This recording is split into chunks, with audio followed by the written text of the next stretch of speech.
We go over 24 hours.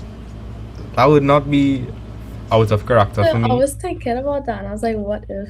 That wouldn't be out of character for me though. That's something that might no, that wouldn't be totally obscene. You know. I'm gonna post this thing on TikTok. Guys, hey Romano, about Ethernet, you type C to Ethernet, like I hooked up directly like through the optic cable. No more Yeah. internet problems. Mm-mm.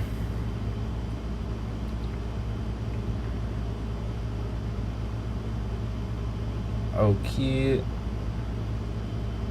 If I live on YouTube? Yes, I live on YouTube.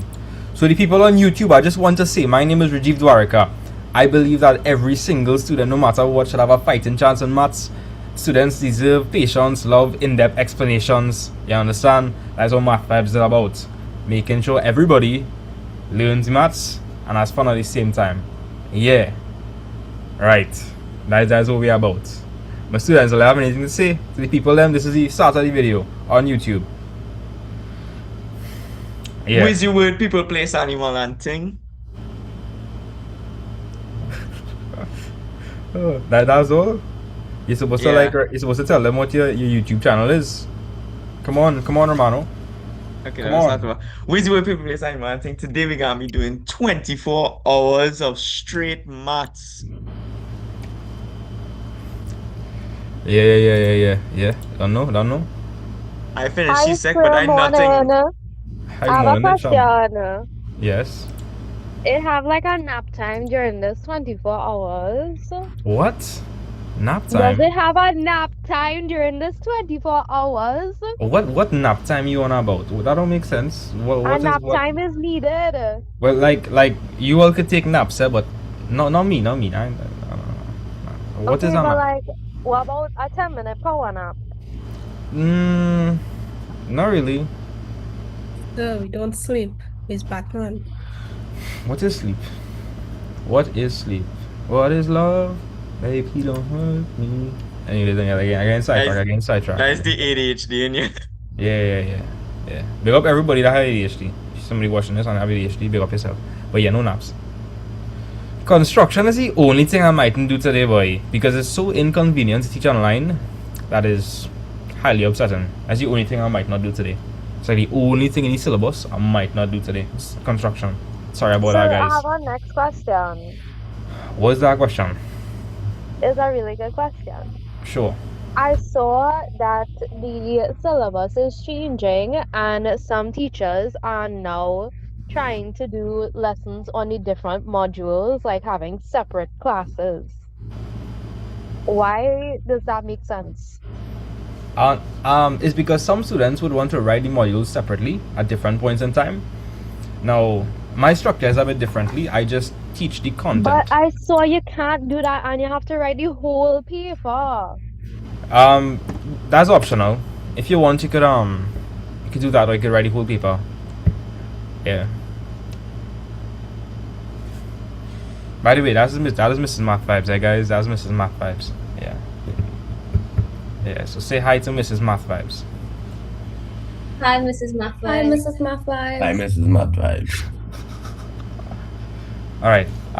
Whenever all are ready, somebody say, why does she speak like that? I don't know. Mrs. Math Vibes is sound intimidating. Are you find so? Are you find Mrs. Math Vibes is sound intimidating? Yes, I agree. Extremely. Like sometimes I just be kind of nervous. I was like flinch on things sometimes, like, oh, I'd be kind of scared sometimes. Low key. Yeah, low key. The live starts just now. We didn't start long now.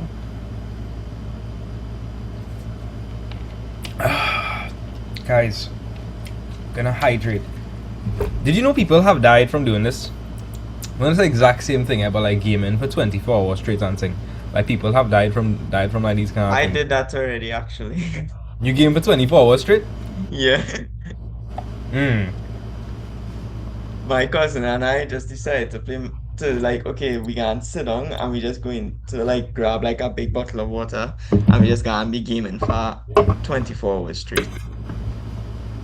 We not gonna move at all, and we actually did. I see. That's Luckily, crazy. my parents was nice enough to actually let me do this and bring food for you. So Isha, do not lie there. I feel like here what I big up Chris from Adaptation. Chris is our boss. Big up Chris. All my students, big up Chris one time. Big up Chris. I had to know Adaptation. why, of course. Adaptation. One thing I like about the educational community in Trinidad, right? Like everybody support each other. Everybody's like be there, you know? Which is good. I like that. That's good. Positive vibes. Okay. Let me just check out how the preview is looking. I'm gonna share my screen. We're gonna get into it.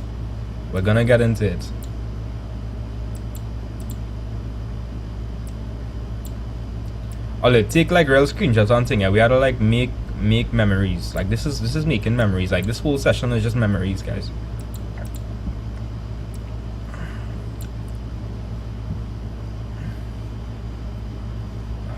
Okay.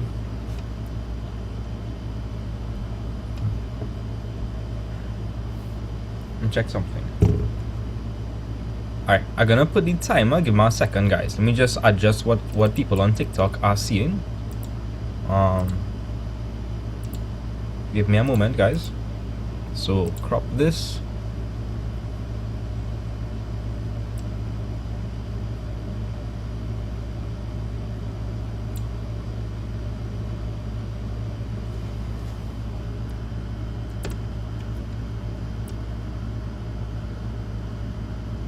Okay, let me know if you guys are seeing the timer.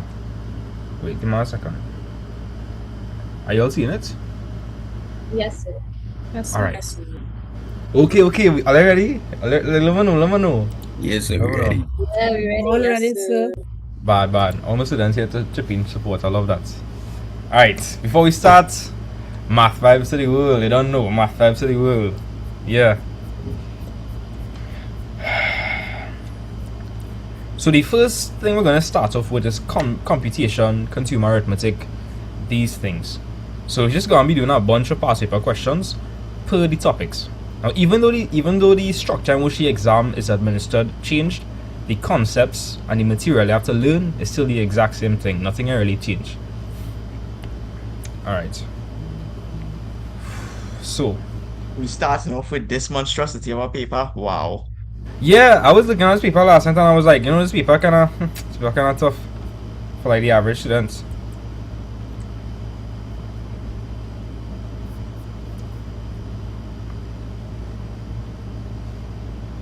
Maths 2026 really do we wicked boy. And Romano, you still mash it up.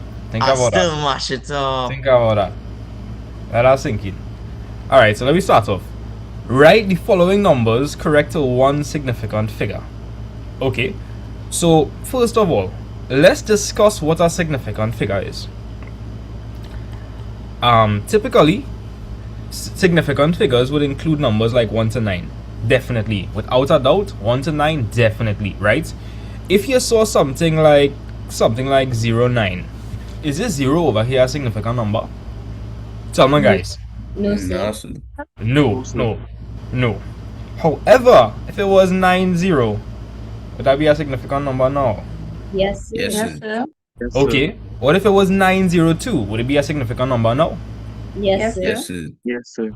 Now, this isn't an exact way to think about it, but how I like to think about it is a significant number is a number that, like, okay, if you remove it, it's gonna change everything. Like, okay, if I remove the 0 over here, isn't that still gonna be 9? Think about it. Yes, If I sir. remove this 9 over here, does it still mean 902, or does it mean something completely different? Something completely different. That's how I think about it, right? So, what we know for sure is that the numbers from 1 to 9 definitely significant. Now, if 0 is in between a number from 1 to 9, that makes the 0 a significant number. Those are the basic rules you have to understand.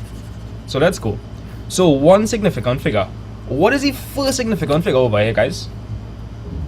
3, 3. Yes. What is the number after 3? 6, 6. Okay. Once the number is 5 or more, you're gonna add 1. So, what am I gonna do there? add 1 to 3, Exactly, and I'll get 0 points. 0.4, Exactly, 0.4. Let me know if you guys understand that. 0.4. How you feeling about that? Feeling Okay. good. Good. Feeling good? Right. This one over here. What is the first significant number? 3. 9. Somebody said 9. Talk to me. Why is it 9? No, sorry, 3. That's okay. Mistakes has happened. That's okay. So 3, right? What's the number after 3? 9. 9.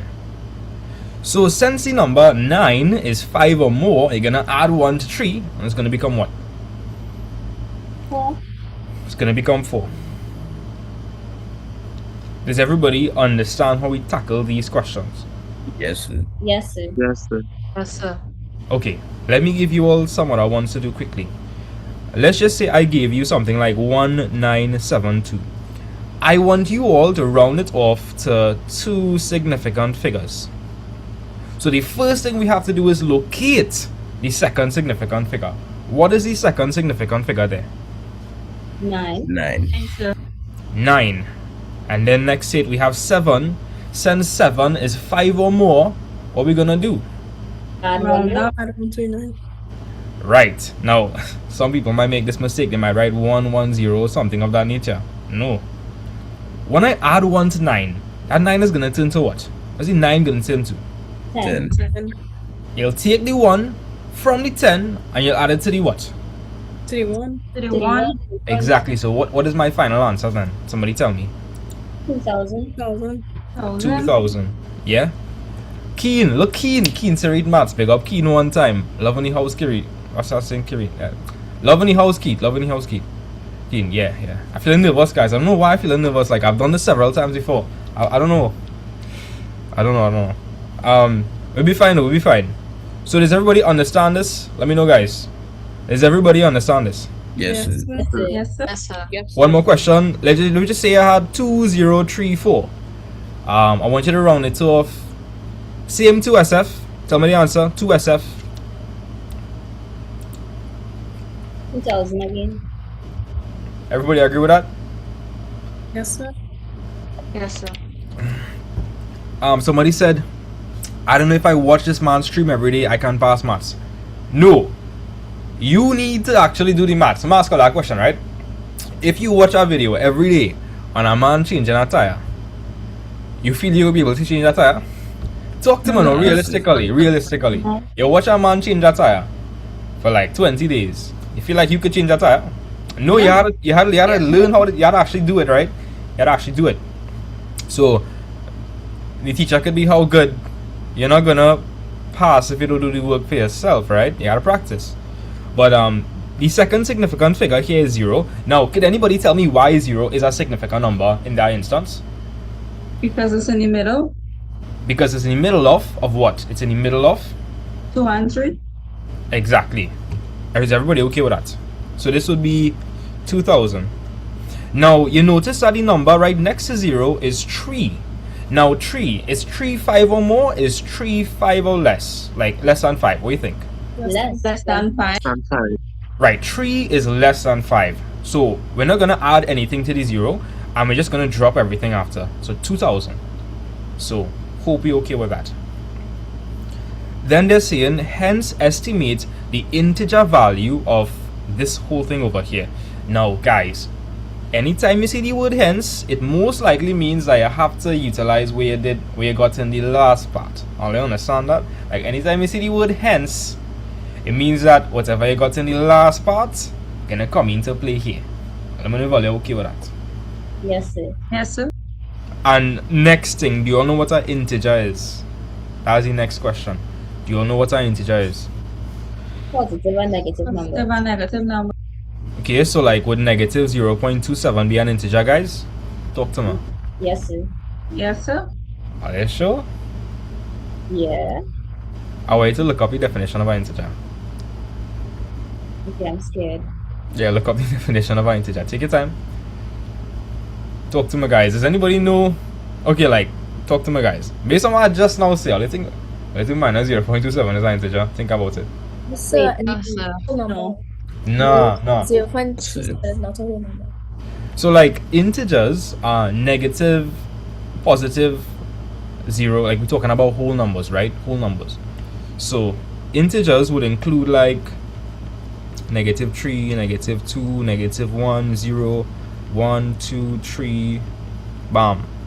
So like negative, positive, whole numbers including 0. We okay with that?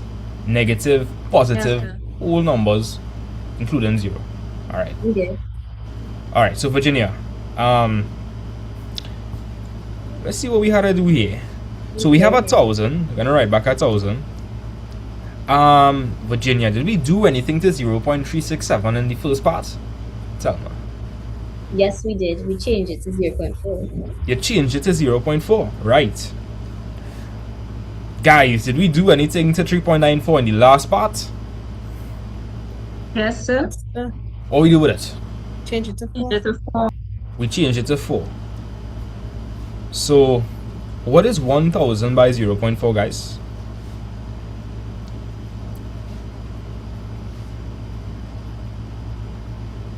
$1,000 by 0.4. 400. That'll be 400. Now let me show you guys a really simple way you could work that out. So you have 0.4 here and you're multiplying by 1,000. So I would shift this decimal place. How much spaces to the left or to the right? Somebody tell me. Tell me. One space to left. One space to the left? So One it'll be space to the right. Right? Nah. Okay, if you're multiplying by 1,000, right? 1,000 is the same thing as 10 to the power 3. Oh, So if I'm multiplying by 1,000, which is 10 to the power 3, it means I would have to move 3 spaces to the right, which is 400. Yeah? 3 to the right, 400. Yes, sir. Let me go through that again. I want to make sure you understand those simple things, like those simple tricks. Let's just say I had 1,000 multiplied by 3.94. Could anybody tell me what that would be? I don't want you to use a calculator. Eh? I want you to, actually figure it out. 3,940. Yeah, 3,940. Now, Nathaniel, how did you do that without your calculator? I just moved the decimal point 3 spaces to the right. The amount of zeros. Exactly. And then I put 3940. Yeah. Cool. So we have the square root of 400. What is the square root of 400, guys? Square root of 400. 20. So we end up with 20 over 4. Nice. What's 20 over 4? What's 20 over 4? 5. 20 over 4 is 5. And 5 is a what? What's 5? What's 5, guys? Is an integer. 5 is an integer. So Zachary, what do we learn from this question? Like that hence thing. What do I mean? What does hence thing mean? Well, it means you had to use the answers you get from the previous answers to answer the question. Yes. Yes, exactly. It utilizes what you found in the previous part. Okay? And we learn now that an integer. Okay, one more time. Do you all think minus 0.5 is an integer? Talk to my guys. Nah, sir. No, sir. No, sir. So, Nah, that's not an integer. What about 7? Is 7 an integer? Yes, sir. yes, sir. I now realize that and I'm not showing any love to the people on YouTube. Oh my. Let me go on the YouTube channel, see if we have anybody there. What to the 2 people? I didn't expect that. Hi guys. What? I'm shocked. Okay. So are you all okay with this question? You can move on. Yes, sir. Yes, sir. Yes. Okay. Oh, ratios. You had to love a ratio question. Eh? No. Jenna's gonna help me with this one. So Jenna, give that question a read for me. Aidan, Brooke, and Kaden share berries in the ratio 3 to 2 to 5 respectively. Aidan receives 12 more berries than Brooke. Calculate the total number of berries shared. Wait, somebody's saying how you got the 20 over 4 again. Let me just explain about this question quickly to them. So in the first part, you had to round it off to one significant figure, right? So 0.367 was rounded off. Whoa. Hey, yo. That's kinda sus. Right. So we rounded off 0.367 to 0.4. Right? Cool. We rounded off 3.94 to 4. Great. Now in part 2, they use the word hence, implying that we have to utilize what we found in the last part. Additionally, in part 2, they said it must be an integer. Now, integer values are positive, negative, and 0, talking about whole numbers here. Whole numbers. So, when you look at this over here, this 0.367, do you think that would result in an integer value when you work it out? Do you think that is even an integer? Do you think 0.367 is an integer? Well, it's not an integer, right? But what makes it particularly annoying is the fact that you have so much like 0.367, right? So what we're going to do is we're going to utilize what was found in the last question. In the last question, we rounded 0.367 to 0.4. Now, why is this important? It's important because when you multiply 1000 by 0.4, you end up with an integer. Do you all understand that? You end up with 400, which is a whole number. So then you end up finding the square root of 400. The square root of 400 is simply asking us what number by itself would give you 400. So 20 by 20 will give you 400. So that's why I said 20 over 4. And 20 over 4 is 5. So hope you understood that. Let's move on. So Jenna, give this question a read from us. Sorry about that. That's okay, sir. Aiden, Brooke, and Kaden share berries in the ratio 3 to 2 to 5 respectively. Aiden receives 12 more berries than Brooke. Calculate the total number of berries shared. Right, so the first thing we're gonna do, we see that 3 to 2 to 5 ratio, right? Yes, sir. I want you to think of these as shares. Shares. Right, cool. So Aiden received how much shares? 12 more than Brooke.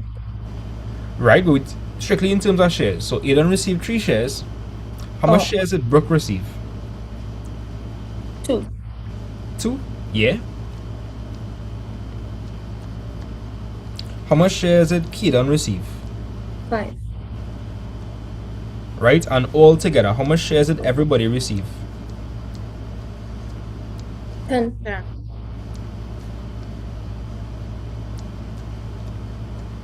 Okay, does everybody understand what I wrote so far? It's a 3 to 2 to 5 ratio. Now all together, they would have received 10 shares. Does everybody follow? Yes, sir. Yes, sir. Good. Yes, sir. Now, Jenna, they're saying that Aiden receives how much more than Brooke? 12 more than Brooke. Okay, let's write that down. So who has more, Aiden or Brooke? Aiden. How much more does he have than Brooke? 12 more.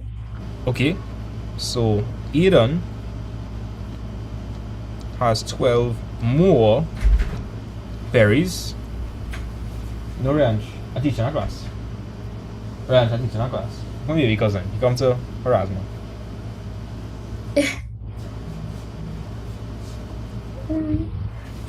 Oh, go, take off. Bye bye. Right. So You're gonna be a math person. I hope so. I hope so. I hope so.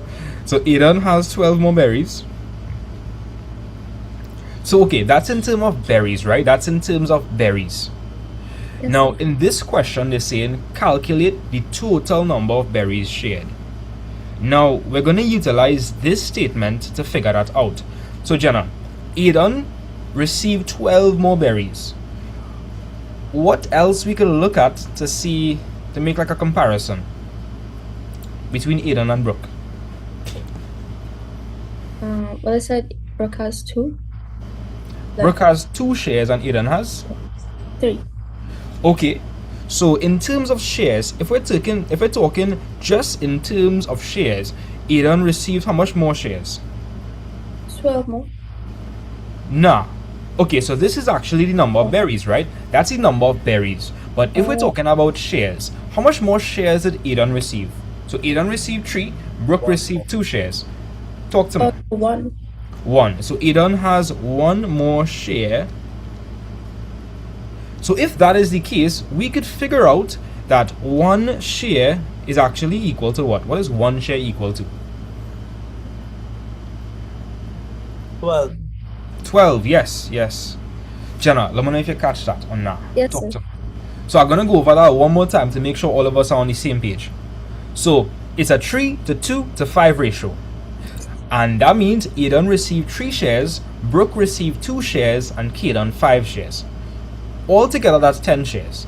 Now they're telling us that Aidan receives 12 more berries than Brooke. So I wrote that down. So Aidan has 12 more berries. That's the number of berries. And we could also look at the difference in the number of shares. Aidan received 3 shares, Brooke received 2 shares. Just by looking at that, you could see that Aidan received 1 more share. So Aidan has 12 more berries and Aidan has 1 more share. So therefore, we could figure out that then that difference then, that 1 share is 12 berries. Does everybody understand that? Yes, sir. No. What they said was, calculate the total number of berries shared. The total number of berries shared. How much shares were there altogether? Talk to me. 10.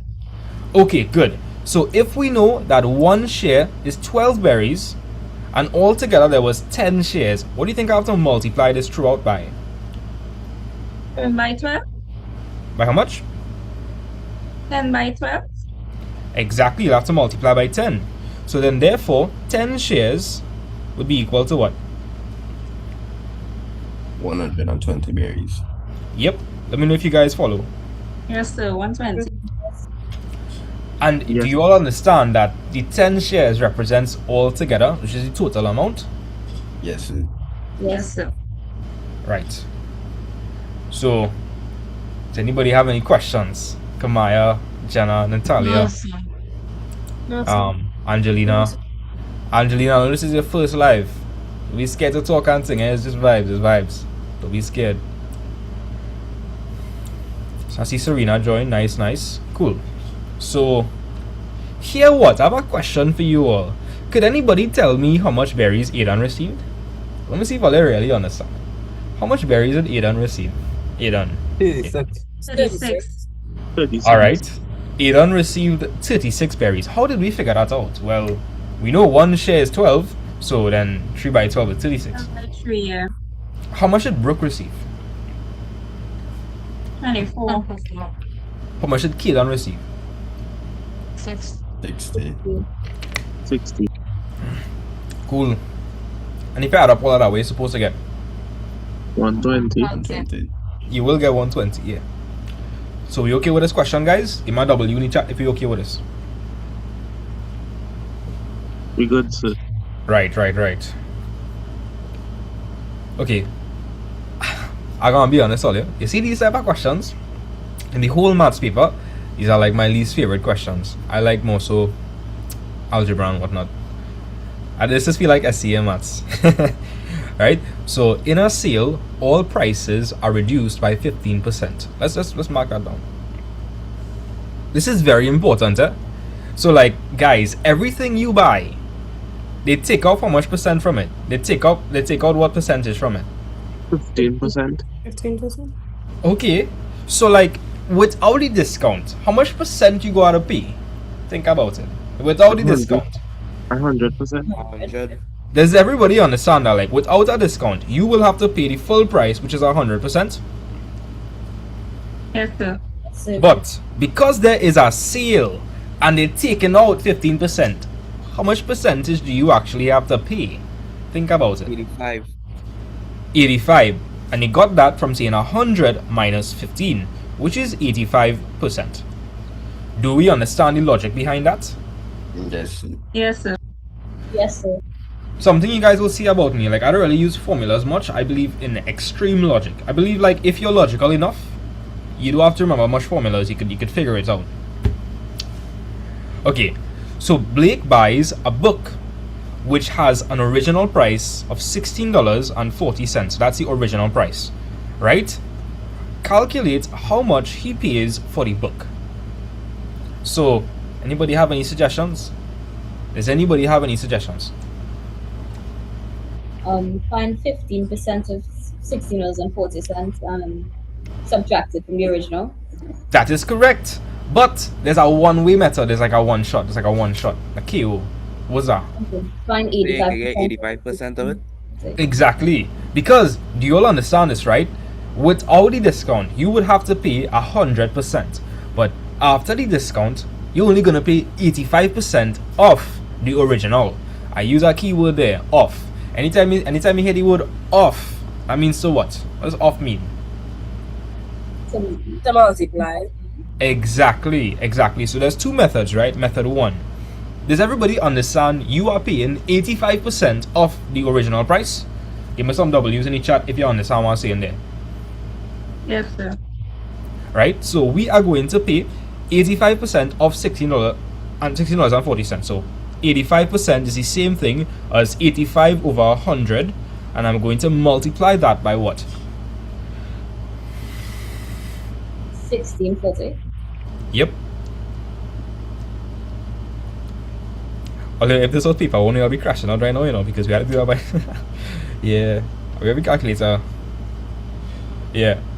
I feel like math paper one is probably the hardest paper one. Genuinely. Let me know if you guys got $13.94. Let me know.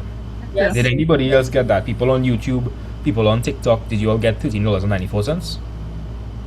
Yeah? Okay, great. That's one way you could do it. Another way you could do it is you could find how much you're taken off, right? And then subtract that from the total, which is the $16.40. So what we could do is we could find that 15% reduction first.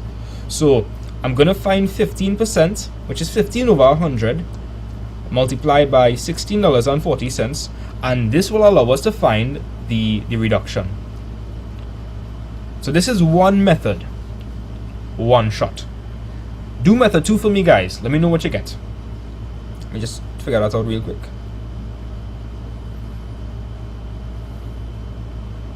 $2.46.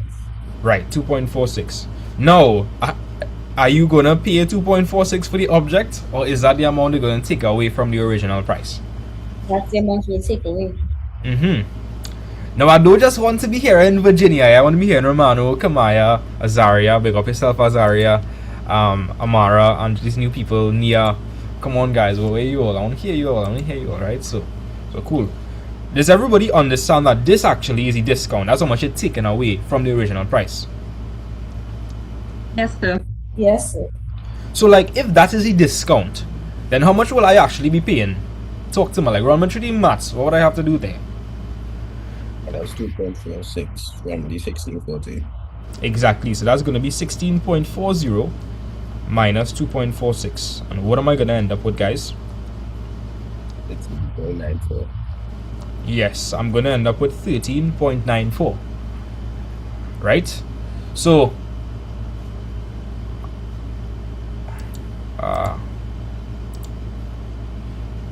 right? Okay. So method 1 is, I think method 1 is actually really like easier in my opinion. A lot of people use method 2, but I think method 1 is really simple, because that's the amount you actually have to pay. You actually have to pay 85%. You're not gonna pay 100% because it's being discounted. So if you figure out the percentage you're gonna pay one time and then multiply it by the original price, you'll get your answer. When I'm teaching, I can't really send no link and thing. Alright? Sorry about that. So let me know if you guys okay with this. Let me know. Are you all okay with this? Yes. Yes, sir. Okay, bad. Nice. Right, part 2. Jude pays $27.20 for a toy. Okay, that's how much he pays, right? That's how much he pays. And they want us to calculate what? What do they want us to calculate? The original price of the toy. Alright, let's run through the logic behind this. Now, everything that people buy on this day, they're buying what percent? Like, they're getting what percent? 85%. So, does everybody understand that when Jude pays $27.20 for the toy, he's actually paying 85% of the original amount? Because it was discounted, Yes, sir. right? Okay. Yes. Yes, sir. So this is actually 85% there. That's 85%. Now they want us to calculate the original price. Now the original price would be what percent? 100. Now what I advise you all to do is I'd advise you all to find for 1% first. So we know that 85% is what? What is 85%? What is 27.20 cents. exactly? Let's find for 1%. How would I find for 1%, guys? How would I do that?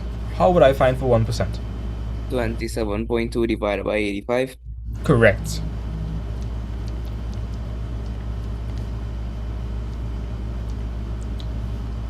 Okay, so that'll be 1%. What are you all getting for 1%?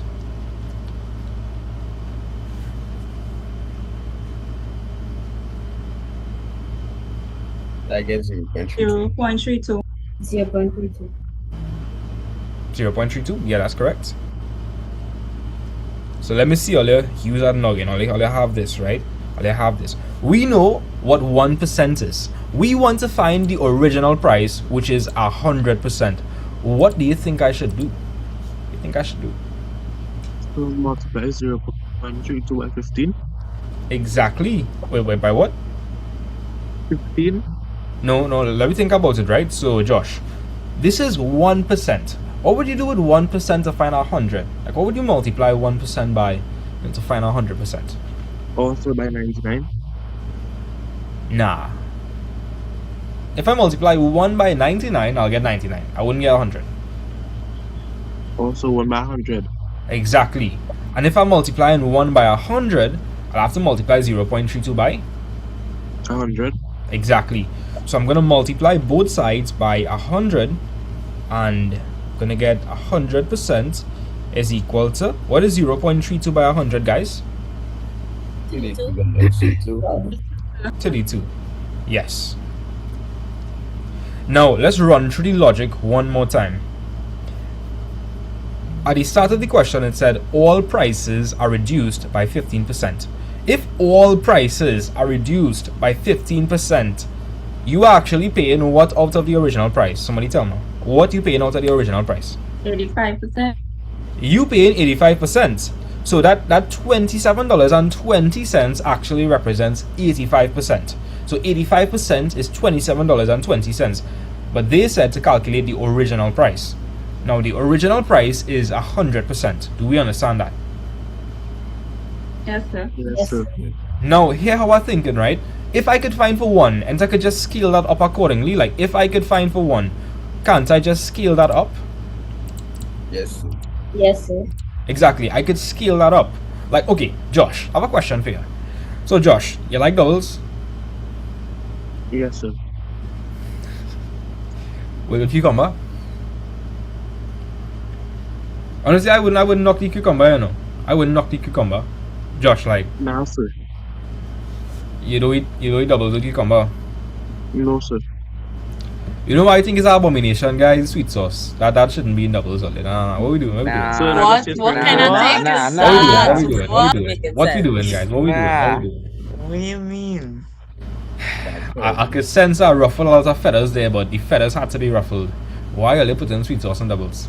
Or aloo pie? That is Why a are we very doing good that? take. Tastes good. That's a very good take. It's nasty. It is nasty. It's very... Yes. No. So I heavily dislike doubles actually. What? Okay, you lost everybody there. You lost everybody there. You lost. Yeah. You lose on the plot. You lose on the plot. You lose on the plot. Yeah. Alright. Okay, so let me lock back in, right? So, Josh, let's just say you bought one doubles, and it costs $3. Josh, how do you find the cost for 100 doubles? You multiply 3 by 100. Exactly. So, Josh, if you know what 1 is, and you could just scale that up to get anything you want. Yes, sir. Right. Let me know if you catch that. Yes, sir. Good. Somebody said, but sir, you could have multiply by 15 and just add. No, you can't do that. You have to be really careful what you're doing. Guys, you okay, so what some students might do is some students might find 50% of this, 15% and add it on. No, you can't do that because that's not the original price. That's not the original price. That is not the original price. So yeah, you can't find 15% of that and add it onto it. It wouldn't get through. Sir, I know what they're talking about. Say that again? I know what they're talking about. When you multiply, okay, they already give it 85%, right? So if you multiply the 0.32 by 15, you'll get 4.8. And if you add that 4.8 by the 27.20, oh, we'll still get 32. No, they're not talking about that method. Oh. But that's a valid method. Yeah. Right? So the logic here is that if you could find for 1, then you could scale it up to find for anything you might want. So if you know what 1 is, you can multiply by 100 to find for 100%. Let me know if everybody understand that. Yes, sir. Yes, sir. Okay. So question, I have a question, right? Another question they could ask is, so they could ask this question. If a 90% discount, no, I'm gonna do that. If a 10% discount was applied, how much would Jude pay? Let me see you all think. So drop your answer below. People on YouTube, people on TikTok, drop your answer below. So I added in a new question. I'm saying if a 10% discount was applied, how much would Jude pay? Yeah, 10% discount, separate from the 50%, as in forget about 50%. Say that again? So we forgetting about the 15% now, or? Yeah, completely forgetting about that. This is a whole new question. Alright, no problem. But it utilizes what we found above. Yeah.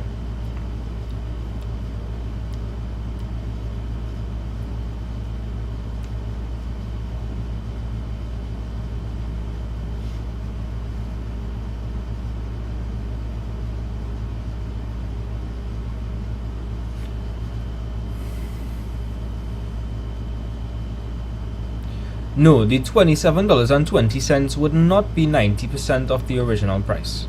Nah. Okay, let me show you guys what you would have to do, right? Would it be 32%? Say that again? Would it be 32.20%? I mean $20? No. If, No, I just add the 5 1 to the 27.20. okay, here, let me reframe, guys. Let me reframe. So, anytime you're doing a calculation, it's always off the original. Always off 100. Always off 100. It's never from a discounted price. So, Natalia. Yes, sir. In this question, in the new question I'm said if a 10% discount was applied, how much would Jude pay?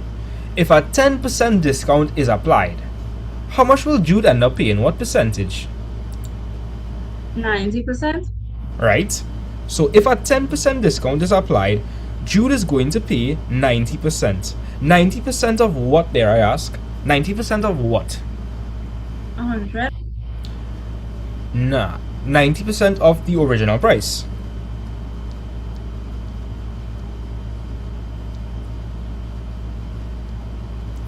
So that would be 90 over 100 multiplied by what? What did I find the original price to be? 32? So plug that into your calculator and let me know what you guys get. 28.8? Yes. And another thing logically, let's think, right? If a discount is being applied, can it be more than the original price? Let me think about that for a moment. Guys. If a discount is applied, will it cost more than the original price? No, it will be less. It had to be less, right? Because it's a discount. Yeah. So when they told me 32.2, I was like, nah, that's sounding fishy. That's sounding a little fishy. So Natalia, I want you to think logically. Think about these things. Like, if you get a discount, it will always be less than the original price.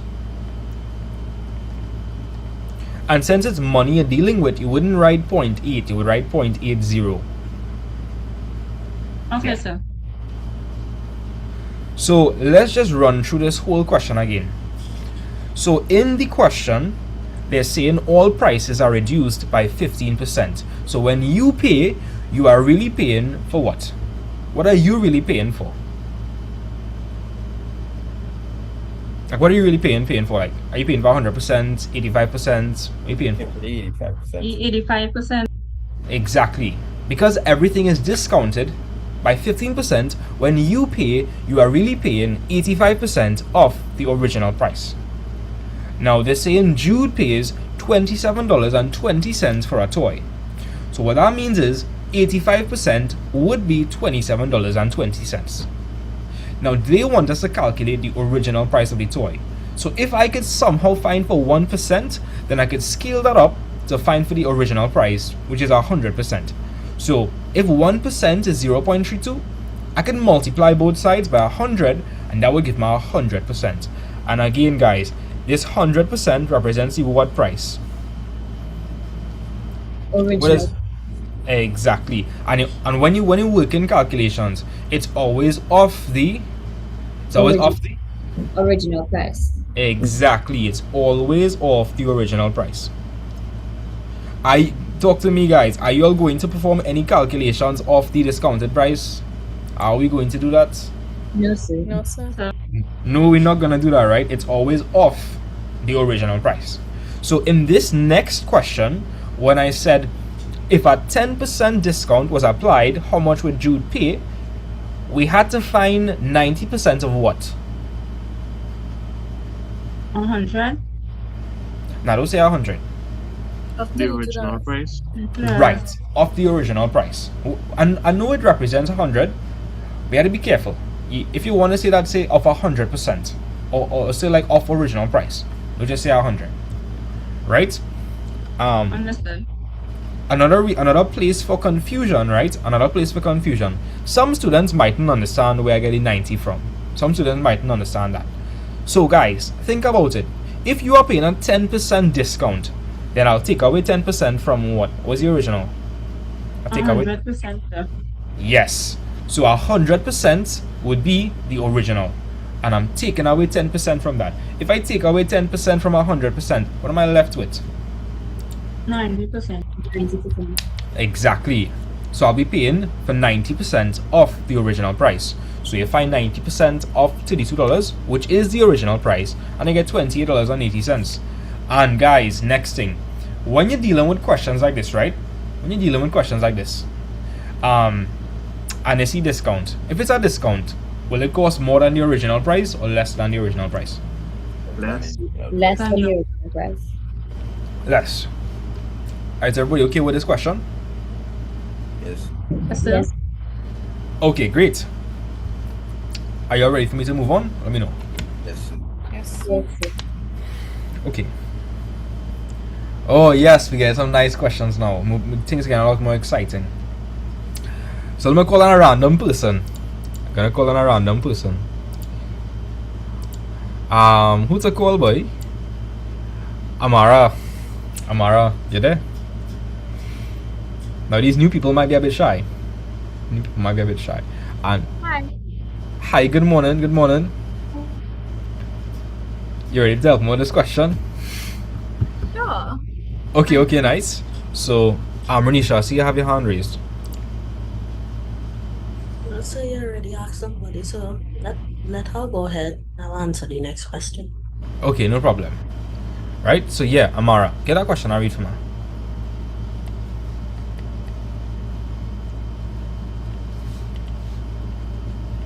Okay, if Amara talking, I'm not hearing.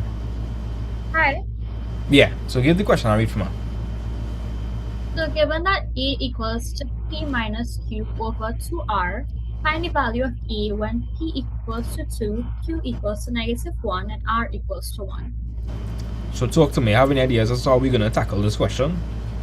So I would assume that you substitute the P with 2, the Q with -1 in brackets, since we have a minus sign before it, and the R, we would substitute that with a 1, also in brackets, since we have a value before. Right, so yeah, so I'm gonna explain that to anybody that might be confused, but good job. So guys, they are telling us that A would be equal to some number P. So like, okay, you will see P as a letter and you'll get confused, right? Like, let me explain this. P could be any number. You could replace P for any number. So understand that letters in math simply mean it could be replaced with any number, right? So P could be replaced with any number, Q could be replaced with any number, and so could R. And when you plug that in, you'll get A. And again, A could be any number as well. Now in this particular question, they're telling you what P is. They're telling you A, P is 2. They're telling you Q is -1. And they're telling you R is 1. So what that means is I could replace P with 2. So anywhere I see P, I can replace that with 2. Anywhere I see Q, I'm going to replace that with -1. And of course, you have to put brackets. You have to put brackets. And anywhere I see R, I have to put 1. So let's work this out. So Amara, you have a negative and a negative here. How are that going to work out? A negative and negative would make a positive, so it would be 2 plus 1, which would give you 3. That'll be over 2. So 2 plus 1 is 3. 3 over 2. How you feeling about that, guys? That was easy or hard? That was easy. That was easy. Yes, that was easy. Anybody here what's it? If you want me to explain it back, that's okay. I will explain it back. Talk to me. Check Romano eat stuff in his face. Check him. Where's I eating here, Romano? Sausage. Oh, sausage. Okay. The cut looking fresh. Right now I editing my new intro while eating this. Okay. Bet. So what if you like miss out a few steps, like the 2 plus 1 over 2, and just go straight to the 3 over 2? Elaborate. Like, instead of writing 2 plus 1 over 2, just go straight to 3 over 2. You can do that. That's not a problem. It's not a problem. Here, what? Let me give you all a question like this, right? So I'm gonna change the values for P, Q, and R. Let me see what y'all are gonna do. So I'm gonna tell you all that P is now equal to -7. Q is now equal to 0, and R is equal to -4. So I want you all to find the value for A, given that P is -7, Q is 0, and R is -4. So guys, I'm going to give you all some time. Attempt that for me.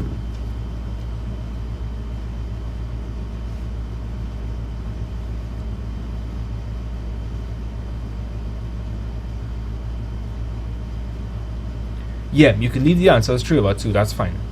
Morning, sir. Morning, Nikolai. You good? Yes, sir. Good. Nice. Good to have you. Next 24 hours, sir. Nikolai, I don't know what's wrong with me. I don't know why I feel nervous. I'm feeling like maybe it's like I'm a night time of guy. Like I'm a night person. You know. So you shouldn't feel worried, sir, because your family here with you, sir. Yeah, that's true. That's true.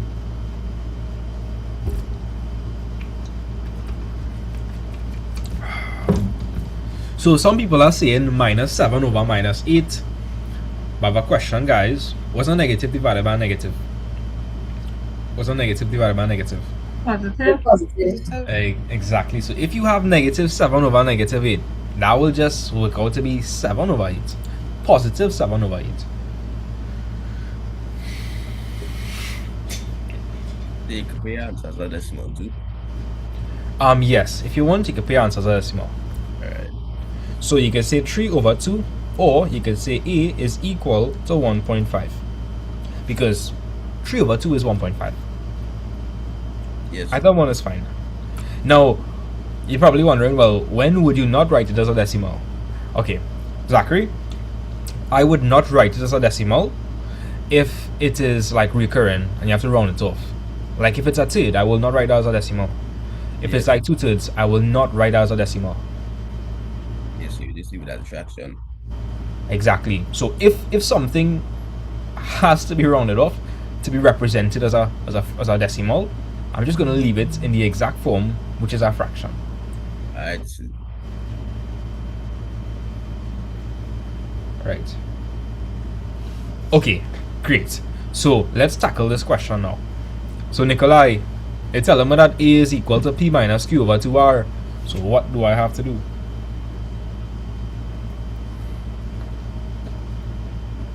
I'll put Nikolai on the spot. Nikolai, when you learn Noah, boy? When you learn Noah? They're right there. Oh, well, I'm asking Nila instead. Nila is like the next gen, you know? Alright? Nikolai, that real funny. Nila probably saying, why open my mouth, boy? Why I open my mouth for? I don't know. But you remember, sir, I thought there was another Nikolai here. So I come to see who was that.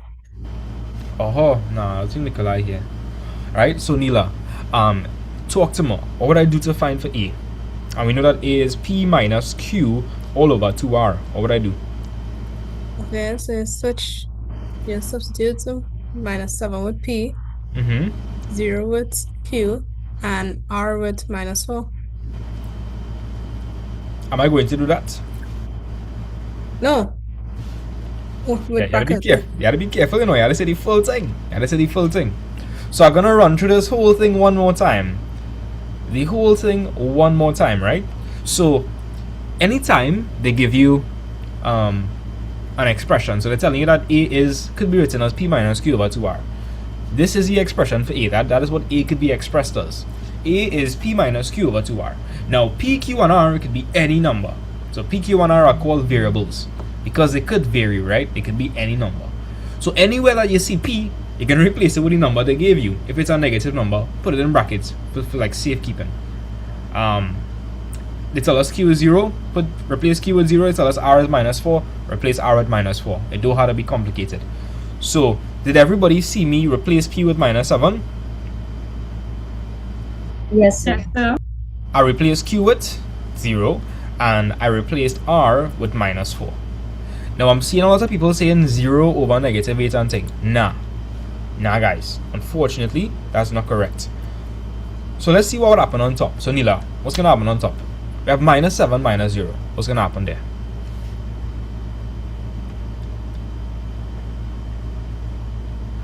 Somebody is asking, negative numbers go in brackets. The reason we put in negative numbers in brackets is to make sure that we consider the whole term. Like if you don't put it in brackets, and also brackets is indicative of multiplication. Like you see how I have 2 -4 in brackets, that means that we're multiplying 2 by -4. But typically we put negative numbers in brackets so that you know your calculator knows that it's the whole term you're considering. Like if I didn't put brackets here, that would look like 2 -4, which is not correct. It's actually 2 multiplied by R, so that's 2 multiplied by -4. Yeah, so that's going to be just -7 minus 0. Guys, what is -7 minus 0? -7. Just right. Some people are going to be confused by that, so let me explain. If you have $5 in your wallet, right, and you take away $0 from your wallet, how much money is still in your wallet? $5. Exactly. The whole point is, if you take away 0, will anything change? If you take away 0, will anything change?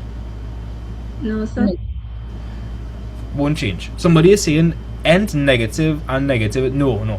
The only time a negative and a negative is a positive is if you're multiplying. Here what I'm saying, a negative multiplied by a negative is a positive, right? Talk to me, guys. Are we multiplying -7 by -0 here? Is that what we're doing? No, sir. No, sir. That is not what we're doing. We're actually taking away 0 from -7. So guys, if I were to take away 0 from any number, would the number change? No, sir. No, sir. Nah. And again, the reason why I'm putting brackets is just as a safe measure. It's just like a... Anytime you have negative numbers, you should put brackets so you know that you're dealing with the whole term. That's why. So you know you're dealing with the whole term. Let me show you guys an example of where brackets matter for, say, a negative number. So what if I gave you all this question and I said that, t is equal to p squared, right? And I told you guys that p is equal to -4. What a lot of you guys might do, you might plug this into your calculator. How much of you guys will be guilty of plugging that into your calculator? How much of you guys are guilty for that? How much of you all would plug that into your calculator? Be honest. I would have probably plugged it in like that. But that's wrong, because you know what your calculator is going to calculate? Do you know what your calculator is going to calculate? 4 squared. It's gonna so like, okay, your calculator is not gonna see this negative sign and all. Your calculator is just gonna see that you're squaring 4. So your calculator is gonna do this. It's gonna say minus 4 by 4. And that's gonna be minus 16. Which is incorrect. That's very incorrect. Because we have to square whatever p is. Question. P is negative 4, right? It's not just 4. So for our calculator to know that we're squaring the entire thing, the whole thing, I have to put negative 4 in brackets. So when the calculator sees negative 4 squared, what it will work out now is actually negative 4 multiplied by negative 4. That's why we put negative numbers in brackets, so you know that you're dealing with the whole thing.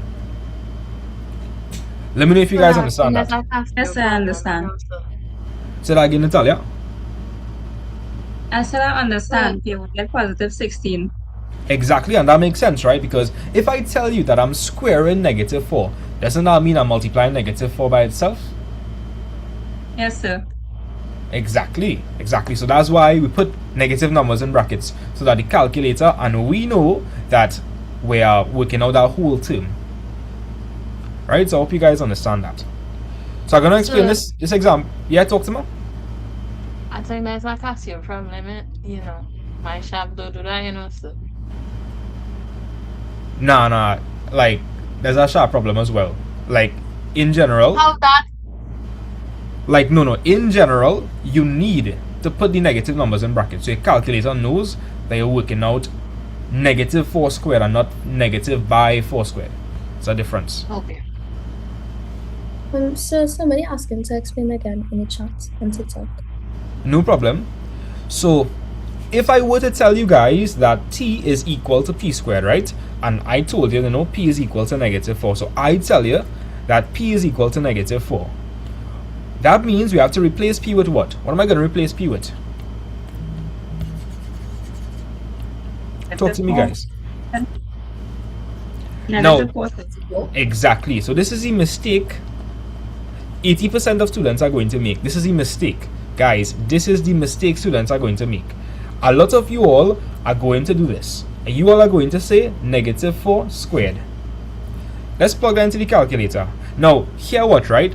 With the sharp, every time you put negative 4, it automatically puts it in brackets. So you will get the answer.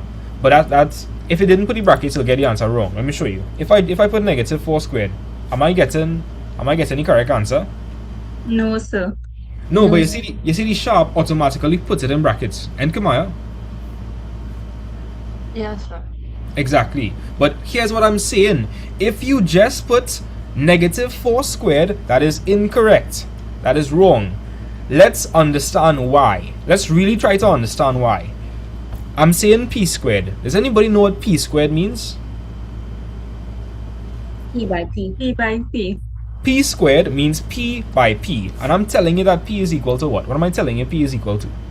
Negative 4. So wouldn't p squared in this instance be negative 4 by negative 4? Yes, sir. Yes, sir. Exactly. And negative 4 by negative 4 is actually what? What's a negative? Multiplied by a negative. Positive 16. But if you were to do this, if you were to just put negative 4 squared, you know what you calculating? You know what you doing? You're really doing minus multiplied by 4 by 4. Is this the same thing as this? Talk to me. Are those two the same thing? No, sir. No, they are not the same thing. So, to fix that, you need to put negative 4 in brackets so your calculator knows that you're squaring what? Well, what is the whole thing you're squaring? Negative 4. Exactly. So when you put negative 4 in brackets, your calculator interprets that you're multiplying negative 4 by itself, which is correct.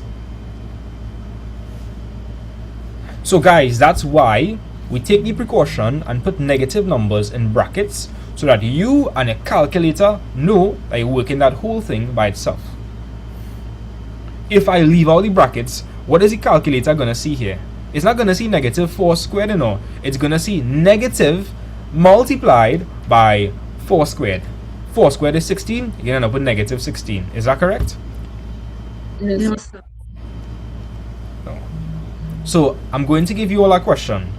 I want you all to find the value of t when p is equal to negative 6. I want you all to find the value of t when p is negative 6. Do that for me.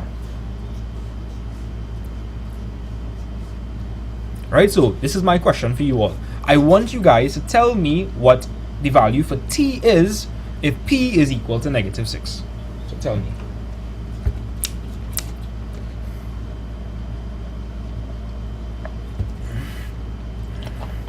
Seen a lot of correct answers. Sorry, pressure on my end here. This internet playing up. I see the internet real giving you trouble, you. Yeah. The devil is a liar. So I'm seeing a lot of correct answers. A lot of correct answers. So, long story short, guys, if you want to plug this into your calculator, are you going to say t is equal to negative 6 squared? Am I going to do that? Talk to me, guys. Am I going to do that? Is that legal? Is that legal? No. No, sir.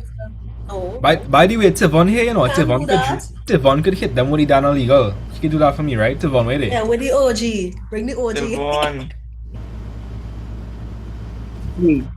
I mean, just get pop in and say how that -4 is so without brackets na legal and where to move on too quick.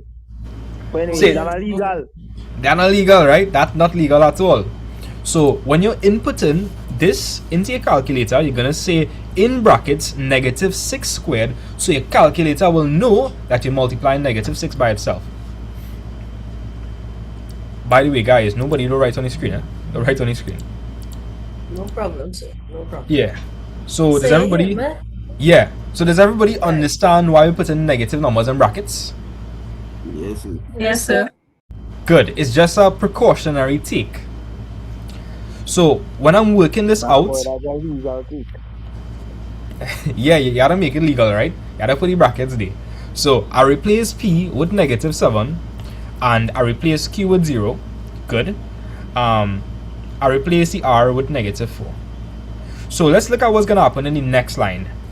So we just have negative 7. Guys, if I take away 0 from any number, will the number change? Like 5 minus 0. What's 5 minus 0, guys? What is 5 minus 0? 5. What is 10 minus 0? Just 10. What is a million minus 0? a million. A million. Exactly. So what do you think minus 7 minus 0 will be? Just Minus 7. Just minus 7, right? Just minus 7. What? Okay, and in the denominator, the mistake that students are going to make, they are going to think that means 2 minus 4. Guys, does it mean 2 minus 4? Is that what it means? No, sir. No, that does not mean 2 minus 4. That means 2 multiplied by minus 4. We have a positive by a negative. What's a positive by a negative? A negative, so. Right. So that's going to be negative what? Negative 8. Now here what, guys? You have a negative divided by a negative. What's a negative divided by a negative? Positive. Right, so that's going to be positive 7 over 8. How are we feeling about that? Feeling good.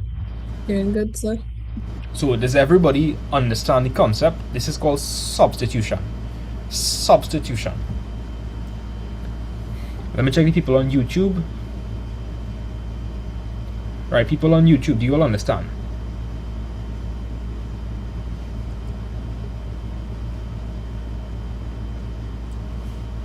Okay, nice. W's in the chat.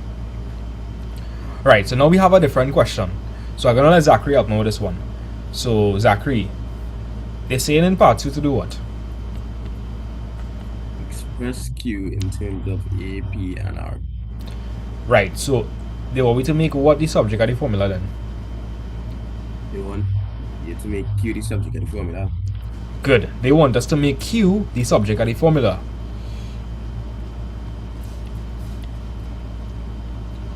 Does everybody understand that? They're telling us to express Q.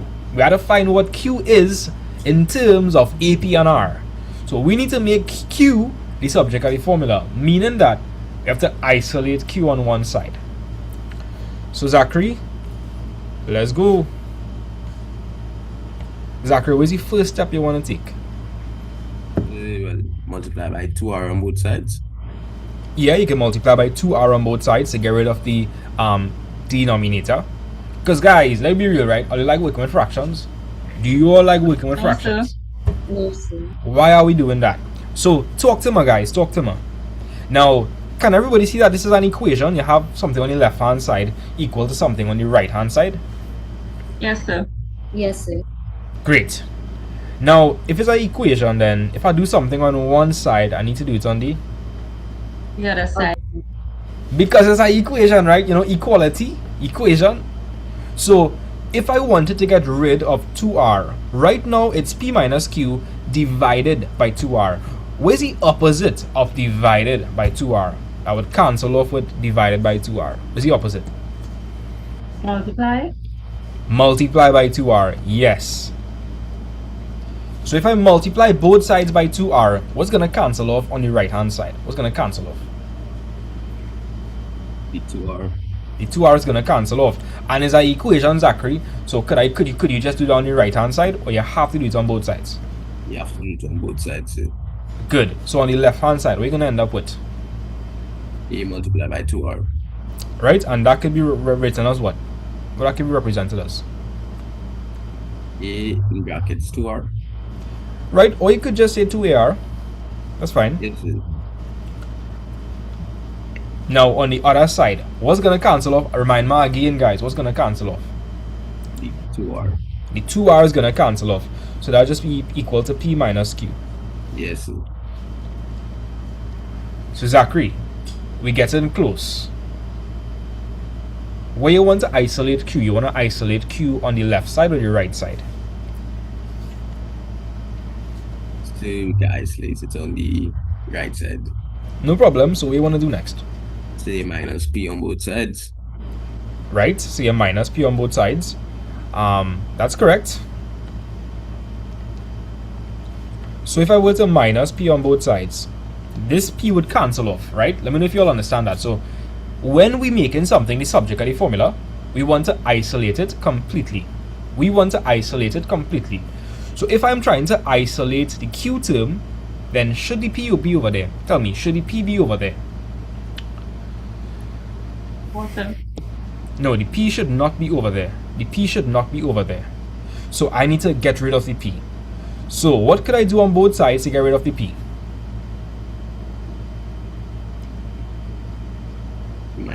Minus. Right, so when I'm done, I'll try to explain it in a different way that might be less confusing for most people. So if you're confused, I'll go over the question when I'm done. So if I take away p on both sides, Zachary, what will I end up with on the left hand side? You'll have 2ar minus p is equal to minus q. Yes. But we want to find for minus q, or we want to find for q? We want to find for q, sir. So what how to do next? So, I think you would multiply by minus 1 on both sides.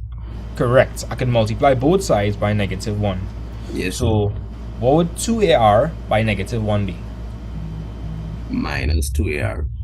Minus 2ar, right? Plus p, and that would be equal to q. And the last thing you could do, you could probably rearrange it. So you could probably say q is equal to what? You can say q is equal to p minus 2ar. Right. Now Zachary is a good math student, eh? I feel like this might confuse a lot of people. But it's correct. It's definitely correct. So people in my class, do you guys understand this? Yes, sir. No, sir. Yes, sir. Yes, sir. No? Okay, good. I like to hear that. Well, I don't want to hear the no, right? But I'm happy that students are telling me they're confused, so we could always go over it using a different method. So Josh, how would you tackle this problem? Oh, wait, before we even do that, let's make sure we could understand what the question is asking. The question is asking us to express q in terms of AP and R. So people on TikTok, people on YouTube, what do you think we're making the subject of the formula? What do you think we're trying to isolate? Q, sir. We're trying to isolate q. If we want to make something the subject of the formula, then we want whatever that is to be the only thing on wherever it is. So like you could make it the only thing on the left hand side, you could isolate it on the right hand side, but the whole concept is if we want to make q the subject of the formula, we want to isolate it like it's COVID. I'm going to isolate it. Right, so the goal is to make Q the subject of the formula. Now, Josh, you there? Yes, sir. Talk to me, Josh. What would you do? Like, what's your first step from the lives we had? What's the first thing you would do? So, well, we don't like working in fractions, so you have to divide 2r on both sides. Divide. No, let me take my time there. No, I wouldn't divide 2r on both sides. I wouldn't do that. So, Josh, let me think, right? Right now, we have p minus q. What's 2r? Like, what's that? Is that added to 2r, divided by 2r, multiplied by 2r? What's happening there, Josh? Divided. Right, so we have p minus q divided by 2r, right? Yes, sir.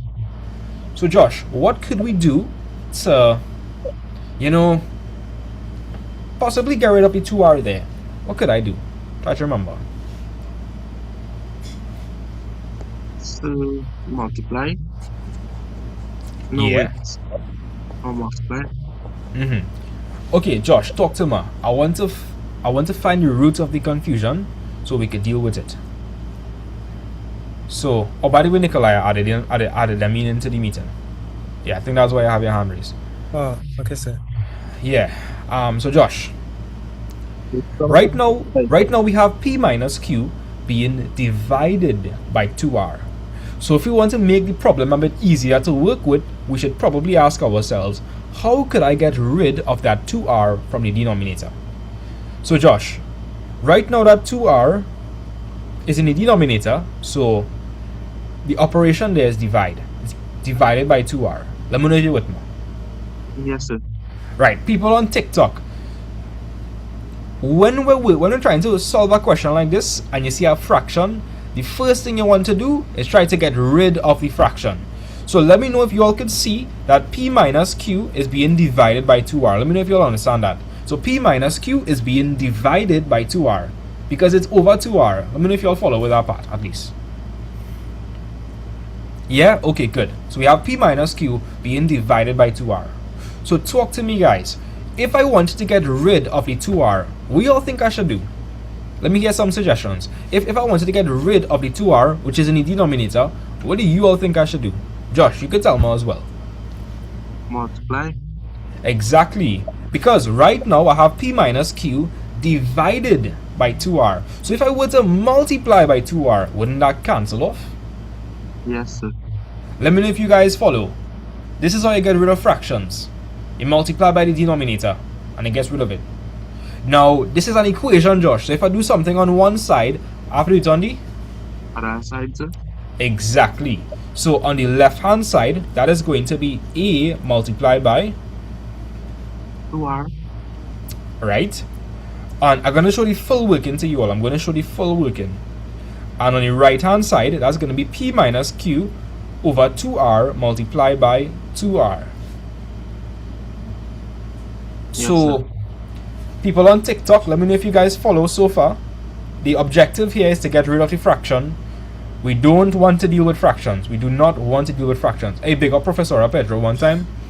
So, let me know if you guys understand. We don't want to deal with fractions. So we have p minus q divided by 2r. So if it's being divided by 2r and I want to get rid of it, I should do the inverse operation. So I should multiply by 2r. Now, it's an equation. So if I do something on one side, I have to do it on the other side. So, Josh, you have a by 2r here. What could that be represented as? Instead of saying a by 2r, what could I say that as? 2ar. I could say that as 2ar. Now, if you all are confused by that, let me explain. So we have a multiplied by 2 multiplied by r. Now, when you're multiplying, does the order matter at all, Josh? No, sir. No. So if I wanted, then I could just say 2 by a by r? Yes, sir. Which is just 2ar. So let me know if you're following there. Yes, sir. Good. So I hope you guys understand how I got the 2ar. Right, let's move on to the other side. Over here you have p minus q divided by 2r, and over here multiplying by 2r. So what would happen with the 2r's? I thought cancel. It would cancel. Yes, it would cancel. Now, you should write it like this. Let me explain. When you're writing, when you're simplifying, you typically write the number in front and the letter follows. Right? So I said 2 by A by R. You typically put the number in front multiplied by the other letters. So 2AR. Right? Now the 2 R's are going to cancel off. If the 2 R's cancel off, what am I going to get? P minus Q. I am going to get P minus Q. Do you guys follow so far? Let me know if you guys follow. Do we follow?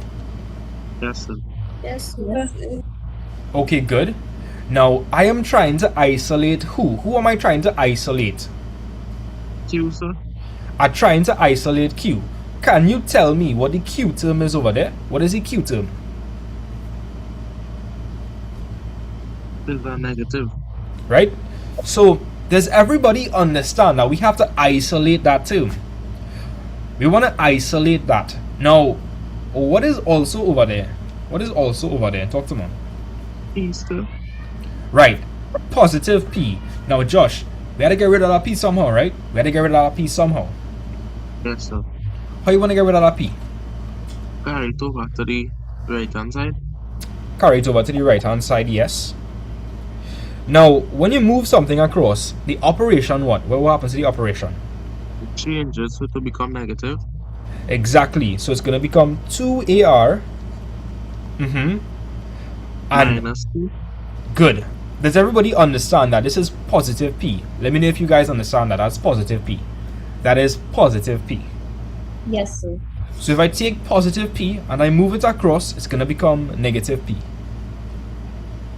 And Josh, since we got rid of the P, what is the only thing on your right hand side now? The only thing there? Q. Negative Q.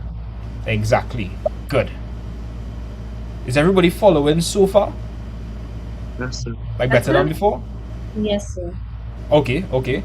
Now, guys, did they ask us to express negative Q in terms of AP and R? Or did they ask us to express Q in terms of AP, Q, and R? Q. Q.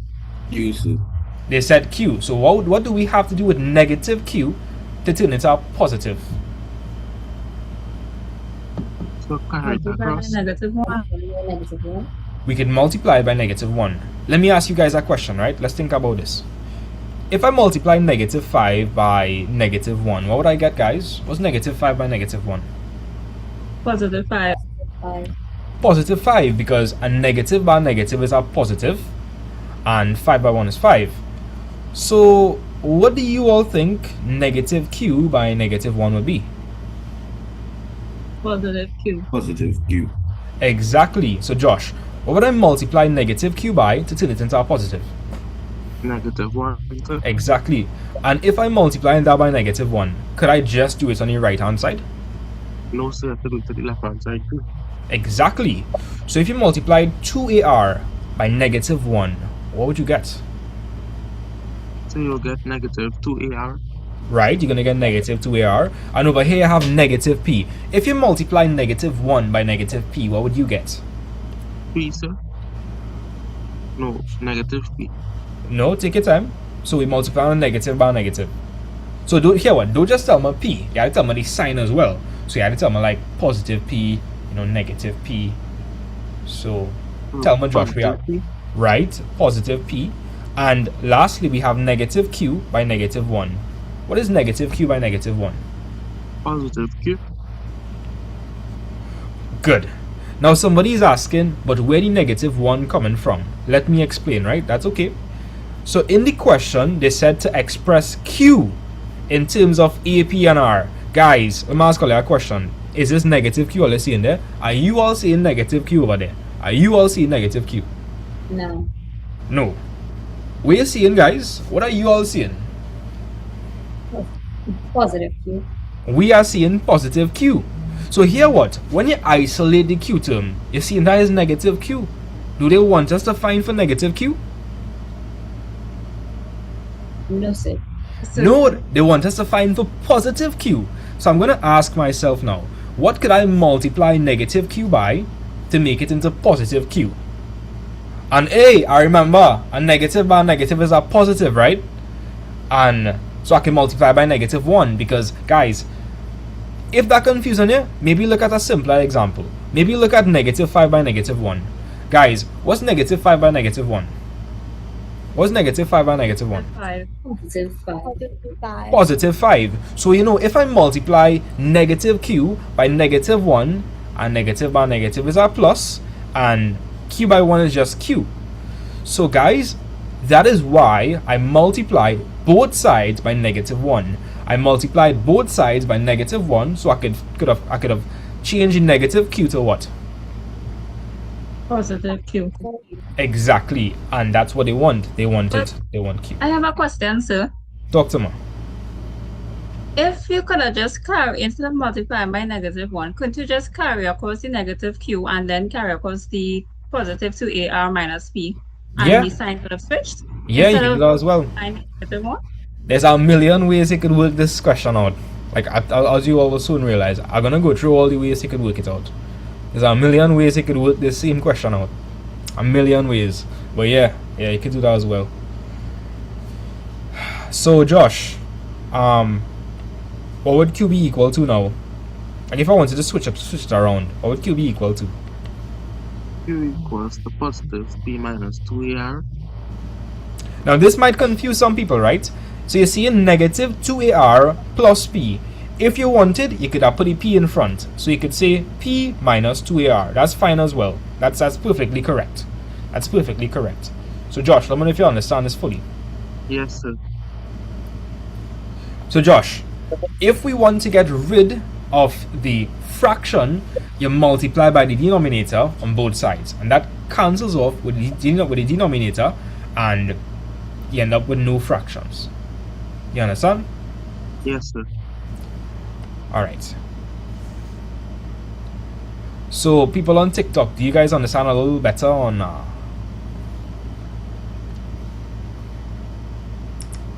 give me some W's if you understand. Some W's if you understand. I see in some W's. Okay, cool. Now Natalia, let's look at the question in a different light. Yes guys, you could also do cross multiplication here. So I'm going to go over the question in another manner. So Natalia, the primary thing I want to use here, somebody said a little better, but the negative 2AR was multiplied by the negative 1. A little better way, but the negative. Okay. So here what, right? This is an equation. We have to maintain equality. So whatever I do on one side, I need to do on the other side. So to get positive Q, I have to multiply negative Q by negative 1. Now I'm not just going to multiply this by negative 1. I have to multiply everything by negative 1. So over here we have positive 2AR. So we have positive 2AR multiplied by negative 1. We have a positive by a negative, so you end up getting negative 2AR.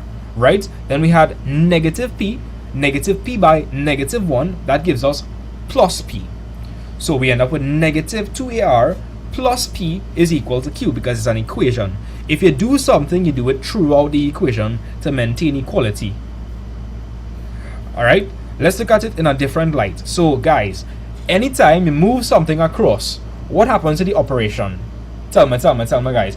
Anytime you move something across, what happens to the operation? It changes.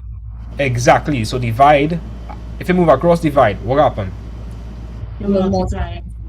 If you move across, divide. What I will turn to? Multiply. If you move across, minus. What I will turn to? Positive. Add. Okay. So we understand that concept, right? So I feel like this is the easiest method, right? I feel like this is the easiest method for you all to take. The easiest one, and I think anybody could apply this. So we want to get rid of the fraction, right? The fraction causing a lot of problems, right? The fractions are causing a lot of problems. Do we agree with that? Yes or no? Yes, sir. Yeah, the fractions causing plenty problem. So we have P minus Q divided by 2R. does everybody understand that? We have P minus Q divided by 2R. Let me know if you all understand that. Yes, sir. Okay. This 2R causing some problems, right? It complicating things. Like, it making my life harder than it needs to be. For sure. So, if it's divided by 2R, and I move it across, what it turn to? Multiply. It will, exactly, it'll turn to multiply, right? Does everybody understand that? Because it's divided by 2R. It's divided by 2R. So when I move it across, it's just going to be A multiplied by 2R. And that's going to be equal to P minus Q. Let me know if you guys understand that. So I took the divided by 2R, and I moved it across. If you move across divided by 2R, it turns to multiply by 2R. Does everybody understand that? Yes, sir. Good. Yes. Now, this is the part that would have confused some students, and they're still probably confused. You're seeing A multiplied by 2R. Now, does everybody agree that we're multiplying everything there, A by 2 by R? Yes, sir. Yes, sir. Okay, good. Now, something I need to explain. Multiplication is commutative, meaning that the order in which you perform multiplication does not matter. If you're confused, I'll give you an example. Right? If I said 5 by 7, what's 5 by 7, guys? What's 5 by 7? 35. Okay, what's 7 by 5? What is 7 by 5? 35. Still 35. So I have a question then. If I choose to say 2 multiplied by A multiplied by R, does it affect the significance of what it means? Or does it still mean the exact same thing? Nah, it's the same thing. People on TikTok, do you all understand that? So the order in which I multiply it does not matter. So if I say A by 2 by R, it's the exact same thing as 2 by A by R. Now some of you all are going to wonder, but sir, why you had to write it like that? You don't have to, but it's extremely preferred. Let me explain. Typically when you're simplifying, you put the number in front and you put the letters after. So 2 by A by R. It looks really weird if you see A to R. That'll look real weird. That look real weird. A to R? Nah, just say 2AR and done. Say 2AR. I don't understand what I'm saying. Like that A to R looking real sus. I don't understand. Nah, that looking real weird. Right? So people on TikTok, let me know if all are ready to move on, right? So do you guys understand why I'll say 2AR? We typically put the number in front, that's why.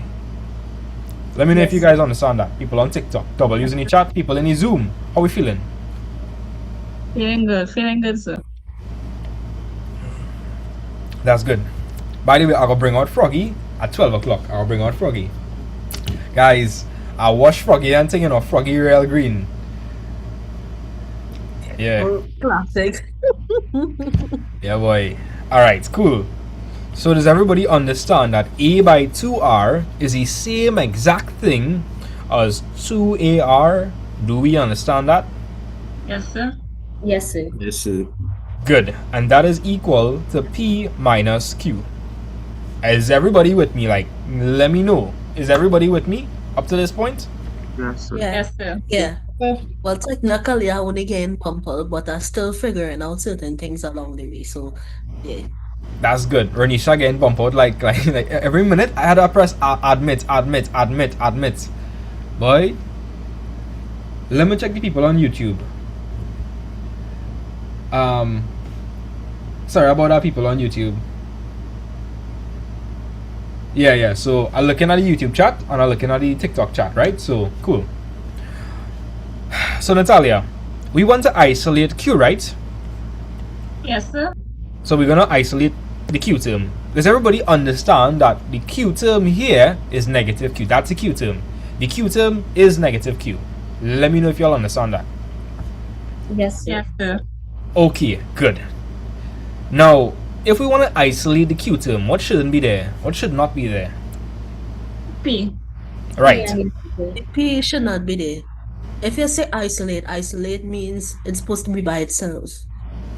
So the P not supposed to be there. Somebody said there's no audio on YouTube. Yes, there is audio on YouTube. Check your setup. I just like went on my YouTube live and I play it on. Yeah, there was audio. Yeah, it have audio. Not sure what's going on there on your side. Right, so Natalia, we have positive P here. Should the positive P be over there? Should it? No, sir. No. Natalia, I should remind you, one of your neighbors always in your business. Shouldn't be there. You know? Wow, sir. Wow. Yeah. Sir. So we're gonna take this positive P and we're gonna move it across. If we take positive P and move it across, what is it gonna turn to? Turns to negative P, sir. Exactly, and that's gonna be equal to negative Q. Is everybody following? Yes. Now, again, we want to get positive Q.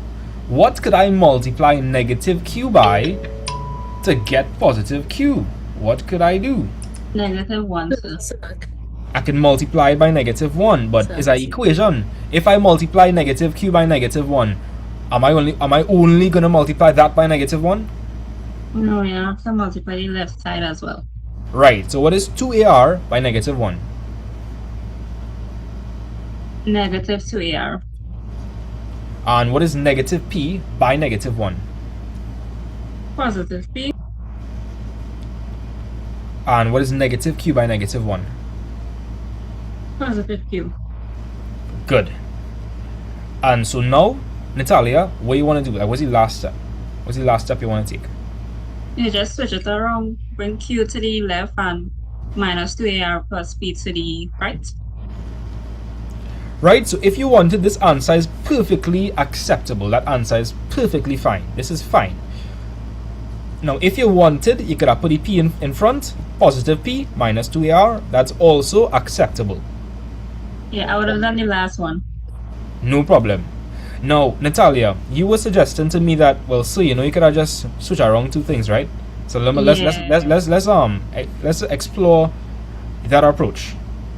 So what Natalia is saying is that you could take the negative Q and you could move that across. And you could take the 2AR minus P and move that across.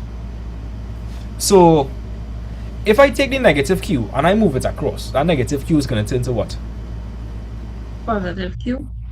And if I take the 2AR minus P and I move it across, what is it going to turn to? Negative 2AR plus P. What do you guys prefer? Do you guys prefer multiplying by -1 or just taking like inverting both sides? I think I would have just inverted both sides. No problem. What about the rest of you guys? I rather the -1. I rather multiply by -1. Yeah. Yeah, like once it's mathematically correct, you're gonna get a full marks. Yeah, I rather go the longer way so I gonna know if I make mistakes along the way instead of going straight to the answer. That's good. So I explored multiple different ways you could do the question, right? But I think that this is the easiest approach you would want to take. I think this is the easiest approach. Do you guys want to do more questions like this? Let me know. Yes, sir. Yes, sir. Okay. Let me get some more questions like that for you all.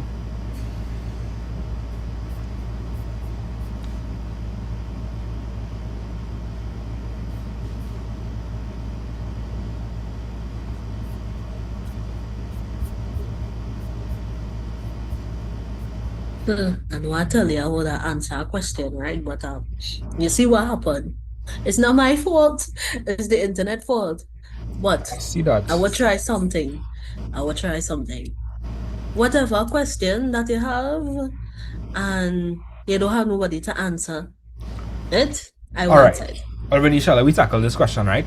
So they're saying making R the subject of A is equal to pi r squared gives what?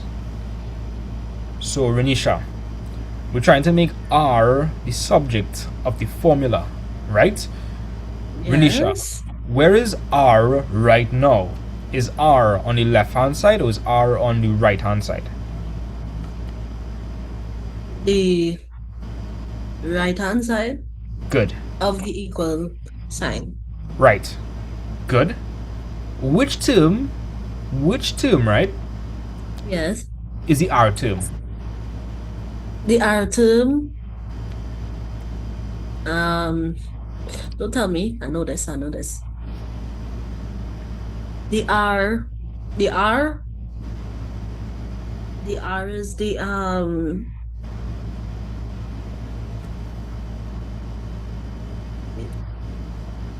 So we have pi multiplied by r squared. Which one there is the r term? Is pi the r term? Was r squared the r term? R squared. R squared is the R term. Okay, Right. okay. So r squared is the r term. So does everybody understand? We want to isolate r. Right now, r is on the left hand side and it's in the form r squared. So that's the r term. We need to isolate that. So, Renisha, what do we need to get rid of there? We want to isolate the r squared term. So what we want to get rid of? Pi. We want to get rid of pi. So right Pi. now, pi is being multiplied by r squared. So you have pi multiplied by r squared. So if you wanted to get rid of pi, what you gonna do? But you have to cross out like Alright, so Renisha, we have pi multiplied by r squared. So if you did want to move it across, if you move across, so Renisha, if you move across, multiply. So okay, let me get this straight. it will be division. It will be Right, division. it'll be division. So it could be when you move it across, right? That'll be a what? A pi. Nah, I think you mean to say a over pi, A over pi. Sorry. Mhm. Yes, that's what I meant to say. right? A over pi r squared. Right? Now we need to find for r. Right? So okay, so we isolate the r term. We just have r squared. Oh, what am I gonna do to get rid of that square? What would I do to get rid of the square? To get rid of the square, Yeah. wouldn't you have to I know it, eh? I know it.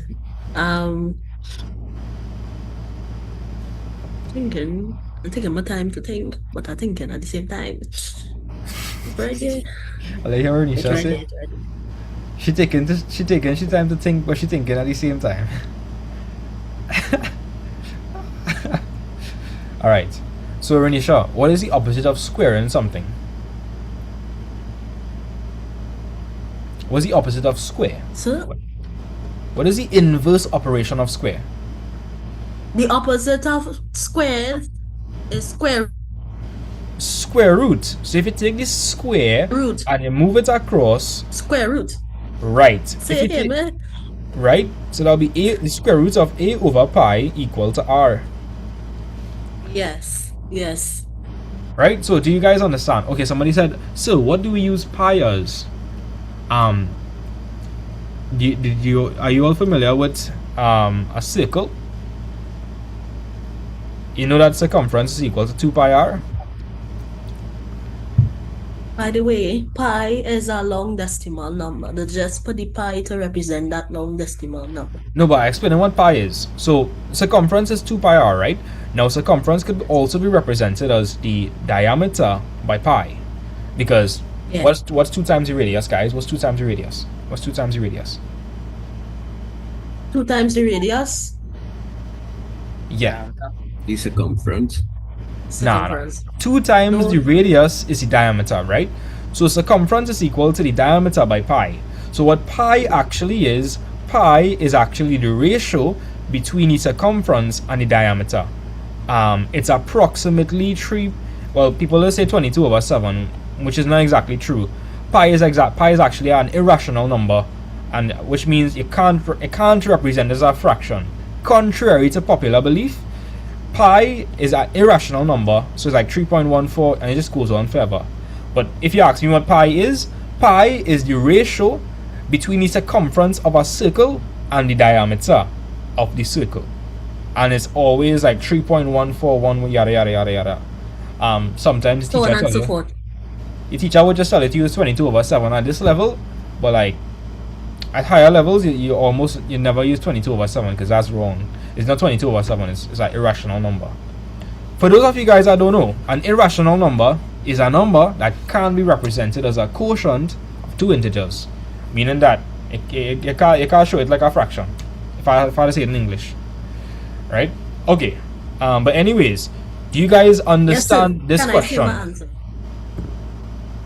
Yes. I know the sir. answer. I know the answer already. I was watching it, you know. I just wanted to make sure I get it. The answer is D. The answer is D. Right, so I'm gonna go over this thing one more time. We have A is equal to pi r squared. We are trying to isolate the r term. The r term right now is on the right hand side. It's r squared. And we have pi being multiplied by it. So if I move across pi, it's gonna turn to divide by pi. Why? Because you have pi multiplied by r squared. So if I move across pi, it's gonna turn to divide by pi. So we have A over pi is equal to r squared. Now, we are trying to find for r. So the opposite of squaring is square rooting. So we're going to put the square root of A over pi, and that's equal to r. So the answer is D. Yes, people. Prefixes of maths. What? Misha, you just crack me up. Yes, sometimes. No, that's a serious thing, sir. Serious thing. The Alright. opposite of square is square root. That is I true. learned That that is- from you. Yes. So let me take a little detour and let's do some of these questions. Okay, let's see these three questions over here. Let's see these three things over here. Well, Those three over there specifically are mentioned on the syllabus. Like it's specifically like these three specifically is what the syllabus mentions. Yeah. Alright. Okay. Are you ready for me to bring out Froggy now? So finally. Yes, Bring out sir. Froggy. Bring I out Froggy. wanted to explain something for me. Bring out Froggy the- one time. Double use in the chat for Froggy. Yeah. Part C. I don't understand that type of question. It's much easier than you think, I promise. So like the whole purpose of this live is I just grinding maths. So we're trying to finish the whole syllabus. A lot of you guys are gonna see things that you didn't prepare for yet because a lot of you guys are now going into Form 4 and you're now going into Form 5. So I'm showing you guys things that you didn't learn as yet. People are asking me where I get any questions from. Well, this is my workbook, Math Vibes workbook. It's designed for the new syllabus, Module 1, Module 2, Module 3. There's a bunch of questions. Yeah. So have his own things, you know, people. Period. Point blank. Misha just cracked me up earlier. So let me do some questions. Josh, you there? Yes, sir. I'll put Josh on the spot. Josh, which question you want to do with me? A, B, or C? So we'll do E. Eh? We'll do E, sir. Okay, we'll do A, no problem. Alright, so Josh. In A, they're telling us that volume, and by the way, people on TikTok, people on YouTube, people in the Zoom, or they could go ahead and work out all the questions if you're feeling confident, or they could rock back with some popcorn. Alright? If you finish. Yeah. So Josh, what do they want us to make the subject here? R, sir. R. Let's identify the R term. First of all, where's the R term? Is it on the left hand side or the right hand side? The left hand side, sir.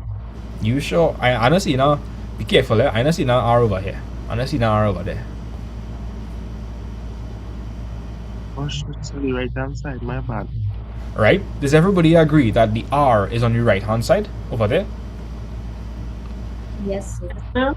Alright, so Josh, that R over there, that's R cube, right? It's R cube. Yes, sir. Does everybody understand that the R term is on the right hand side and it's the R cube term? Yes, sir. Yes, sir. Okay, good. This is going to confuse a lot of people. I'll try to make it not confusing, I promise.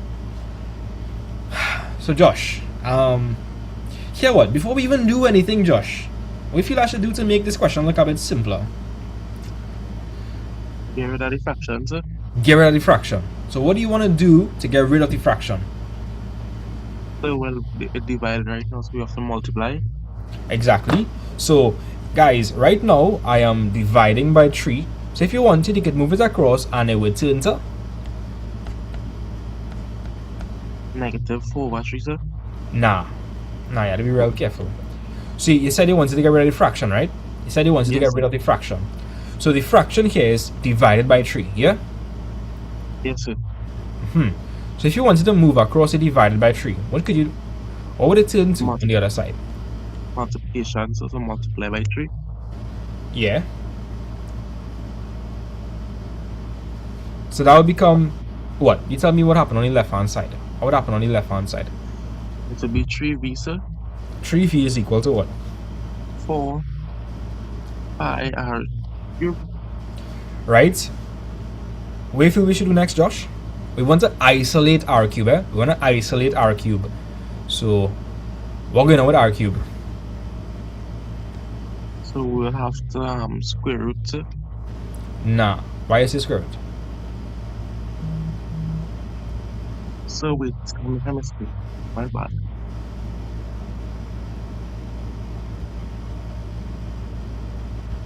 Now take your time. Take your time. We're moving slow. We're making sure you understand it. Take your time. Right? So, Josh. We have 4 multiplied by pi multiplied by r cube. We are trying to isolate r cube. So, what should I move across? The r cube, sir. Now, we're trying to isolate r. We want to... Oh, okay. so you should move across the 4 pi? Exactly. So this 4 pi, it's being what to the r cube? Is it being added to the r cube, minus from the r cube, multiplied by the r cube? Well, what's going on? So being multiplied. So if you move it across, what would happen? What would that turn to? Turn to divide. It would turn to divide. So you'd end up with 3v, what? Over 4 pi. 3v over 4 pi equal to what? R cube. So does everybody understand that? So like, I have 4 pi multiplied by r cube, and I need to isolate r. If you're multiplying r cube by 4 pi, then when you move it across, it's going to turn to divide by 4 pi. So we get 3v over 4 pi is equal to r cube. Now, Josh. Right? So Josh, we have r cube. What's the inverse of r cube? The inverse operation of r cube? So square root. Nah, square root is the opposite of square. What's the opposite of cube? I'm not sure when I said. Nah, Josh, you can figure it out. Josh, you hear it, right? If square root is the opposite of square, what do you think is the opposite of cube?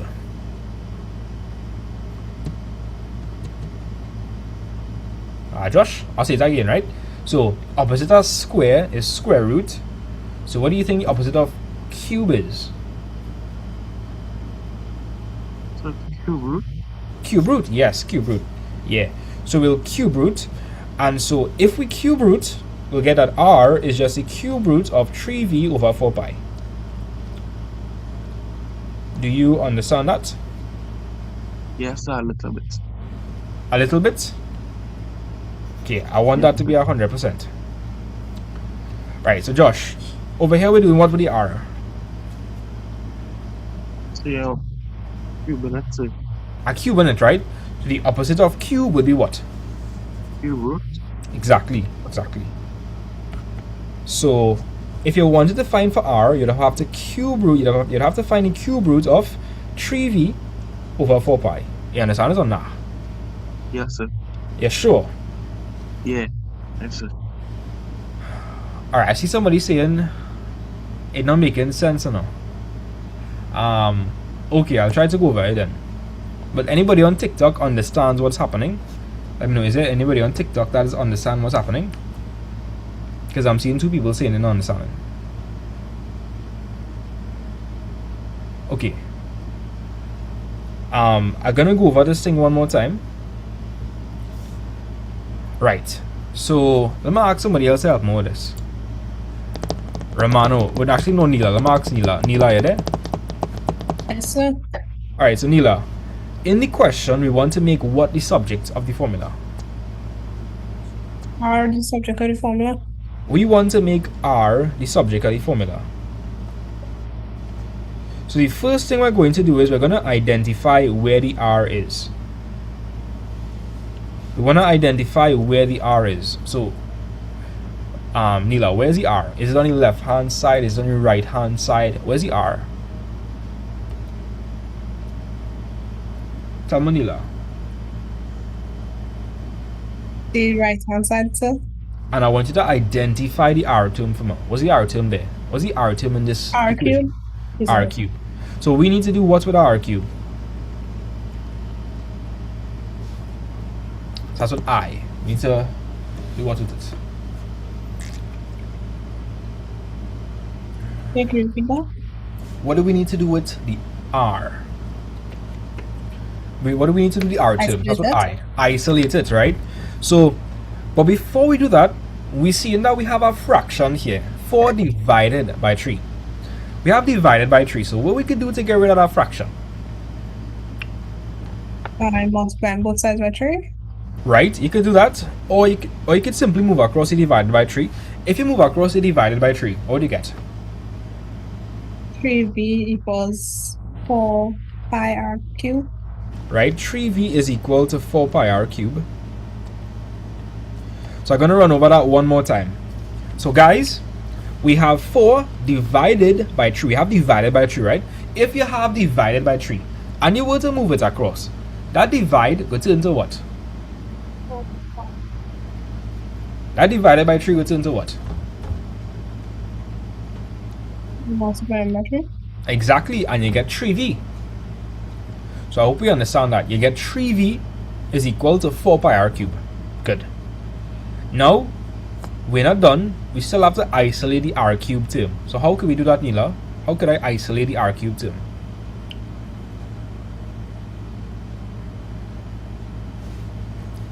So right now, Neela, r cubed is being multiplied by what? By itself? Nah. But okay, I see why I say that, because it's r cubed, you know, r by r by r. But that's not quite what I mean. When you look at this, Neela, is r cubed the only thing that is there? No, sir. What is also there? 4 pi. And that 4 pi is being what to r cubed? Multiplied by r cubed. Exactly. So does everybody understand that right now r cubed is being multiplied by 4 pi? Yes, sir. So Neela, if you wanted to, you know, find for r cubed, we could move across the 4 pi and it would turn to what? Right now it's being multiplied by r cubed. So when you move it across, it would turn to what? 3v over 4 pi equals r cubed. Correct, because now we go turn to division, yeah? Yes, sir. People, let me know if you guys understand what I'm doing here.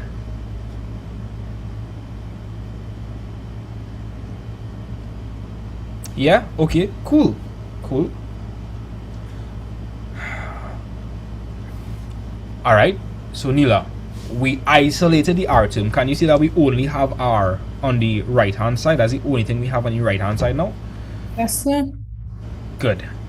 That's the only thing we have on the right hand side now.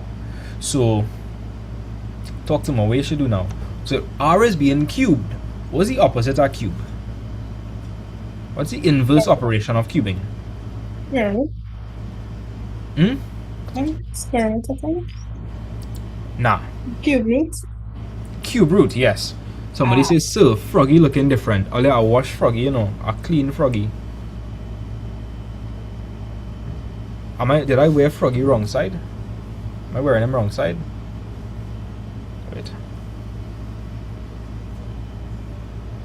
And so what happened to this? Should I have not watched Froggy?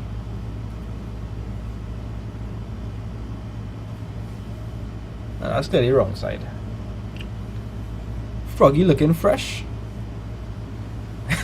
check Virginia now. Froggy step out fresh for back to school. I never. Yeah, boy. Okay, so guys, the opposite of cube is cube root. Do we understand that? Josh, you Yes, understand sir. that? Yes, Right? sir. Good. So, if you find the cube root, then that will leave you with what? If you find the cube root of r cubed, that will just leave you with what? R equals the cube roots 3b over 4 pi. Yeah. Now that's one way you could go, like, okay, so that's one way you could do the question. These two are the exact same method I just explained back again. So you can think of this as method 1. But in maths, there's a bunch of different ways you could work it out. So Virginia, I'm gonna call for your help. Oh, okay. Alright. Like I promise you, if you're a student and you're willing to put in your work and you're willing to like at some points not understand but stay there until you understand, you'll benefit a lot. Maths is something that will be confusing at the start, but when you put the pieces together, it makes sense. Right? Okay. So let's look at another method you could have employed. Another method. So this is a kind of advanced method. It's kind of advanced. Okay. We're gonna kill two birds with one stone, literally. Alright, let's go. So like Virginia, I'm gonna just make it a bit easier before we dive straight into this. If I told you that, you know, 2x is equal to, if I told you that 2x is equal to 1, right, and I asked you to make x the subject of the formula, what would you do? What would you do? Well, I guess bring over the 2, so a half. Another way you could think about it, right, and you could also think about it like you're dividing both sides by 2. Yeah. Right? Now, dividing by 2 is the same thing as dividing by 2 over 1, you agree? Yes, sir. Now guys, if I'm dividing by 2 over 1, that's the same thing as multiplying by what? A half. Everybody okay with that? Yes, sir. So, if I wanted to get rid of the 2, and so could I just multiply by a half on both sides? Yes, sir. Right, and if I multiply by a half on both sides, that's just going to be x is equal to a half. Okay, so let's run through our scene. If I wanted to get rid of 2 over 1, what did I do? What did I multiply by on both sides? To get rid of 2 over 1, what did you see me multiplying by? A half. Is everybody seeing that? Neela, Zachary, Natalia, Josh, talking to Virginia, right? Romano, Nikolai, Amara, Serena, Azaria, Sheree, I think that is Shireen, I'm not sure. Kamaya, Jenna, Navia, Sachin, Nathaniel, Ria, you know, Kushina, Nikhil, Lyndon, Ashish. Like, let me know if you guys seeing that. Like, to get rid of 2 over 1, I multiplied by the opposite, which is a half, the inverse. Are you all seeing now or now? Yes, sir. Yes, sir. Like, I have a question to ask, right? If we have 4 over 3 and you wanted to get rid of 4 over 3, what do you think you're going to multiply by? 3 over 4. 3 over 4. Yeah, you can multiply by 3 over 4. And we could go even a step further, right? And get the answer like nearly in like 2 steps. Let me show you.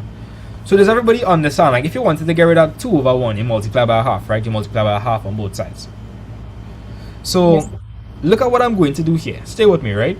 So could we all agree that 4 over 3 by pi by r cubed, that's the same thing as 4 pi over 3 r cubed? Okay, is that not the same thing? Yes, sir. That is the same thing, right? And I'm going to use my little hack now. If I wanted to get rid of 4 pi over r, I could just multiply both sides by what? How can I multiply? 3 over what? 4 pi. Yeah, 3 over 4 pi. Watch badness, watch badness. What is v multiplied by 3 over 4 pi? 3v over 4 pi. And you get your answer one time, just cube root. So r is equal to the cube root of 3v over 4 pi. So like if you utilize in this hack in the exam, you could, let me show you how fast you can do it, right? So you see v is equal to 4 over 3 pi r cube. Okay, well I could just multiply by 3 over 4 pi. You're gonna get up 3v over 4 pi is equal to r cube. So r is just equal to the cube root of that. Bam, you get your answer one time. Instead of doing so much micro steps. Yeah. Yes. So I could try the next one. If you want to try the next one, sure, it's not a problem. Does everybody understand this method? Or nah? So if Yes, just sir. go through one more time. Alright, so Josh. Stay with me, right, Josh? Here we're just I'm going to take it a bit easier for you, right? So we have 4 over 3. We have 4 over 3, right? Yes, sir. Good. What I multiply on both sides to get rid of 4 over 3? So 3 over 4? Exactly. So hence I can multiply both sides by 3 over 4. Yes, sir. And that would cancel it off, right? Yeah. Yes, sir. But what I'm saying, right, we can take that one step further. V is equal to, instead of saying 4 over 3 pi, and I could just say 4 pi over 3. Yes, sir. So tell me, we're gonna kill the 2 birds with 1 stone, right, Josh? So if I wanted to get rid of 4 pi over 3, what could I do on both sides? So multiply 3 over 4 pi. Yeah, multiply both sides by 3 over 4 pi. And what's gonna happen is I'm gonna end up with 3v over 4 pi on this side. And on the other side, the 4 pi over 3 and the 3 over 4 pi would cancel off, and that would leave me with r cubed. You understand? Yes, sir. And what would I do next to find for r? You put the cube root over 3v over 4 pi. That's all? Almost I now understand. Yeah. So like, how we feeling about the more advanced method? Or the It's I really prefer effective. the second one.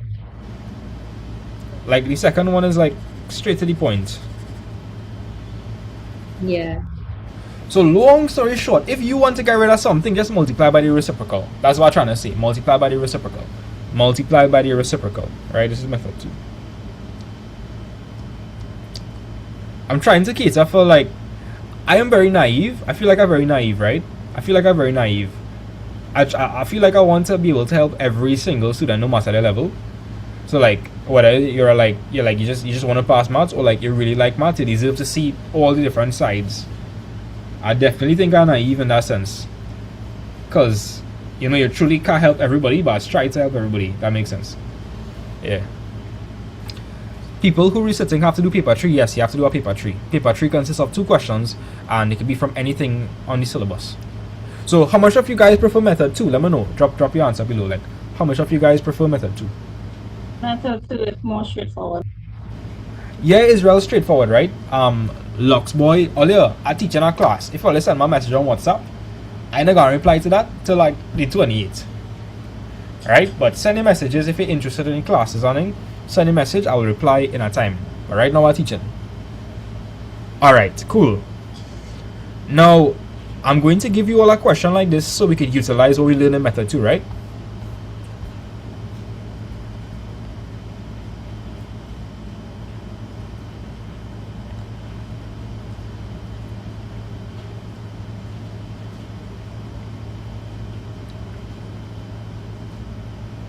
Alright, I want you to utilize the hack I just taught you. Utilize the hack. Let me go. What's the first step? I should multiply on both sides. I should probably say what I want you all to make the subject. I want you all to make z the subject of the formula. I want you all to make z the subject of the formula. Or what I multiply by on both sides? The reciprocal 8 of over 9. 5. 5. I would multiply both sides by 8 all over 9 pi. All your bad boy, big up all yourself. And if I do that, what am I gonna get on the left hand side? 8 and 9 pi. And that's gonna be equal to z squared. What's my next step? Square. Bram, your answer is the square root of 8n over n pi. That easy, right? All that real easy, right? Yeah. Yeah. I'm getting I'll show you this method. I was kind of concerned that a lot of people would get lost, but I'm seeing you all are handling it well. Josh, could you explain the question to me so I'll make sure you understand? Yes, sir, I think so. I want you to explain it to me. Sir, we have to multiply 8 over 9 pi. We write it, right? 8 over 9 pi. And then that will give me, when I multiply it will give me 8n over 9 pi, and we equal it to z squared. And when we do that, we just have to put the cube root, which is Whoa, 8. take your time. Not cube root. Sorry, so Take square your time. root. Right, because it's z squared. It's z squared, right? Not Yes, z sir. cubed. It's z squared. Boy, rain falling real hard, boy. Rain falling real hard. Did the rain move from south to where, like? Everybody. Yeah, I'm from south. I'm from south, guys. I'm from south. Yeah, because that real rain south this morning. Yeah, plenty. Boy. Virginia, you saying big up south? Ain't you from north? Yeah. Why not? Okay. So I seen people saying nice things like this method is so much easier. That's great. So that's good. Josh, I feel like you low-key have fans on TikTok. I feel like you low-key have fans on TikTok. I'm not gonna lie. I feel like you low-key have fans. Yeah.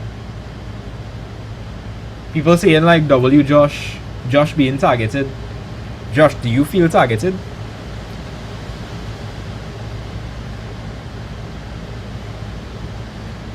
I know for a fact Josh going for your phone to check the TikTok live to check the comments.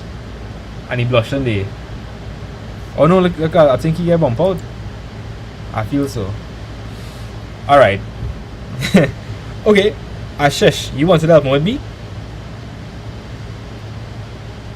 Yes, sir.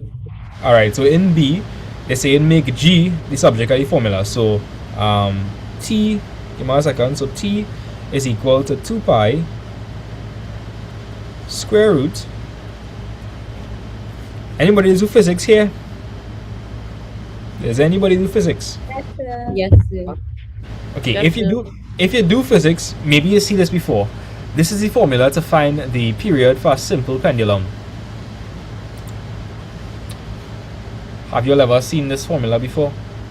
Yes. We have to advance, Yeah, this is the formula to find period. So like if you have a pendulum, so basically a pendulum is a string attached to a mass, right? You displace it from its original position and it swings back and forth. Yeah. Right? I lost. Well, if you're not doing physics, you don't have to study about the physics behind that. But if you are doing physics, I think you could appreciate that that is the formula for period of a simple pendulum. Yeah. Okay, but anyways, so you want to make G the subject of the formula. G the subject. G. Right, so Ashish.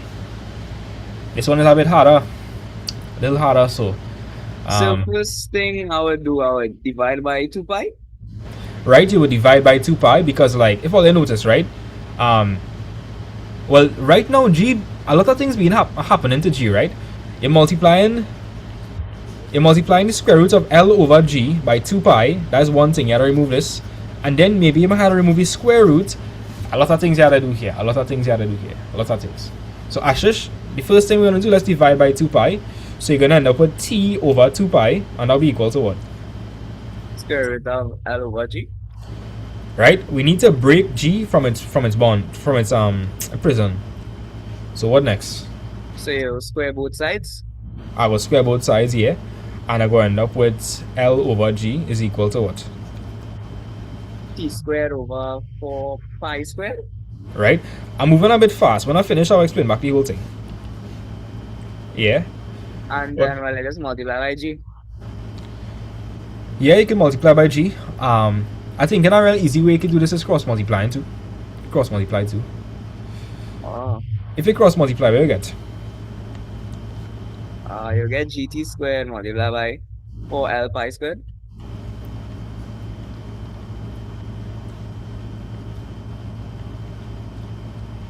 I'll make you do next to find for G. And then it will be 4 pi squared L divided by T squared. Yep, that's it.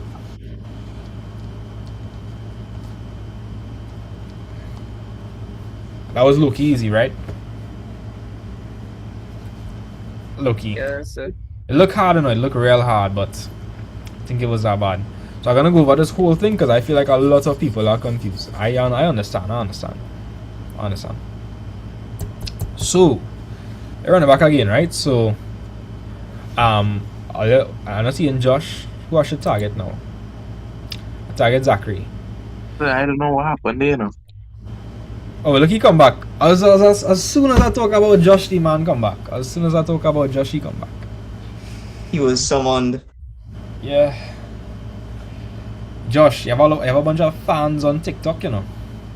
I heard so. Yeah. Oh, you see how Josh is the birds, man? Boy. Gotta be like Josh, yes. Gotta be like Josh for real. Josh, you gotta teach them the ways. Nah, sir, I don't think so. You know, we gotta teach them maths first. I agree. We should focus on the maths first. Alright, so Josh, in this question, we're trying to make G the subject of the formula. G. Right now, G real chin up, boy. G is real chin up. Real chin up. Talk to me, Josh. Where is G? Where exactly is G? No, on the left hand side. No, on the right hand side. G over here, right? Yes, sir. But right now, G in jail. Seeing that? Like Yes, let's look at what's happening to G, right? It's L over G, then that is being square rooted, and then that is being multiplied by 2 pi. Right now, G in real deep. I can't say what I want to say, but he in deep, you know? Real deep. But so Josh, we want to do to like free up G. What we want to do? So we can multiply. Please. So that again? So now we can divide. So t divided by 2 pi. Right. So here what? I need to explain this. Some students might think, oh sir, and I can just multiply by G on both sides, and they go say G is equal to 2 pi square root of L. How much are they gonna make that mistake? How much of you guys are gonna make that mistake in the exam? Be honest with me. How much of you all are going to do that? Is anybody gonna make that mistake? No, sir. No, I hope not. Alright, let me tell you all something. This G, right, that is in a square root. If it is in a square root, can you do anything with it? Like it's in a square root, can you do anything? No. No, the short answer is no, right? No, so it's in jail right now. So until you get rid of this 2 pi and you square, you can't do anything with our G. So, Josh, the first order of business is we gotta get rid of this 2 pi, right? You understand? Yes, sir. Yes, sir. So we have 2 pi multiplied by all of that. You understand? Yeah, yes, sir. So if that is multiplication, then if I take the 2 pi and I move it across, we're going to turn to division. Right, so that's gonna be t over 2 pi is equal to what? Square root L over G, sir. Talk to me. Is G free or he's still in jail? Still in jail, sir. Still in jail. Somebody say big up Josh for learning. Right. I say hi. Yeah. Hi. That was the transfer to my phone because this laptop. I don't even want to talk about it. You know, you and Nikolai say the same thing. Had was too. Nikolai say the same thing. Nikolai will be like, sir, I had was to disconnect the Wi-Fi, sir. Nikolai does that same thing. How much are they to do that? Anybody just say that? Like, oh, nah. So when you talk about Nikolai, I just see Nikolai head just pop up like this. Oh. Romano, Alright. what are you laughing at? By the way, guys, let me take this opportunity to tell the people what to do, right? Tell the people what to do, guys. Tell the people what to do. Like and subscribe. Follow on TikTok. Guys, Don't after forget to tell your mommy, daddy, and uncle and aunties. Join Math Vibes. And Yes. and mother-in-law and sister-in-law and brother-in-law. Where that all that coming, but anyway, tell everybody. Tell everybody, right? If all they want, or they can make a TikTok video, do that for me, like one out there, and be like, this man teaching C-Sec maths for free for 24 hours right now. Like, and tag man. Anybody. Yeah. Keyword is, yeah. When people hear the word free, let's go crazy. Alright, so, yeah, let's continue. So, Josh, what we should do next? See, not G still in jail. G is still in jail. What we gotta do? So we remove the square root and Yeah, we'll remove the square square root. the t and the 2 pi. Right, so we had to square this. So guys, you all understand that if you want to remove the square, you'll have to the square root, you'll have to square the other side. Yes, sir. And well, technically you're squaring this side as well, you know, you're squaring that as well. But you see, the thing is, when I square this side, I'm gonna do the square root. It will cancel. Right, so I'm just going to write L over G. Are you all with me so far? Yes, sir. Is anybody on TikTok understanding this?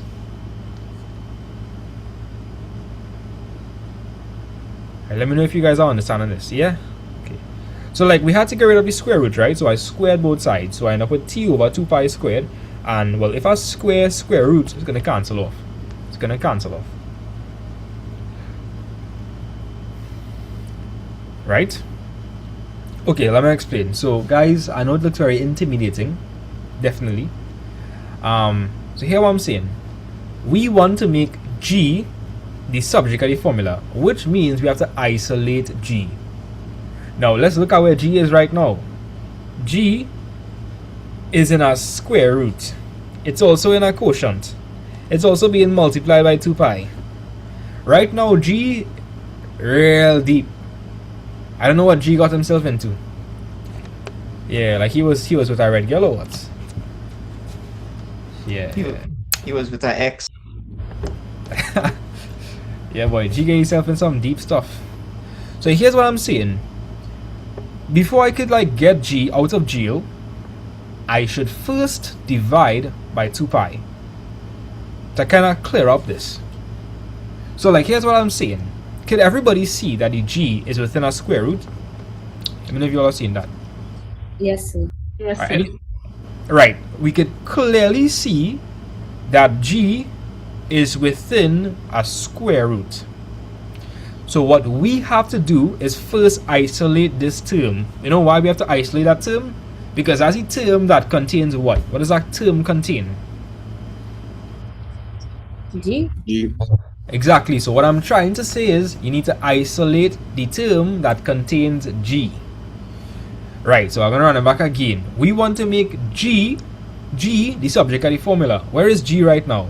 Well, G is within a square root sign and in a quotient. G is over here. But the main thing is G is in this term, right? And let's see that G over there. G in that whole big term. Yes, sir. Okay, so what I need to do is I need to isolate this term then if G is there. So right now I'm multiplying 2 pi by that. So if I'm multiplying 2 pi by the square root term, then if I move across 2 pi, it's going to turn to what? If it was being multiplied on the right hand side, when I move it across, it's going to turn to what? Division. On the left hand side. It's going to turn to division, right? So t over 2 pi. So we have t over 2 pi is equal to the square root of L over G. Good. Now, you're seeing here that again we want to make G the subject of the formula. Right now G is still in jail. Why is G still in jail? Because it's in the denominator. It's in the, no, that's not the reason it's still in jail. It's being square rooted. Exactly, it's being square rooted. They can't do nothing until they get rid of that square root. So what we did was we squared both sides. But why did we square both sides? To cancel the root. To cancel the root, right? So good, it finally break free from the shackles. That was the square root. So we end up with t over 2 pi squared is equal to L over G. Is it free now? Is it all free now? Yeah, I guess so. Right, so he's signing the divorce papers on him.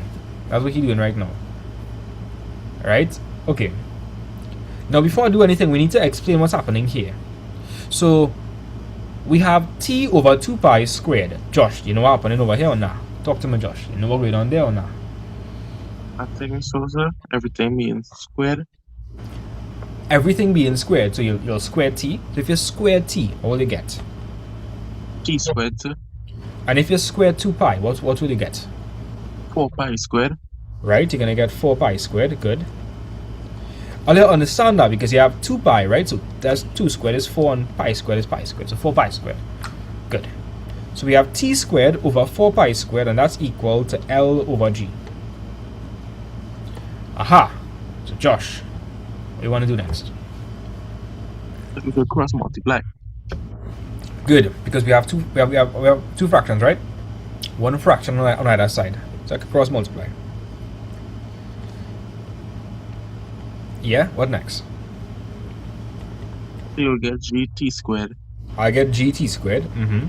And equals to 4 pi squared L. Yeah, 4 pi squared L. Earlier, we had a big up Josh for real though. Earlier, W's in the chat for Josh. W's in the chat for Josh. Josh, next thing you go out in public and people saying, Josh, I get a picture with you. Because Josh staying quiet now, you're nonchalant, you know. You're nonchalant about it. Okay, so we have to make G the subject of the formula. Right now, G is being multiplied by what? T squared, sir. Right, so if G is being multiplied by T squared, then what do I need to get rid of over there if I want to isolate G? So the T squared, so you have to divide. Right. Does everybody understand that we're multiplying G by T squared? So if I were to move it across, that would turn to divide by T squared. Yes, sir. So G is going to be equal to 4 pi squared L all over T squared. Yeah. Natalia, how are you feeling about this, Gil? How are you feeling about this? Yeah, that one was, the working was lengthy, but I understand it. You understand it? Okay. So I have a question. Talk to me, Virginia. Could you like invert both fractions and just multiply by L? Like where's T squared over 4 pi squared? Like invert that fraction and the next one, then multiply by L. Yeah, that's how you could do that. You could just say it'll be 4 pi squared over T squared is equal to G over L. You multiply both sides by L, you're gonna get 4 pi squared L over T squared is equal to G. Yeah? Okay. Yeah. So like here it is, guys, like when you sign up for my classes, I have private Form 4 and 5 class, but hear the thing, right? When you sign up for my classes, you gain access to all these extra sessions at no extra cost. Like all these hours here. If you're my student, you get to come into the Zoom and do maths with me for like at no extra fee. So like I literally getting like my students literally getting like, if all they're willing to pay new work, like free 24 hours. Well, it's crazy. All right. Here's the best move I think I should make. I think I should give you all a question that's similar to this one to see if you all truly understand. Somebody say, how I bathing and you teaching? Well, it probably means you have the phone and you're watching the live in the shower, I suppose. That is dedication. I read that.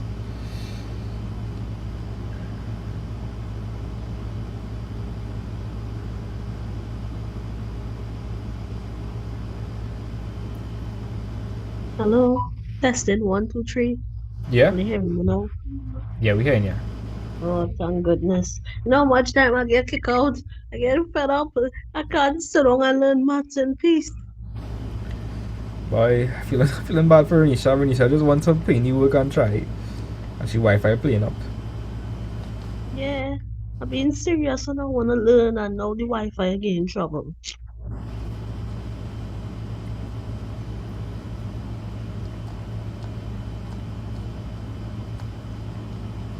You know what? I'm gonna give you all a similar question. So here's the plan. I'm giving you all 3 minutes. Try something.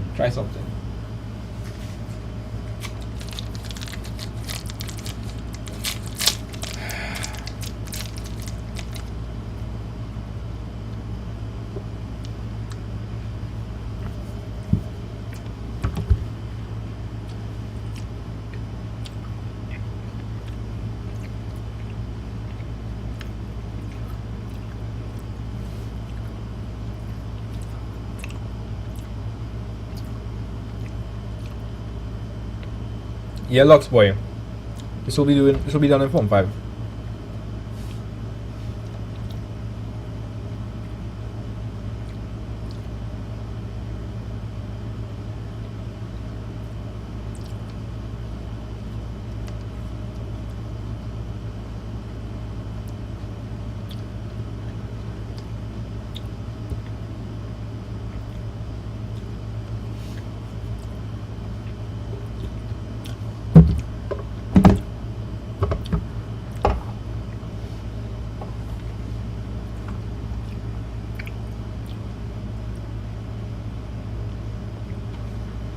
Well, if my hair looking good, somebody asked me what shampoo I use and thing.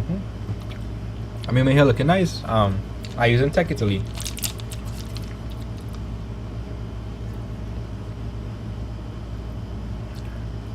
Gents, fellas, if you're looking at this, take care of yourself. Like, take care of yourself. Like, seriously, like, mark all your beard and thing. You know, buy a good shampoo and conditioner for your hair so you don't lose your hair. Right? You know, have a skincare routine. People they say like, you know, that kind of sauce. No, take care of yourself, look good. Ladies like that, right? Fellas, take care of yourself. Again, I'm tough, sir. Okay, Yeah. okay. No woman I want to be with a fella that looking real musty. You know what I mean? Take care of yourself. That's true.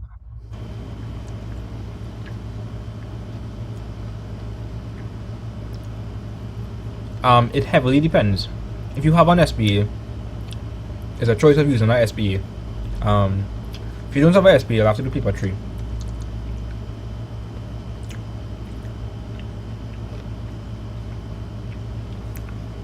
I'm gonna make a TikTok video. I'll go and sit behind the scenes, right? Wait, so I'm just gonna eat in this.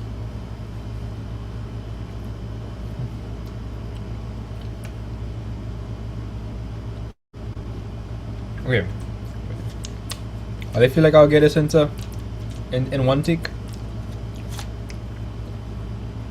I mean, maybe. Let me see. You all here, so I might be a bit nervous, but we go see. Let's stop looking at me. Still looking at me and making me nervous, right?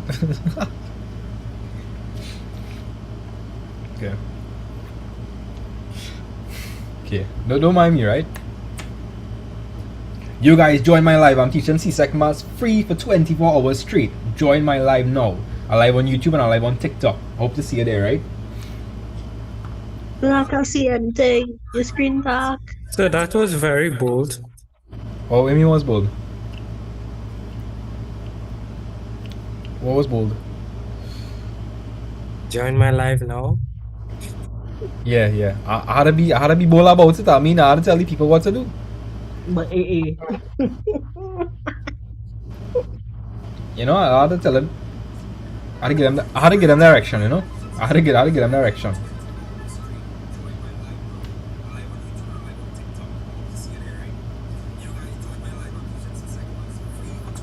So are you aware that your camera dark on my side, or that's just Nah, I think it's probably internet.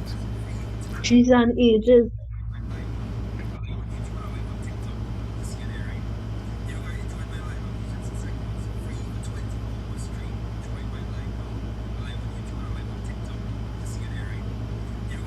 Are you all getting through or not?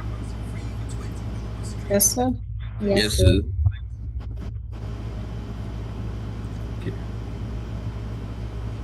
I feel like we might get more people in the nighttime. Yeah, because all my friends are out right now. Yeah. But like guys, we had to make it to the 20k, you know. We had to make it to the 20k. Yeah, had to make it. Right? Okay, are you ready to answer the question? Yes, sir. Alright. I now get a 400 gift. What do you mean by that? I don't know what you mean by that. 400 gift. Hope that's $400. I'm joking. Okay. I'm not from Guyana. I'm from Trinidad. Yeah. Okay. I don't know who I gonna put on the spotlight. Zachary. I can put Zachary on the spotlight. Check him. Check Zachary. Check Zachary's. Check Zachary's face. Check his face. Yeah, boy. Yes, sir. Zachary, let me mash it up in one take, right? Let me go. Yes, sir. So you're gonna divide by 2 pi on both sides. Right, so I'm going to up with t over 2 pi is equal to what? Is equal to square root of m over k. What next? Then you're gonna square both sides to cancel out the square root. Right, so that'll be. You want to just square everything one time? You want to square everything one time or not? Yes, so just square everything one time. So it'll be t squared over 4 pi squared.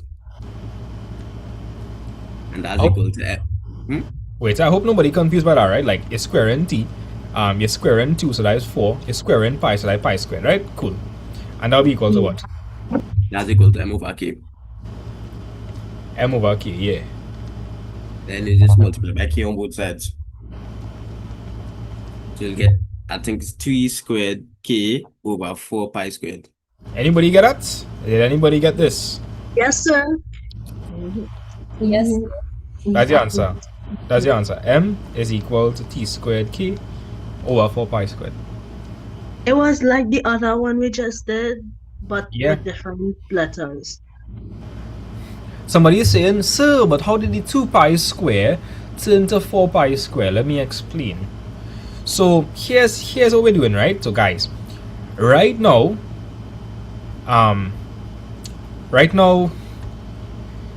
the m over k in jail, right? Because it's being square rooted.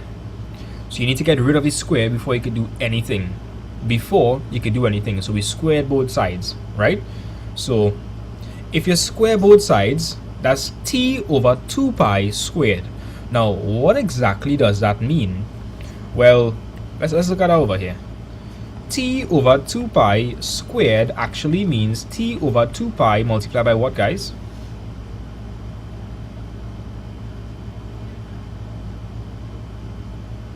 Guys, what do you think t over 2 pi squared is? T over 2 pi multiplied by what? Oh, t over 2 pi. Somebody said multiply by 2. No. When you see something to the power 2, it means that you're gonna multiply it by itself 2 times. So if you see t over 2 pi squared, it really means t over 2 pi multiplied by t over 2 pi. Okay? So t by t, you're gonna multiply now. T by t is t squared. Over here, you're seeing 2 by 2, that's 4. And pi by pi, that's pi squared. So that's how I got it. In summary, if we are squaring both sides, that's just going to be t squared. And this is going to be 4 pi squared. I'm squaring everything. So if I square t, that's going to be t squared. If I square 2 pi, that's going to be 4 pi squared. Everything is going to be squared. Hope you understand that. Okay. Good. Let's move on. And so what Zachary then did was he said, we had to get rid of k, because in this question we're trying to make what the subject? What am I trying to make the subject? I'm trying to make m, right? If I'm trying to make m the subject, can we see that right now m is being divided by k? Yes, sir. Do we want it to be divided by k? No. No, sir. No, you don't. Right? So Zachary choose to multiply both sides by k. Or you could just think about it like moving it across. If I move across divided by k, we're going to turn 2 on the other side. Multiplying, sir. Multiply by k. Exactly. And that'll be t squared multiplied by k over 4 pi squared. And that's equal to m. Bam. That's the answer.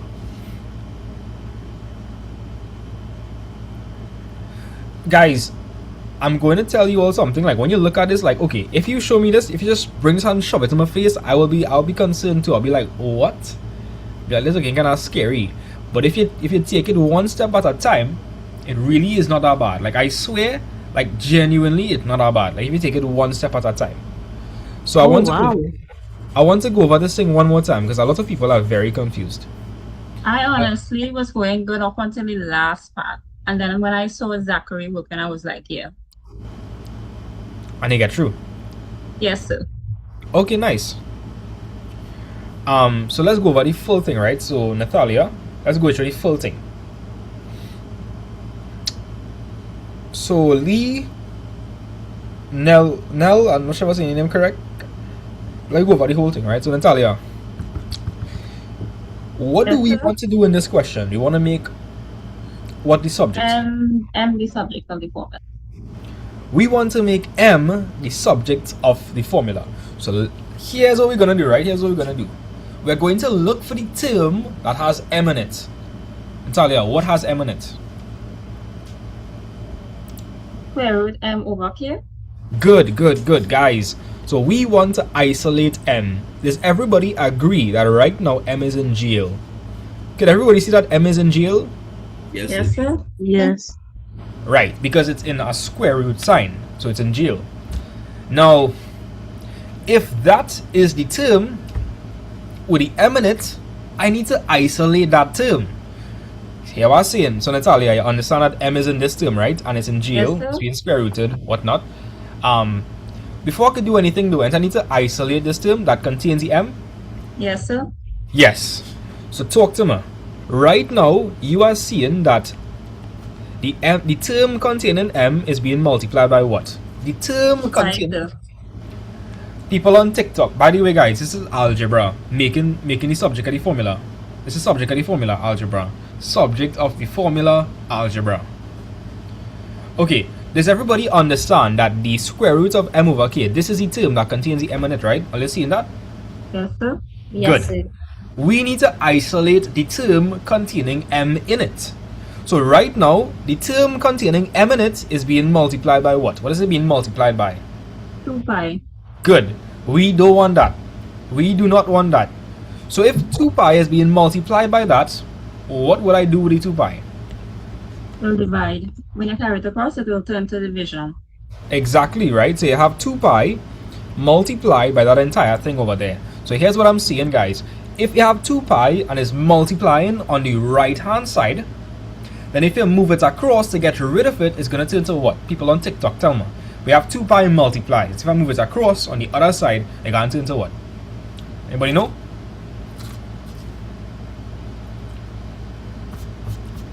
It's going to turn to division. Yes, it's going to turn to... Somebody said plus. No, it wouldn't turn to plus. Let me explain this.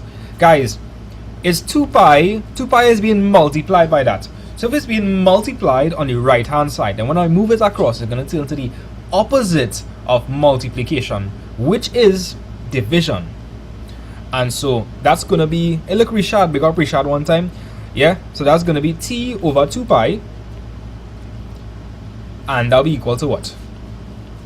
That'll be equal to the square root m over k. Say it with me so far? Yes, sir. Okay, what about the rest of you guys? Like people on TikTok, YouTube, let me know how y'all are feeling. Let me know. How are y'all feeling? So does everybody understand that I isolated the term that had the m in it? I isolated the term that have m in it. But m still in jail, right? He's still in jail. He's still in jail. You can see that, right? M is still inside the square root sign. But so far, we're setting it up. So we had to make m the subject of the formula. This was a term containing m in it, so I needed to isolate that. That term was being multiplied by 2 pi. So I took the 2 pi and I moved it across. So like we have 2 pi and it's multiplying there, so when I move it across to get rid of it, it's going to turn to divide. So we get t over 2 pi. And just like that, we've gotten rid of the 2 pi. Good. But like I say, m still in jail. What do you feel m do to get in jail, boy? Zachary, what do you feel m do to get in jail, boy? You feel you do? Yeah, I'm not too sure. Also, I feel you take a man girl, you know? maybe so, maybe. I feel so. I'm giving that kind of vibe. Yeah. But anyways, he's still in jail. So we need to get rid of the square roots. Can anybody tell me what's the opposite of square roots? Square, sir. Exactly. So I'll square both sides. So on this side, I'm going to square it. So that'll be t over 2 pi in brackets, and I'm squaring this whole thing. Do you understand? I'm squaring that entire thing. Yes, sir. Now, if I square this side, what's going to happen to the square and the square root? The square... cancel off each other. Exactly. It is going to cancel off each other. And what would it give me? It will be m over k. Exactly. It will just give me m over k. Nice. The man out of jail now. He out of jail. Right? He out of jail. Right? Cool. Right? So we want to make m the subject of the formula. So we need to isolate m. For me to isolate m, what would I have to do now? Since he out of jail, what I could do? You could carry k across. Right? So right now, where k So it is, will right? become multiplication. Yes. Exactly. Will become multiplication. Somebody said to just repeat that again. Okay, no problem. So they said to make m the subject. Cool. So we divided by 2 pi. We needed to get rid of the square root. So what did I do? I did the opposite of square rooting something, squaring it. And in doing that, the square and the square root, it terminated, it cancelled off, and so I got m over k. Hope we understand that. Good. Now, let's work this part out. So Natalia, if I have t over 2 pi and I'm squaring that, what would I get? You get t squared over 4 pi squared. So do you understand I'm squaring, everybody getting square from our side, everybody's squaring up. Yes, sir. That's all like they're fighting for land. Everybody's squaring up, you know. Yeah. Talk somebody, you know that are fighting for land right now. Yeah. But like the way all of them squaring up, I swear they're fighting for land. But anyways, let me explain the math behind that. You have t over 2 pi squared. That really means t over 2 pi multiplied by what? T over 2 pi. Right, because if you have something to the power 2, it means you're multiplying it by itself. Yes, sir. So look at this. T by t is t squared, and 2 pi by 2 pi, that's 4 pi squared. You understand the maths behind it? Yes, sir. Good. And we have m divided by k. We want to make m the subject of the formula, so I'll have to move across the k. Right now, we are dividing by k. So when I move it across, it's going to turn to what? Multiply. Exactly. And what my final answer will be? It will be t squared by k over 4 pi squared. Now I have a question, guys. If instead of this, if instead of t squared k, you had k t squared over 4 pi squared, would you be right or wrong? You'll be right. I mean, for people on TikTok. Guys, people on TikTok. If you all had k t squared over 4 pi squared, would I be wrong or would I also be right? And I'm gonna answer your question with a question. If you had 2 by 5, what was 2 by 5, guys? What's 2 by 5? What's 2 by 5? Answer my question. What's 2 by 5? 2 by 5, what's that? 10. 2 by 5 is 10. What do you think 5 by 2 is? Also 10. Guys, it didn't matter the order in which I multiplied. No. Yes, sir. No. So if I have something, right? If I have something like t squared by k, is that any different from k by t squared? No, sir. No, it's the same thing. So either one is fine. Either one is fine, right? It's mathematically correct. But as a standard, we put it in alphabetical order. But both are correct. Both are correct. Right? The reason why both are correct is because multiplication is commutative. Yes, sir. Do we understand that? Yes, sir. Bad. Big up. It just look real hard, you know. Like I tell you, maths, everything in maths just look complicated. Like let me show you guys the stuff I just be doing in maths. Let me show you.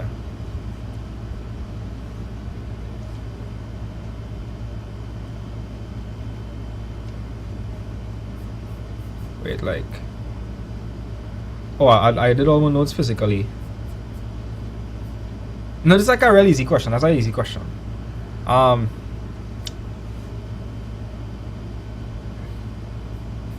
find like, you see, like the thing is, everything in maths just look complicated, man. Everything in maths just look complicated. Like when you get down to it and you truly take your time and you understand everything, it's really not that hard. Like I'm promising you, it's really not. It just looks hard because you don't understand where to start. But it really isn't hard. Check Richard now. Richard say like a red girl. She just wanna be understood. Yeah. Again with the offenses against red women. What's wrong with all you? Wait, there's somebody saying, oh, Crystal is saying, squared part is losing me. Where both left and right side is squared but wasn't right already. Okay, let me explain. Crystal, the m over k is being square rooted.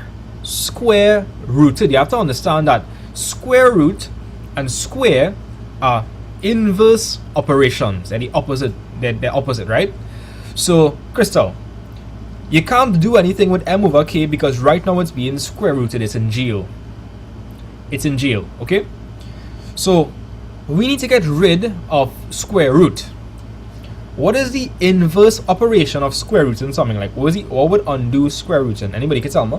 What would undo square rooting? Squaring. Square, sir. People on TikTok, tell me. Crystal, you especially, how you talk to me? Crystal, tell me. Right, Renisha, I see you have your hand raised, talk to me. The opposite of square root is squared, and somebody say M in jail because he put cucumber on doubles. Nah, you put sweet sauce. Get facts right. The cucumber in doubles don't taste that bad. It's the sweet sauce that shouldn't be there. Yeah. I just saying what somebody else say. I don't have a problem with cucumber in doubles. Yeah, me either. Cucumber in doubles tastes good. Is he Shadow Benny too? I like yeah, that's just good in doubles as well. Right, so we have to get rid of the square root. So you square both sides. Guys, Crystal, if I square root, it's gonna terminate because you know they're the opposite of each other. They're gonna cancel off. So you just end up with t over 2 pi squared is equal to m over k. Hope you understand that. Aki, you lost when they were the chicken and doubles. Who just put chicken and doubles, boy? Zachary. Check Zachary face now. What we gonna do? Hey. When I put chicken in doubles, what you man nasty? This is that. That is disgusting. If you want that, go in a roti shop, all if you want that, go in a roti shop. Yeah. You just only put chicken and roti, not doubles. Okay? Why you gonna ask the pour doubles, man? Hey, I get chicken in it. People not skin up your face and what you like. Brother man, what you talking about? Yeah. Somebody say, why put the K with the T and not separate? Okay, let me explain. So guys, does everybody understand the part where I squared both sides and we end up with this? Yes, sir. Yes. Okay, this is gonna turn to T squared and this is gonna turn to 4 pi squared. Why? Because it's 2 pi multiplied by 2 pi. 2 by 2 is 4, pi by pi is pi squared. Good. Hope you understand this step over here. Right? Cool. Now somebody is saying, why put the K with the T and not separate? Because they mean the same thing. That's why. Let me explain. Talk to me, right? So right now we have m divided by k. We have m divided by k. If I were to move across the k, it would turn to what? If I divide by k and I move it across, it'll turn to what? Tell me guys, are they being quiet? Multiply. Sorry. Multiply. That's going to be t squared all over 4 pi squared multiplied by k. I believe that's what you were asking me. Right? So, Brianna, I believe that's what you were asking me, Brianna, right? That's what you were asking me. Just confirm. Yeah? Okay. This is fine, but it's not in like the most simplified form, I would say. Now let me ask you all a question. You're not seeing it, right? But this is k. This k is over what? That's k over what? That's k over what? 1. K over 1.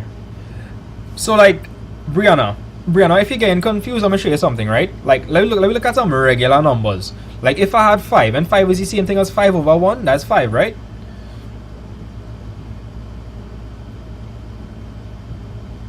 Yeah? 5 over 1 is the same thing as 5. So, k is the same thing as k over 1. So, guys, watch. This is multiplying fractions here. When you multiply in fractions, you multiply numerator by numerator and denominator by denominator.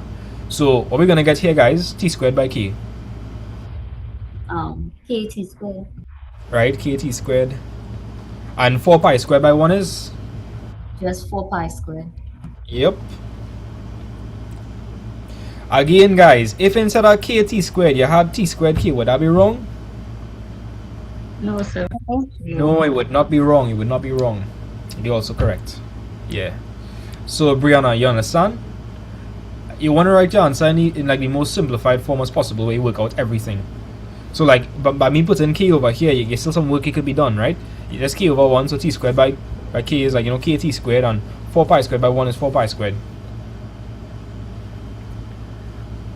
Yeah. So are you okay with that? Yes, sir. Yes, sir. Yes, sir. I noticed that a lot of students that struggle in maths, they are the students that want to know why, but the teacher never really had time with them, which is really sad. That's why I noticed. Like, students that are often performing low in maths, are not bad. They're students that are very capable. It's just that the system doesn't reward asking questions, in my opinion. So it does me and art maths. Like the teacher just not good for maths. Yeah, it's like nobody, like, you just want to know why, right? You just want to know why. But the teacher will just be like, you don't have to know why, just do what I tell you. Yeah, exactly that. She wants us to know how to do it, but she doesn't actually teach us like why it is we doing that or like. That has pissed me off, right? So that's why when I ask me why, I will entertain the questions, because you need to know why, right? You can't just do something you don't know. Right? A lot of people just live their life like that. Very true. You need to understand why you're doing what you're doing, right? You know? Next thing, no, I can't get that example, no. Be a funny one, but I don't know. It's like appropriate. So like, you know, back in the day in like, I think it was France, you know, people used to like relieve themselves in like a pan, right? And they used to like throw it out the balcony. You know what I'm talking about? Yeah, I know what you're talking about. Yeah. Right. So like, just because your mother tell you to go do that, you should understand what happened when you do that. Because like, people walking by, they gonna get drenched, right? So like, when you're doing something, you have to understand why you're doing what you're doing and like the repercussions. Yeah. You don't want to be soaking people in, you know. Yeah. You don't want that. You want to think about what you're doing, right? You don't just want to be moving mindlessly. So I encourage you questions. That's why we should join Math Files, because it's very in depth. Yeah, very, very in depth. I don't mind explaining why, how, everything. Just a small thing. Okay, good. Let's move on to the last question. Who wants to help me with the last question? C. I do. Okay, Renisha. Okay.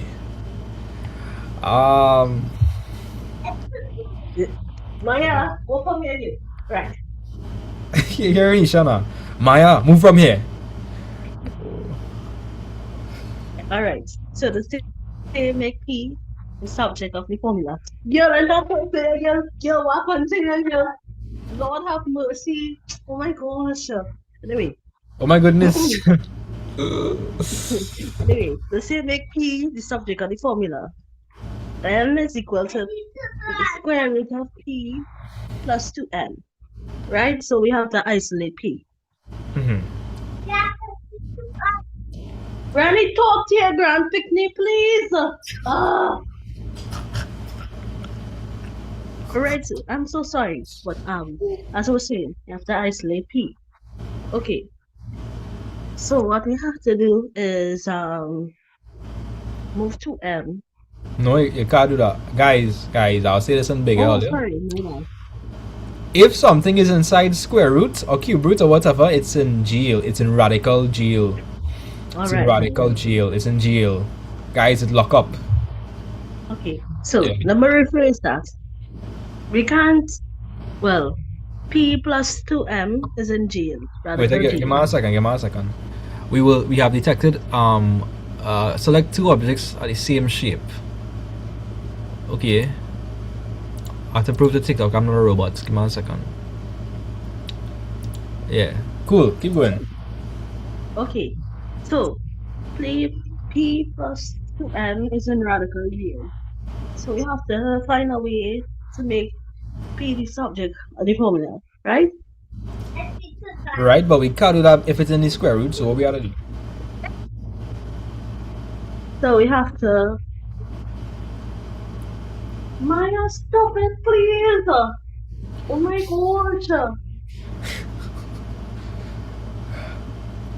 Granny, should not listen anymore. She go next. Yeah, I already said you're unmuted, you know? Sorry. Yeah. Okay. Yeah, Nikolai? If you initially beat she younger sibling, so I know she will beat them. That is my niece, and she miserable. and I don't hit people, Chad. Maya, boy, Maya. Maya again, yes. Maya's my sister name, you know. Yeah. I just call her Maya, but her name is Tumaya. Okay. Alright, so Renisha, what should I do if I want to get rid of that square root? Okay. To get rid of the square root, we have to find the opposite of square root, which is squared. So I need to do what to both sides? Multiply both sides by m. Nah, I need to. What's the opposite of square root again? Squared. Oh, by 2. Sorry. Nah, wait, so shall I multiply both sides by 2? Why am I getting this wrong? That's okay, take your time, take your time. So, Renisha, what's the opposite of square root? What's the square? So what do I have to do to both sides? Square it. Yes. Yes, so let me explain that again, guys. Let me explain that again. So, anytime you have to make something the subject of the formula, and it's in radical GL, probably one with a radical, sir. Well, if you see like cube root, square root, whatever, this is a radical. Square root is a radical, right? It's in radical GL. You can't do anything unless you get rid of it. So you have the square root of p plus 2m. So the inverse operation of square rooting is squaring. You have to square both sides. So if I square both sides, squaring. What would I get, Renisha, if I square the left hand side? The left hand side. Yeah. How to square m both squared. sides? I'm gonna get m squared, right? If I square the right hand side, what would I get? Yes. Tell me, if I square the right hand side, what would I get? P squared. No, okay, so Renisha, we have the square root of p plus 2m here, right? If I square this, what's gonna happen with the square and the square root? Oh. P plus 2m squared. Nah, so the square root and the square will cancel off, and it'll just leave it with p plus 2m. Okay. Take your time, right? So Renisha, let's run it back again. So Renisha, what would undo square root? What do you know would undo the square root? Repeat what you're saying, please. What would undo the square root operation? What would undo that? What will undo the square root operation?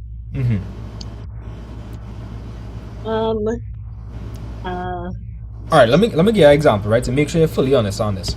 So Renisha, if I ask you for the square root of 16, right? What would you tell me? What would you tell me? 4. You would tell me 4, right? Yes. And what would I do with 4 to get back 16? Multiply 4 by itself. Okay, multiplying 4 by itself is the same thing as 4 to what power? 4 to the power 2.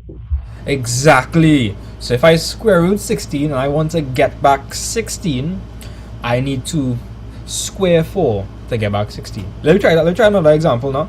Like, we could probably try the square root of 2d6. What is the square root of 2d6? 6. What would I do with 6 to get back 2d6? Multiply 6 by itself.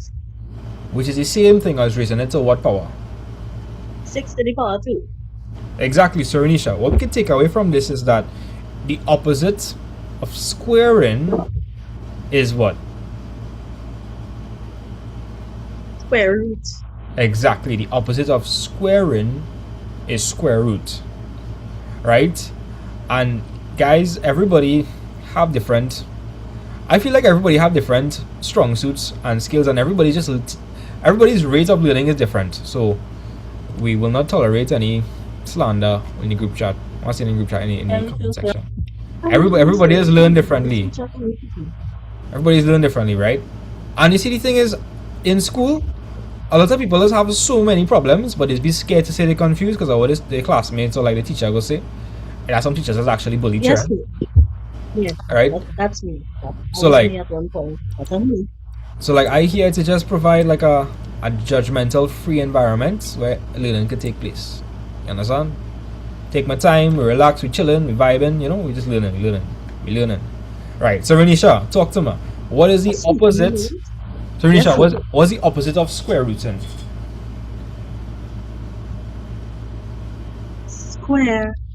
squaring. Exactly. So you fully understand that? Yes, I do. So Maya, Renisha, give me 5 minutes, please. I feel like Maya messing with you, I feel like Maya is the... How do I get that Yes, Maya? Maya, this stupid man. This is Maya Gile. Hey boy.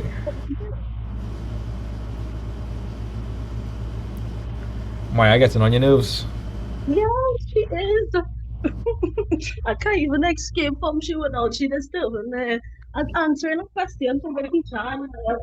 I feel we had to put... It's I my feel like... teacher I teaching too. I feel we had to put Maya in radical jail, I feel like we had to push you in radical jail. We had to screw with Maya. Yeah, Risha, we had the same thought.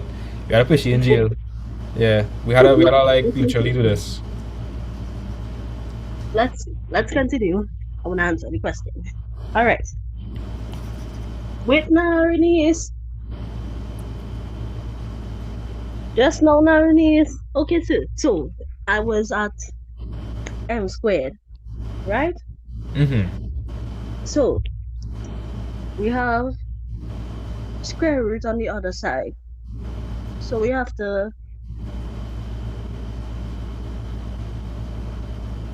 I have it. Yeah, but take your time. I know we have to square, but we have to Right. know how to square it. If I square a square root, what happens? Let's look at this example, right, Renisha? When I squared 4, what did I get? 4 to the power 2. Right, but what did I get? 16? Exactly. So Renisha, look at this, right? The square root of 16 was 4, and when I squared 4, I got back 16. So Renisha, if we have the square root of p plus 2m, and I square this, what would I get back? The square roots are p plus 2m squared. Maya, separator. Hey boy. Alright. So Renisha, I'll tell you the answer for now and I'll try to explain it again, right? So Renisha, if you square the square roots, they're just gonna terminate, they're gonna cancel off because they're the opposites of each other. They're like opposites, they're like polar opposites, they're gonna cancel off. And so it's just gonna be equal to p plus 2m. So why did, in the streets? so why did we square both sides? We square both sides because we had the square roots of p plus 2m, and we were trying to make p the subjects. Renisha, yeah. Alright, yeah, I had to mute Renisha. Yeah, so guys, we want to make p the subject of the formula, but p is in radical jail. Right now, p is inside the square root sign. It's inside the square root operation, so you can't do anything with it as yet. So what we have to do is we have to get rid of the square roots so you could perform, what you had to do to get p the subject, the formula. So we square both sides, and on the left hand side it became m squared. On the right hand side, since squaring and square root are inverse operations, it's just going to cancel off, and that's going to leave you with p plus 2m. Justin Kanye is a crazy man. Justin can't just say sharp all the way. Something wrong with Justin, or what's going on with Justin, guys? What's going on with Justin? He has not touched Takasio yet, sir. Yeah, he hasn't. Okay, so guys, I want to make p the subject of the formula, so what should I do next? Would you carry across the positive 2m to the left side? You would do that. And if you do that, what would you end up with? It'll be m squared minus 2m is equal to p. Right? M squared minus 2m is equal to p. Do you guys understand that? Yes, sir. So the answer is p is equal to m squared minus 2m. Let me know if you guys understand that. Yes, sir. So I finally get peace and quiet. I'll answer the next question because you see I was being disturbed. Everywhere I go, she always following behind me. Alright, well, here with Renisha. Wait to explain this question to me again. Explain it back. Okay, no problem. Okay, so we have to make P the subject of the formula. Mm-hmm. So the M is equal to P plus 2M. So we have to find the opposite of square root, which is squared. So on the other side, we will have M squared. Uh-huh. So you have to square both sides to get rid of the what? The square root. Mm-hmm. And so what would I be left with on the right-hand side? P plus 2M. Right, that's correct, because remember, if I square something that's square rooted, it's going to cancel off and it just leave me with what's on the inside. It leave me with the argument. So P plus 2M. What am I going to do next if I want to make P the subject of the formula? To make P the subject of the formula, you will have to multiply both sides by M. Alright. Yeah. Wait, say that again? You're going to multiply both sides by M, you say? Not M. I did say M before, but I wasn't sure if it was correct. I don't think it's M. Alright, so Renisha, let me take your time, right? So we are trying to make P the subject of the formula. P the subject of the formula. So we're gonna both sides by P. No, we wanna isolate P.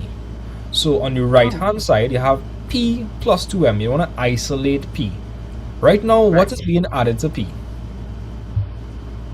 2M is being added to P. Mm-hmm.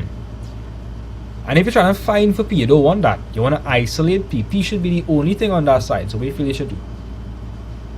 You should put 2M on the other side. Right? And if I do that, what would I get? M squared over 2M. Let's say that again? M squared over M squared. No, wait. Just now, Maya, just now. M squared over. Nah, it wouldn't be over, so it's No. No, it's positive 2M, so if you move it across, what would it turn to? Negative. Right, so that'll be M squared minus 2M, and that'll be equal to what? That'll be equal to P. Yeah. Right? Renisha, I really feel fair, yes? You're really trying to learn, and well, it's all like the environment you're in LA and you learn. I'm really trying. Nobody can watch Maya. Nobody. Her other niece and granny with her. You able to go in a room and like lock the door and like focus? Like, are you able to do that now? Yes, I think. I feel they should do that now because this will sound selfish, but you can't let people stop you from doing what you have to do, right? Yeah. So I wouldn't say that's selfish. Well, some people might say selfish, you know, but you have to do what you have to do, right? For your own self-interest. Yeah. Alright, so cool. So let's move on.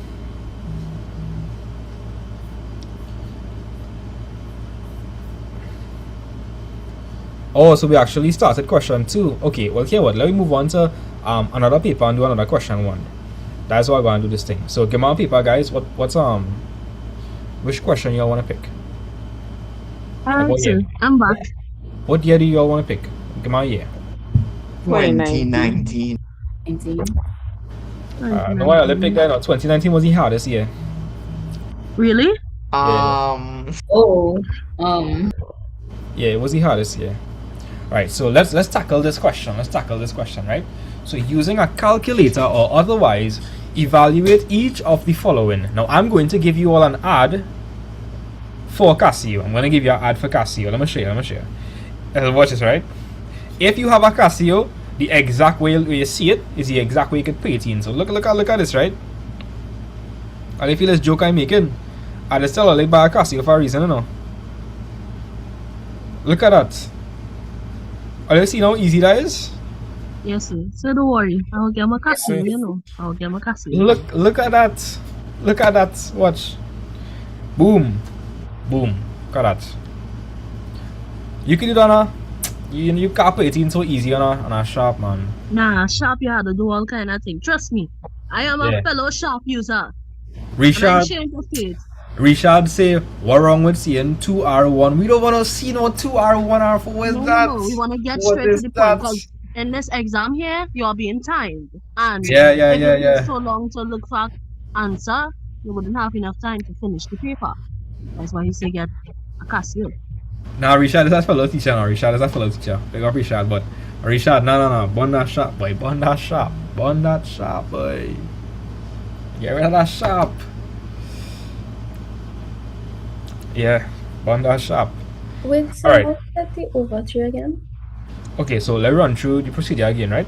So if you guys have a Casio, you're gonna press the fraction button, right? You press the Yes, fraction button. Okay, yeah, I'm streaming on YouTube as well, right? So we want to do now, Jenna, you're gonna press Shift fraction button to get the mixed number.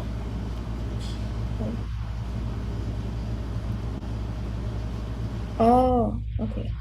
So you have that. Yes, sir. So that's gonna be 2 and a quarter. Right? You're gonna press the right arrow and come out now. You're gonna press minus now. Then you're gonna press Shift fraction button again to get the mixed number. Then you're gonna press 1/3/5. Some of you with me. Yes, sir. Then you're gonna put the 3 in the denominator. Go to the denominator and yeah, you should get 13/60. Okay. Excuse. Yeah, talk to me. For a question in this comment paper one where you would not have to use the calculator and you have to show the working. Well, you don't show no working in paper 1, but yeah, questions like this will come and you wouldn't have a calculator. Mm-hmm. But I'll show you all the full working. Don't worry, it's not hard. Okay. I'll show you all the working. So, I can't Yeah. have a calculator that is do what this Casio does do. Here what, guys? I am actually ordering Casio calculators. Like my own students have a preference. Like, you know, Casios in Trinidad is be like 315, like 350, all kind of thing. When I bring it down, I want to sell it for like around 180, if not a little less. Yeah. Ooh, I want one. What the question is how I'm gonna get. I go find a way. You go find a way. Right? But my own personal students will have a preference to get the shop. I mean the Casio. But get rid of the shop. Yeah. You know why everybody be selling it so expensive? Like why people be selling it for 350 and thing? I have no idea. None. Like in the bookstore. Because the bookstore does have it for the amount, if not more. Crazy. Or less. Probably because they know Casio is the much more preferred calculator. Oh, that's why. Yeah, Worry, that's guys. probably one. Don't worry, as math vibes skills, I will break that BS. So like anybody can be able to afford a Casio. You know? Okay, so. You shouldn't have to pay more. Shouldn't have to pay a premium for a Casio. This is the better calculator. Alright, let's do the question. So Natalia, I'm going to show you 2 ways you can do this question, right? Okay, so Natalia, the first thing I would recommend, actually I'll show you 3 ways. So Natalia, the first thing I would do is convert all the fractions to improper fractions. Do you know what that improper fraction is? When the numerator is less than the denominator. Nah, more. Actually, when the numerator is more than the denominator. So, to convert this mixed number to an improper fraction, you're going to multiply the number by the denominator. You're going to add that result to the numerator.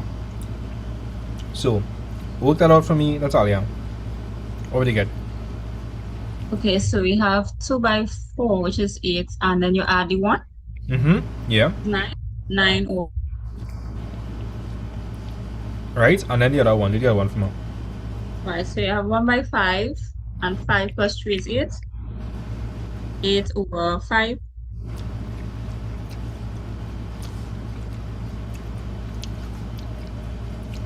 Guys, give me some W's in the chat if all you understand now. So I can rejoin my aunt coming for me to go by she. Okay, no problem.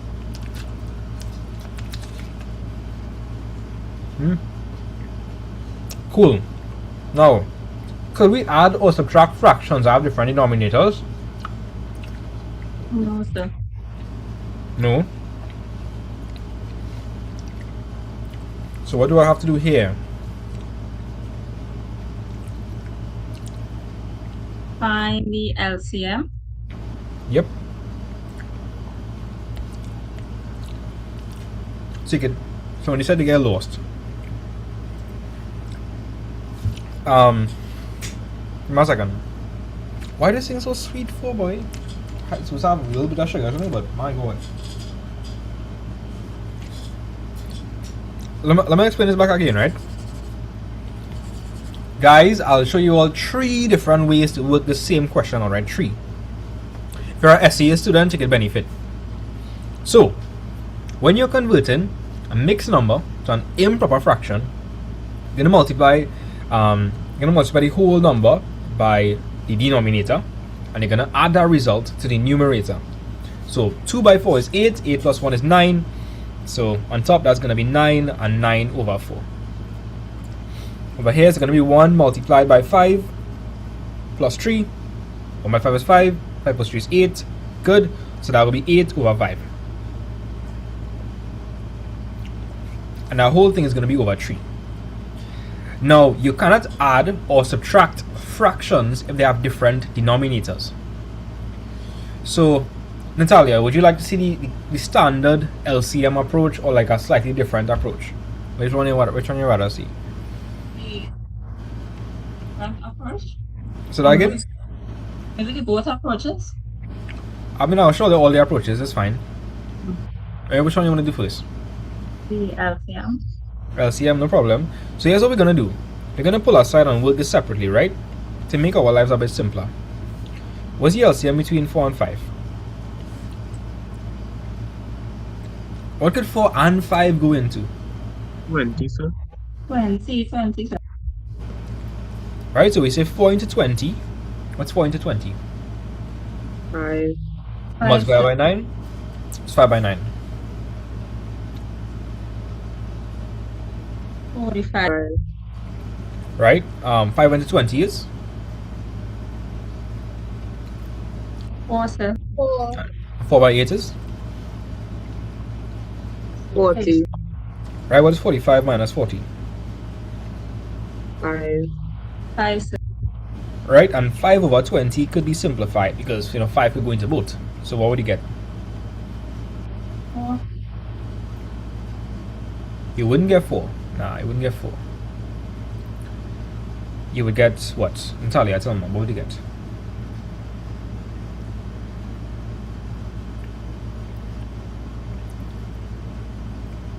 Natalia, I'm not hearing you.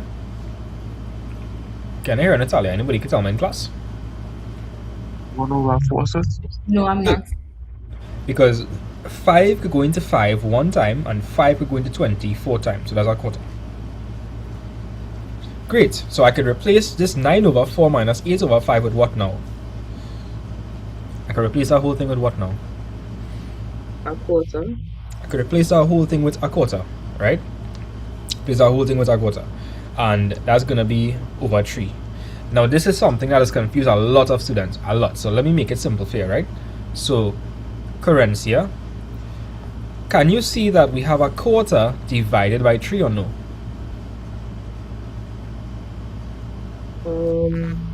Yes. Oh wait, we made a mistake. Yeah. Wait. So, Yeah, make a mistake. There's a mistake. So 5 into 20 is 4, and 4 by 8 is 32. Right? Yeah. What's 45 minus 32? That's 13, right? Yeah, 13 over 20. Yeah or no? Let me know if you all understand that. You know how that mistake happened? Yes, Yeah. sir. Yes, sir. Okay, so sorry about that. So 13 over 20 Could everybody see that this numerator is being divided by the denominator? So it's 13 over 20 divided by 3. Let me know if you'll understand that or no. Yes, sir. Yes, sir. Now, dividing by 3 is the same thing as dividing by 3 over what? 1. Okay, now when you are dividing a fraction, what do you do? Multiply and reciprocate the other fraction. Alright? So it's going to be multiply by 1 over 3. What are we going to get, guys? 13 over 60. 60. 13 over 60. Does everybody understand how I did that? Yes, sir. Yes, sir. I'm gonna leave my answer like that, because if you have to write your answer in a decimal form, you'll have to round it off. I'll leave my answer as 13 over 60. Okay, let me show you guys a different approach. Are you ready, Natalia? Ready? Yeah.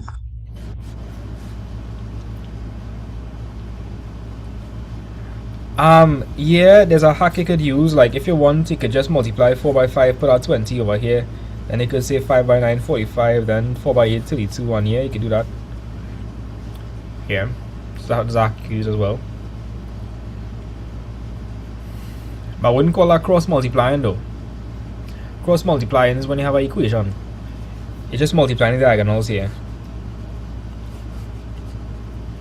Alright, so are you ready, Natalia? Yes, sir.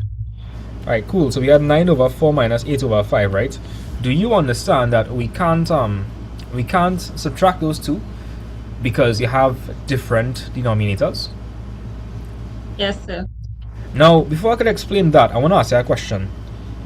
I want you to tell me if these two ratios are the same. So, a half and 4 over 8. Are they the same?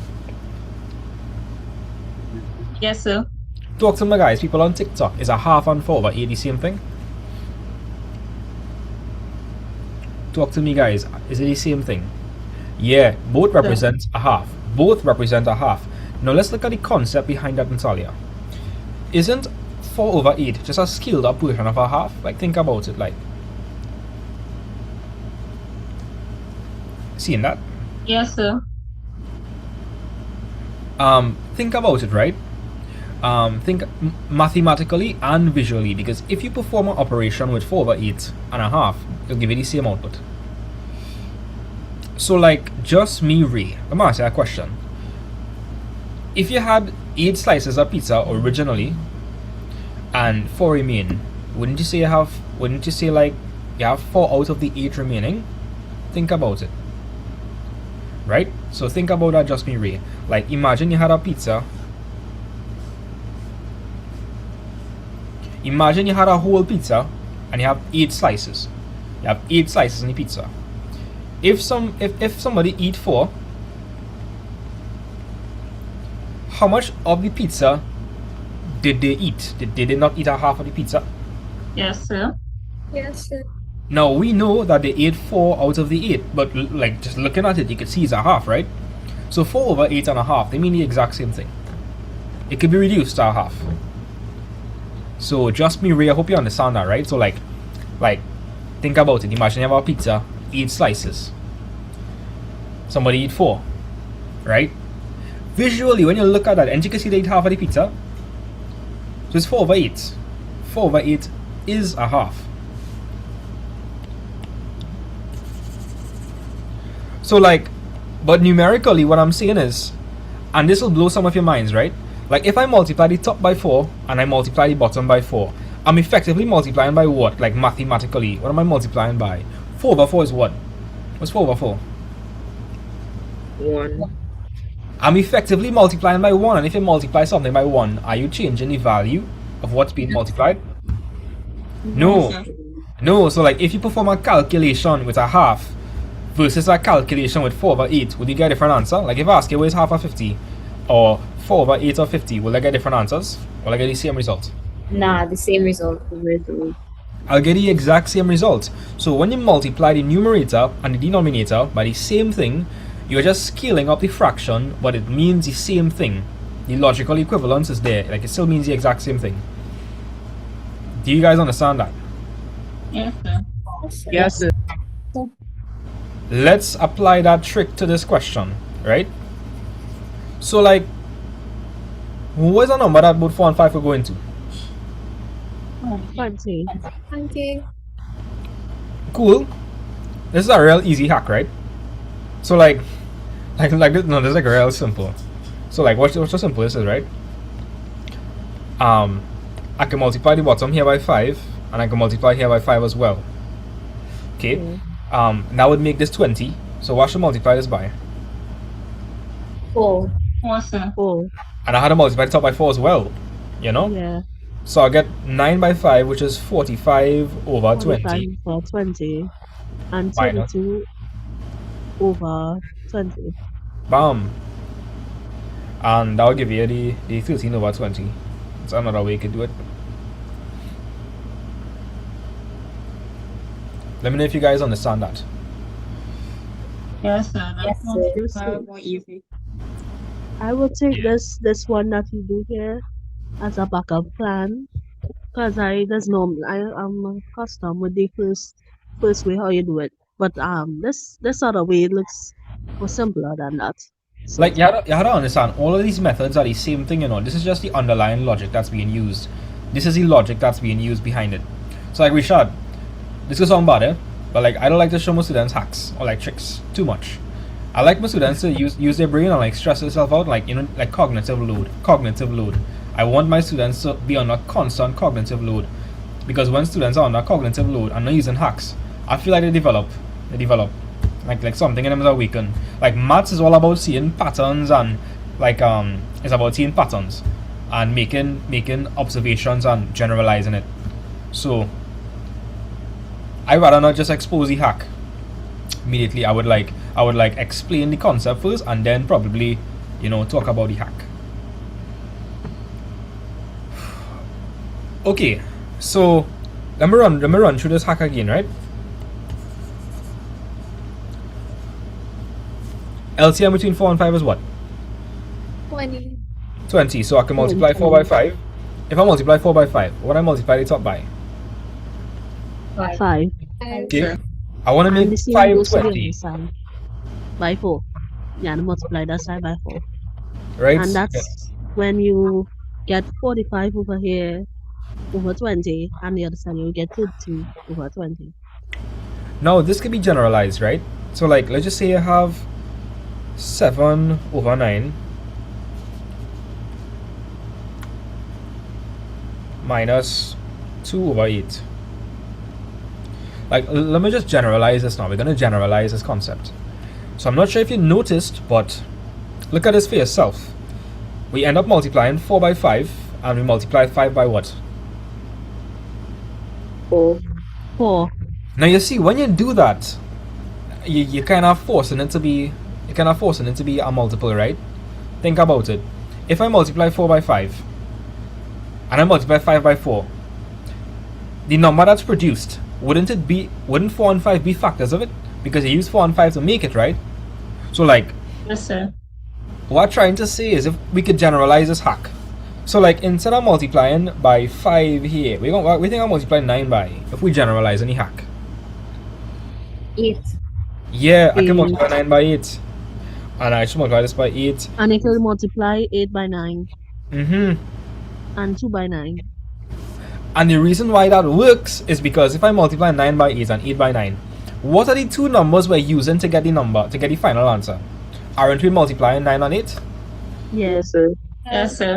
Exactly. If you multiply 9 and 8 together, then the number you get, 9 and 8, will be factors of it. If you understand what I'm saying. 9 by 8 is 72. Yes, And sir. you know, 9 could go into 72 8 times, and 8 could go into 72 how much times? 9 times. 9 times. Exactly. Guys, should I teach SEA maths? Yeah.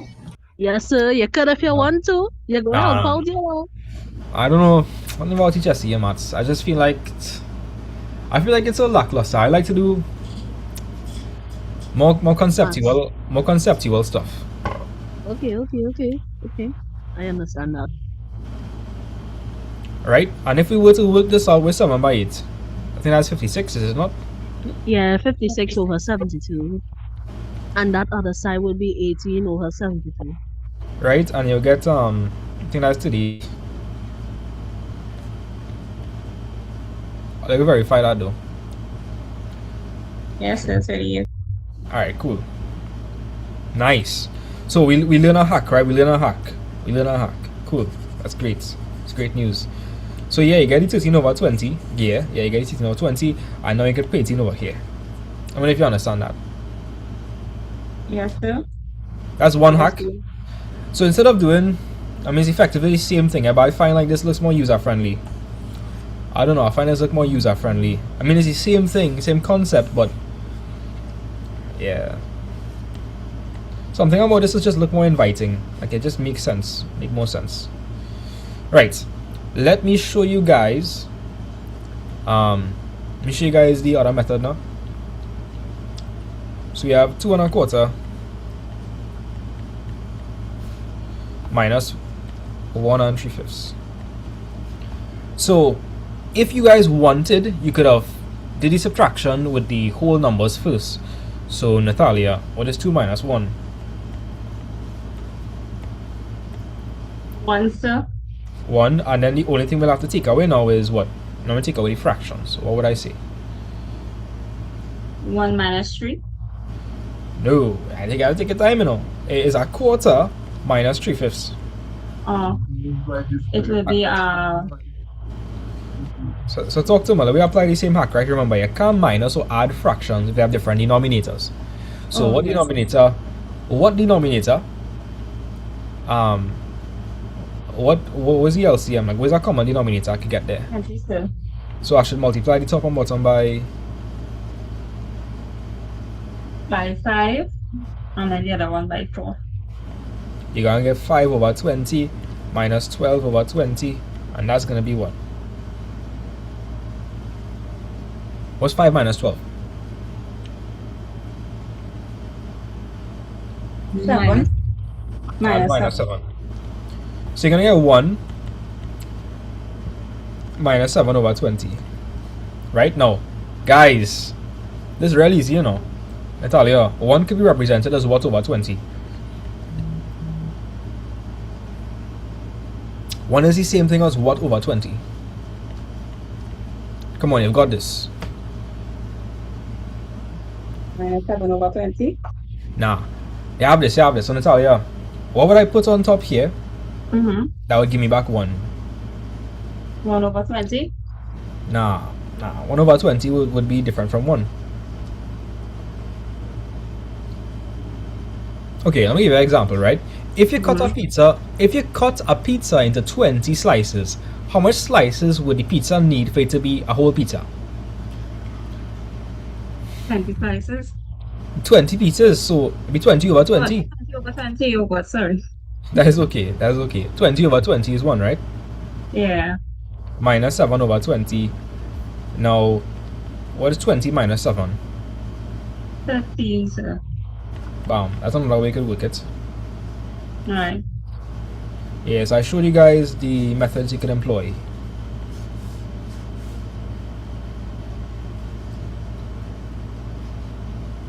Are you all okay with this? Yes, sir. Yes, sir. Alright, cool. Let's move on. 2.14 sine 75 degrees. Given your answer to 2 decimal places. Okay, no problem. By the way, guys, hard math students would know this. Sine is a function, right? It's a trigonometric function, and the input here is in degrees. So, like, if the input is in degrees, you have to make sure you calculate that in what mode? Degrees. Yeah. Yes. You have to pay a calculator in degrees. So if you're not seeing a little D on top, you have to put that in degrees, guys. You have to put that in degrees. You have to put that in degrees. Right? So I'm seeing in D, so I could go ahead. So 2.14 sine 75. So I'm getting 2 points. Whoa. Oh my days. Hey, we can't escape this thing, boy. Plenty problem, boy. Yeah, let's see where you get, right? Why we Yeah. can't get rid of this way? Why every minute we seeing that? I have no idea. All roads lead to 6-7, I presume. Alright, they want us to give the answer to 2 decimal places, so we need to locate the second decimal place. What is the second decimal place? 7. Nah, not 7. So like, this is the first decimal place. So okay, when I ask you about decimal place, we're starting from the decimal point and everything after is decimal places. So like, starting here, this is the first one, this is the second one, third, so on and so forth. You understand? Yes, I was thinking about like how people that say 0 don't count, like Nah, when nah. counting, but that's a different thing. It does count in this case, yeah. So like, the number here is 6. The number after it is? 7. 7. Right. Since that is 5 or more, what will I do to 6? Round up. I'm gonna round up, right? So that will be 2 point what? 2.07. Everybody okay with that? 2.07, let me know. Yes, sir. Yes, sir. By the way, guys, look, we reached 19k, we reached 19k. Oh my god. 20K in a few minutes. Hey. Guys, I'll make him a dream come Yay. true. We're gonna Yes, get sir. 20k in this live after, boy, can't get that 20k, man. I find like things moving a bit slow, but that's okay. I presume in the night things will like take off violently. Yeah. Okay. Oh, shall I buy champagne? Yes, sir. Oh yeah, and pop it when we reach 20K. Yeah, shall I do that? Oh, yeah, follow math vibes. Right, so cool. Let's move on to this question. Who wanna help me with this question? So right now, guys, we're focusing on consumer arithmetic, computation, these kind of things. That's what we're focusing on right now. Who wanna help me with this one? Currencia, you wanna help me with this one? Nah, so I don't even know where to start. Well, that's a good thing that you're gonna help me with this one. Like, okay, Currencia, if you do volunteer to do things you're feeling uncomfortable with, you would never truly learn. Like, think about it. You gotta come out of your comfort zone, you know? Yeah. Yes, sir. So let me lock in. So give it a read for me. Irma's take-home pay is $4,320 per fortnight every 2 weeks. Each fortnight, Irma's pay is allocated according to the following table. Alright. Read the table, sir. No, it's fine. What do you way to calculate? What is Irma's annual take-home pay? And what is saying here? Assume she works 52 weeks in any given year. Right. 52 weeks in any given year, and she gets paid every what? Every other what? Talk to my Currencia. Every 2 weeks. So what do you feel I should do? I know you can do this or no? I know you can do this. Got it. So she getting paid 4,320 every 2 weeks. Mm-hmm. And how much weeks it have in a year? Well, in this case, 52. what do you think I should do? Multiply the pay she's get every 2 weeks by 52 weeks. But that wouldn't make sense. Think about it, Currencia. yeah. Is she getting paid 52 weeks out of the 52 weeks? She getting paid every 2 weeks. So you had So- Talk to me.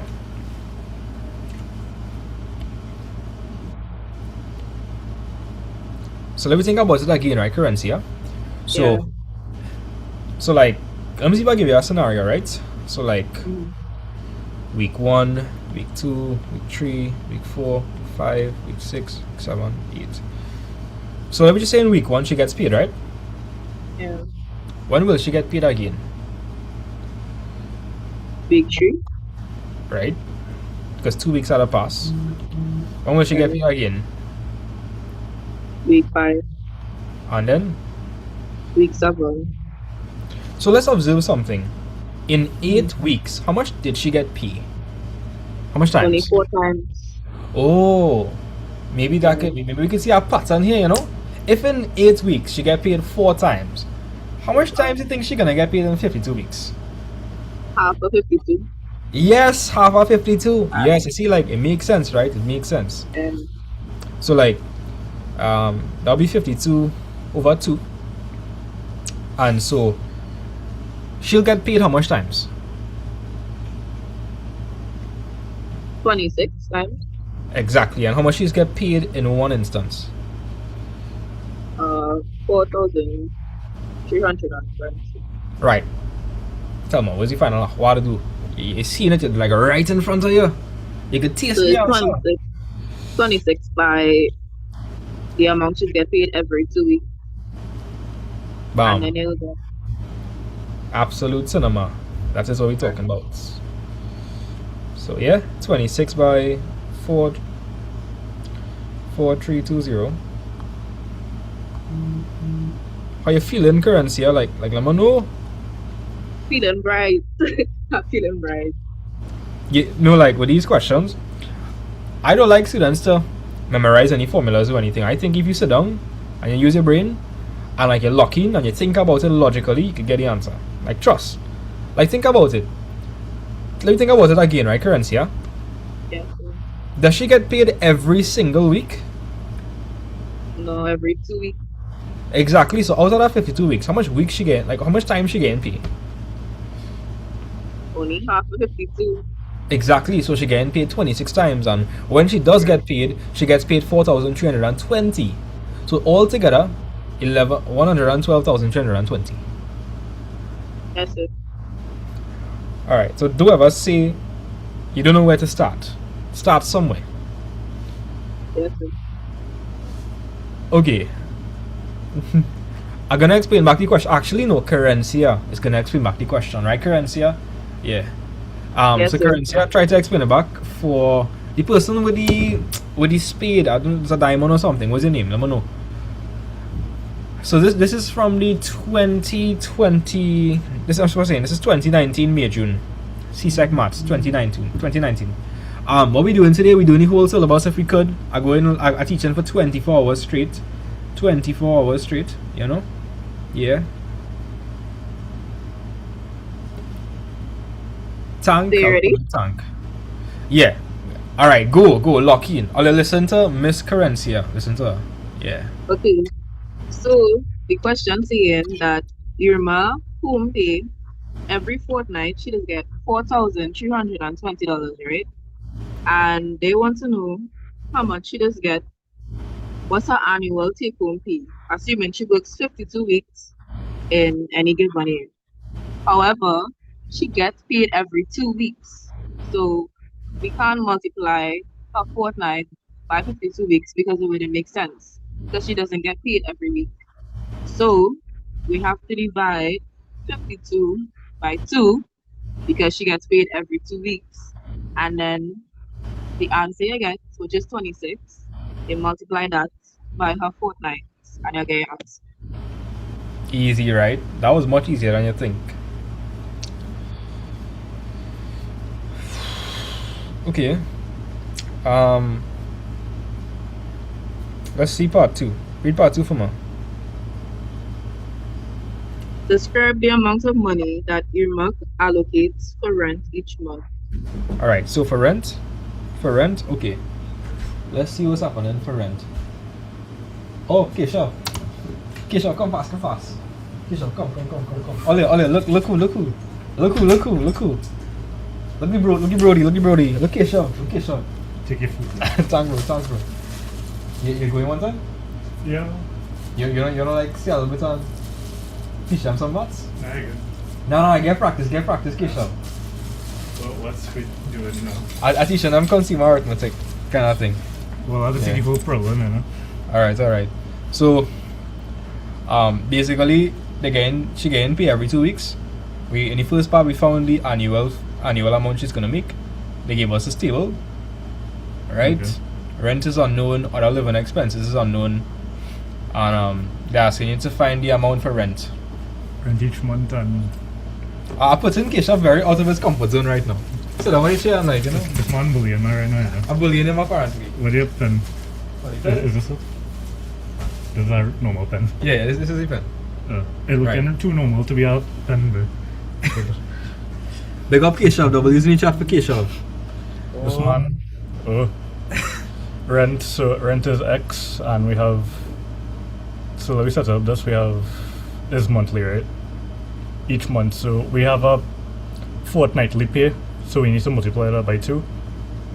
Oh no. What? Nah. So like, she getting paid every 2 weeks. She getting paid every 2 weeks. Mhm. So. And this is our monthly rent. We getting. Oh yes. Yeah. So whatever is it 4320? Right, 4320. That's for every by 2 weeks. 2 is equal to.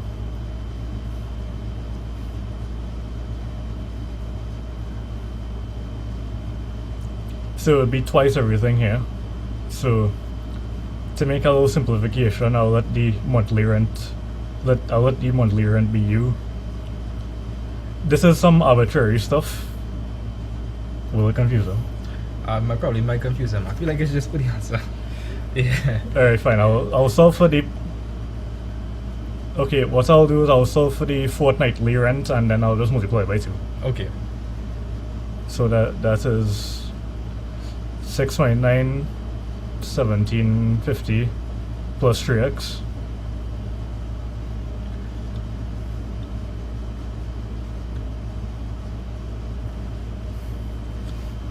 This is like, how you feeling, bro?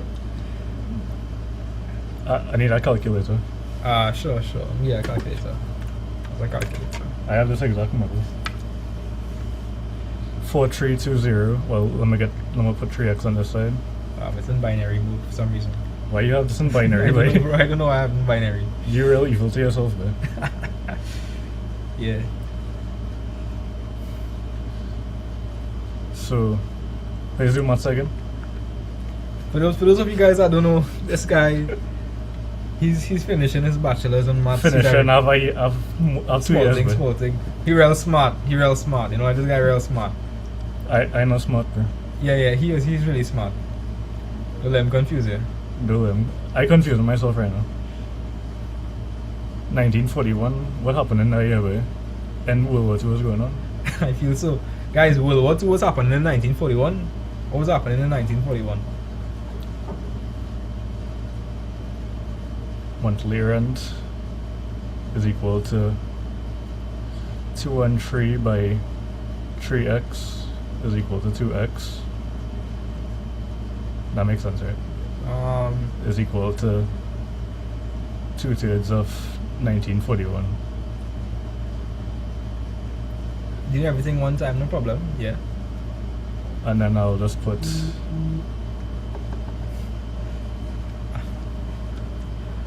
1224. I don't know that correctly. I bought that arithmetic earlier. Yeah, this is like the most boring part of maths. I'll explain it back. Alright, I want to see explanation. Alright. Let's see if this is correct. So, let me get a chair. Let me get Keshav a chair. What you eating here, boy? Boy, I just survived on scraps, boy. Where did you go? All the crap back there, baby. Okay. It's the first thing you can eat. And then you have to actually take out the first one. Alright, so this is how I would explain it, right? So let me explain it back. But let me see if this is correct. So currency, are you there? Currency, let me know if you're there. Yes, sir. Has anybody ever said your name sound like currency roll? Has anybody ever said that? Yes, everybody does call me that. Oh, I would call it that too, currency roll. But alright, let me run back the thing. Big up Keshav though. Big people on TikTok, we're gonna start bullying them, bro. If all come from a friend, I'll keep telling you what this ruler is. So people real say they don't understand. Our ruler. Alright. Okay. So currency. There's multiple ways you can tackle this question. So they say, determine the amount of money that Irma allocates for rent each month, right? First question, currency. How much weeks you have in a month? 4 weeks. Yeah, 4 weeks, you understand that? Yes, sir. And she gets paid every what? Every other what? Every 2 weeks, so every other week. Okay.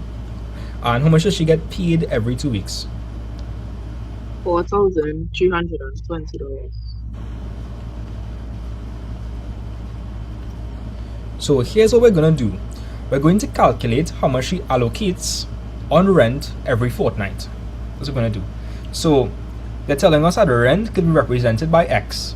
Food is $6.29, the other living expenses is 2X, and the savings is $17.50. Now all of this adds up to what? What does all of that add up to?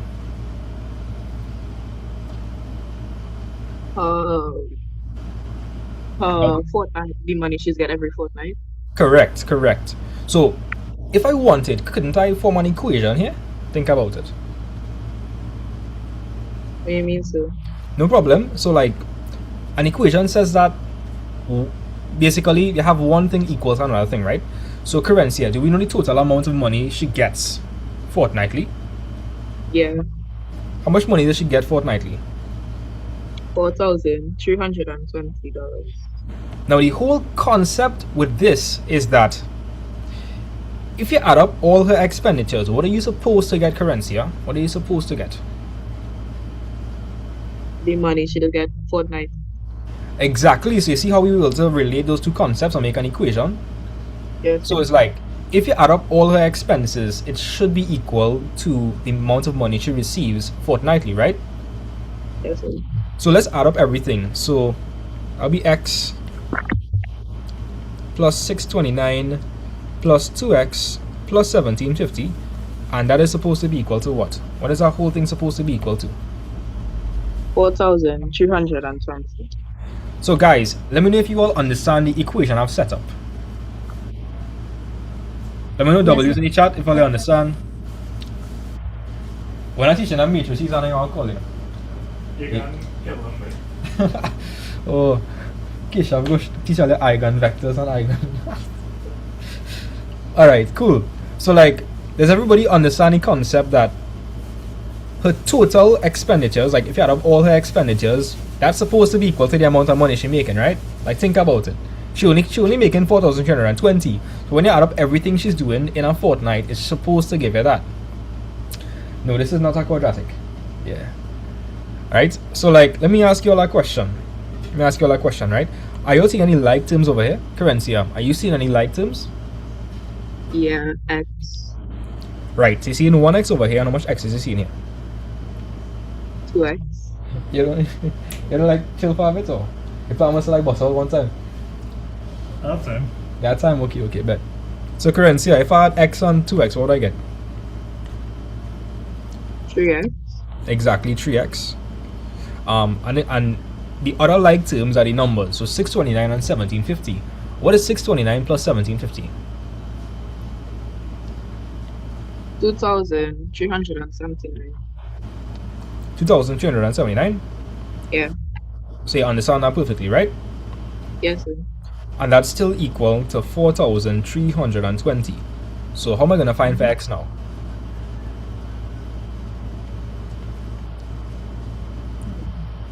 So Corencia, if we're trying to find for X, we need to isolate the X term, right? So Corencia, can you identify what the X term is in that equation? 3X. Right, so we need to isolate that. If we're trying to isolate that, what should not be on the left hand side? What shouldn't be there? The 2,000, so you had to bring it over to the right hand side and you minus it. Exactly. Oh, Kesha, we could film some behind the scenes. Yeah, and it will be 4,320 minus what? 2,379. And what do you get for that? Okay.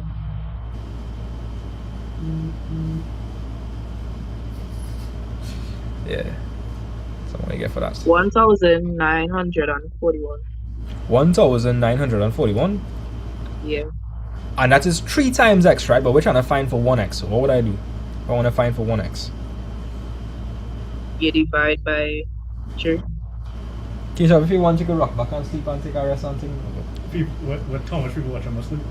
Nice small thing. When I was doing it live, but you could have the dark, so you could not see him, to be fair. To be fair, you could not see him, but yeah. What would X be equal to? 647. Is everybody okay with that? That looked like I got it wrong there. Yes, sir. Yes, sir. Probably. I can't remember what I guess really. All right, so let's run it back again. Right? So does everybody understand that the way that she's spending her money every fortnight, when you add up all of that, it's supposed to be equal to the money she has, right? Yes, sir. Yeah. That forms an equation. Now we add the like terms. X plus 2x is 3x. 629 plus 1750 is 2379. I trust and all, yeah? Actually, let me not trust entirely. I'm gonna plug it in myself.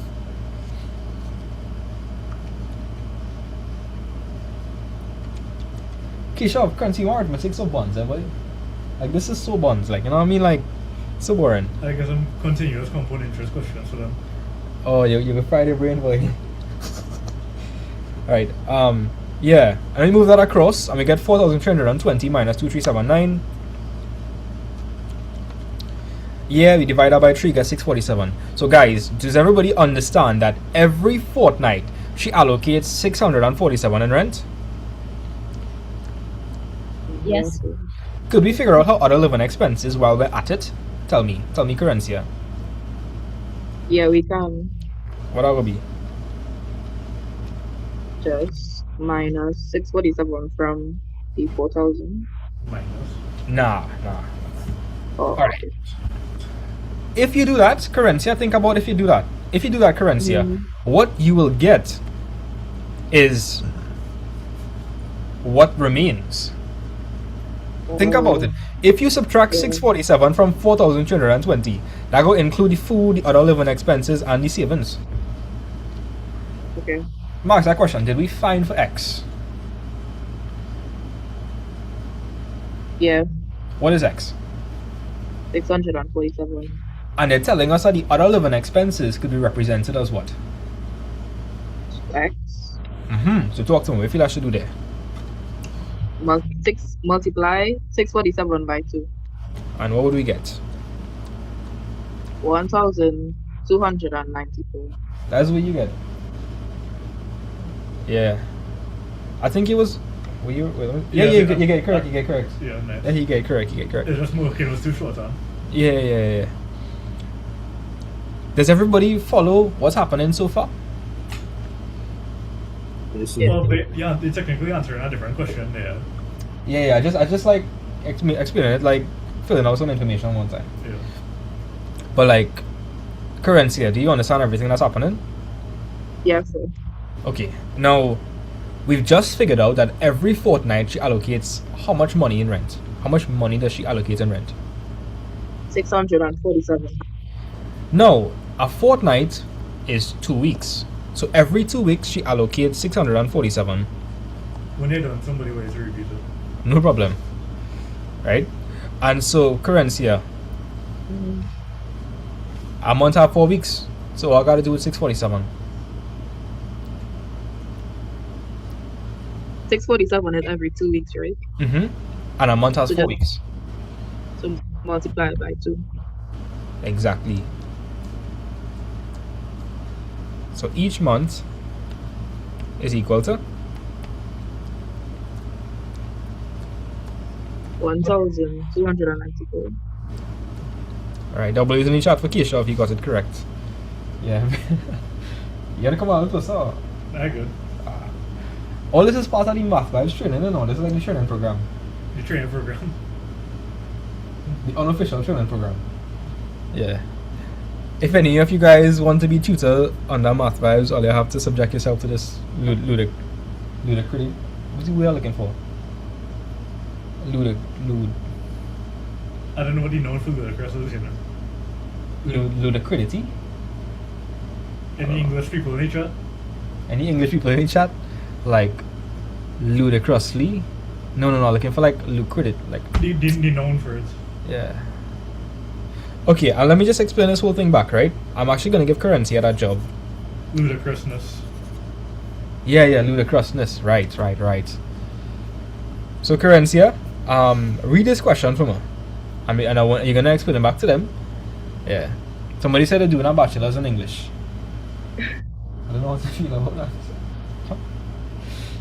Okay. Determine the amount of money that Irma allocates for rent each month. Talk to him. So every 2 weeks, every fortnight, Irma pays 4,320, right? But we don't know the amount for her rent. So we have to, and it says that her rent is X, her food is 629, other living expenses is 2X, and her savings is 1,750. And all of that is equal to the pay that she gets every fortnight. But since we have to find her rent, we have to make so where's the name is? Alright. If you have an equal sign and two things on either side, like, what we call that? Equation. Yes, an equation. You need to make a equation. Good. What's gonna go on the left hand side? So the rent, which is X, plus 629 plus 2X plus 1,750, which will equal to 4,320. Does everybody understand this? Yes, sir. Yes. And you could only solve, like, you need a system of equations, or you need equations. You need to make an equation to solve, right? Like, if you have an expression, you can't do anything. You need an equation to solve. So in math, one of the most important things is formulating an equation you can solve. Yeah. So now we're gonna simplify. So Corinthia, what next? Right. So you're gonna combine the like terms, and in the equation, there's X and 2X. And since X represents as 1, 2X plus X is 3. Right. And you get 3X. For anybody that having a hard time understanding this, let me just say that this is Nikolai over here. Right? This is Nikolai, right?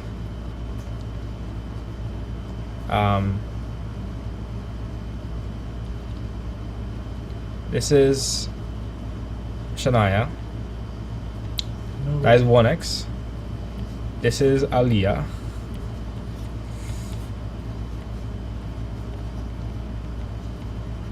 Give me another name fast. What's another name, guys? Sarah. Okay, great.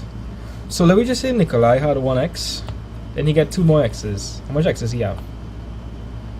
Too much to count. I know, I can count that on my hand. That's not very. Count that. I can't even count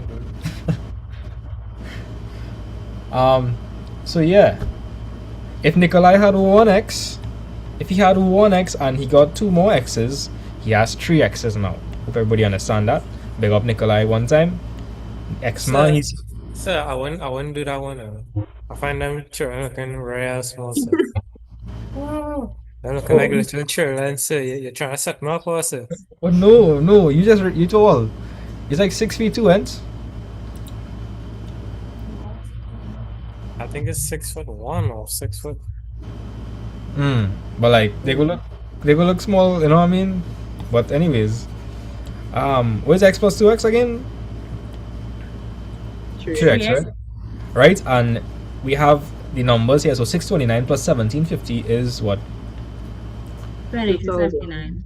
Yeah. Wait, it is 2379. And that's equal to what, Corinthia? 4,322. What next? Alright, so next we had to get 3X by itself. So you move in the 2379 to the right hand side, and it'll be 4320 minus 2379. Right. Which will give you 1,941. Right. What next? Then, since it's 3X and not X, we have to divide by 3. So 1941 divided by 3, which will give you 647. Now, you gotta be real careful, right? This amount of money, is that how much I have to pay in rent for the whole month? Or like, this is how much, like, what does this mean? Every 2 weeks. Right, this is every 2 weeks. Are you okay with that? This is every 2 weeks. Yeah. Yes, sir. But in a month, how much weeks it have?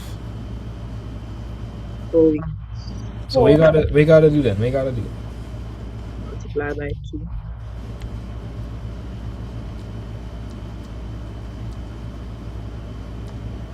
Okay, do we finally understand? Talk to me, guys.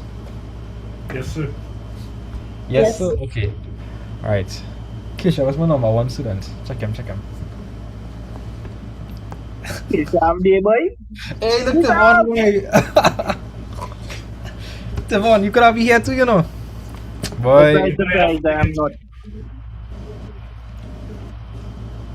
Gotta be next level vibes, boy. It'll be like that Spider-Man meme. Like, wait, let me repeat it. Point. Yeah. And again, for him. Yeah, come in frame. Yeah, let's do it. I can't do what someone said on camera. Wait, what? Whoa. Keshav, this is no. Hey. I don't know what Keshav, you know. Keshav can answer us. Hey, yo. Keshav. Not making it some of this. Yeah. Anyways, does everybody understand what the answer is? 1294? Let me know. Yes, sir. Yes, sir. So you find how much she allocated every 2 weeks. Then you multiply that by 2 because it's a month. Good. Okay. Now, currency, I'm not done with it yet. Read part 3. Cool. What's that word? All of Irma's savings is used to pay her son's university tuition cost, which is 150,000. If Irma pay remains the same and she saves the same amount each month, what is the minimum number of years that she must work in order to save enough to cover her son's tuition costs? All right. Let me put down the facts. How much is the tuition? 150,000. What currency is that, eh? I don't know. Like, I'm not sure if it's like the entire tuition. Probably the entire tuition. I checked my sister, my sister in nursing, right? And like her tuition came like 20,000. Electrical is like a lot cheaper. Yeah. It's crazy. Yeah, so currency, do you understand that that's the tuition she has to pay, right? Yeah. Okay. Cool. And they're telling us that her pay remains the same. And she saves the same amount each month. Here what? You don't think we should find how much money she's saving each month? Yeah. We should do that, right? Because think about the currency. If I asking you how much years she should work to be able to pay the tuition, and we should first figure out how much she's saving in a month, and as a consequence, a year. Yeah. Alright, well, let me do that. So, like, how much she does save? 1750 And is that in a month or is that every fortnight? every fortnight. So how much would I find? How would I find the amount of money she saves every month? You multiply that by 2. You sure you understand that? Yes, sir. Alright, cool. So saves every month will be 1750 by 2, and what would we get? 3,500. 3,500. I'll leave in 15 minutes because I have to go full time and go out later. No problems, bro. Yeah. Thank you so much for the food. I gotta get from like Keisha. I really appreciate it. Yeah, Keisha, come and bring more food, guys. Appreciate that. W's in the chat for Keisha. W's in the chat for Keisha, guys. Yeah. And I'm getting enough W's. Yeah. Ah, boy, you need some more W's, boy. You need triple U's, come on.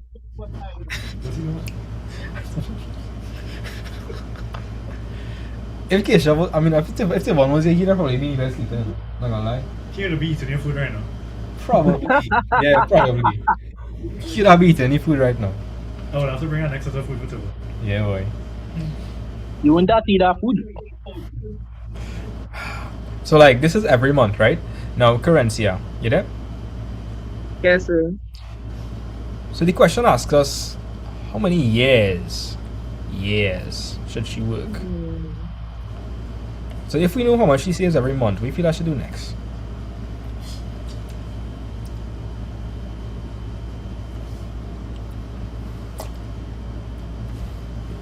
The minimum water years. Yeah, well, how am I gonna do that? So like I know that she saves $3,500 every month, but how am I gonna use that to figure out? Like, you have an idea? Multiply 3,500 by 12. Say How five much how you much? save in a year, in 1 year? Good, I like that thinking. So 1 year would be what again? 42,000. Yeah. Hey, Kish, oh God, Kish, boy. Again, this man demonetized. Kish, how get demonetized by oh God. Kish, we are a bit too R-rated. Hey, yeah. I don't know. I'll let you hear what Kish just say. Hey, boy. Boy. Where's 3,500 by 12? 42,000.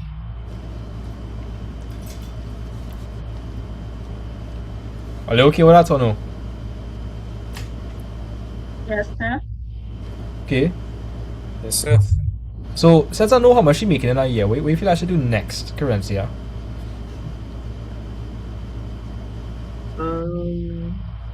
I don't know.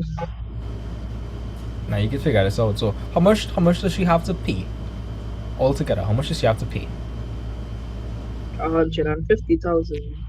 And the question asks the what? What did the question ask? The minimum number of years she must work in order to save. Connect the dots. Let me hype up Currencia. Guys, hype up Currencia. Say W Currencia. That's it. You connect this man. Easy thing. Bread. I think I did say something worse in the last 24 hours, you know. I don't know.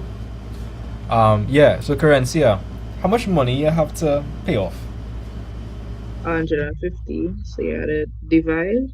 Yes! W's in the chat for Currencia, boy. You gotta divide. Bread, tell your boy, bread. Like, guess the nationality of Tevon. Guess Tevon's nationality. Guess. What do you think Tevon from? I don't know. Tevon, talk some more. Introduce yourself. Jamaica. Tevon, introduce yourself.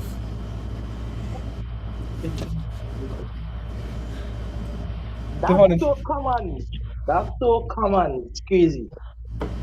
Tevon, keep talking. Huh? Keep talking. Let him hear the accent. Yeah.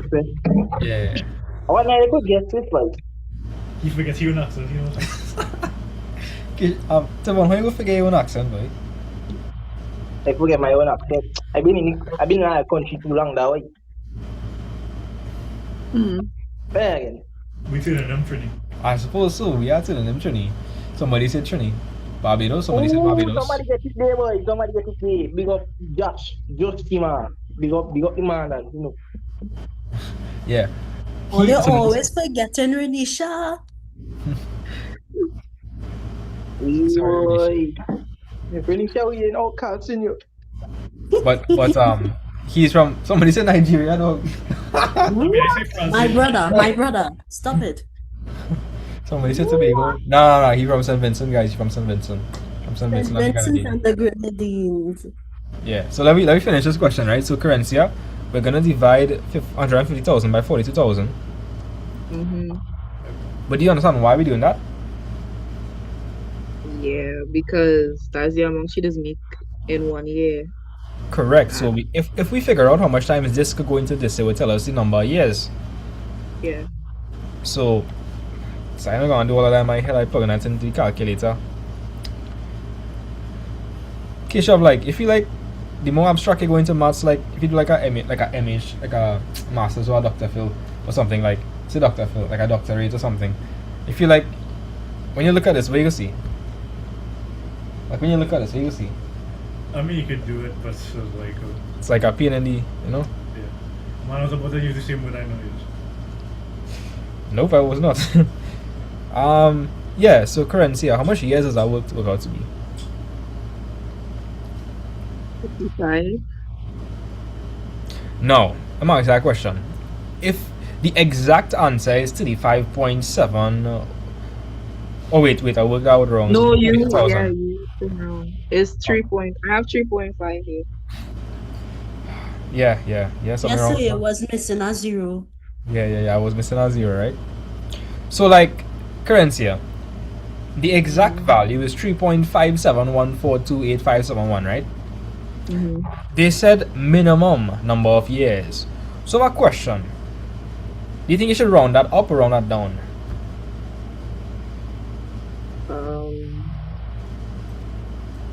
Round it up. Think about it, if you round that down, do you think you're gonna make 150,000 in 3 years? No. No, because it's taken at least 3.57, to make the 150,000. So like, and it said number of years, not like a fraction of a year. So what would you have to round that off to? 3.6. No. Nah, they say number of years. What year Yes. is it? Huh? What year is it? Yeah, this is 2026. Oh, this is paper? Yeah. Oh, this is 2019. Asking what year we in? 2019. Yeah. So currency, yeah. The answer will be 4 years. You know why or not? Yeah, I understand why. Because like, check it out, right? If you go to multiply 42,000 by 3, is that enough? No. Now, if you go to multiply it by 3.5, is that enough? No. Nah, but if I round it off to the next to the year, like just 4 years, would that be enough? Yeah, more than enough. Right? And that's why they say the minimum number of years. Obviously, you wouldn't say like 5 years, 6 years, etc. She would be able to cover it in like 5-6 years as well and have more extra. But like we're talking about the minimum number of years she should work. 4 is like the minimum. You understand? They said number of years, so they're expecting an integer solution, like a whole number, right? Number of years like a whole number. So either like 3, 4. But you understand 3 is wrong, right? Because if you multiply 3 by 42,000, you're not gonna get 150,000. So it's gonna be 4. I feel like you could interpret it as a rational number kind of year, though, but I'm not sure. I'm also thinking they mean like. No, I see what I mean, but it's like a year could be broken down into many, fractions within the year. That's true because I have days in a year.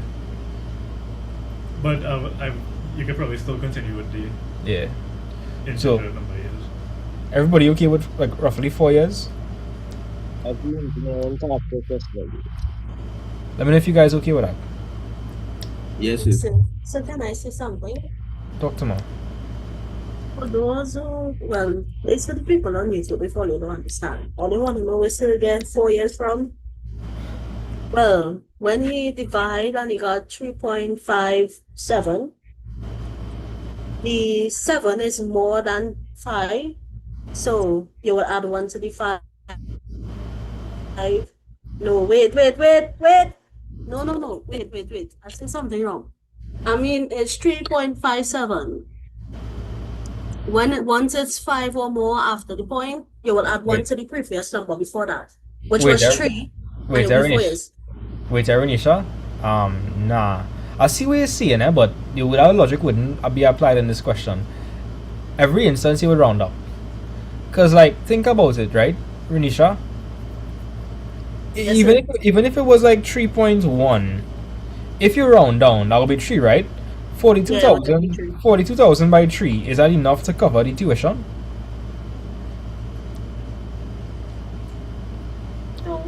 No, it's not enough. So in every single instance, you'll have to round up. Okay. Yeah. You understand what I'm saying, Nance?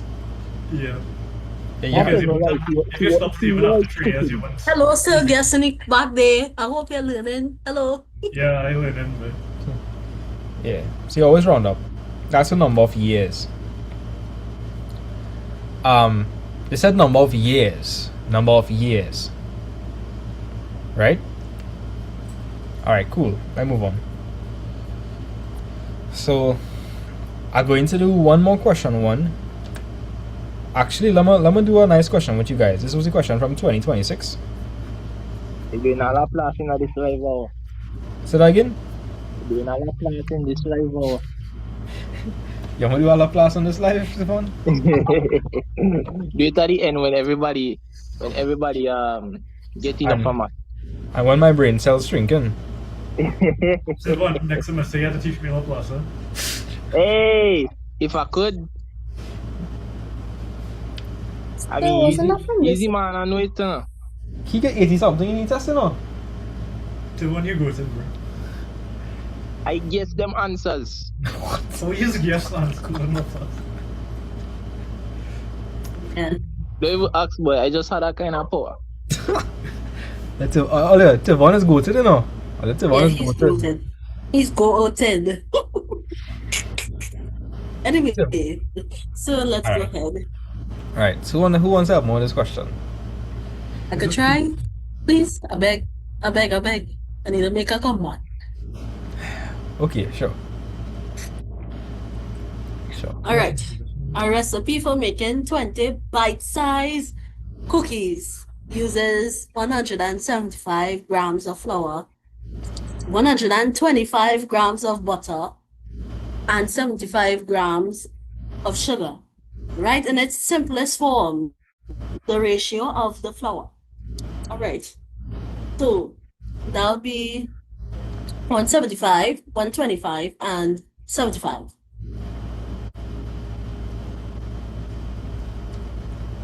That's the answer? Okay. No, that is not the answer. I had to take it time. That's not the answer. Oh, 20, that was what I was referring to. Oh, okay. Yeah, talk to my guys. So they say the actual it's in its simplest form, right? Mm-hmm. So we have to multiply each of them by 20. Nah. Dang it.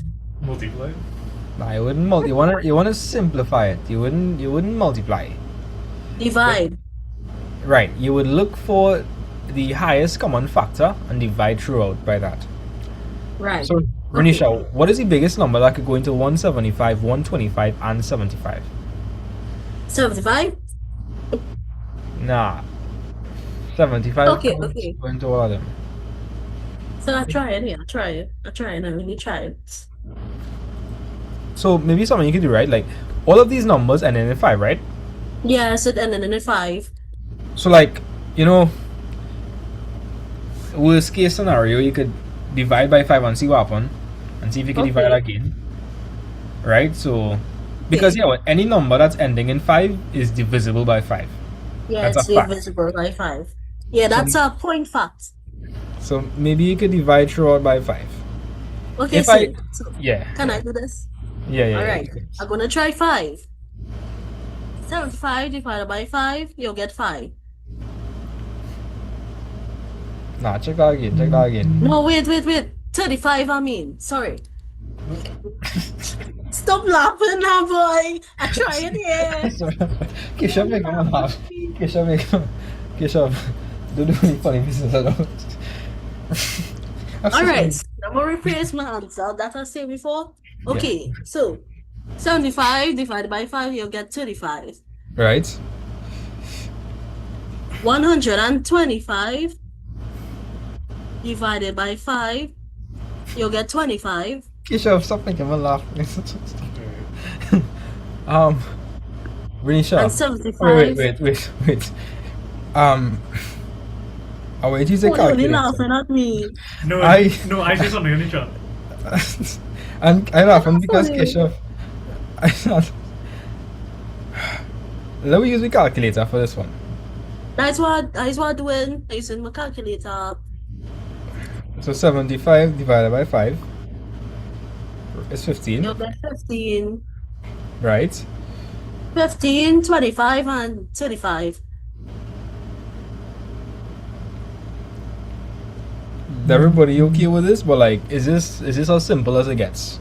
Like, is this as simple as it gets? Or like, could it be No. simplified even further? I don't think so, but I don't know. Everybody has opinion. Different. Alright, Renisha, do all the digits still end in 5? Yes, they do. So if all the digits still end in 5, we could divide by again. 5. Right. So if I divide everything by 5 again, what would I get? You'll get 3, 5, and 7.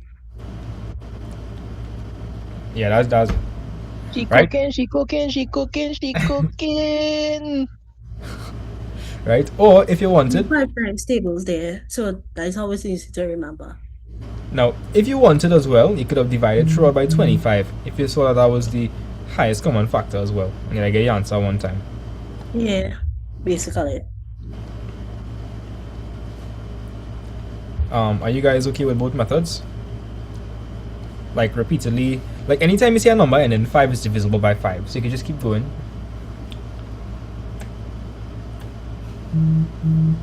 So it's everyone say it's a whole mood. What I do? Me do nothing. I just try my best. No. I rate the energy. Thank you. Rate the energy. You watch. You could try again, and nothing wrong if you're wrong, right? But you're trying and you're hyping up yourself. So I rate the mood. Thank you. But that's not the end of the question, though, y'all. It has a second part. Same thing I say. Let me cook. Okay, so after we found the ratio, the ask will determine the amount of flour, butter, and sugar needed to make 52 such cookies. You know, Mr. Tony, I never get this correct in the exam, but I tried. Right. That's the most important thing you have to try until you get it. Okay, so now I believe we will have to Wait, let me explain this. Somebody asked, is he 7 to 5 to 3 for the whole 20? No. This is the ratio for... Okay, the ratio is always the same. It's either you scale it up or you scale it down. But it must always exist in a 7 to 5 to 3 ratio. But you could scale it up or you could scale it down accordingly, right? This is for 20 cookies. Yeah, so Renisha, talk to me. Right. So we have to determine the amount of flour and butter and sugar we need for such 52 cookies. So my belief is that we have to add up all the numbers in the ratio first. Okay. And we're gonna do that after. Then we will I don't want to say it because I will be wrong, but I want to say something. Say something. Say it. Say it. There's only one way to know if you're wrong, and that's if you say it. I was going to divide all of them by 52 and see what I get, but Nah, I wouldn't recommend doing that. okay. See, I tried. That's the important thing, though. Yeah. You never know where you go wrong. Say that again? But I was still stuck with the adding up all the numbers in the ratio first. Well, if you do that, you'd find like there is an approach you could take doing that, but I would like to share like a probably easier method. Yeah. All right. That's So like Renisha, different parts. wait. So Renisha, let's think. Right. Let's think. Somebody's saying 7 to 5 to 3 by 52. No. The reason why I'm saying no is because this is not the ratio for one cookie, yeah? If you figured out the ratio for one cookie, you could multiply by 52 throughout. But that's not the ratio for one cookie. That's actually the ratio for what's 20 over 25? That's like 0.8 of a cookie. And? Yeah. Yeah, it's like that's the ratio for like 0.8 of a cookie. Not even one cookie, right? So yeah, what? I'm gonna help you all out. Renisha, if I told you that, let me stay with me, right, Renisha? Yes, If I alright, told- yeah. I can't give you a simple recipe, right? Sure, no problem. I don't know what this is for, but it's a recipe. 4 cups It's a of milk. recipe for cake. 4 cups of cake. milk to 8 cups of water. I don't know what this making. Probably just water down water. I don't know. Cake. Cake mix. Water down water. So like Renisha, if I tell you to make something, this is the recipe I'd use to make some like one of something, right? So Renisha, Yes, sir. this is the recipe I'll use to make one of whatever that is. How would you find how much it would take to make two? Would you? Why every time when I see them dots and thing, I just want to multiply, boy? Anyway. Well, I was going to say that, but again, I don't want to misinterpret anything. It's okay. Tell me. So like you have a Alright, recipe, yes, like 4 cups of milk to 8 cups of water, right? Yes. And I want you to scale that up to tell me how much you would need for 2. Like if you wanted to make 2 of whatever that is. How would you do that? How would you scale up 4 to 8? If you wanted to make 2 instead of 1. How would I scale up 4 to 8? You mean like make 4 as much as 8? Or Nah. Alright, I'll help you out. So we want to scale up the ratio. So that would be 2 by 4 is 8 and 8 by 2 is 16. that's what I was trying to say. But I didn't know how to place it. I really was going to say multiply the 4 by 2 and I would have get 8 and the 8 by 2, which is 16. Well, I'll wait to tell me for 5 now. Like if I wanted to make 5 of whatever that is, what would I do? Alright, you will multiply 4 by 5, that's 20, and 5 by 8 or 8 by 5, that'll be 40. So does everybody understand this concept? Yes or no? Yes, sir. Yes, sir. Alright, so here's my logic, right? Here's my logic going into this one. It's a bit hard, but like let's go in with some logic. The recipe they gave me here is for how much cookies? That's 20 cookies. Does everybody understand that this is 20 cookies? Yes, sir. Now I'm gonna ask a very simple question. Like, what would I have to multiply 20 by to get 52? To get 52? Yeah, so like we want to make 52 cookies, right? So like if I wanted to scale up 20 cookies to make 52, what would I multiply 20 by to get 52? What would I have to do there? If I want to figure that question out, so like, what would I do? What you would have to multiply by 20 to get 52? Think about the opposite operation to get the number first. So find out what you have and then solve for what you don't have. Right, so divide to find out what you have and then multiply to get the answer.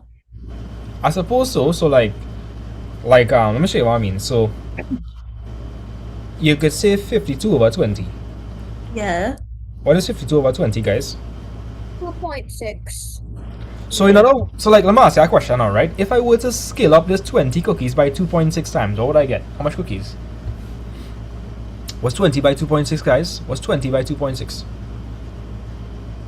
I know the answer. I want to say the answer. Sure. Nobody say it. Everybody be quiet. 52. Yes. That's correct. So, yeah. So, Buzzy and the diamond person, let me explain it back to you, right? So, we have a recipe here that makes 20 cookies. And we want to scale that up accordingly to make 52 cookies. So, if I could figure out what I have to multiply 20 by to get 52, I could just multiply the ratio by that same number. So, I would actually have to multiply 20 by 2.6 to get 52 cookies. So, guys, what do you all think I'll multiply the ratio by? 20? No, I wouldn't multiply by 20. 2.6. Yeah, I will multiply by 2.6. Okay, sir. I want to say it. Okay. All right. 175 by 2.6. You'll get 455. Guys, so 175 times 2.6, 455. Right, and what is 12? 125? What is 125? Yeah. 325. 325. God, I think my Apple Pencil died. Oh no. Uh-oh. I gotta let it charge a bit. This is actually Apple Pencil, knuckle. This is a real one. Yeah, they're getting knuckle phones that last longer. Knockoff one does last longer, you know. So your iPad could literally let the pencil stick on the back of it, or Yeah, yeah. I like that one. That one The makes Apple sense. Pencil died, you know, he need a pineapple pen. Hey, that nah man, nah. Anyway, S Pen supremacy doesn't have a charge. yeah, the Yeah, way you tell gotta some charge it. pencil. Yeah, back on I don't know the why point. Apple would do that. That don't make any sense. Why would you why would I have to charge? But do you actually be live for over 24 hours a year? Yeah, that's not a problem. All you know, sir, is yet what? So crazy, you know. Not proof on YouTube, guys. If That's circle true. go back 48 hours, so well. I'm telling you. Okay? Yeah. All right. So let me just see what they could understand this, right? So let me ask somebody else to see if they understand as well, because I feel like we Okay. should understand it. So Kushina, you there? Yes, sir. All right. So do we have a recipe that's gonna make 20 cookies?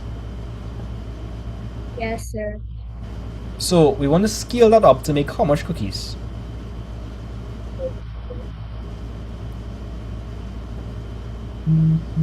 Somebody ask if the current go away. You can do. I'll cry. Yeah. Kushina, you there? Yes, sir. So like, how much cookies I want to make in this particular question? 52. So I would want to scale up that 20 cookies to make how much? 52 cookies, sir. So what would I have to multiply 20 by to scale it up to get 52? 2.6. And if I scaling up the recipe by that amount, I'll just multiply everything by 2.6. So let me know if you understand it. Now let me give you a simpler example, right? If I tell you I wanted to make 40 cookies, then you will just multiply that ratio by what?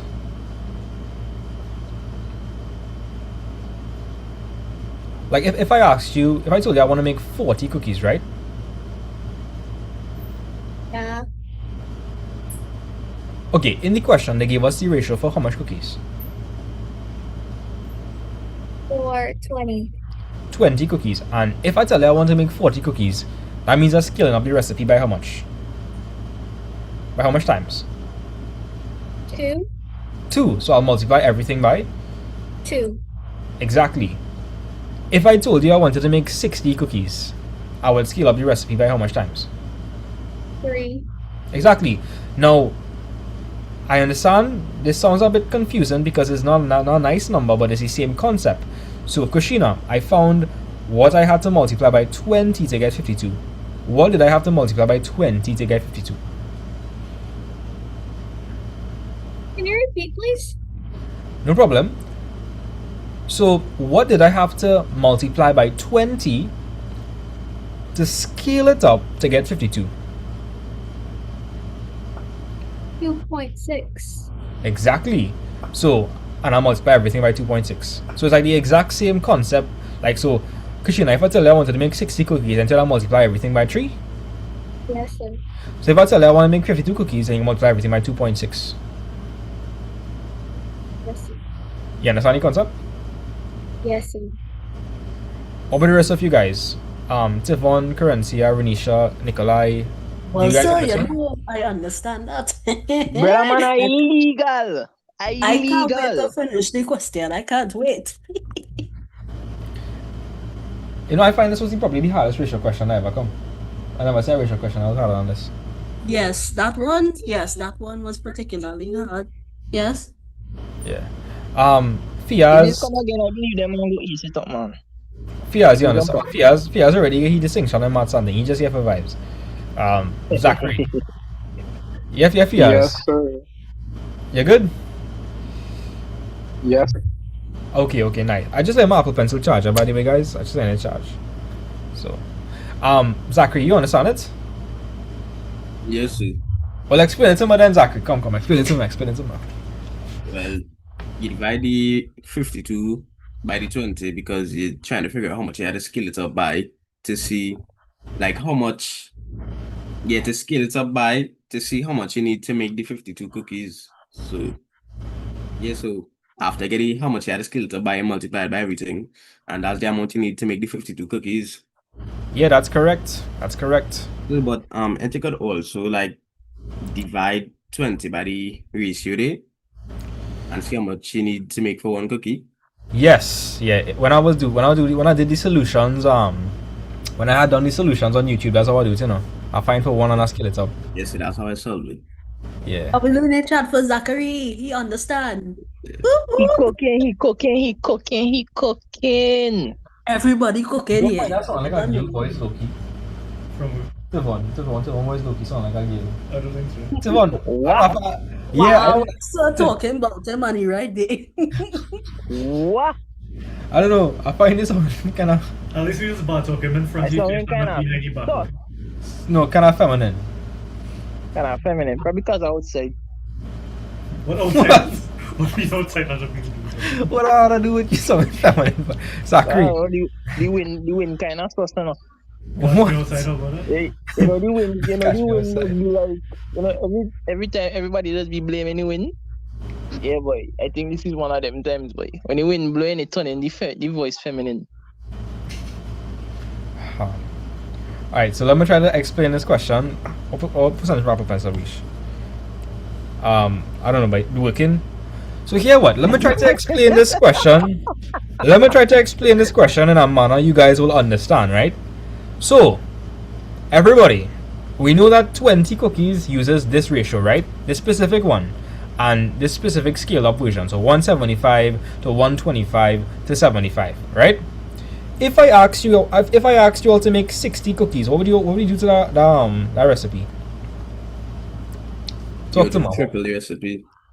People on TikTok, if I asked you for the recipe just to make 60 cookies, what would you all do to that ratio? Tell me guys. The 20 was given to us. Like they told us that if you want to make 20 cookies, you use this ratio. Okay? But guys, if we wanted to make 60 cookies, and I could just multiply that ratio by what? Everybody's saying multiply by 3. That is correct. So I just say 175 by 3, 125 by 3, 75 by 3, and what would I get?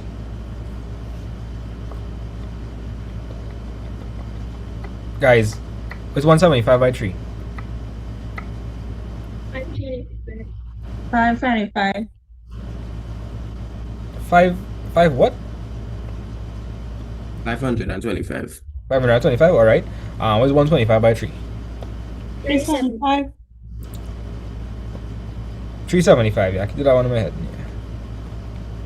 Yeah. What's 75 by 3? 225. Okay, and could anybody tell me why we multiplied everything by 3? Could anybody tell me why we multiplied by 3? Why we multiply by 3? Why did we scale up the recipe by 3 times? Because we're trying to get it to make 60 cookies. Exactly, and to get 60, I have to multiply 20 by 3, sir. Exactly. So guys, let's think about the logic, and then we'll look at it in a situation that's not so friendly, right? So if I want to make 20 cookies, I use this ratio. If I want to make 60 cookies, I'll have to scale up the recipe by 3 times, because 20 by 3 gives me what? What does 20 by 3 give me? 60. Does everybody understand that? Yes. Yes, sir. You understand that, Keshav? Never. Keshav don't understand, guys. All right, can I explain it? Yeah. Let's see. Guys, he joking, you know. Oh, well, what kind of thing? What kind of joke is that, boy? I was not gonna explain it. Like, also explain it. Oh, you got spoil the girl cooking time, boy. Okay, yeah, ready, shall go. Explain it. Yeah. You could still cook, you know. Yes, sir. You was gonna say something? I said, yeah, you can go ahead and explain it to him. Yeah. All right. So, the answer. Well, so ask for how much you're going to need to make 60 cookies. Okay? It's basically just like the same question but different numbers. Anyway, so I'm going to ask you this: what would you have to multiply by to get how much you need to make 60 cookies? From the 20 cookies, you'll multiply by 3 to get the 60 cookies. All right. You get it. Double in chat for Keshav. I feel you could go on. I feel you could. I feel this man should do masters in maths. You know. I feel so. It's really good in maths. You know. Yeah. Yeah. All right. That's So it. I think Keshav should make the recipe and he might understand it better. I feel so. You know. Yep, she has a point. She has a point. That's the chef in the chat. That's the chef bacon. Yeah, that is chef. That is chef talking there. Ole, Shana, is that chef? You know, guys. Well. I could see why she Bucket. suggested that. But I see you had to go now. Yeah, we're good. All right. Well, I really appreciate it, guys. We feel that up, guys. Wait. Let me do it properly. Wait. Go down. Mash up everything here. All right, we're gonna do a legendary dap here. Come on, second. This is the two math. So good enough. So don't damage your ring light, you know. That wasn't that good. No, that wasn't that good. Oh, that was a good one. Flip that today, boy. Yeah, man. Thank you for the food and thing. Hope you reach home safe. You send my message when you reach home. Yeah, man, Keshav. I didn't take a picture. Oh wait, you gotta take a picture. Oh yeah, somebody snipe us. Yeah. Come. Yeah. Somebody do that. I can't do that. What didn't come about it? Because I on my laptop. Come. This man, I'll get homeless, huh? I presume I guess it. Anybody stream snipers? Anybody like snipers or? Yes. Somebody can find us any playback. You love it again. Alright. That in my archive now, no. Yeah. I ain't coming out. Yeah, man. Take care. Reach home safe. Bye. Farewell, guys. To serve the done. Alright. So does everybody understand that if I want to make 60 cookies, I need to figure out what would multiply by 20 to give me 60? Yes, so, sir. Aren't I just multiplying by 60 over 20? Isn't that what I'm doing? Yeah, precisely. Exactly. So I don't see what different here. So watch. If we know how to make 20 cookies, right? We know how to make 20 cookies. This isn't hard. But how much we want to make though? 52 cookies. 52. So in order to get 52, we have to multiply by 2.6. Right. And how did we get that? Well, it's the exact same procedure. What would I multiply by? You have to put 52 over 20. Do you guys understand it? Let me know. Because in this example that you all understood, you multiply 20 by 3 to get 60. Good. Over here, you multiply 20 by 2.6 to get 52. Do you guys understand? Yes, sir. Yes, sir. Yes, sir. Are you all sure you understand? Like, Yes, sir. okay. Yes, sir. Oh, so you think charge? Yeah. I mean, that's all right, you know? It's all right, you know? Yeah. So what would the answer be, guys? All right. Okay. So the first one would have been 355. Mm-hmm. Then the next one would have been 325. And the last one would be just now, sir. Hold on. Nah, this is maths. This is the 2026 math paper 2, June. 195. Does everybody understand how we solve this question? So, but Yes, and the first one is Yes, I think she means 455. I think I mean 455. Sorry, my bad. Okay, thanks. Are you sure? Oh, Wait, no, not that one. The first one. Although I will plug this into the calculator myself. Yes, I'll plug it in myself. Okay. Like, I know what I'm saying. No. I'll confuffle in my brain. Using my vocabulary. Yeah. Let me look at this. Yeah, it's 455. Sorry.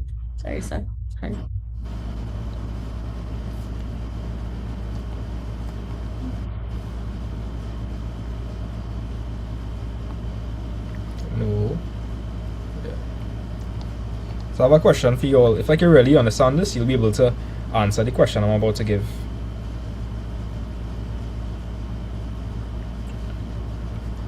The last two I say correct. There's only the first one I confuffle so brain with. So that is the answer for flour, butter, and sugar. Okay, so I have a And question. grams. After we do this, we're gonna move on to question 2s, right? Which is algebra. We did some algebra already, but we're gonna move on to that. Okay, so my question for you all, right? How much flour, butter, and sugar you would need to make 79 cookies?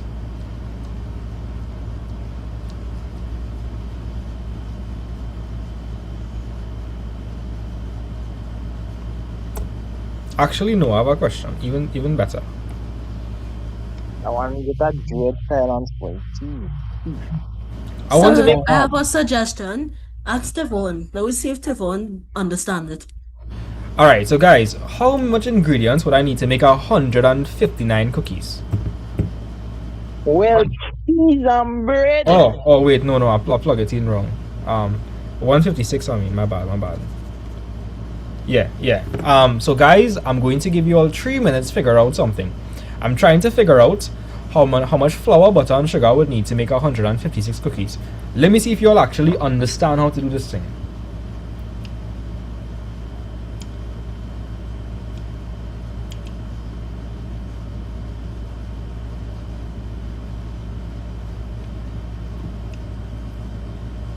Which I get. You get? I get it, sir. Okay. Guys, I'm worried about the 20k now. They're looking like it's still on 19k. That kind of depressing. I don't know what's going on there. Hey boy. Well, I feel we can make it. Until tomorrow, no man. It was easy magic. Alright. Yeah. So Nicola, you get it. Zachary, you get it. Yes, sir. I got it too. Alright. So Natalia, I want you to explain to the class how you worked it out. Okay, I first divided the 156 by the 20, and I got 7.8. And then I multiplied everything by that. So I got 1365, 975, and 585. Good. So let me run through that again. So you want to ask yourself, right? What would I have to multiply by 20 to get 156?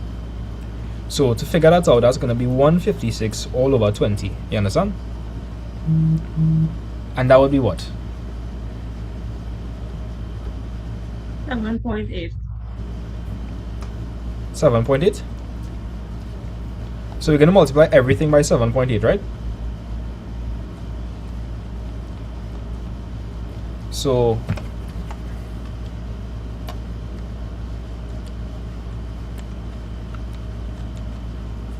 again 1365, then 125 by 7.8. Let me see some W's in the chat if I'll be able to figure this out. I see Nikolai raise his hand. Yeah, Nikolai? So I heard she just multiply her settings. I just added 3 times, sir. Yeah. All that, you know what? You could just do that now because, like, you know what? 52 by 3 is the answer as well. 52 by 3 is as well. Yeah. Anybody else see that? Like, if you multiply 52 by 3, you're gonna get 156. Yeah. Yes, So if you wanted, you could have just multiply this recipe by 3, you know, and you'll get your answer. The same thing. Yeah. This question are hard, guys. Like, it really isn't hard. I feel like there's a big disconnect. I'm not sure why we're not getting it. Now that you explain it this second time here, even much better for me.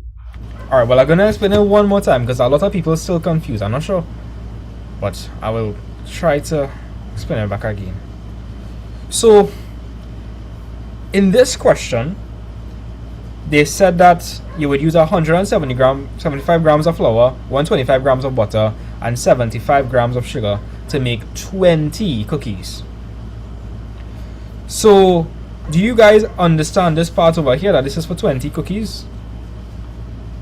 Yes, sir. Cool. And I'm giving you all a simpler example before we move on to this example, right? For this question. So, Carencia, in this simple example, I'm asking you how I would make 60 cookies, right? Yes, sir. If I want to make 60 cookies, that means I'm going to scale this recipe up by how much times? 3 times. How you figure out it'll be 3 times? By doing what? Multiplying. 20 by 3 is 16. And the proper thing to do is 60 divided by 20, right? Right. Does everybody understand that? Like guys, if I want to get 60 cookies, I would have had to multiply 20 by 3. Okay, please guys, let me know. Everybody. Yes, sir. Yes, sir. Yes, sir. Now, how did I know it would have be by 3? Well, 60 divided by 20 is what? 3. Cool. So I just scale up everything by how much times?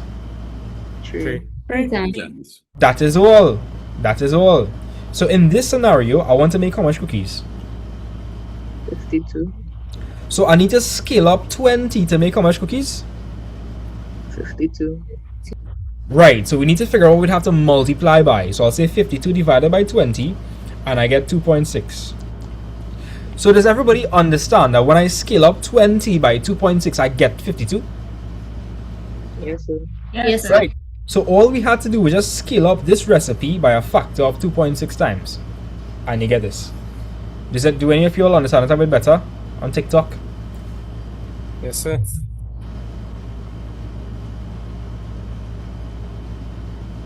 So you're just trying to figure out where you had to multiply by 20 to get 52. And you just scale it accordingly. That's all. Look at this scenario. If I want to figure out how much ingredients I would use to make 156 cookies, is the same concept. I need to figure out what would multiply by 20 to give me 156. So I say 156 divided by 20 and I get 7.8. So if I wanted to make 156 cookies, I would have to scale up this recipe by a factor of 7.8 times. So I multiply everything by 7.8. Yeah. Do we or do we not feel bonita? I feel bonita. I feel We bonita. feel bonita. Yeah. Stefan, do you feel bonita? I feel excellent. I already feel bonita. Stefan, you're not feeling bonita? That's some kind of stuff, you know. I feel bonita means beautiful in Spanish. Yeah, do you feel bonita? Very.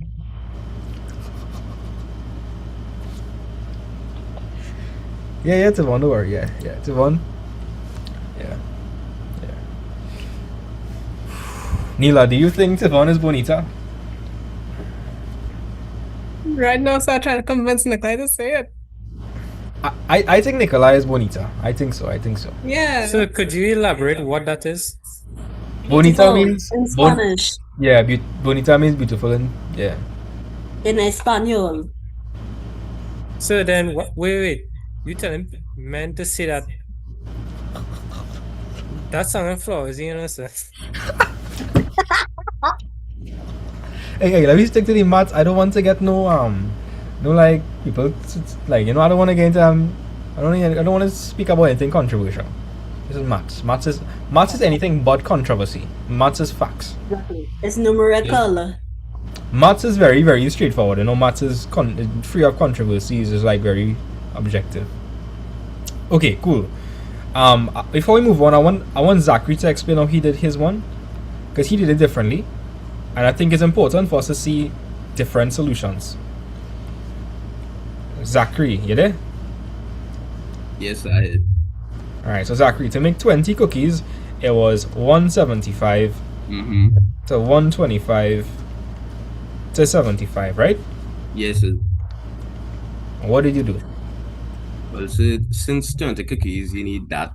What I just do was 175 divided by 20 to get how much flour you need to make for one cookie, and I get 8.75. Right, And so Sunday, well, yeah, you do that for the rest of them. So tell me what you will get. So one cookie would be what? So one cookie we would divide by 20, and what would we get? I get 8.75 and 6.25 and 3.75. Let me know if you guys understand that. That would be for one cookie. Do you all understand that? Not quite. Yes, sir. Yes, sir. Okay, good. Yes, I Yeah. understand. So like 20 divided by 20 is what, Renisha? Think about it. 20 divided by 20 is? 1. Exactly. So, guys, if we want to find how much one cookie would be, we just divide this recipe by 20, because 20 divided by 20 is 1. So, good. Then what? So we know how much to make one cookie. We want to make how much cookies? We want to make 56, so from the 8.6 56. multiply. So it's how much it was? 52. Sorry. So, yeah. You multiply all the values you get by 52 and you get answers. Good. Now, Zachary, you want to blow your mind? Yes, sir. What you say? You multiply by 52 and you divide them by 20. Long story short, it come like you just multiplying the recipe by what? What is 52 over 20? 2.6. What we do? Tell me, Zachary, what do we do? Our method? We'll say you divide and you get how much you scale it up by. I understand your method too. No, because Zachary, watch, I multiply by 2.6, you know? Yes, sir.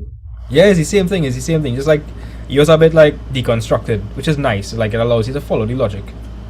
Yes, sir. Some people are saying they confuse where the 8.75 come from. So Zachary, explain this part back to them. Some people are confused by that part. Well, the 8.75 come from when you divide the 175. When you divide that by 20, you'll get 8.75, and that's how much you need to make for one cookie. So, hope everybody understands that. And cool, you get your answer. Yay. Let's do the last part and move on from this part of the syllabus, guys.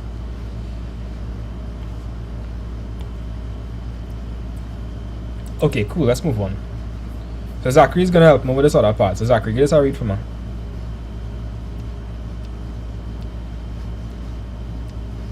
The cookies are made and sold in packs of 12. A bag of flour contains 12.65 kg of flour. Using this information, complete the statements below. Show all working. Wait, I didn't mean all caps, eh? Yeah, that's correct, Makisha. Yeah, so read it back one more time.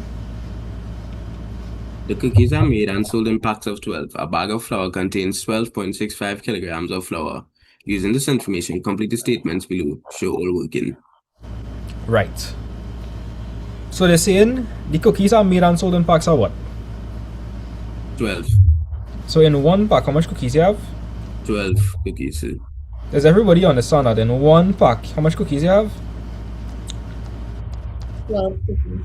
That's very important. Now, Zachary, they're saying a bag of flour contains how much? 12.65 kilograms of flour. But our recipe uses kilograms or grams? Grams. So what do you feel we should do with that? Convert. How will I convert 12.65 kg to grams? It is 1,000 grams is a kilogram. Yeah, so you multiply by 1,000 and what would you get? Yes, sir.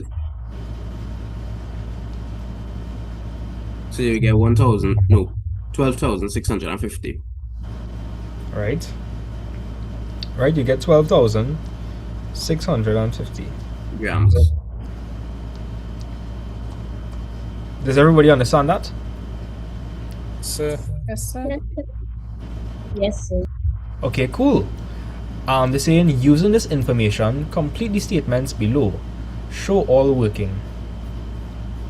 One bag of flour makes a maximum of how much packs of cookies? So they want me to figure out how much packs. Guys, are they asking us how much cookies we can make or how much packs of cookies we can make? I want to know how much packs. How much cookies do you have in one pack? 12. So maybe we should figure out how much it takes to make.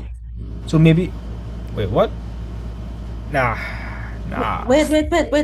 12 packs. Packs of 12.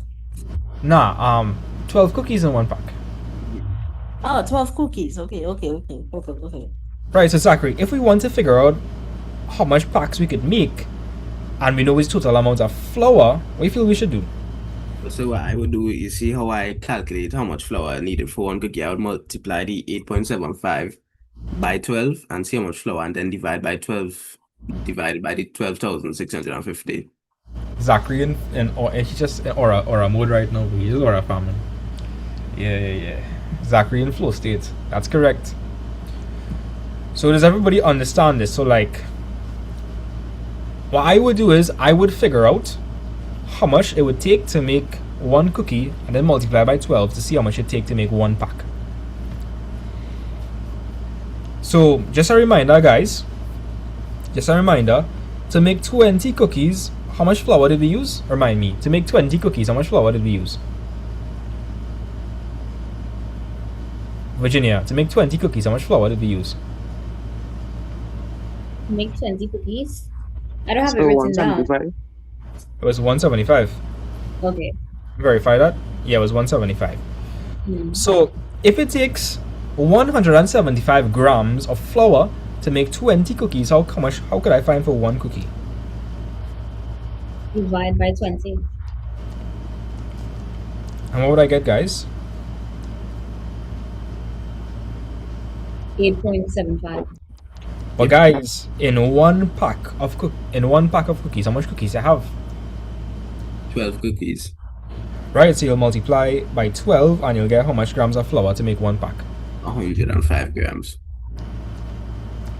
So does everybody understand that to make one pack of cookies, it requires 105 grams of flour? Let me know. Yes, sir. I'll just surely understand this. Yes, sir. Right. I see somebody say no. Let me run it back again, right? So in the question, they said cookies are made and sold in packs of 12. What that means is, in every pack, you have 12 cookies. So in one pack, you have 12 cookies, right? One pack, you have 12 cookies. Now, they're saying a bag of flour contains 12.65 kg of flour. So in one bag of flour, you have 12.65 kg. Now, our recipe uses grams. So I converted kilograms to grams by multiplying by 1,000. So one bag of flour has this much flour in it. And the question is asking us to figure out how much packs of cookies a bag of flour could make. So how much packs of cookies could we make, right, using that one bag of flour? So stay with me, guys. From the previous question, we know that to make 20 cookies, it requires 175 grams of flour. Okay? So we should find how much it would take to make one cookie. So to make one cookie, we divide it by 20, and we see that if you want to make one cookie, it's going to take 8.75 grams of flour. But in a pack, how much we have, guys, people on TikTok, in one pack? How much cookies we have in one pack? So we figured out how much flour. So we figured out how much flour you need for one cookie. But how much cookies you have in a pack? You have 12 cookies in a pack. So I'll have to multiply this by 12. And just like that, I figured out how much flour you would need for one pack. Let me know if you guys understand that. I just figured out how much flour you would need for one pack of cookies. Do you guys understand that? Yes, sir. Let me see the people on TikTok. Okay, cool. So, nice. The answer is 105 or? Yeah, that's the answer. No. Nah, sorry. That's not the answer. The other one, 12,650 grams. No, you have to utilize the both of them. So, does everybody understand that this is how much flour you have all together in the whole bag of flour? This is the bag of flour. Okay. Yes, sir.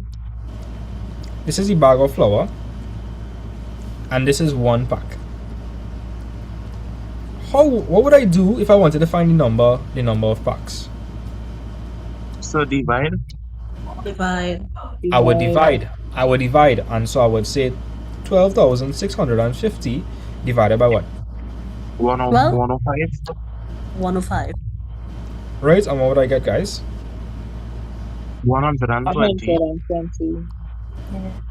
And you have a remainder, right? Yes, sir. Yeah. But obviously you can't sell people like 0.47 of a pack, right? Yes, sir. People will come for you. Zachary boy, I tell buy a pack of Dixie, right? You know, I missing 2 Dixie, I went back and tell them, hey, give me buy another pack. So that never happened to me before. Yeah, I buy a peanut butter Dixie. 2 of my Dixie missing. Where I gone? People in the factory was hungry or something. Yes, I think so. Yeah. So let me run through the logic behind the question. 1 pack of cookies contains 12 cookies. Now you figure out how much flour you need to make 1 cookie, and you multiply by 12 to figure out how much flour you would need to make the whole pack. So to make 1 pack of cookies, I need 105 grams, right? I need 105 grams of flour. Does everybody understand that? To make 1 pack, I need 105 grams of flour. Yes, sir. But a whole bag of flour contains 12,650. So if I know how much I need to make 1 pack, I could divide that by the 12,650 to find how much packs I could make. So that's 120. Do you guys understand? Yes, sir. Yes, sir. Alright, cool. So the answer is 120 for this part. And then they're saying the amount of flour left over is how much grams. So Zachary, you there? Yes, sir. So Zachary, if we could make 120 packs, right, could we figure out how much flour we used? Yes, sir. How would I find the amount of flour used? So you just multiply by 105. That would just be 120 by 105. Yes, If you sir. all are... Yes. Wait, if anybody is confused, remember, 1 pack of cookies takes 105 grams, right, of flour, and you know you make 120, so you multiply that to find the amount of flour used. What was 120 by 105? 12,600, sir.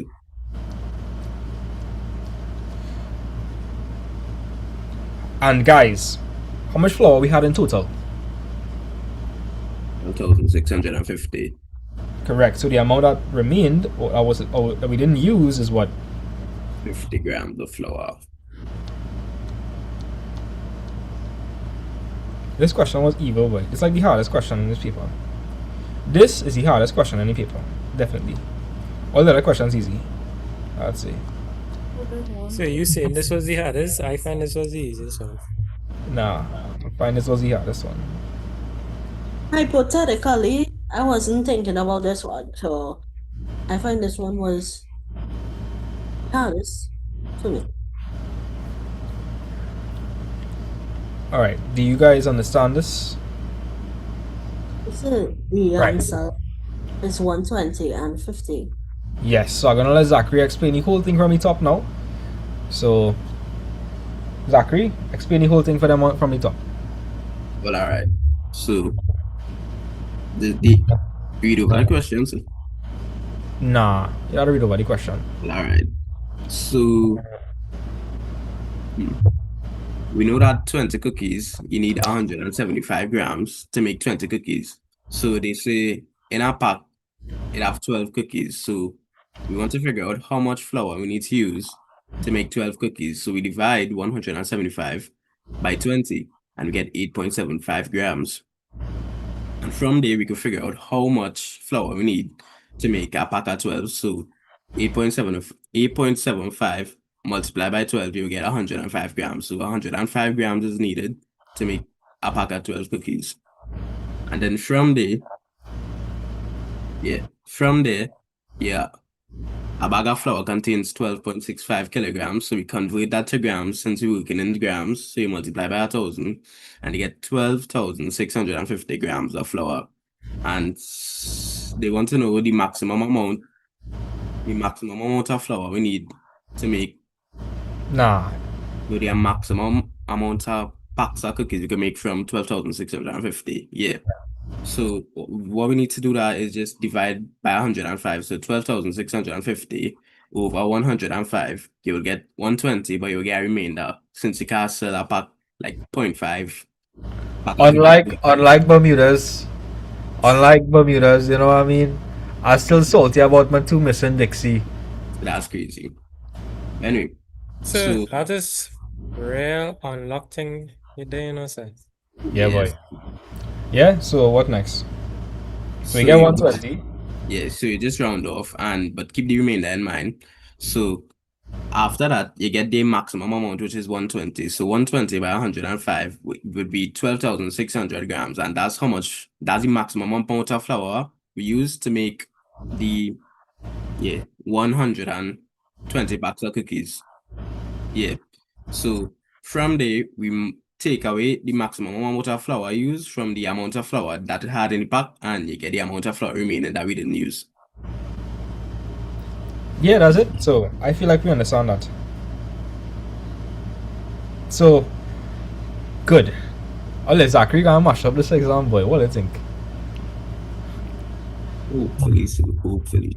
What you mean hopefully? Yes, sir. What you mean hopefully? Another question before I go, right? What's that before I go, right? Before we move on to like algebra and thing. Are you to find Zachary does look like Kendrick Lamar? Low-key.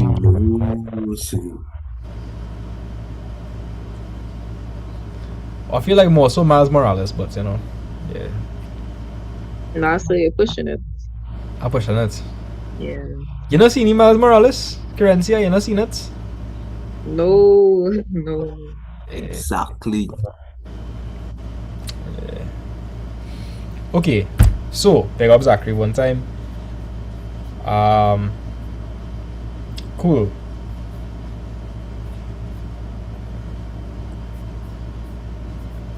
Are you ready to move on to the algebra part now? Oh, wait, I have to use the washroom. Come back. We're 5 hours in. 5 hours in.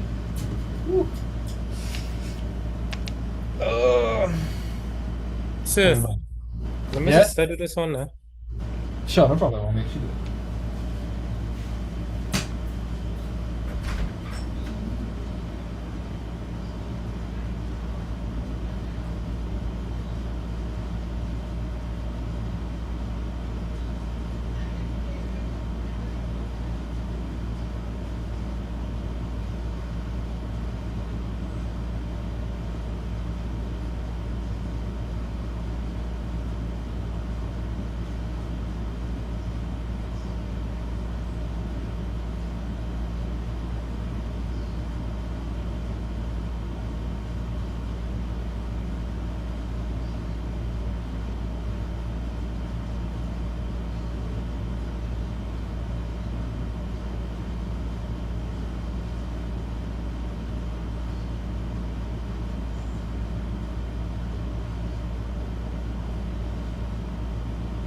Let's still go on.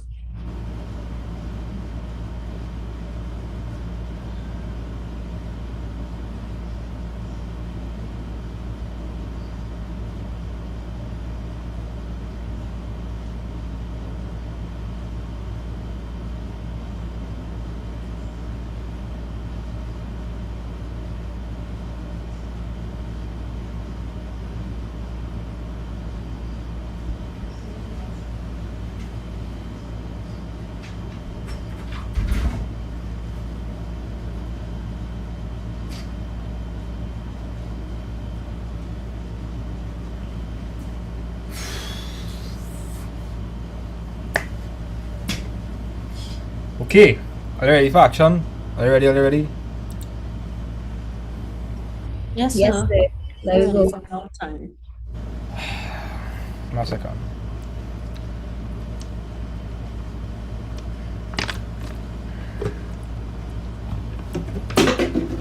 Yeah, go and use the washroom. I find like the energy could be higher, you know. I don't know. I find like we're moving kind of dead today. I find like the energy could be a little more, you know. Virginia, I see you waking like 1, 2 in the morning and then you wake up for this. Like, Yeah, I don't know. I try to. I had like 5 alarms. Yeah. No, you're supposed to sleep. You're supposed to sleep, Virginia. No, that was the plan, but I couldn't fall asleep. I was so distracted. I told myself I would fall asleep at 9 p.m. and I never did. Wait, boy. That was me too. That was me. Alright, let me log back in, right? So, Neela is gonna help us with this one. Yay. Somebody said hi, Ginny. Buzzy said hi. So somebody said Virginia goes to my school. Oh, hi. I don't know who that is. Oh, Virginia, you have fans? maybe. Okay. So, Neela, let me lock in. So, Neela, what are you seeing in common between peace? Well, oh, no, that is not, it's not factorization. I'm saying. This is a real easy question. Talk to me, Neela. What are you gonna do? First, I'm gonna multiply 3 by 4, which will be 12. And Mhm. then the p squared times 5 squared, which will be p2 plus 5, which is p7. So the answer will be 12p7. P to the power 7. Yeah, or 12p7. Right, so let me run through this concept again. This will confuse some people, so let me make sure everybody understands. So, does everybody understand that we multiplying every single thing? Like every single thing you see here, we multiplying. And again, the order in which we multiply. Okay, tell me guys, does the order in which we multiply matter? Does the order matter? No, it doesn't. No, sir. No, it doesn't. So like, we could just multiply one time. What's 3 by 4? 12. And let me explain something. We have p squared over here. What does p squared mean? P by P. P times p. P by P. And then we have p to the power 5 here. That means we're going to multiply by what? P 5 times. P 5 times. So I'm multiplying p by itself 2 times here, and I'm multiplying p by itself 5 times here. So all together, it comes as though I'm multiplying p by itself how much times? 7 times. Does everybody see we're multiplying p by itself 7 times? Yes, sir. Yes, sir. Good. So we could actually make a rule, right? Anytime you're multiplying and you have the same base, what do you do with the indices? You add them. You add them, right? And you all can see it for yourself. P squared means p by, and p to the power 5 means p by itself 5 times. So when you multiply them together, you add them. So generally speaking, a to the power n multiplied by a to the power m is just what? A to the power of n plus m. Good. You just add the indices. So let me give you all one to try. I want you all to try 9 z cube multiply by 4 z to the power 25. I gave you only 2 minutes to tackle this problem. 2 minutes, go.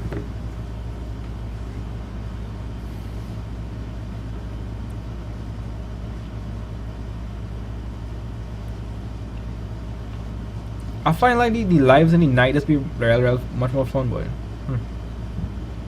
Like the nights and the lives in the nights. Like I don't know, like something about like grinding, alright? In the night just like feel different. Yeah. Also, that is when your brain's going Yeah, done. whack. Say that again? Or like you're losing your mind and you start talking shit on us. You know what that means? I suppose so. Like at time I say 4 divided by half is something weird, something, remember? Yes, sir, I remember that. Yeah, of course I always remember that. Yeah, 9 by 4 is 36, and since you have the same base, which is z, and you multiply and you add the indices, so that'll be z to the power 28. Let me know if you guys okay with that. Yes, sir. Yes, sir. I get that, sir. I get that. Good. Alright, let's move on. Yeah, so Neela, help me with this one. I know it looks really complicated, but it really isn't. I promise, guys, it's not that complicated. Neela, first things first, you see now we dividing a fraction. If we should do that, Neela.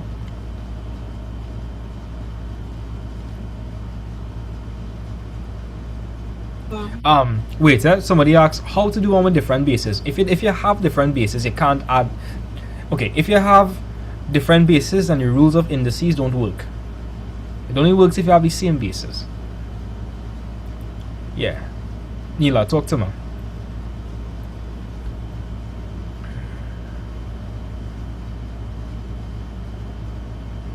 Can you repeat that? Yeah, so Neela, how would I work out this question? You change the division to multiplication. And do what? When you change division to multiplication, what do you do to the fraction?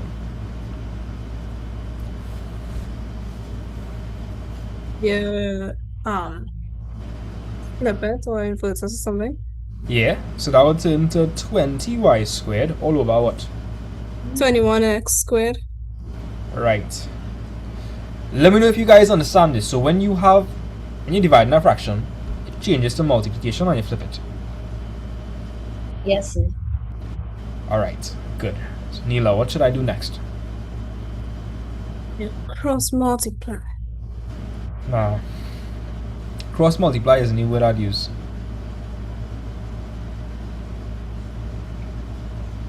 So like, I wouldn't use the word cross multiply. So like, what you want to do? Tell me exactly what you want to do, and I'll tell you if you're going correct.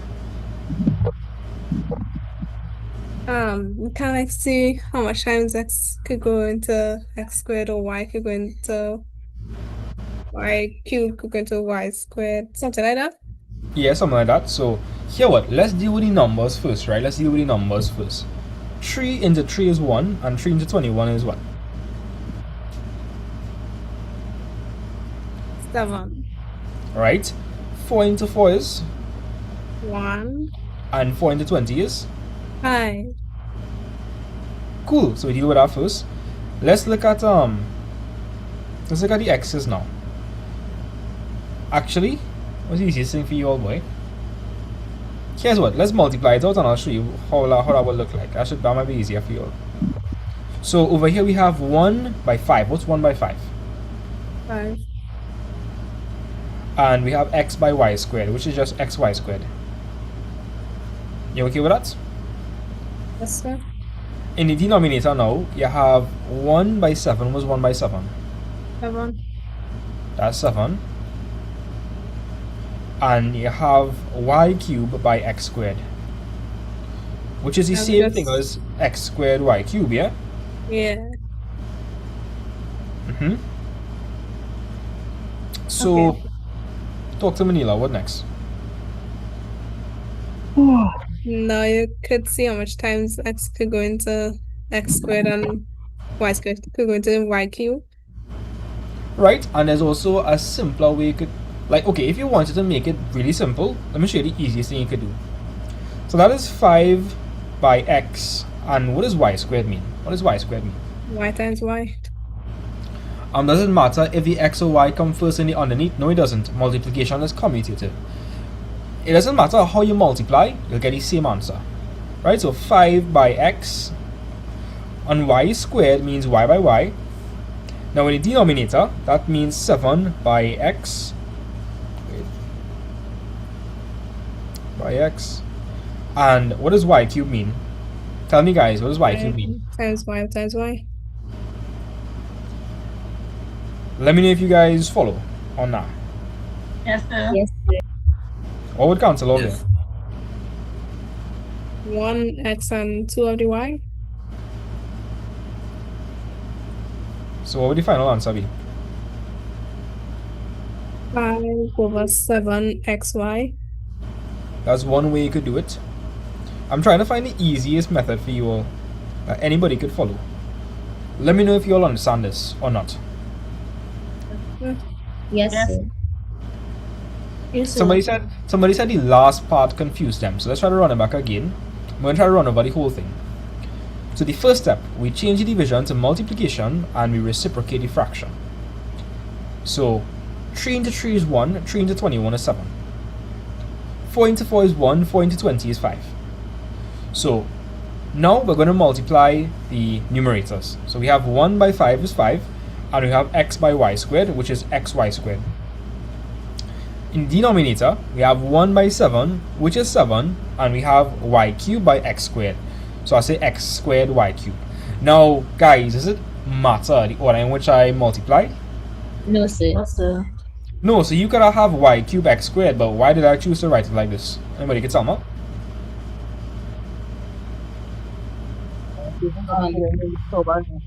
Just for the standard of it being in alphabetical order. Right. But it's correct, you know. We just choose to write it like that because alphabetical order, right? So if you had y cubed x squared or x squared y cubed, that's fine. It's just like we prefer to write the letters in alphabetical order, okay? Yes, sir. Now, this was from this year. yeah. So over here we're multiplying 5 by x by y squared, which is the same thing as 5 multiplied by x, and y squared is the same thing as what? What is y squared, guys? Y multiplied by y. Good. So 5 by x by y by y. Let me know if you guys understand that. Yes, sir. Yes, sir. And x squared, what does x squared mean? X by x. And what does y cubed mean? Y by Y by y by y. Cool. So you see an x on top and you see an x in the bottom. Those two would cancel off. Then you see in 2 y's on top and 2 y's in the bottom. Those would cancel off. And that would leave you with what? 5 over 7xy. How are we feeling about this question, guys? Feeling good? Yes, sir. Yes, sir. Okay, cool. Okay, good. Alright, I'm gonna move on. Alright, so Neela gonna help me with this one. I feel like I targeting Neela too much, or? None taken. None taken. We're just listening so we can learn from her. Well, if you like to ask Steve on this question. Yes, please. I wanna hear. I wanna hear if he. Yes, sir. And I'm gonna do the next one after. Yes, sir. You give my sister the more difficult one. Right. Yes. I want to. All right, Yvonne, take the stage now.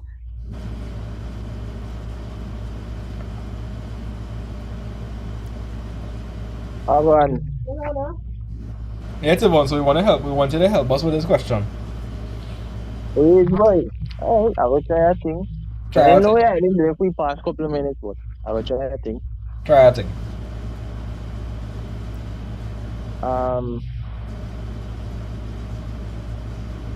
So I see I have 3 over 7x minus 1 plus 1 over x equals 0.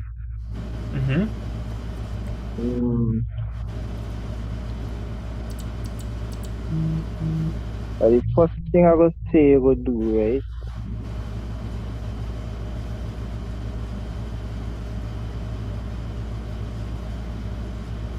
Hold on.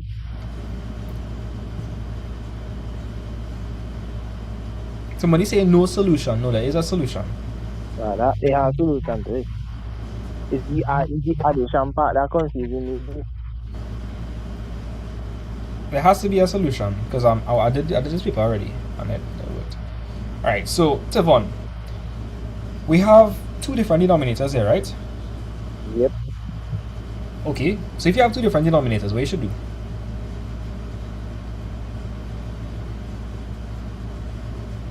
Yeah, 2 different denominators multiply. No, you gotta find LCM. Shoot. You gotta find the LCM. So what would the LCM of 7x minus 1 and x be? X. What would it be? X. Nah. Nope.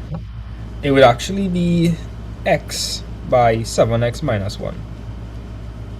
Yeah. That makes sense. And let me explain why, if anybody that might be confused. So X and 7x minus 1 could go into that thing. Correct. So we are looking for. Okay, so basically lowest common multiple. These terms should also be a factor of that. So let me explain. If you try x by 7x minus 1 divided by 7x minus 1, wouldn't 7x minus 1 be able to go into that?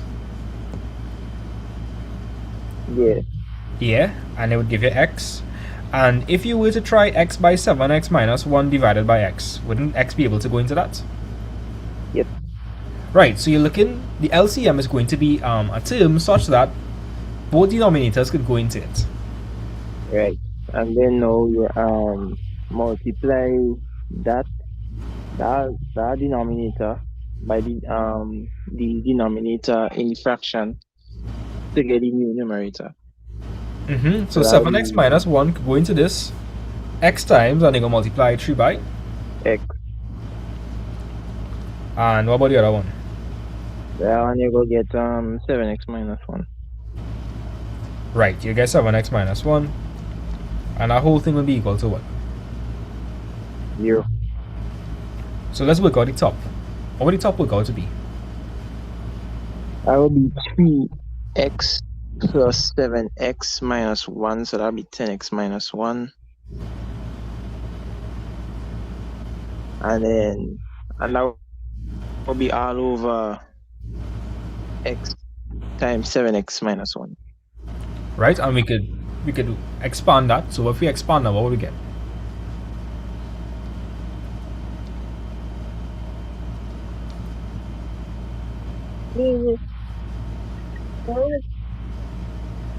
Oh, right. So that way, 7x squared by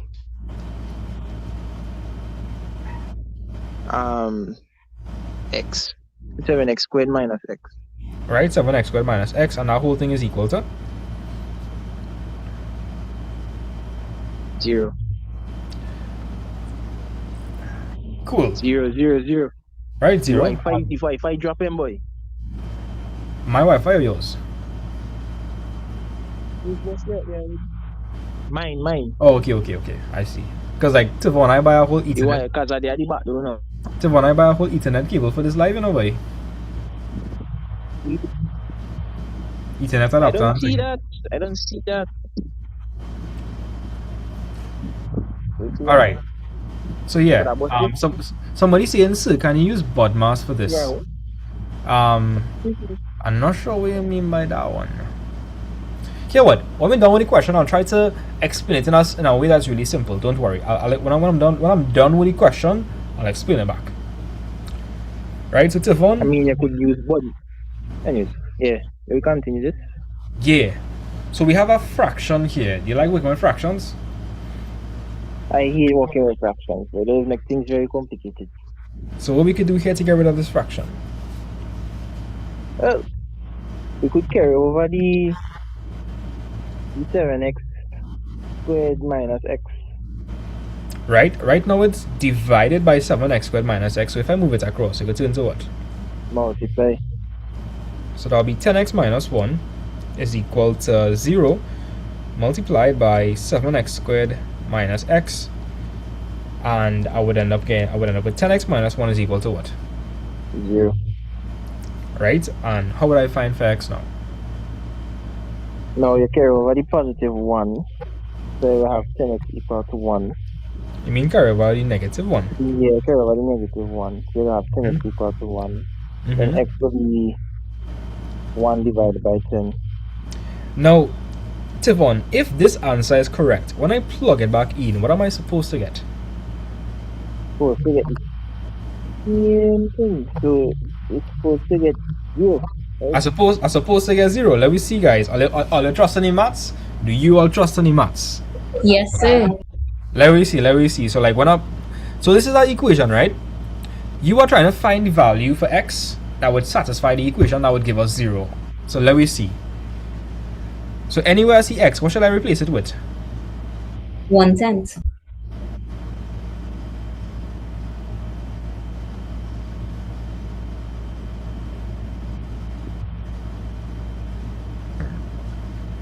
Guys, when I press equal, what are we supposed to get? When I press equal, what are we supposed to get, guys?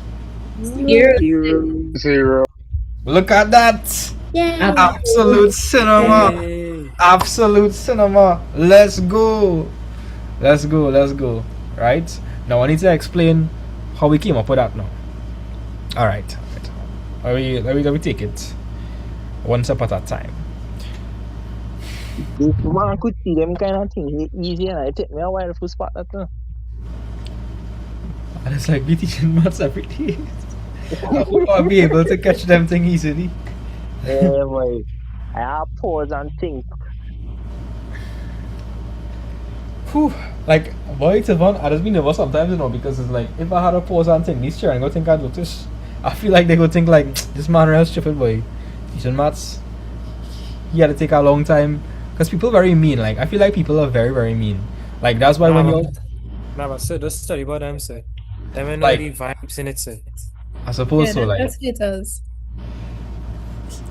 Hear what, right? Let me try to explain this back.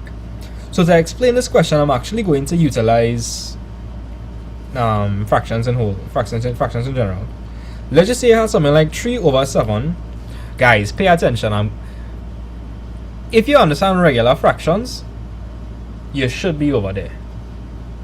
So if you have 3 over 7 plus 1 over... Let's try to observe something. So I'm going to explain the question using another question. Hopefully this should work. What's the LCM between 7 and 2? 14. Isn't that the same thing as 7 by 2 though? Yes. And then you would ask 7 into 7 by 2, and that would be what? 2. 2. And then you would say 2 by 3. Is that not what you would do? Yeah. Yes, sir. And over here you would say 2 into 7 by 2, and what would that be? 7. 7. 7 by? 1. What if I told you that's the exact same thing we're doing in this question? Would you believe me? Yes, sir. Yes, sir.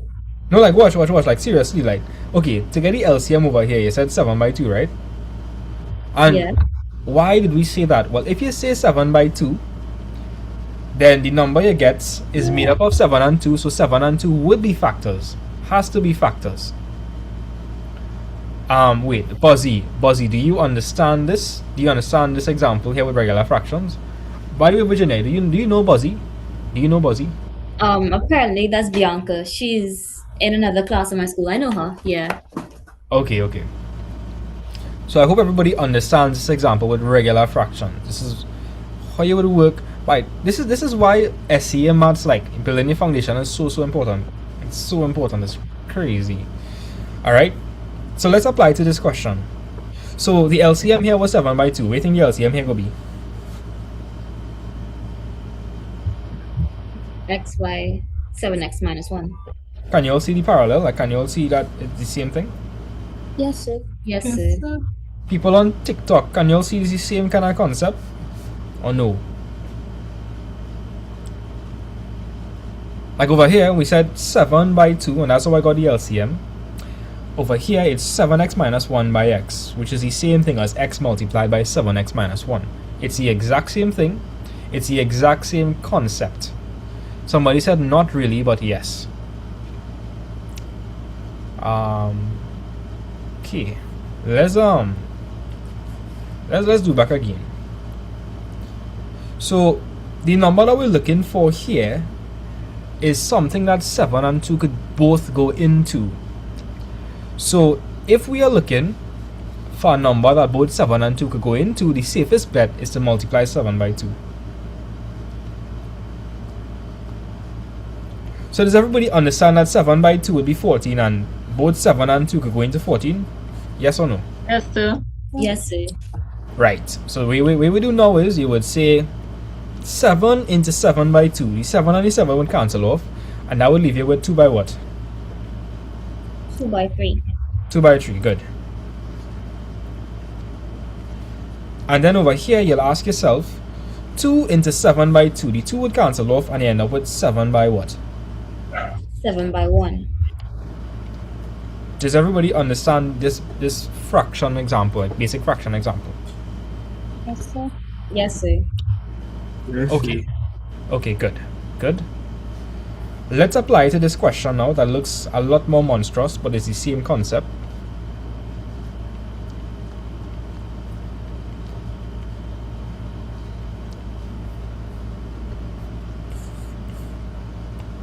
Okay, so let's do a quick comparison, right, guys? A quick comparison.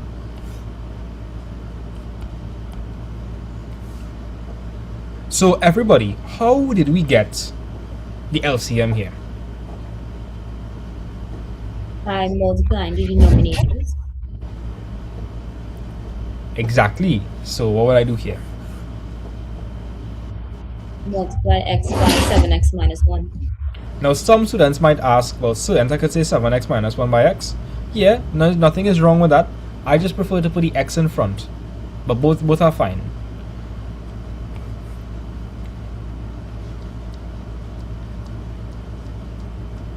Okay, does everybody understand like the parallel, like the connection? So, like over here, to get the LCM, well, not all the time it would give you the LCM, but it definitely would give you something that's a common fact, like that both of them could go into. So, do you guys see the connection? Like, do you all see the parallel or not? Yes, sir. Okay. Alright. So, if I want to figure out a number here that both these numbers could go into, then it's safe to say that 7 by 2 would give you such a number. Right? Okay. Now, again, guys, some of you all might be confused about why I'm putting the x first. I'm putting the x first because it's standard to like expand it like that. But if you put the x over here, that is fine. Again, let me just take this opportunity to reiterate that multiplication is what? Multiplication is what? What is multiplication? Oh yeah, it don't matter the order in which you multiply, you know, it does not matter. Everybody that's listening to me, it doesn't matter. Like 3 by 2 is 6, right? 2 by 3 is also 6. So if I say x by 7x minus 1, or I say 7x minus 1 by x, it don't matter, you know. Both of them mean the same thing. It doesn't matter how you multiply, you get the same answer. So did that clear up any confusion, guys? People on TikTok? Let me know, did that clear up any confusion or not? So like, hopefully you understand that x by 7x minus 1 and 7x minus 1 by x both mean the exact same thing, right? They mean literally the exact same thing. I just prefer to write it like this because when you expand in brackets, you typically have it in such a manner like this. Alright? Okay, cool. So, here's the next question. 7 into 7 by 2. The 7 would cancel off and didn't we just multiply 3 by 2? Yes, sir. Right? And 7x minus 1 into this, what would cancel off? The 7x minus 1. 7x minus 1. And so that leaves you with x by 3. Good, x by 3.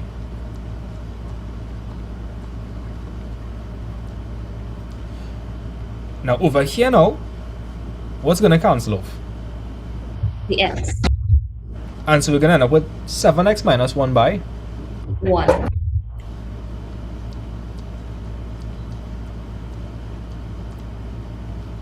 Let me know if you guys following. Yes, Yes, sir. sir. Yes, sir.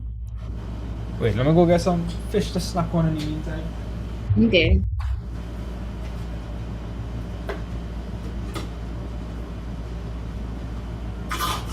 Actually made fish this morning. Big up, sir. Yeah. I think it should be good, you know.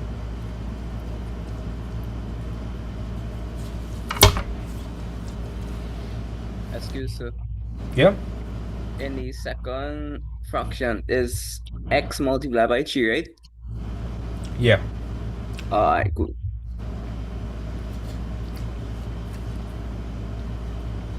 Let's do Art Math Lives, you know, but nobody just come. Nobody just come. Girl, I come. That's true. Jenna and Virginia are always there. Sometimes Zachary, but once in a while. Me too. So sometimes I'll be there too, huh? Or they do Art Maths though.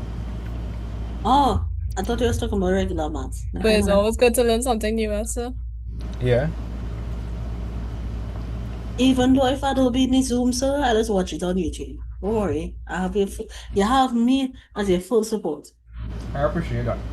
So, does everybody understand like the parallel, like the connection, like see it? Yes, sir. People on TikTok, let me know. Give me some W's if you understand.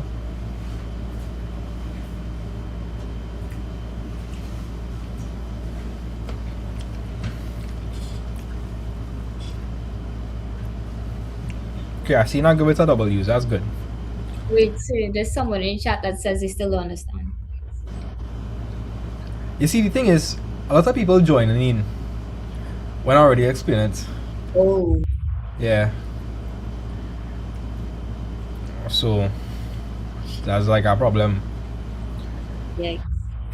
Let me show you guys a hack, right? It's called the butterfly hack. Check this out. Multiply the denominators and put it here. Right? Yeah. Are you with me? Yes, sir. Cool. Yes, sir.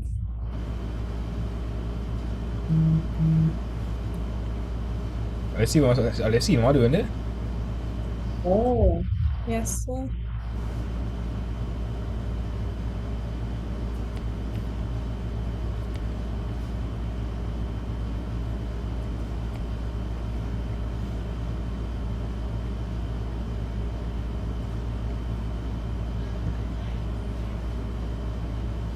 Okay, so we could apply, let's erase this and apply that same trick to over here, to this question. Well, first of all, the denominator is going to be what? X open bracket 7x minus 1. Alright, let's do the same trick. What? Good notes? You're playing up. Something wrong with your good notes. What happening? Yeah, we'll get there. Open bracket 3 by x. You could just say 3 by, yeah, if you want to say the full thing, that's not a problem. 3 by x. And then you'll say add, let's look at the, right, talk to me. 1 by 7x minus 1. Are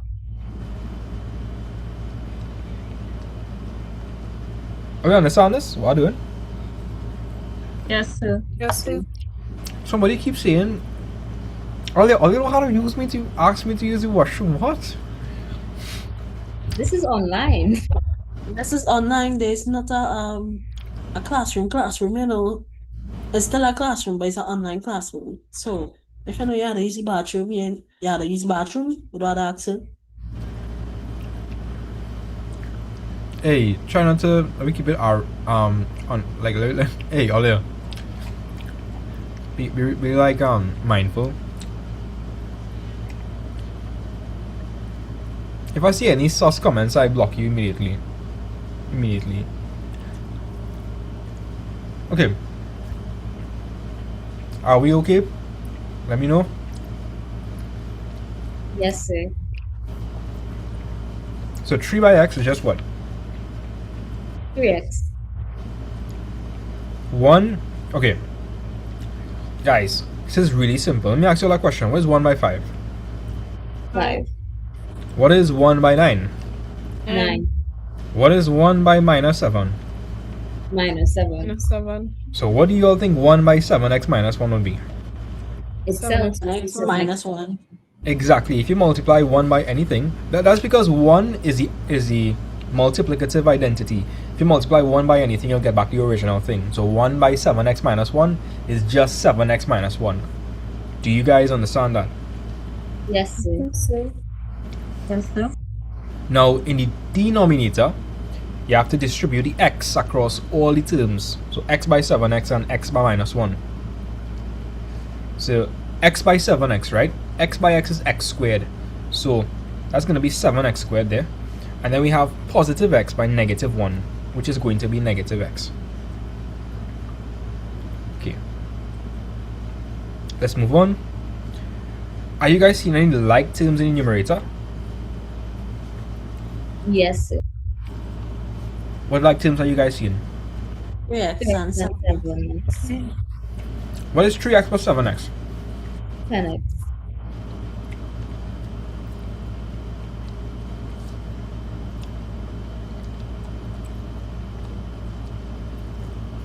Let me know if you guys understand that. Yes, sir. Yes, Alright, so let's move on. So we just worked out this part over here. Right? We just worked out that part and we got the 10x minus 1 over 7x squared minus x. And that whole thing was equal to what? What was that whole thing equal to? 0. Good. Do we like working with fractions, guys? Nope. No, sir. Okay. So, I have divided by 7x squared minus x. If I move it across, it'll turn to what? Multiply. Squared minus x. Exactly. And if you multiply anything by 0, what will you get? Just 0. 0. Right? Right, so that's how we got 10x minus 1 is equal to 0. We want to isolate the x term, so we move across the minus 1, becomes 10x is equal to 1. So x will be equal to 1 over 10. Let me know if you guys okay with that. Yes, sir. Okay, cool. And if I want to check if my answer is correct, I do what? Plug in the value, well, substitute the value for x into the equation. I should give more what? 0. Cool. So, if any of you guys want me to repeat anything, head over to my YouTube channel. My YouTube channel is Math Vibes. You should be able to go back like to different parts of the live stream if you want to understand something. Okay, so I'm gonna call Josh for this one. By the way, Josh, were you able to understand this? Yes, sir. Alright, so Josh, help me out with this one. Get this a read from her. When a number x is multiplied by 2, the result is squared to give a new number y. Express y in terms of x. Ah. Walk me through that process. Check Sahara now. Sahara, you cracking me up, yes? I know seeing Sahara there, you know. Oh Lord. Sahara, are you good? You know you're muted, right? You're muted. I'm trying to be. I'm trying to keep up because I get lost. But then I'm finding it and then I get lost again. But understand the last question though. You can do a question, just now. You can do a question, right? Yeah. Okay, so Josh, they're saying when a number x, so we're starting off with x. What are we doing with x? So we are multiplying it by 2. So what we're going to end up with then if we multiply by 2? 2x. Right, so we starting off with x, we multiplying it by 2. So we end up with 2x. What next? The result is squared to give a new number y. Right, so guys, how much of you all would say 2x squared? How much of you guys would write 2x squared? No. Be honest, guys, how much of you all would do that? Sahara, would you put 2x squared like that? I know they gonna do that, you know. I know they gonna do that. Because they said the result is squared. The result is squared. So some of you all gonna put 2x squared. Yeah, I would put it 2x squared. Natalia, is x the only thing that's being squared? No, the 2 is also being multiplied. Yeah, so I talked all about this, brackets. So you have to put 2x in brackets and raise it to the power 2. So what that means is, it really means 2 squared by x squared, which is really what? 4x squared. Good. So some of you all are wondering, but sir, why is 2x squared wrong? Well, let me explain. If you okay, Sahara, what is the only thing being squared there? If you look at that, what's the only thing being squared? The only thing being squared is x. But we squaring, the result is squared, and the result was 2x. How I could only be squaring x? I had to square the 2 as well. So 4x squared. So you have to put it in the brackets, so the whole equation is being squared. Yeah, makes sense. I wouldn't say whole equation, but the whole term. The whole term is being squared. Whole term. Right?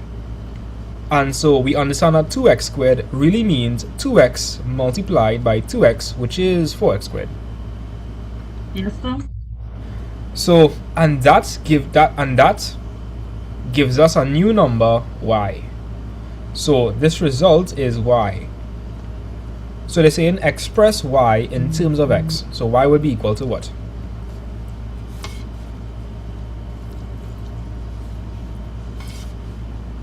X squared, sir?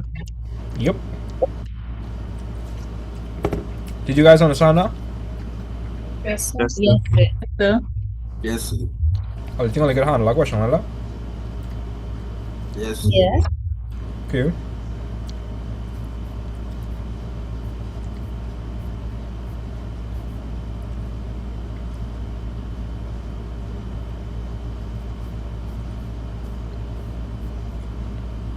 One second.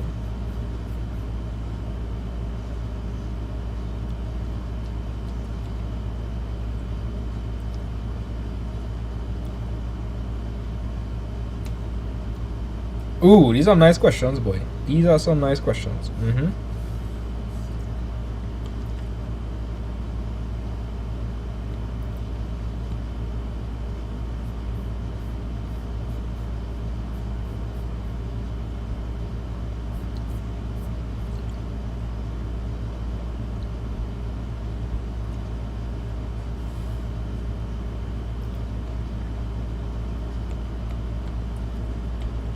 When I first did the 24, when I did my first 24-hour marathon, I don't know how I had so much energy. You know, I don't know.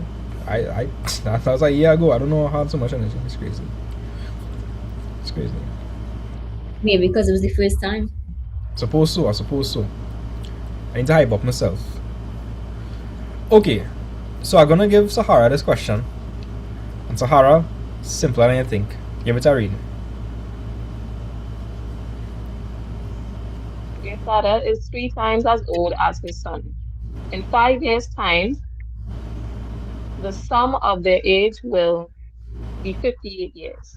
By forming an equation in X, calculate their present ages.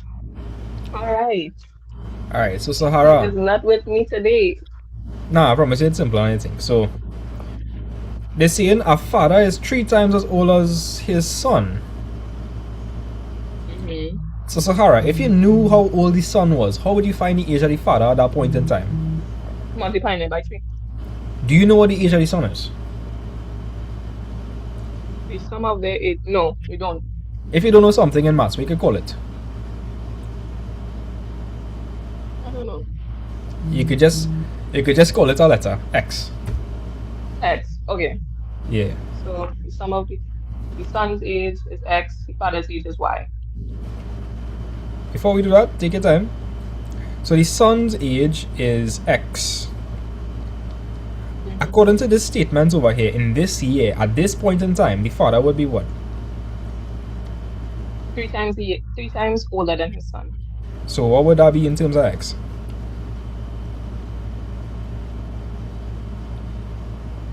X times 3. Right, X times 3, and I can write that as what? Or X3. 3x, my bad. 3x, yeah. I mean, X3 isn't wrong, but we typically write 3x. Yeah. Good, you with me so far? I'm with you.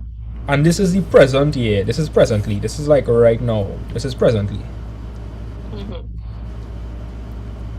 Now they're telling us in 5 years' time, the sum of their ages will be what?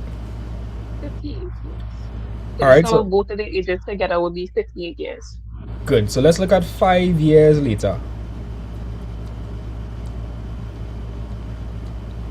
So the son presently, well, I can't say presently anymore.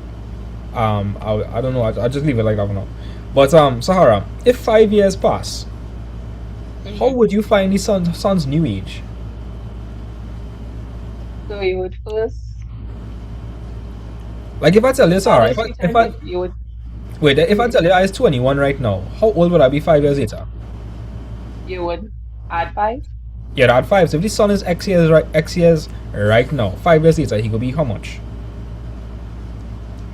He would be X, well, 5x. No, not 5 multiplied by X. Again, if I tell you I is 21 right X. now, right, 5 plus X, you go tell me 5 plus X. And the father would be what? 5 plus 3x. Yeah. And they're saying the sum of their ages will be what? 58 years. Good. So when I add up this and this, that's supposed to be equal to what? 58? It's supposed to be equal to 58. And anytime you form an equation, what you could do, if you have an equation, what you could do, guys? If you form an equation, you could solve it. Yes, you could solve the equation. So we're gonna say 5 plus x plus 5 plus 3x, and that whole thing equal to what? 58. 58. Yeah. Now we need to group together the like terms. Are you seeing any constant terms here, any numbers? 5 and x. Alright. Now, let me ask that question, Sahara. Do we know what x is? No. So could I add 5 to something I don't know? No. Nah. Could I add 5 to 5? Yeah. Good. So they are examples of like terms because both of them are numbers, both of them are constants. We know that 5 and 5, we know what 5 is, we could add it. 5 plus 5 is what? 10. Right? I have, how much x is over here? 1. How much x's I have here? 3. I sound like a red man. I have 1 x over there, I have 1 x over there. So the red man be singing. Yeah. Right? If I have 1 x over here and 3 x's over here, how much x's I have altogether? 4x. Yeah. So 10x, I mean what's saying 10 plus 4x, and that's equal to what? Should be equal to 58. Right? You're trying to find for x, so you need to isolate the x term. What is the x term over there? The x term over there is 4x. So Right? So we need to isolate that. So what should it be there? we're supposed to carry over the 10 first. Yeah. Because we want to isolate the 4x. And then add in, so it'll be 58 take away 10. And then we can isolate the. I don't remember how them told me to do this, but I think we were supposed to. Have fraction. No, I want you to think logically, right? Forget about everything, just think logically. If I tell you you buy 3 doubles and it costs $21, how are you gonna find the price for 1 doubles? Divided by 2. Okay. If 4 doubles cost $48, how you gonna find the price for 1 doubles? Divided by 4. It's not hard, right? I promise it's not hard. No. Okay. You see, I still have to talk about doubles again, right? I could tell you like a belly. Okay, let's not make me sound greedy now. Big back. Big back active. Hey, if you don't like our doubles, then that's crazy. Doubles is the best, right, Jenna? Right, Jenna? I don't like doubles. I know, that's why I call your name. Yeah. Okay, so Sahara, you understand? We divide by 4 to end up with just x. Yeah, to cross all the cancel out the 4. Now let me explain something. You probably would have learned it like this. You have 4 multiplied by x, right? So if you move across the 4, if it's multiplied there on the left hand side, what would it be on the right hand side? Divide. Exactly, it would be divide. So x is equal to 48 over 4, so x is equal to what?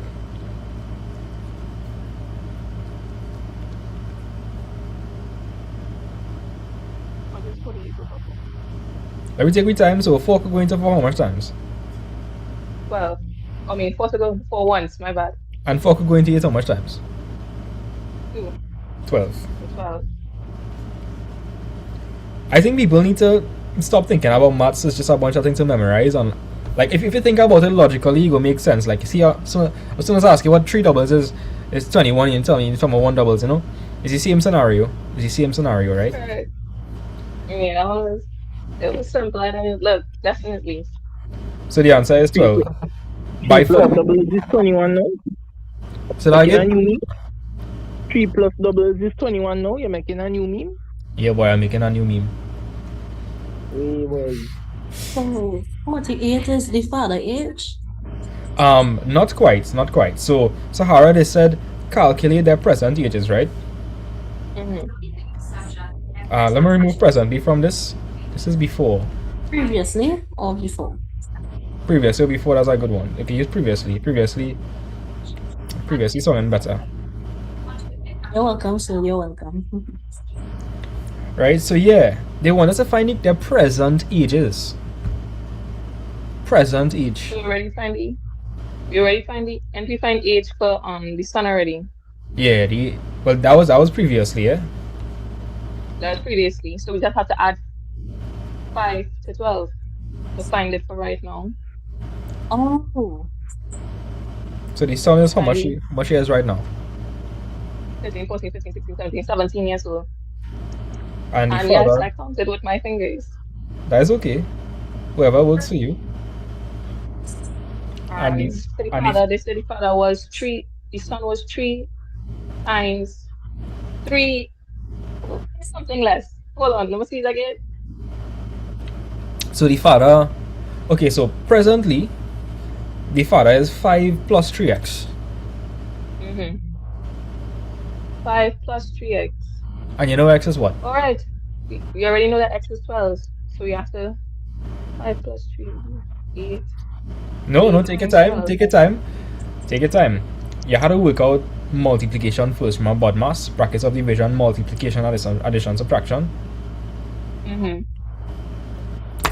So you first have to work out. Wait, call them again. 12. You work out multiplication first. Maya, one sit down and eat, baby. Hey, Renisha, you're unmuted.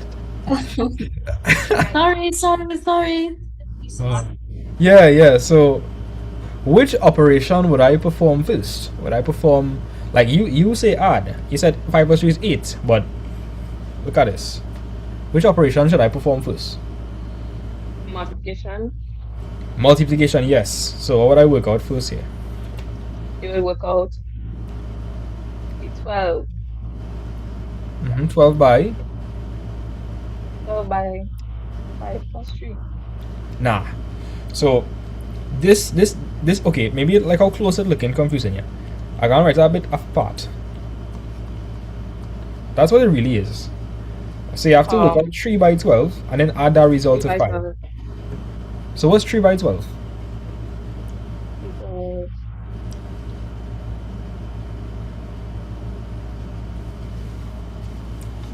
$36. 5 plus 36 Yes, is? it is. What are you talking about? 5 plus 36 is 38, 39, 40, 41. Cool. As the answers, did everybody understand? Did everybody get through? Yeah. Yes, sir. But like at first, I overlooked the plus 5, and then I realized, oh, It was a nice question. Yeah. You know, sometimes I just wonder who come up with that a BODMAS thing. Me I know, but Like, it makes sense to we like. use it all the time, you know, but we never actually know why it makes sense.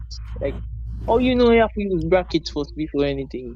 Yeah, multiply before you add whatever the case. You know, you rank all the operations and maths. I'm gonna find out who come up with that. Yeah, boy. We use it all the time in school. We never know why.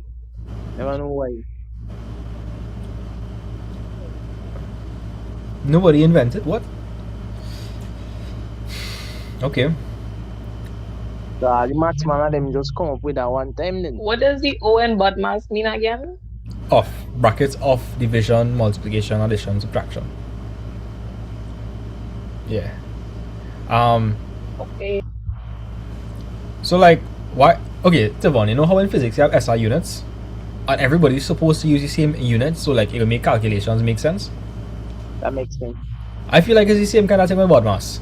Like Virginia, why don't people in America just using yards? What?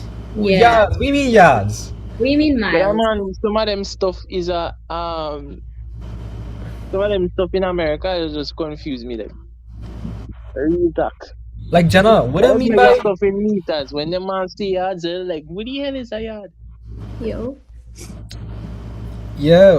What like yards and all kind of thing? What's that about? I don't know. I just, yeah. I prefer Yeah, man, I only know about kilometers, meters. When the man telling me about miles and blocks, I just I zone out one time. Because what I you zone out mean one by time. miles and blocks? What you, like what you mean by fluid ounce? What? Quartz? They just use that? They use that? Bro, what do you mean by looking at customary units here, like 1 inch, we know that, 1 foot, 1 yard, 1 mile, 1 ounce, 1 pound, 1 fluid ounce, 1 quart, 1 gallon. Bro. We know some of the except yard. The only how I know about yards is when I've been playing a racing game from since I 7. Like Tavon, okay, that foot, inch, mile, yard. Why? Seriously, why? I don't know. Just make things complicated. That's why we have standard units. Everything have been one universal measurement. And I think BODMAS is a similar thing because like just imagine you doing one calculation and you doing this first. You know, we had to like have a universal law Yeah, to make sure. that makes sense. That makes sense. Sir, that is why I was practicing BODMAS the other day. That is good. Voted movement, voted behavior. So let me try to do all of these questions, you know. Algebra badness. I'll they want some time to at least attempt one of the questions or something. Sure. Somebody saying, sir, can you explain when you get the 4x? What 4x? Oh, you have 1x over here and you have 3x's over here. 1x plus 3x is 4x. Think about it. If you have 1x and you get 3 more x's, you get 4x's now. It is not recommended to have that much x's. Wait, Tavon, like the TikTok universe is like a big thing, like the Galaxy, the GIF. Somebody just sent one. Yeah. Yeah. Oh, that's crazy. Billionaire. That is crazy. Big up whoever sent that, boy. Big up. I appreciate you. Okay, I'm gonna give you all. I didn't reach algebra badness yet, but we getting there. I'm gonna give you all. You'll reach it eventually, right? I'm going to give you all 5 minutes. Try something.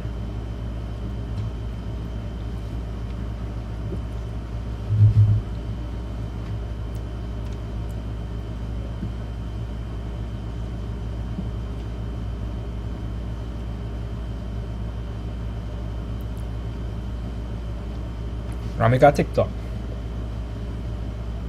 You guys, we 6 hours into the 24-hour marathon. It's free. We're doing CSEC maths. Right now we're in algebra. Alright, we just did a good bit of practice for consumer arithmetic computation. Now we're doing a bunch of algebra. So join in. It's absolutely free. Just click the live and check my YouTube later, guys.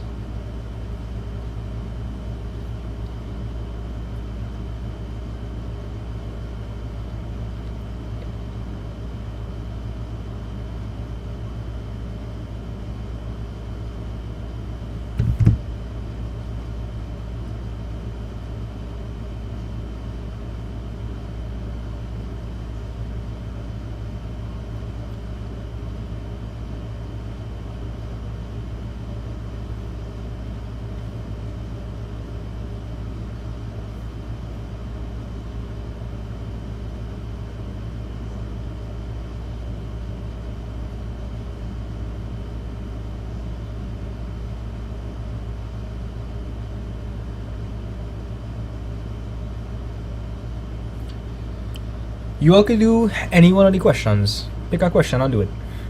We're gonna do all the questions there, so pick one and do it.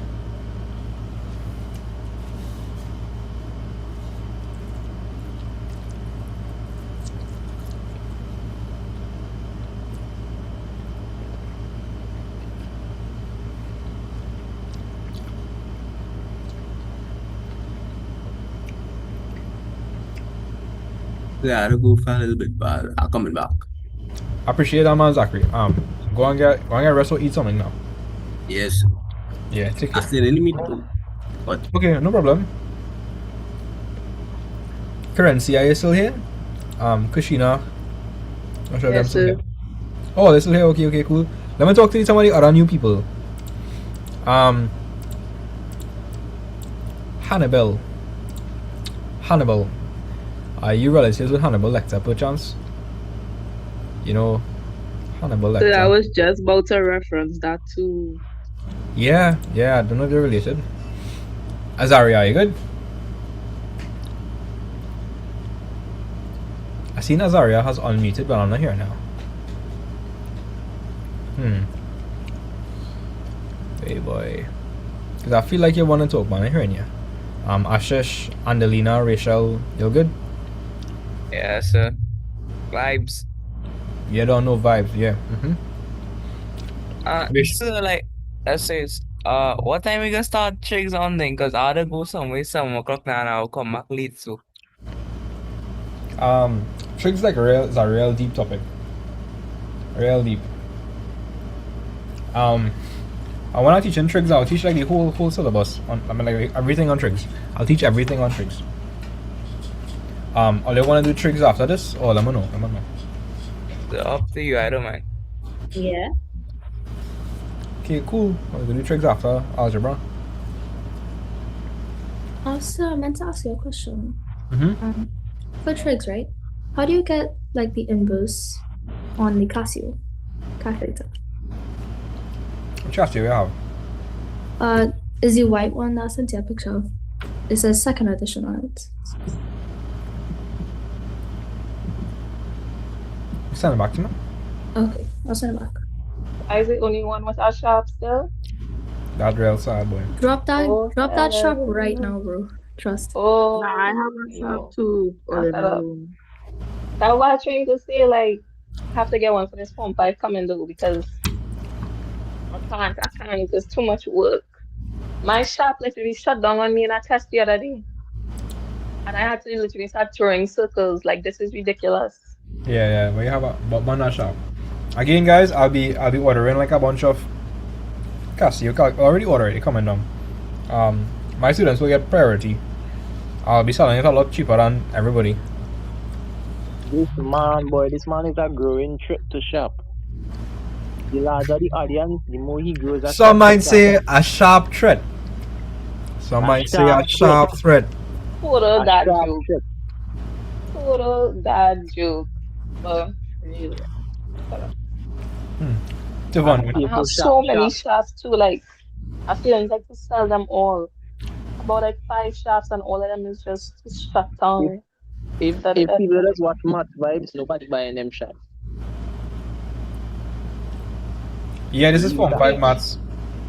Billionaire. I want to get something on top of your head, right? It don't know such thing as Form 1, 2, 3, 4, 5, whatever. It don't know like that. Maths is maths, all maths is maths. You come here, you learn maths. No matter where you are, maths is maths. Get out of that mindset like Form 1, 2, 3, 4, 5 maths. Maths is maths. Maths is maths. Don't go give them the kind of maths that we just be doing and saying maths is maths. But in that instance, it could be kind of different, but. Yeah, so what you want to do, Jenna, you want to press shift sign. Oh, okay. Okay, thank you, sir. I was using the X with the -1. And I was like, why not working? But yeah. Nah. You were raising it to the power -1. Oh, okay. Yeah.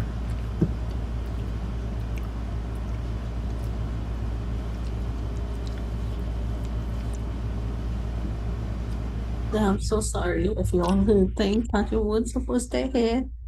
I wasn't aware it was on it. The things we hear, boy, oh my. And why is making it sound like it was that bad? Anisha, be careful now. We've been hearing some real stuff going on. Sorry. Me know to tell you.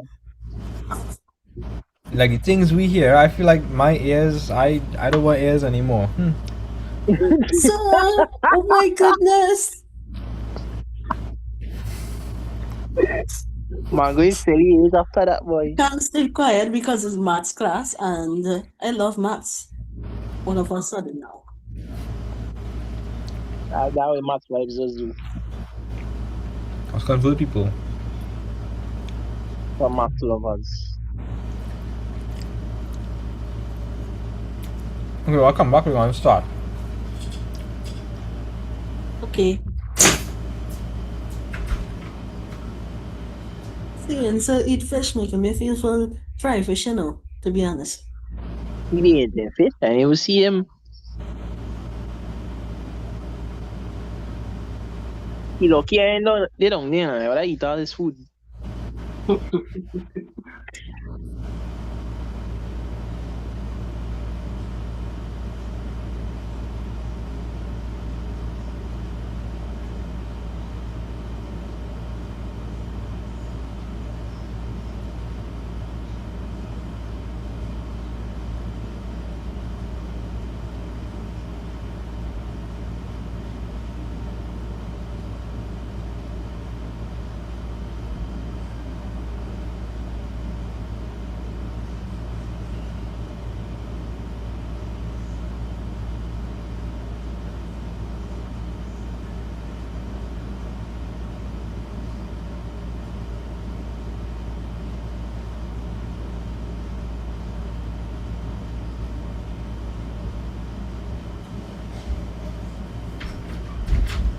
Yo, I'm back, man. I'm back. Some of them hate first. Wait, I know realizing something. Is some of them hate first life?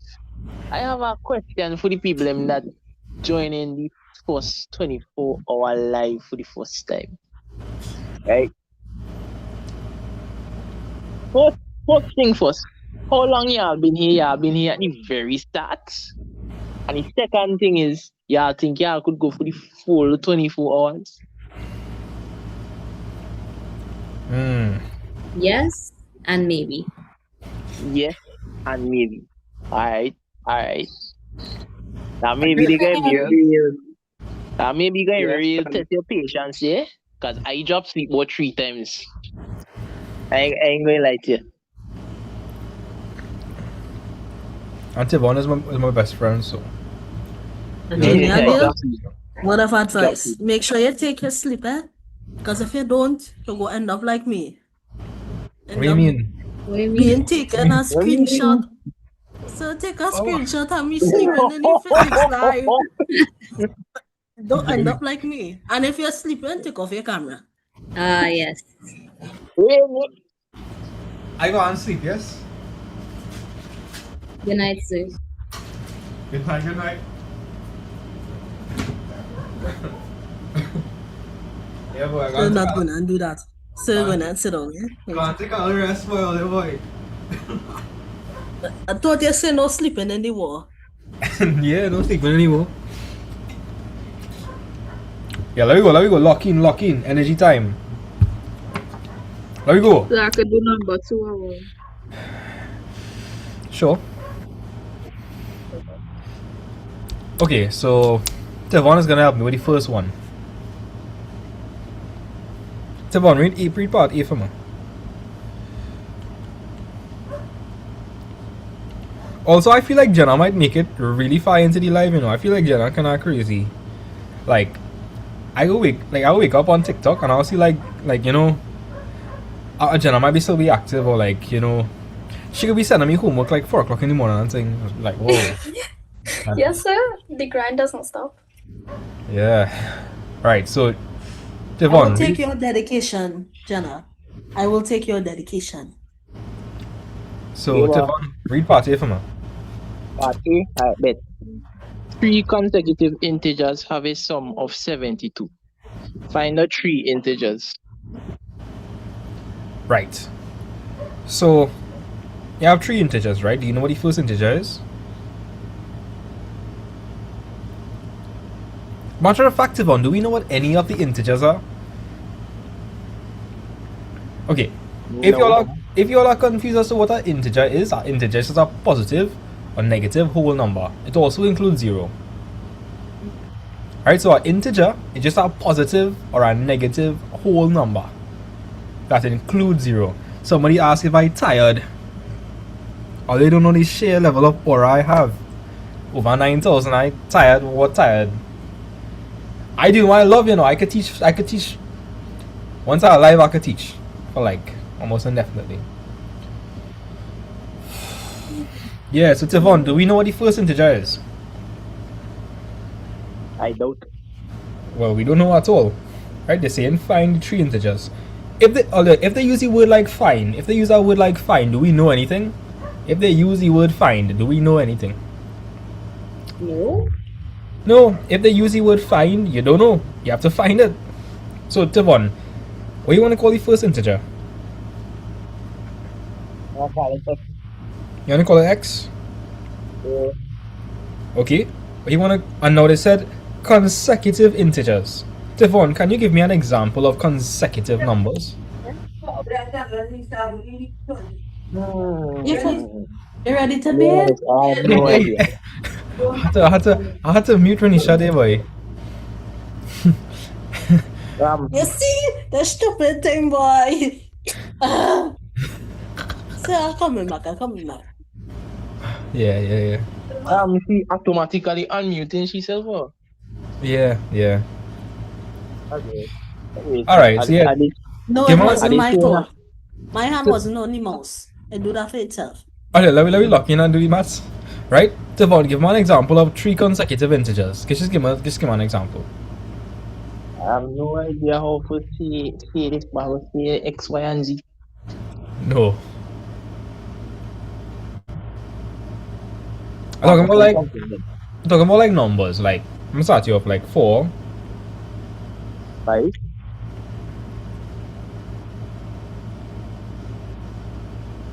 6.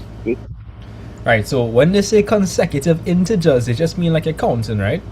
So like 1, 2, 3, 4, 5, 6, you know what I mean, that kind of thing. But the point is, each number is increasing by what? What is each number increasing by? 1. By 1. So if the first integer is x, what would the second integer be? X plus 1. And the third one will be what? X plus 2. How much of you guys were able to figure that out? Let me know, let me know. Yes, sir. Nah. Virginia, I think Not quite. No, I didn't. I did something wrong. I knew it was sus. I did like 3x, and I was like, nah. Nah, if it's consecutive, it's like it increasing by 1. By 1. Okay. Well, at least I know for now. Earlier, this drink, right? It tastes like Nesquik, literally. Not gonna lie, it tastes like Nesquik. Yeah, I agree. So I got intro. Boy, if you So, I out of I break have a that. question to ask you. Yeah. Between that and Ensure, which one you prefer? The price of this one, for sure. Okay. Just Not making gonna sure. lie, like an intro, but man, I will not. I go buy a supplement any day over that, boy. Like intro is a one in a blue moon type thing. That not even Oh, for yeah. a person. Oh, yeah. That's me, I know. The vibes is important, but let me lucky now. Let me lucky. Right? So there's everybody on this channel. Like integer could be like okay, consecutive integers just means you're counting, right? So like 4, 5, 6. Or like 1, 2, 3. The point is each one is increasing by what? By 1. By 1, sir. We don't know what the first integer is, so we just say x. Then the second one will be x plus 1, and the third one will be x plus 2. Sahara, you understand what I'm saying or no? Yeah, because hold on, I understand it now. But don't ask me to explain it back. But I understand the way it is. Let me put Sahara on the spot. So Sahara, give my example of 3. Oh my god. Give my example of 3 You gotta- consecutive. Yeah. Consecutive numbers will be other than 1, 2, 3. Yeah, anything, just call it out. Yeah. Other than 1, 2, 3. 6, 7, 8. You had to do this, eh? You had to do this, eh? You had to do that. 6, 7. I'm very disappointed, Sarah. I'm very disappointed. Hey, it wasn't your first fight, but it's stated grind, man. Right, 6, 7, 8. Cool. Now you notice that each term is increasing by 1. The last number would have been how much more than the first number? One more. Nah. Like I'm talking about the last. Like okay. Tell me. If you use the number in the middle, and there's one before you, there's one after you, and there's one before you. Yeah. So what's the difference between 6 and 8? 2. 2. Good. So the first number we don't know where it is, so we call it x. The second number we know it's 1 more, so we say x plus 1. The third number is even one more than that, so that'll be x plus what? Cool. And they say that the sum must be what? What's the sum? Tell me, Tivon, what is the sum?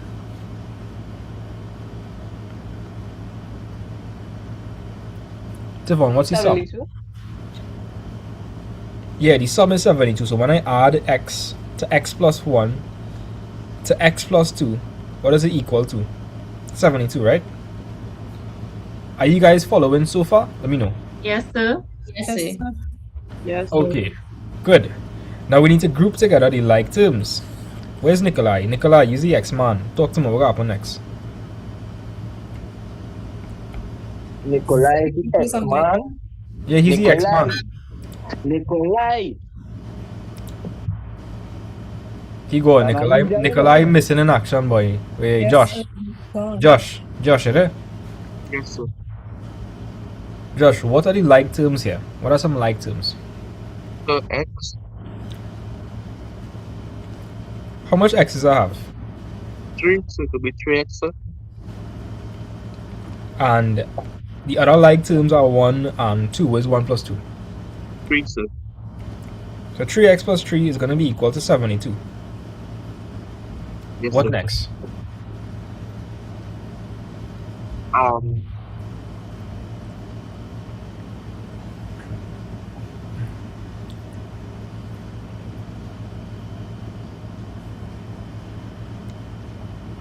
So you need to get the x term by itself. So what should I do next? Carry across the tree. Now then I put what? 72 minus 3, sir.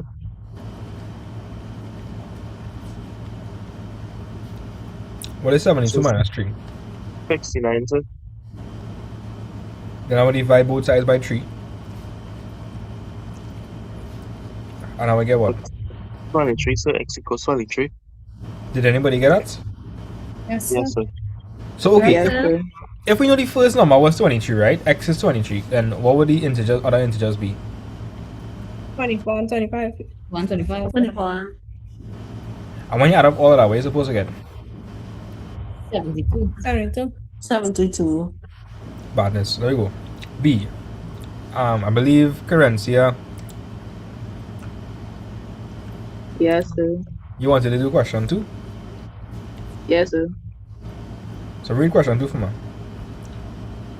I think of a number, multiply it by 3, then add 7. The result is 22. Find the number. Do I know what number you're thinking of? No. So we're gonna call it what? We're gonna call it. X. And then we do what with x? You multiply it by 3 and add 7.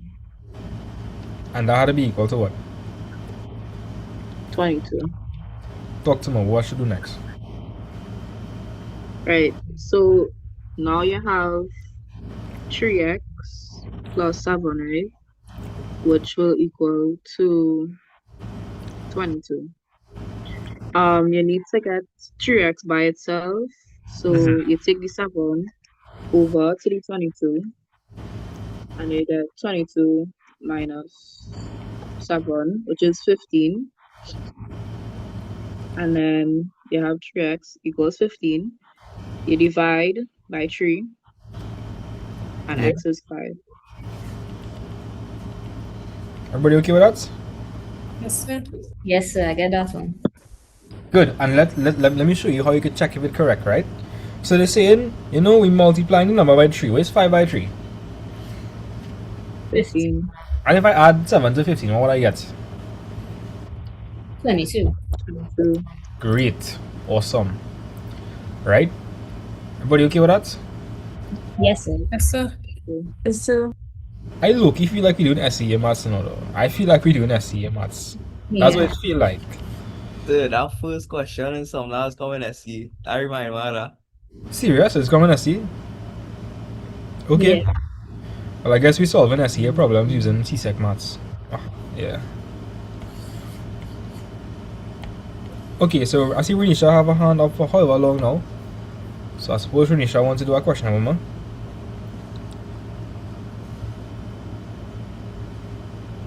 Renisha?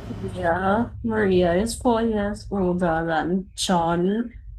The sum of their ages is 30. Find each of their ages. Alright. So Maria is 4 years older than John. Do we know how old John is? No, we don't. So you wanna... So how old do you think John is then? If we don't know, what do you wanna call it? I wanna call his current age. X. Right? Mm-hmm. Maria will be 4x. Nah, Maria would not be 4x. Oh. Alright, Okay. so Renisha, if I tell you I am 20 and my sister is 4 years older, how old is my sister? 20 plus 4.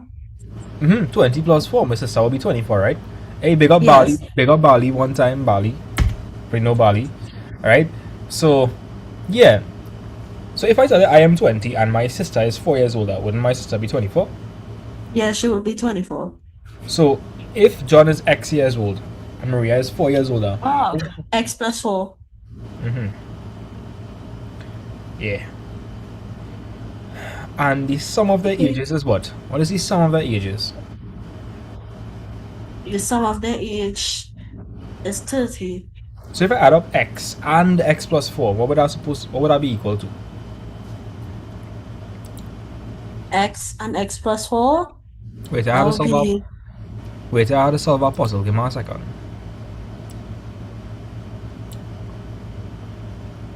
Okay, I get through the puzzle. I'll keep it rolling.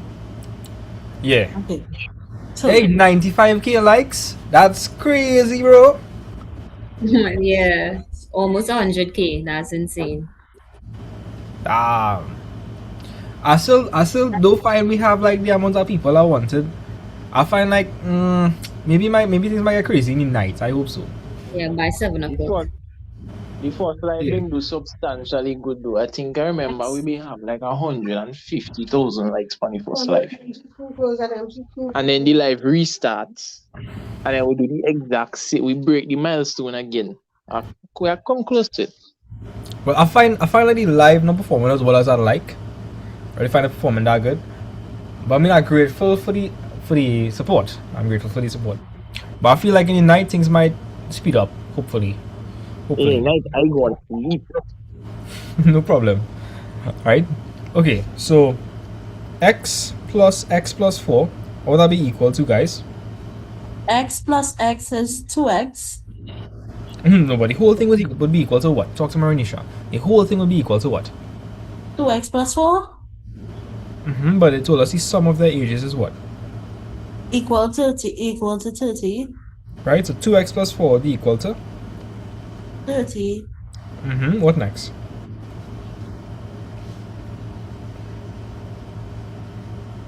So then we have to... The 4 on that side is positive, so when you cross it over, the equal sign will be -4. Right. Yeah. 30 minus 4 is 26. So that is 2x, but we would not leave it like that. So we have to divide both sides by 2. And what will you get? 26 divided by 2 is 13. W's in the chat for Renisha, guys. W's in the chat for Renisha. Woohoo. Oh, yeah. That's supposed to give them energy, you know. Hey, boy. Things are rough, things are rough. I feel embarrassed. I feel embarrassed. All they hear things on my side of the screen. Hey, Tiffon. The things we hear from Renisha's side, we wouldn't talk about it, right, Tiffon? That was the actual answer. No. Yeah, we wouldn't talk about it. That was the actual answer, sir. Yeah, that's the answer. You get it correct. Okay. So they're saying well, they're saying to find each of their ages, right? So let me go back now. So Renisha, X is equal to 100,000 likes. Way. Yeah. W's. That's crazy. That's tough. Woohoo! Bring it around town. Okay. Let's go. Bad. Hey, here, Renisha, now. Bring it around. Renisha, where you get that from, you? Renisha, if there's one thing we can count on, there's one thing we can count on your for is for the vibes, definitely. Okay, nice. Yes, real vibes. I had to be serious though. Yeah, you have to be serious. Let me lock in, right? Yeah, so John is X years old. We found that to be 13. So how old is John? John? Yeah. John will be 13 plus 4. No, that's Maria. Wait, no. That's Maria. 13. And Maria would be what? And Maria will be 13 plus 4. Which is? 13 is X. So 13 plus 4, 14, 15, 16. Now I'm going to make sure and check that. I don't want to say the wrong thing. Yeah, take your time. Maria is 17 years old. Nice. Right? Good job. So, By the way, people, that was my age a year ago, so I thought I know that.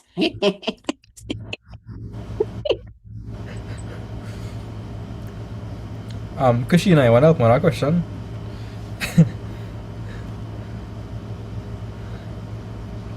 Can I hear it from Kushina? Nikhil, you alive? Yes, sir. Which means when you add up those two numbers, it's supposed to be equal to 30. Yeah, 17 plus 13 is 30. You don't know. Right. Right? So, Nikhil, question D. Give that a read for me. A rectangle's length is 5 centimeters more than its width. The perimeter is 38 centimeters. Find its length and width. Kisa, go and draw a rectangle. Now, they say in the rectangles, actually, let me stay quiet. You walk me through this. You tell me exactly what to do. Well, I write the formula for the perimeter of a rectangle first. Is 2 by, well, brackets. 2 open bracket length plus width. And in the question, they said the rectangle's length is 5 more than its width. So since we don't know the width, I would represent it as x. And the length is 5 plus x.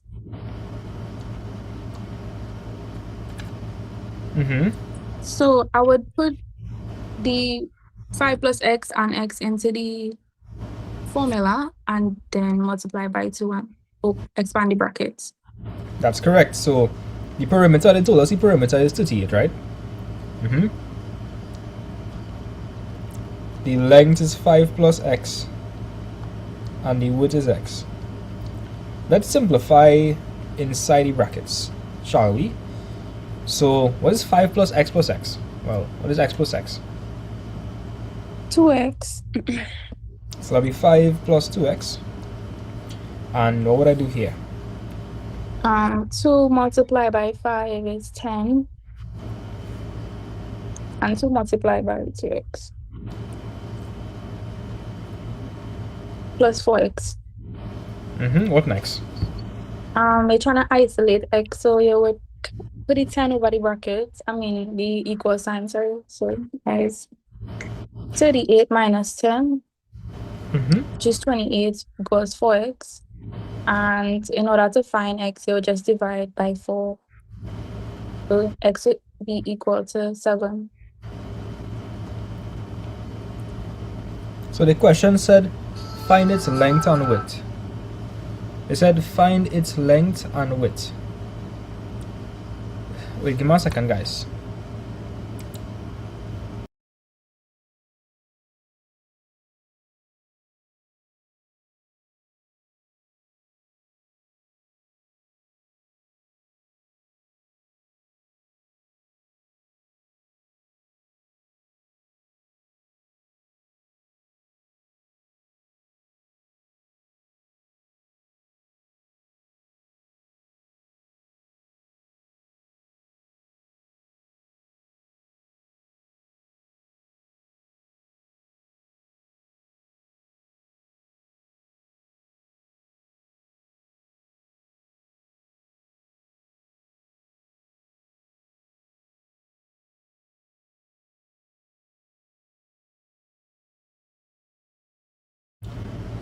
Yeah.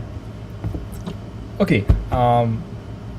So Renisha, I wasn't with Renisha. I was doing it with who? With Nikhil, right? Yeah. So Nikhil, we know that the width is x, right? The width is x. So the width would be 7, and what would the length be?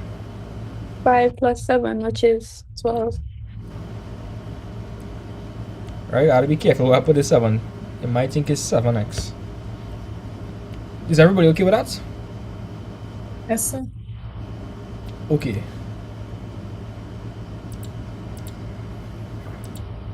Wait, so where did we get 7 and 12? I'm kind of like lost. No problem, Virginia. So I would not do the question like this, but this is correct. We found x to be 7, right? Yeah. Remember, x represented the width. So the width is just 7, and the length would just be 5 plus x. So we know x is 7, so 5 plus 7 is 12. Oh, okay. You understand? Like, how to define x itself? Alright, let me show you. I'm gonna explain it a bit differently. Okay. So in the question they said a rectangle's length is 5 centimeters more than its width. Its width. Yeah. Do we know what the width is? I want to say no, but I guess. No, we don't know what the width is. Okay. In the question they said a rectangle's length is 5 centimeters more than its width. They only gave us the perimeter. That's the only thing they gave us. The only thing they gave us was the perimeter. Oh, okay. So if that's the case, maybe I could form an equation using perimeter and solve. So they're saying that the length is 5 more than the width. Do we know what the width is? No, sir. So what you could call the width? X. And what could we call the length? They said the length was 5 more than the width. X plus 5. Now this is a rectangle, right? So if this is x plus 5, what would this be? X plus 5 as well. And this would be what? X. And they're telling us that the perimeter is equal to? 38 centimeters. Now the perimeter is just the distance around the rectangle, right? Yes, sir. So add up everything for me. Okay. That'll be x. 4x plus 10. 4x plus 10, right? That'll be 4x plus 10. Yes, sir. And that'll be equal to what? 38. So what would I do next? Carry across 10, so 4x is 28, and x would be 28 over 4, which is 7. Yeah. Let me know if you catch that fully. Yes, sir. So I would have worked it like this. Now, how Nickel did it, nothing is wrong with that. I just think that, like, some students might get a little confused when they're adding this and they're expanding. Yeah. Wait, I did that just now. Oh, yeah. But I didn't do it with the expansion. I thought it was a different question for some reason. I was so confused. Oh, no. Yeah. And so 28 over 4 is 7. And remember, x. Somebody say, how is it 38? In the question, they said that the perimeter was 38. So the perimeter is just the distance around. So when I add up all of these, it's supposed to be 38. Hope that answers the question. I didn't check the YouTube chat in a long time. Is there anybody on YouTube? Let me see. I think there were like 48 people. Wow. I didn't know we have anybody on YouTube, you know. I wasn't checking YouTube. Yeah, boy. Okay. That's a lot. Didn't expect so much people. Yeah. Okay, so we know that x is 7. Remember, x represents the width. Yes, sir. X represents the width, so the width here is 7 and the length will be what? 7 plus 5, which is 12. Oh, okay. Right, so cool. Yes, sir, I'm good now. Nice. So I think we should continue with the past papers now. Or you all want to finish the other questions? Let me know. Either one is fine. How about the rest of you guys? Okay, no problem. Past paper. By the way, guys, you know that these questions will come in the past paper, right? Yeah. They do? Yeah, they do. Oh. Right, so determine the two values of x that satisfy the equation y is equal to x and the equation derived in C part 1. So my sister could do this one? Most definitely. I see her really looking out for your sister. That's so admirable. So she had to get that one just like me, you know. And not I won, I was distinction too. Yeah. Oh, before we do anything, Josh, tell them what they had to do. Josh, tell them. I see you typing it in the TikTok comment section, but you had to tell them what to do.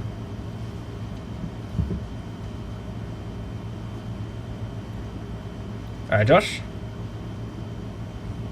Yes, sir. You had to tell them what to do. I see it comment. I see you telling them what to do in the TikTok the chat, but you had to tell them what to do. So basically, right, if you want the best maths and advanced lessons, you have to message too. And you also have to like, share, and follow the stream, guys. We need to at 25K before tomorrow. I think that's unrealistic. No, sir, it's not. I think that's really unrealistic. Like, I don't know. I'm grateful for the support and thing, but I thought we'd have been a bit a little better. I don't know, but let me keep the. So Let by me the end of this life, you must have 20K. Mark my words, sir. let me keep 20K, the. 20K, that's the move. 20K. Let me Last keep year, this the. man been at 5, you know. Last year, this man been at 5. They that's Yeah. thinking. I have like real high expectations for myself and like my students. Like I think all of us are really capable, and once you put in the work, you should see results. Yeah, you gotta grind definitely. So, Neela, read this question for me.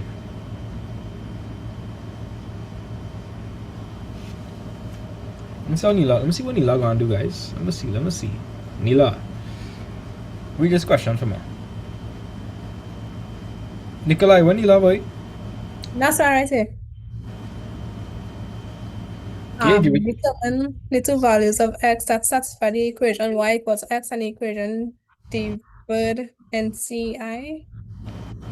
You know what's going on there or not?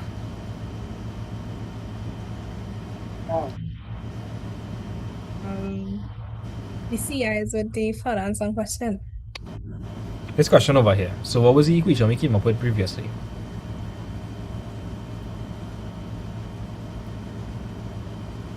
We go up just a little bit, I'm not seeing it all. Oh, right there.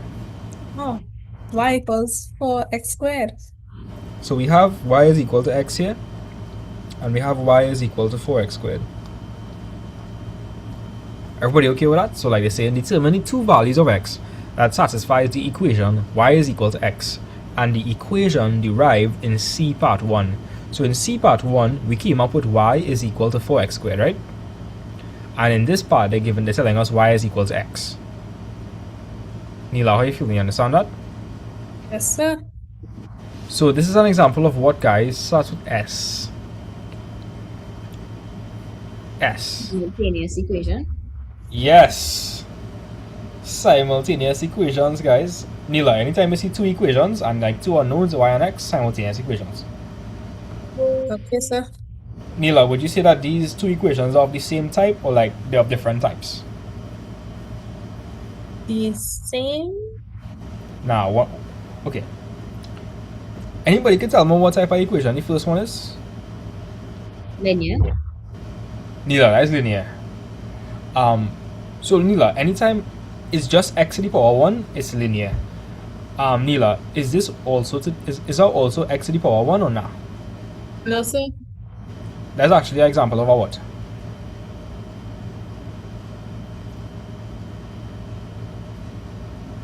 Quadratic, sir. Yeah, that's a quadratic. Neela, you see how we have x to the power 2? Yes, sir. Anytime you have a variable to the power 2 and has the highest power for x, it's a quadratic. Yeah. Somebody asked, do I have online classes? My students, get them a plug one time. Check Virginia already gone type out now. Big up Virginia. I had to like make Virginia like the brand ambassador at this point. Yeah, low key. Yeah, so Neela,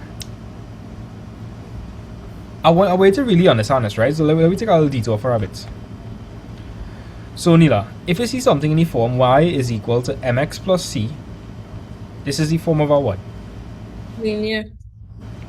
This is a linear equation, right? And it's for a line. It will graph out a line. And then the other one you have to be acquainted with is ax squared plus bx plus c. And if you see this, that's a what? Quadratic. That's a quadratic. And basically what I'm saying is that would either look like a sad face or a happy face. Now I know exactly what you're thinking, Neela. I know exactly what you're thinking, but sir, you know this not looking like this.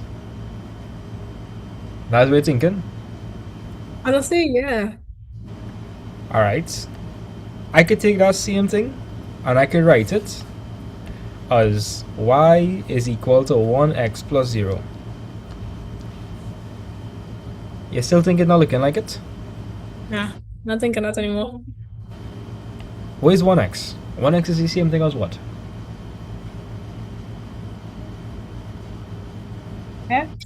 Exactly. And if I add 0, what is x plus 0? Still x. Exactly. So, I mean, this and this is the same thing, but I'm sure you can see what m and c is now. Yeah or no? Yeah. So, like, if you had to compare, what do you think m is? M will be 1. What do you think c is? Is 0. Cool. So this is definitely a linear equation. It's a linear graph. The other one, I could write that as 4x squared plus 0x plus 0. Can you see that? Can you see a bit more clearer? That is a quadratic. Yes, sir. Yeah. What do you think C would be?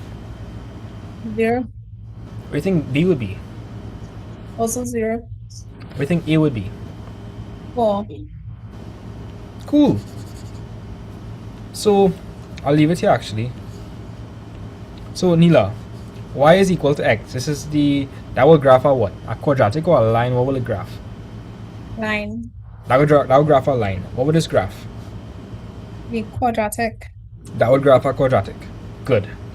Now you're seeing two equations. Again, say it from a loud. Anytime you see two equations, what is that? Simultaneous equations, sir. Yes, this is simultaneous equations, guys. Simultaneous equations. Right. Simultaneous equations. Good. A lot of this work is like Form 5, end of Form 5, so a lot of you all will be lost. Because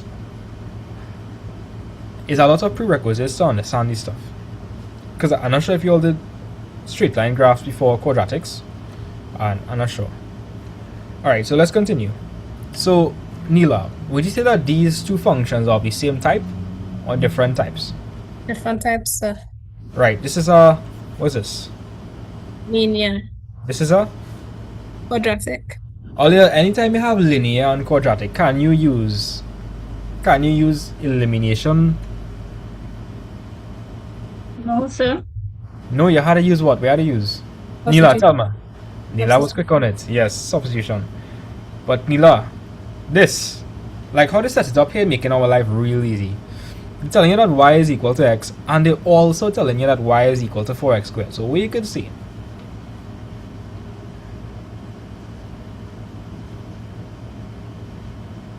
Tell me, Neela, what you could see. If you know y is equal to x, and you know y is equal to 4x squared, talk to me. What I could see.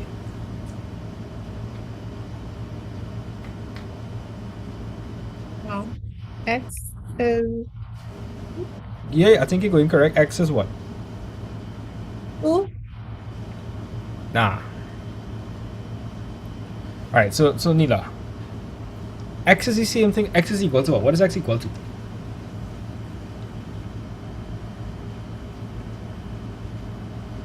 Neela, I have this. What is x equal to?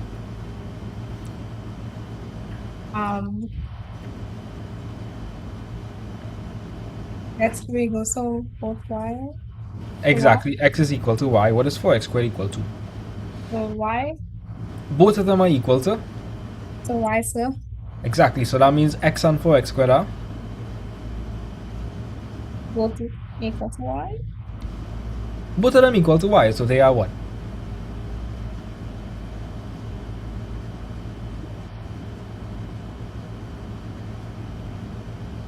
Alright, let me give you an example. If I tell you that 5 phones cost $700, and I tell you that 20 apples cost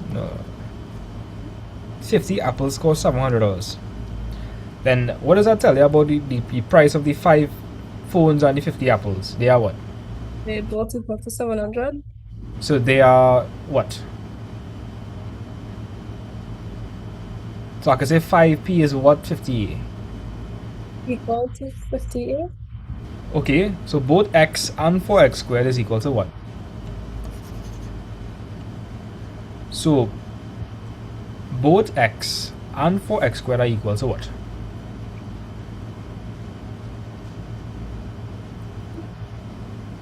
Okay. Alright, so x and 4x squared, they are equal to the same thing. They are equal to the same thing. So if they're equal to the same thing, then they are equal to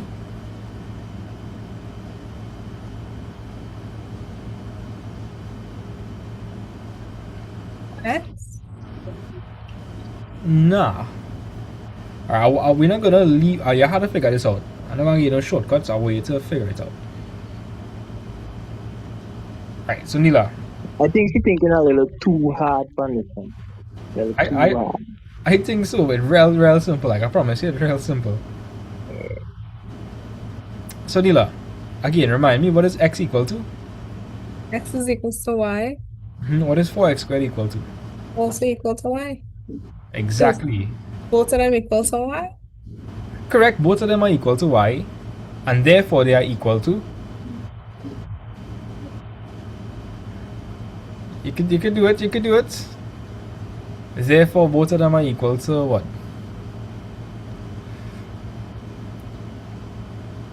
So okay, Nila, if I tell you that both of them equal to y, then that means they equal to what? So I could take a educated guess. Sure.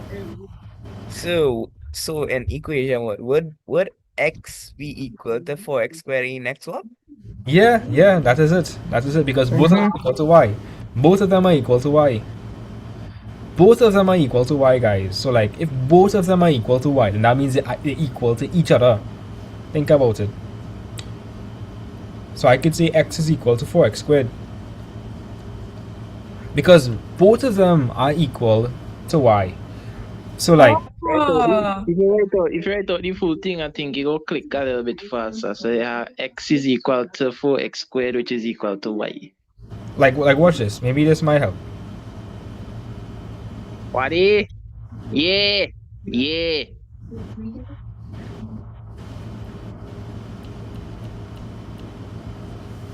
Like, alright, so you see, right, Nila? If x is equal to y, and 4x squared is also equal to y, and both of them are equal to the exact same thing, then that means that both of them literally equal to each other, because they're equal to the same thing. Oh. Okay. I'm not sure if you're just saying or to make me feel like you understand. No, But I get it now. I need to make sure you fully understand. So like if if 5 apples cost $700 and 50 phones, no, I'm saying boy. 5 phones and yeah. So Nila, if 5 phones cost $700 and 50 apples cost $700, then what does that tell us about the 5 phones and the 50 apples? 5 phones is equal to 50 apples. Yes. It's the same way x is equal to y and 4x squared is also equal to y. By them being equal to the same thing, they are equivalent. So x would be equal to 4x squared. You understand? Yes, sir. Yeah, sure. Well, honestly, I feel real happy that I understand because that's stop smiling right now. So yeah, I understand. So yeah, the x in equation 1 and the x in equation 2 would be the same number or different? Well, x would be the same. Like if I tell you x is 1, right, then I would replace that with 1 and this with 1. But both of them represent the same thing. But now we have to. But x squared and x would mean 2 different things sometimes. So to solve this, what we have to do is I can move across the x. If I were to move across the x, I'll end up with 4x squared minus x. And what should I do next, guys? What should I do next? So? How would I solve this?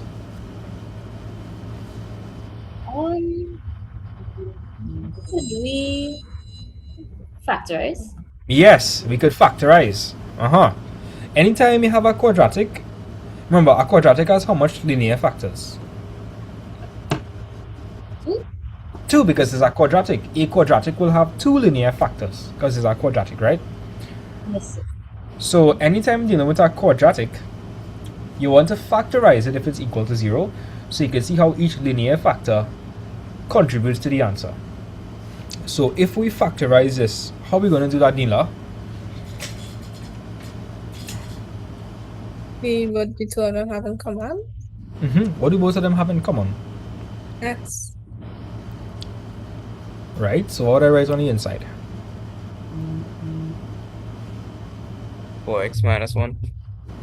Yeah, 4x minus 1. Because we see that both of them have x in common, great. Now if I have x on the outside, I'm asking myself, what would I multiply by x to get back 4x squared minus x? So x by 4x is what, Neela? 4x squared. And x by negative 1 is? X minus x. Good, and you're probably wondering, but so why is this important? Let me explain something, right? We have just written this quadratic as a product of two what? A product of two what?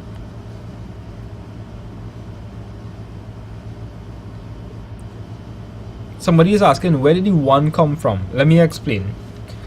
So, when we pull out the x, I'm asking myself, what would I put inside the bracket so that when it multiplies, I'll get back minus x?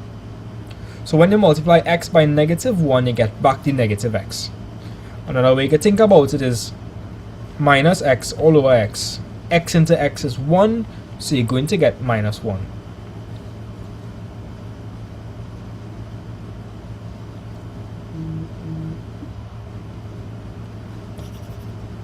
Right, so why is it that we want to write it as a product? Well, the reason why we want to write it as a product is because 0 by anything is? Yeah. Let us think in for a bit, right? 0 by anything. If you multiply anything by 0, what will you get? 0. You get 0. So we've written the quadratic as a product of factors. These are factors of the quadratic. And so, I don't understand. If I multiply 0 by anything, I'll get 0, right? Is that not what we want? Is that not what we want? We want to get 0? Yes, sir. Right, so what would x... Could anybody look at this and see a value for x that would make that whole thing turn to 0?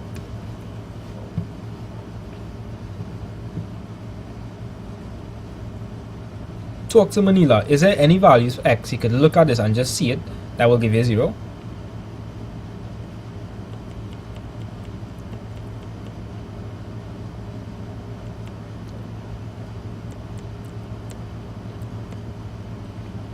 Alright, so Neela, think about plugging in a value for x there, right? Think about plugging in a value for x. What value could you plug in that would make the answer 0? Or make it equal to 0? 4. Say that again? 4. You say 4? Nah, not 4. Alright, let me help you guys out. 0. Yeah, 0. Because if x is 0, it's going to multiply by this entire thing and that's just going to give you what? What is 0 by anything? Exactly. So that's one of your solutions. So one of your solutions would be x is equal to 0, because when x is 0, it's going to multiply by this other thing and you'll get 0. And Neela, what is the other thing we're going to do now? So we said x was equal to 0. What else are we going to put equal to 0? 4. Say that again, Neela. 4x squared is equal to 0. Now we're going to say 4x minus 1 is equal to 0. So the whole purpose of factorizing is so that...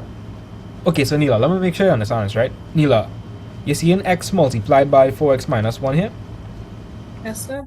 Neela, when x is 0, that's going to become 0 by 4 by 0 minus 1. That's going to become 0 multiplied 4 by 0, 0 minus 1, 0 by minus 1. What's 0 by minus 1, Neela?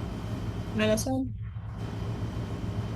Nah, 0 by minus 1. What's 0 by minus 1? 0. If you multiply anything by 0, what will you get? 0.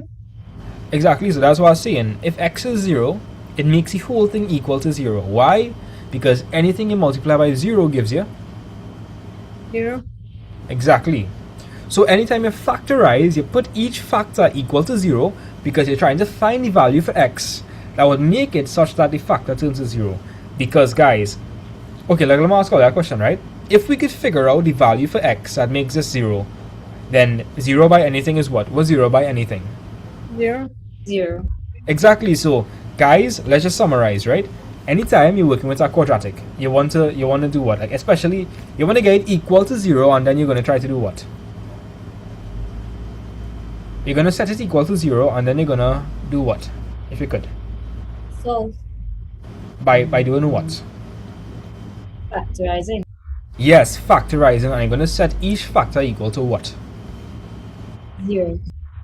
Exactly. So I'll say x is equal to 0, and what else would I say, Nila? 4x minus 1 is equals to 0. So Nila, how would I solve that? By putting 0 as x. Nah. So this is our regular equation we have to solve, right?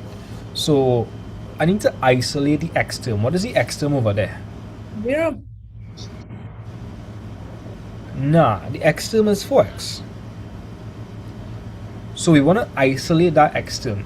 So what would I have to do to isolate that? And plus minus 1. Right, move across the minus 1, and we're going to get 4x is equal to 1. 4x is equal to 1. What next? And you have to get the x by itself. So we'll say x is equal to 1 over 4. Now, Neela, I have a question. When I plug x as a quarter into this, what do you think I'll get? 0. I'll get 0, yes, yes. And if this is 0, we multiply that by x, what will I get for sure? What will the answer be? Or the result be? Remind me, Neela, was anything by 0? Yeah. Exactly. So, guys, when you factorize, the purpose of factorizing is so that you split up the nomial or whatever it is into a product of simpler terms. And once you've split it up into a product of simple terms, you're trying to find the values of x that would make each term just turn to 0. So Neela, like over here was really simple. If x is 0, wouldn't that just make the whole thing 0? Yes, sir. Okay, and when x is a quarter, what does it make that? 0. And 0 by anything is? 0. Right, so let's just do a quick review. Anytime you're dealing with a quadratic, you're gonna set it equal to 0, and then you're gonna do what? Factorize it. You have to factorize it, and you're gonna then do what with the factors?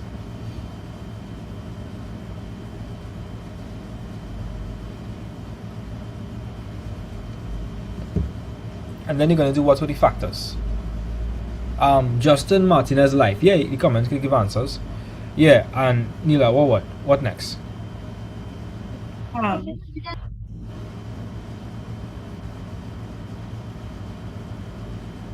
Yeah, solve it. You solve it by doing what? Alright, so let me just do a quick review, right? If it's a quadratic, you put it equal to 0, you factorize it, and you put each factor equal to 0, and you solve it. That's if it's factorizable. If it's factorizable. Yeah. Okay, so we found the answers for x.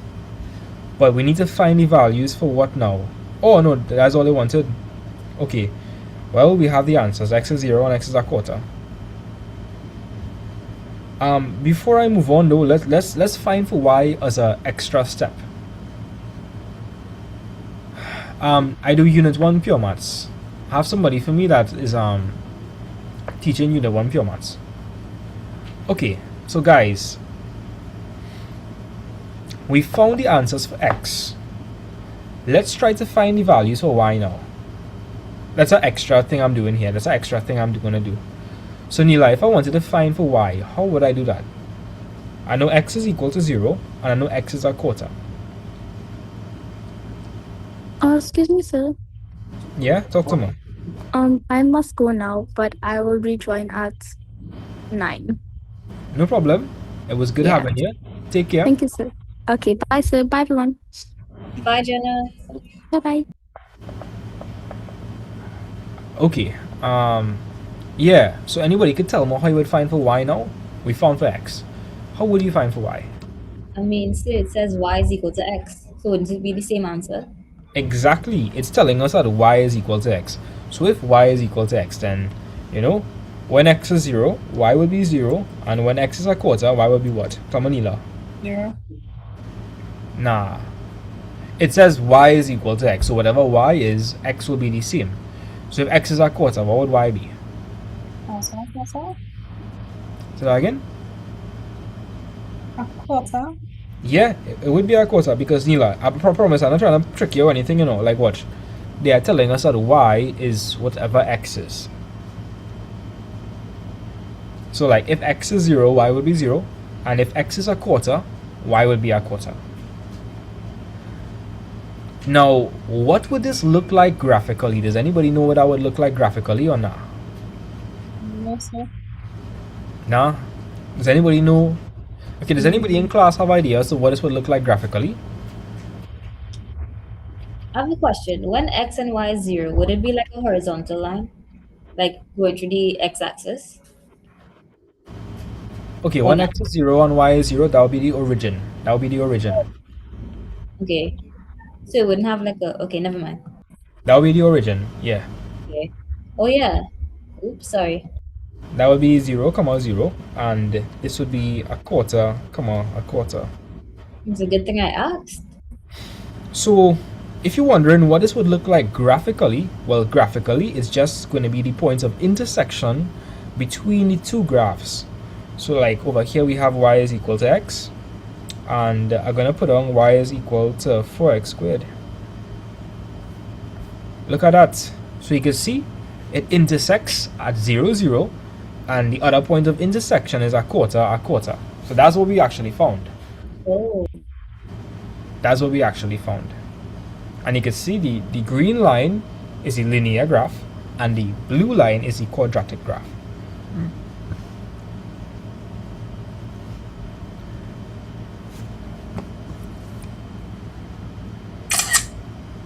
Well, you hear that? Yeah.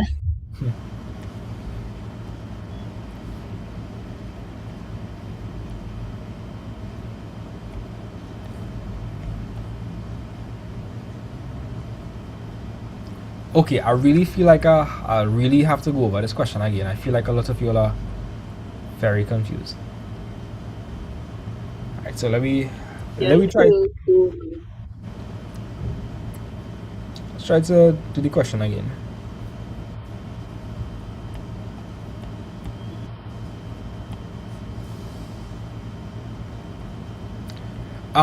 People on the TikTok chat and people in the Zoom, how much of you guys have done a linear and a non-linear quadratic equation? I mean, what's in a non-linear and a linear simultaneous equation question before? Taken as a no. All right. So have any of you guys solved a pair of simultaneous equations via substitution or no? Yes, sir. Okay. Wait, give me a second. My back cannot happen now.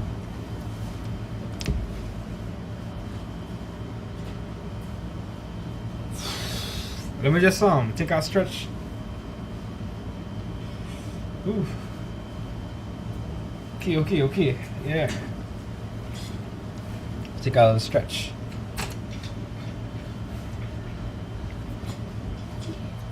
All right, so I leave in at 6 o'clock, but if I get any time after I don't do what I had to do, I'll come back in a little later. okay, no problem. Don't know why it's glitchy.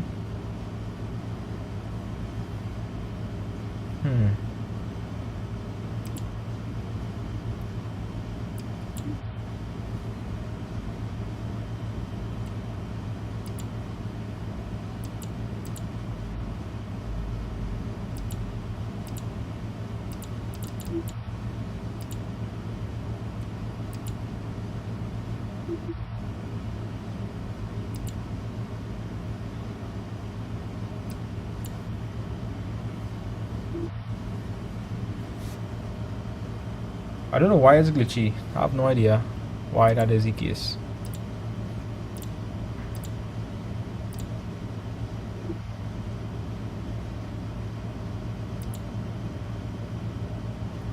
Yeah, I don't know why it's glitchy, guys. But we gotta deal with that.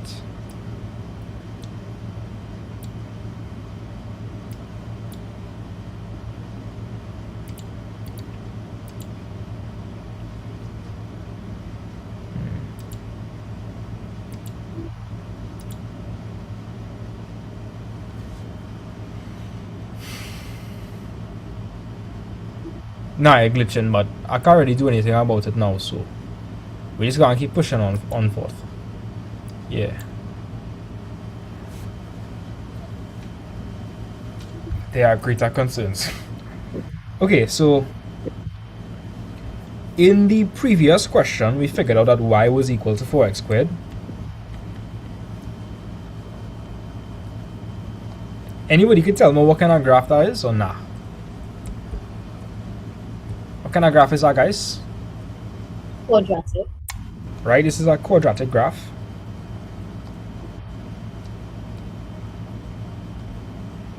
And in this question, it's said to determine the two values of x that satisfies the equation y is equal to x and the equation derived in C part 1.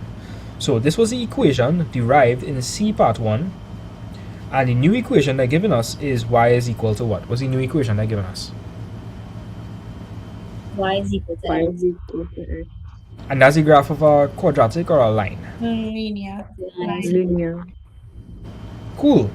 Now when we solve simultaneously, what we're doing graphically is trying to figure out the points of intersection. So you could imagine a quadratic might look like this and the line could pass through it like this. I mean, if you guys kind of have ideas to what would be happening. Yes, sir. So like the curved line, that's not a line, right? The curved path, that's the quadratic, and the line, well, that's the line. So the curved part will be the quadratic, and well, this will be the line.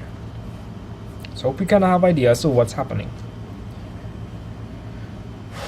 So Neela is gonna help me explain this. So Neela, for us to be able to solve this, we need to do substitution, right? We're gonna solve this using the substitution method. So we have an equation 1 here, and we have an equation 2 here. So Neela, if I tell you that y is equal to x, what could I replace y with?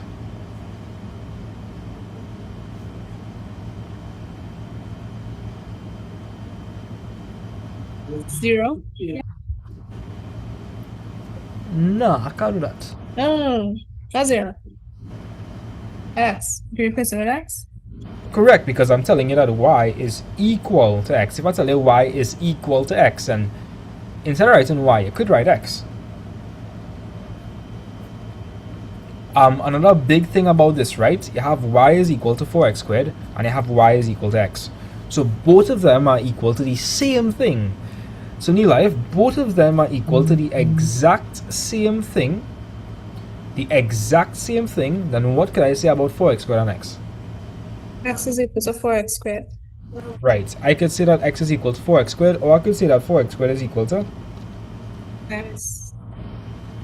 Right, let me know if anybody at all understands that. Like both of them are equal to the exact same thing. Oh, I think it closed off.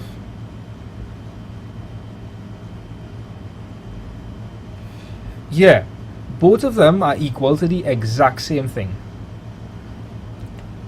If both of them are equal to the exact same thing, then therefore they'd be equal to each other. Are we not understanding this concept at all?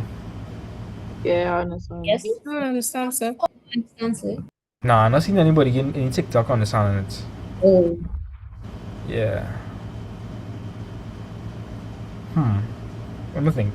How else I could explain this?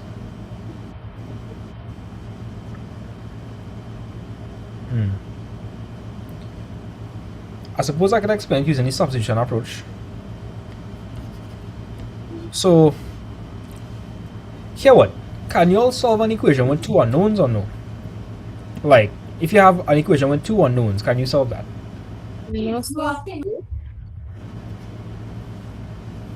You guys going to come back, right? No problem. Okay. I'm trying to think of like an easy way that everybody can understand. Okay. I'm thinking, guys. I'm thinking. So I gotta do the classic example with the red girl and like Ravi and Tilak. Right? So let's just say we have Shania over here. Shania, she's a red girl. We have Ravi here. That's a gold chain supposedly. And this is Tilak over here. Tilak have house and thing, you know. Something happened and a baby ended up coming out. So you have a baby here. Now there are two unknowns. Can anybody tell me the two unknowns? So like this is Ravi and this is Tilak. And she's trying to figure out who's the father. How much unknowns do I have there? So I have two unknowns. Can I? So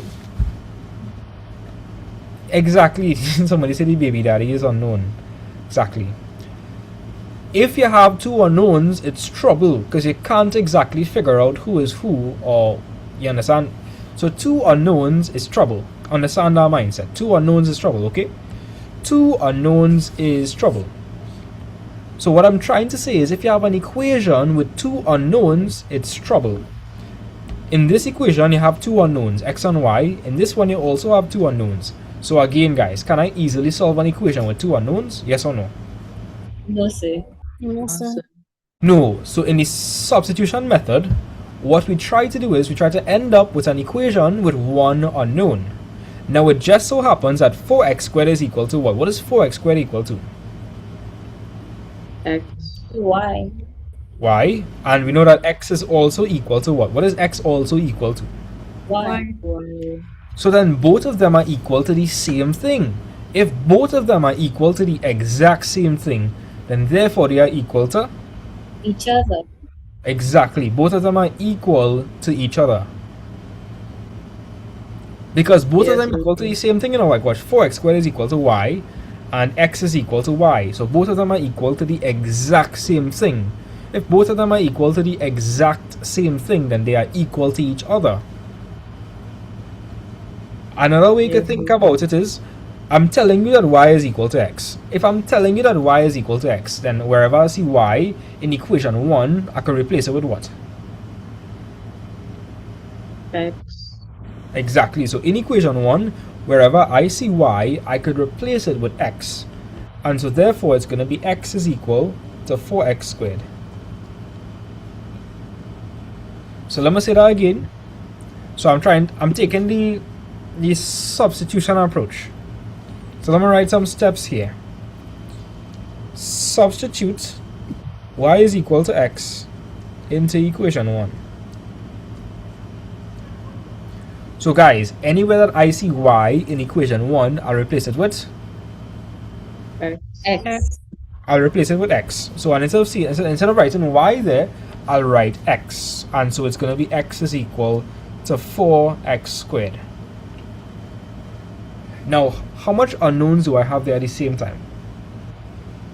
1. Somebody said, does that mean all the unknowns are equal to each other? No, that does not. No. Y is equal to x. And y is equal to 4x squared. That means that 4x squared is equal to x. Oh, wait, no. You have a point then, you have a point. Well, in this particular instance here, they will be equal to each other. Because you know y is equal to x. Not all the examples are the same though.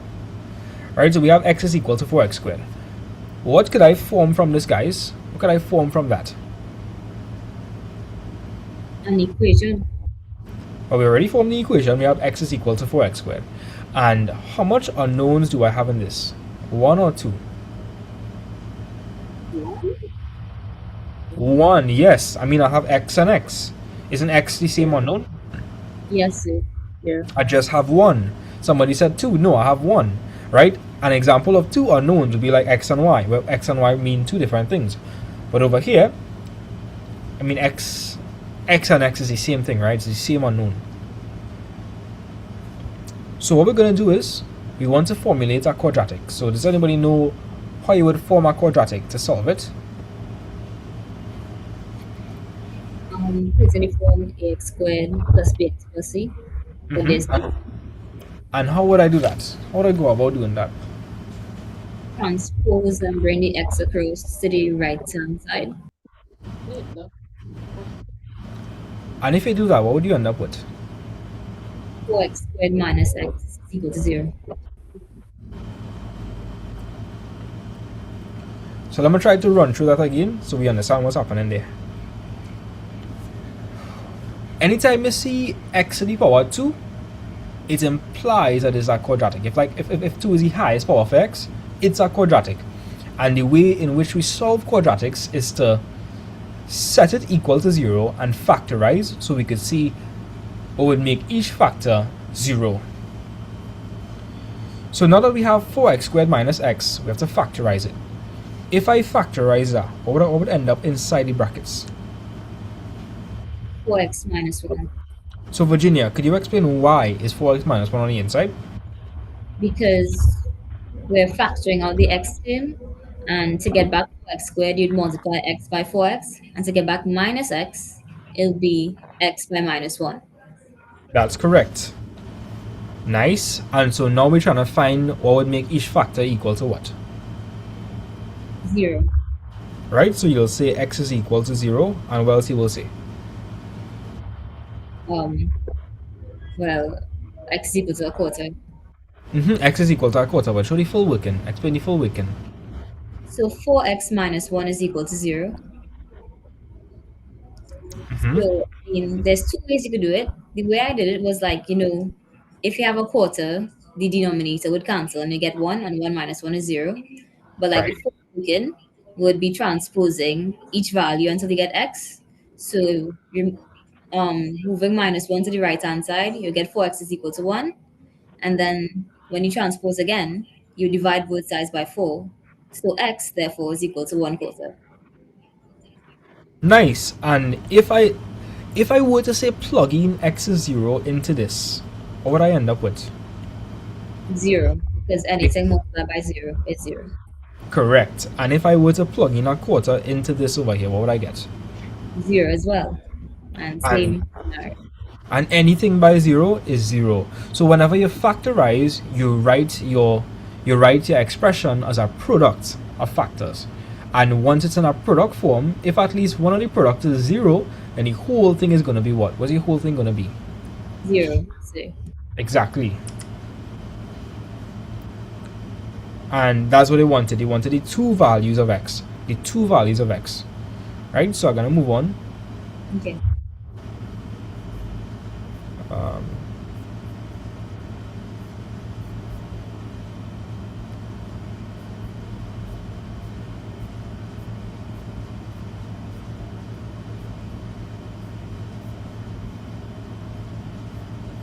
Okay, let's go.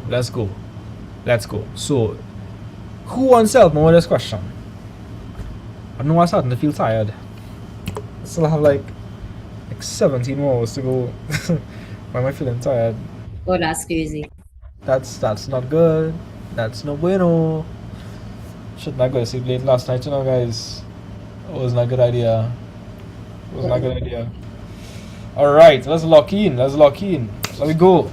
Any volunteers? Are you willing to help me with this one? Anybody?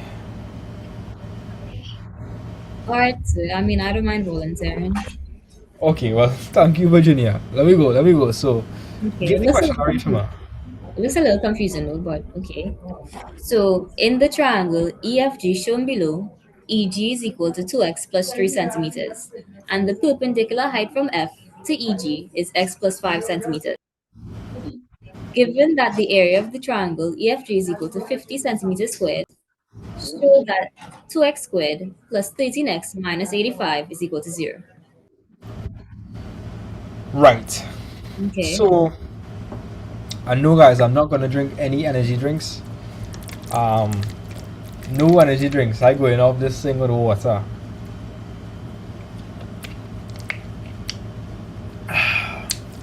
Yeah.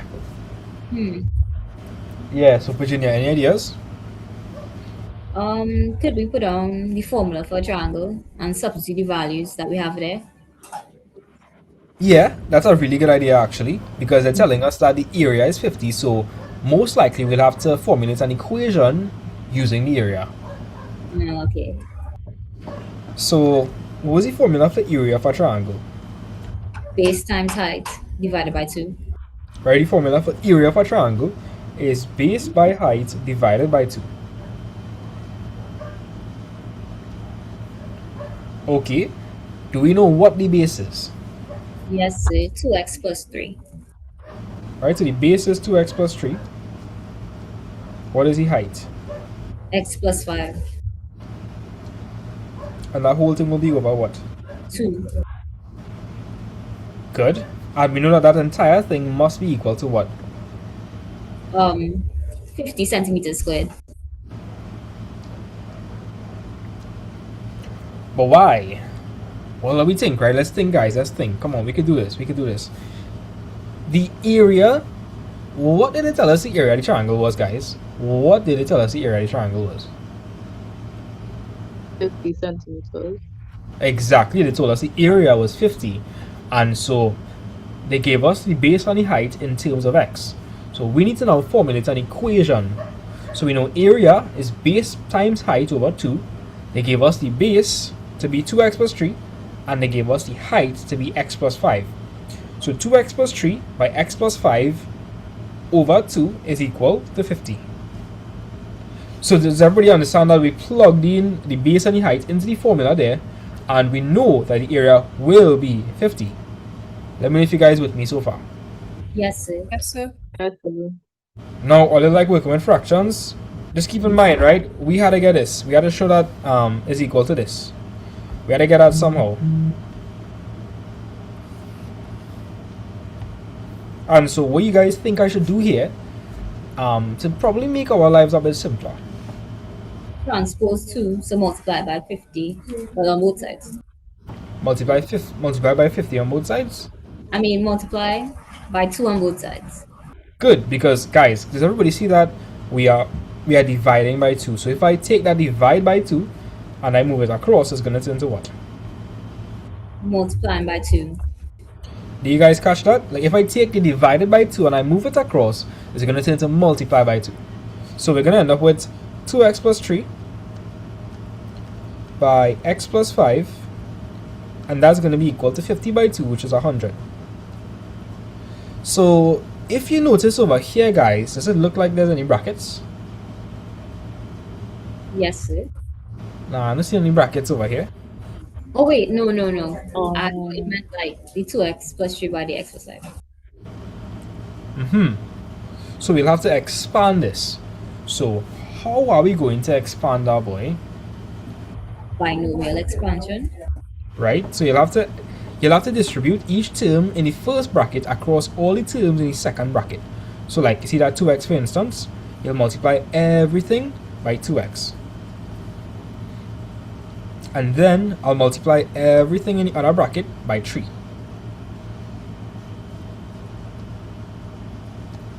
Some people use FOIL. Well, this is FOIL. I just don't like to use any hacks. So how 8 hours of maths going so far? I'm feeling tired. No, you have to keep going. You could do this. No, let's face that. Yeah, I need to do it, guys. I need a little energy. I need a little vibes. We need energy. We need Kalani, Aidan, Nikolai. Well, Aidan not available. So I will come back maybe. I'll come back. I don't need now. No problem. Bye bye. I will be back. I will be back. Okay. Oh gosh, mommy. That embarrassed me so. Alright, let me lock in. Right? I'll say this again. You don't go to sleep to see your dreams, you wake to make them happen. Alright?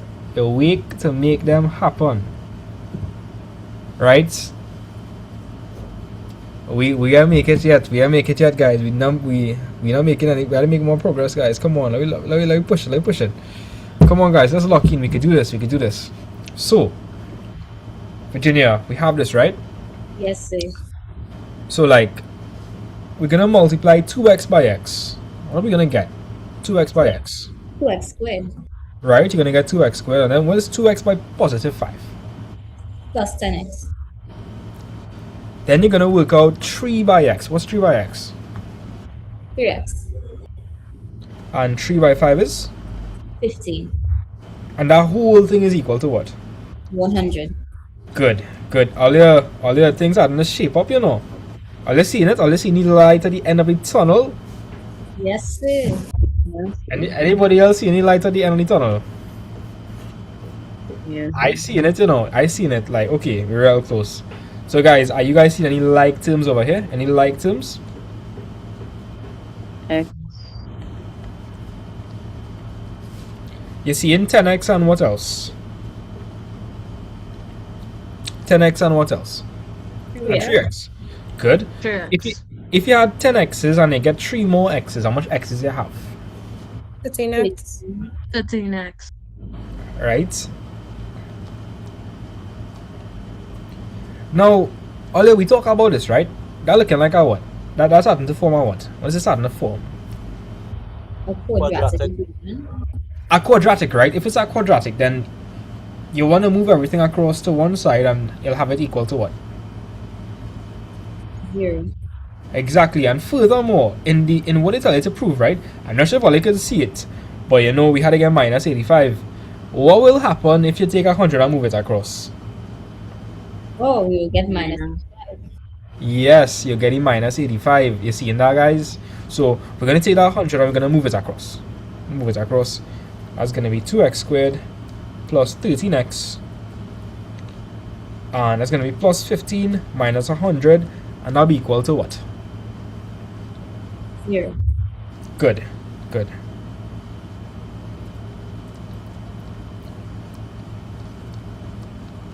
What is 15 minus 100, guys? 85. 85. W's in the chat. Bam, look we get. Did you guys understand this question? Yes, sir. Nice, Yes. man. Nice. Whew, let's go. So they gave us the formula for area. Sir, I definitely was here and not in the kitchen. Definitely.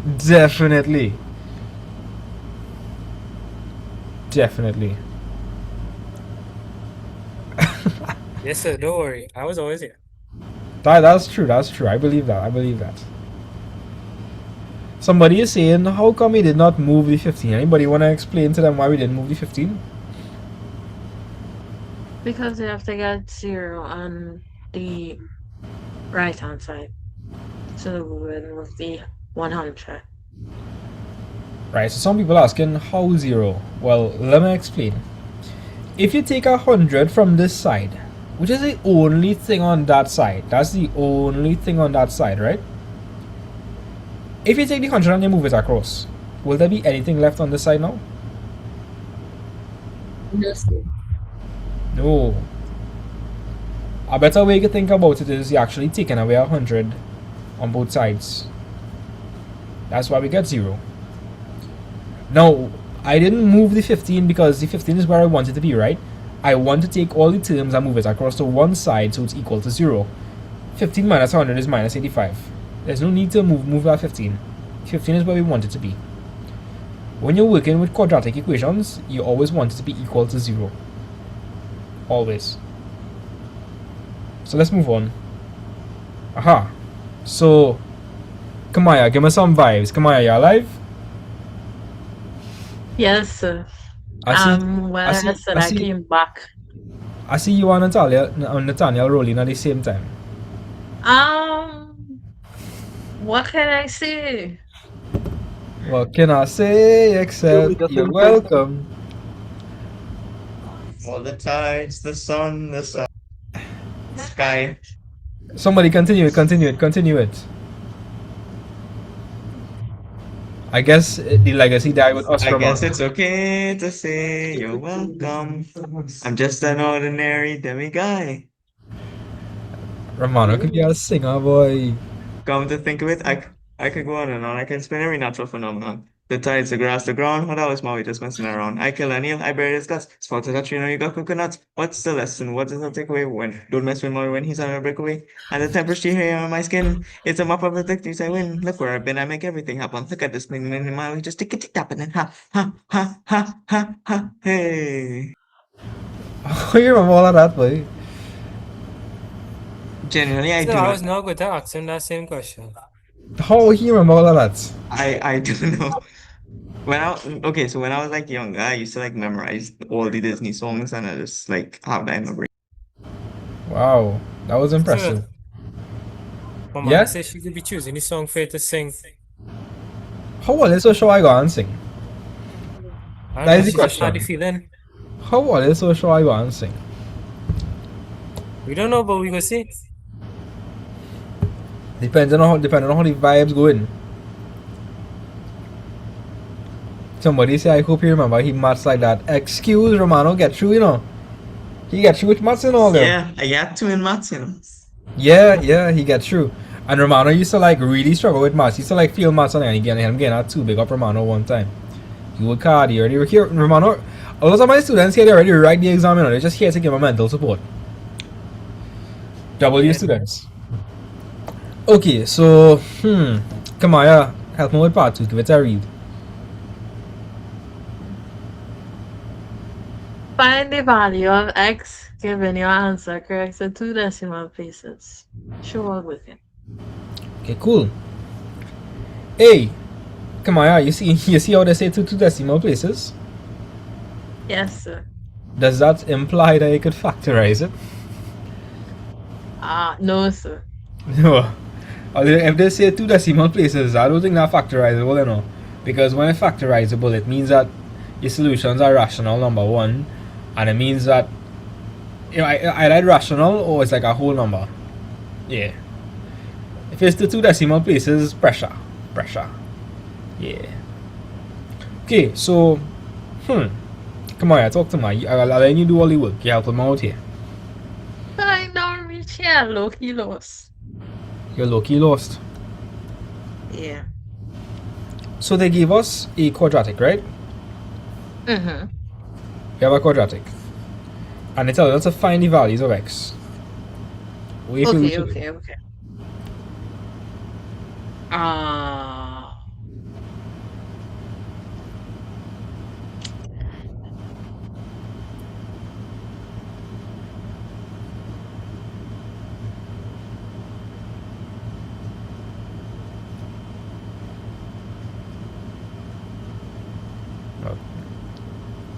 Come on, you're sure? You're not sure?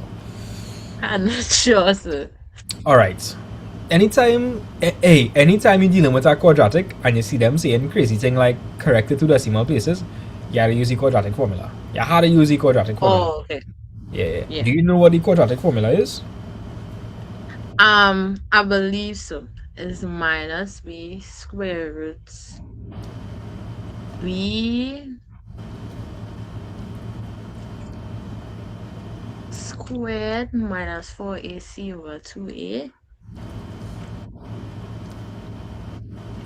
Well, yes, plus or minus. Sorry about that. Right. Talk to me. What do you think A, B, and C would be? A would be 2, B would be 13, and C would be minus 85. Alright, great. Hey, look, Hassan. Hey, Hassan, what's your plan?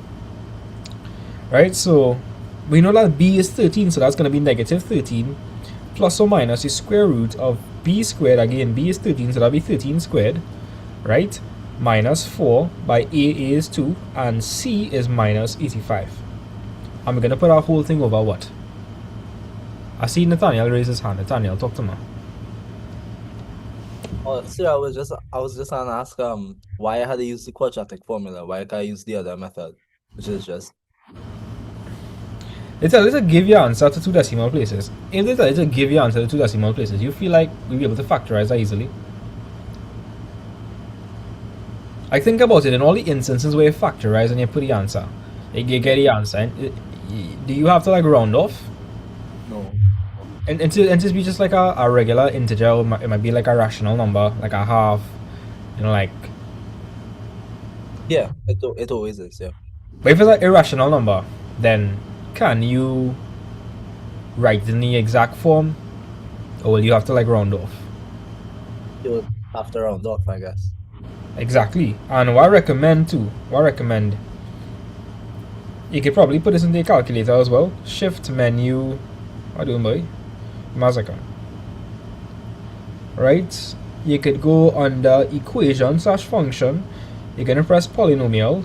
This is a degree 2 polynomial because it's a quadratic. So 213 minus 85. Talk to Manhattan, that looking factorizable. Again, and as soon as I see the 2 decimal places, I know you can't factorize that. Alright, I understand. So we need Casios, me and Kamaya. Don't worry, I'm actually bringing down a couple Casios actually for a very affordable price, like around 180. Alright, that'll be really good. Because we're looking at a fake Casio to buy and there's more than that, so we'll be much appreciated. I'm talking about authentic Casios. I'm bringing out authentic Casio calculators. Alright, yeah. Yeah. Okay, cool. So let me just keep going up. That'll be 2 by 2.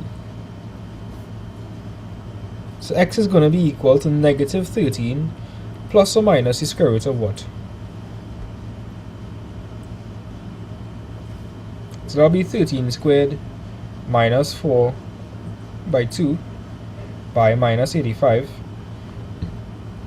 So you're going to put the square root of 849. And 2 by 2 is what? What's 2 by 2, guys? 4. So we're going to have 2 solutions, right? We're going to have 2 solutions.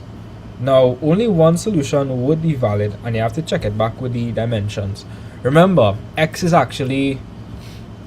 Okay, when you work it out, you're actually finding a measurement for length, are you not?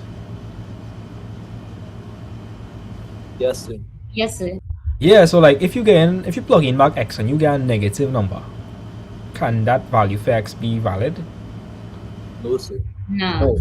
Because length is a scalar quantity, like it only has magnitude, no direction.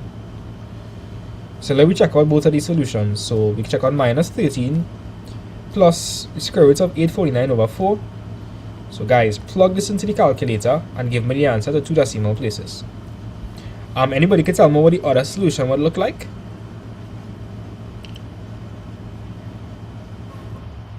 Minus 13 minus the square root of 849 over 4. Yeah.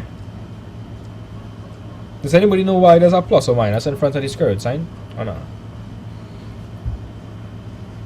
To cater for negative values, since a negative by a negative is also a positive.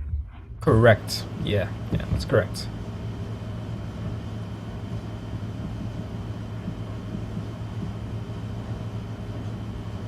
Alright, is everybody with me so far or not? Yes, sir. Yes, sir. Okay, good.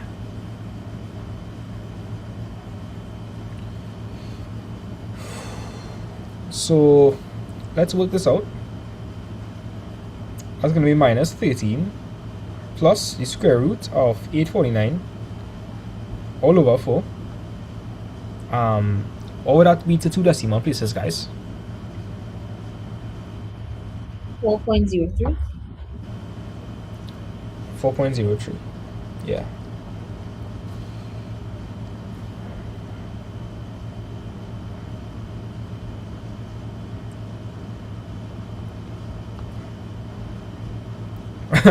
Are they think that valid? Talk to me. Are they think that valid? Nah. That looking valid, guys. That looking really sus. I don't even have to plug it in to figure out I'm valid. Like, think about it. If I put that into that, that'd be like negative 20 plus 3. That's definitely wrong. That's definitely sus. Yeah. Yeah, you got On my calculator, and again those answers because I have a sharp, but like can't do nothing about it. Okay, in the sharp calculator, you have to put open bracket minus 13 minus square root 849. You come out, you close the bracket, then you put divided by 4. Did you do that? No, sir. Yeah, I'll do that. Your eyes real hurting? I would imagine. Yeah. It's 8 hours in. 8 hours in. Yeah. And still plenty more to go. Yep.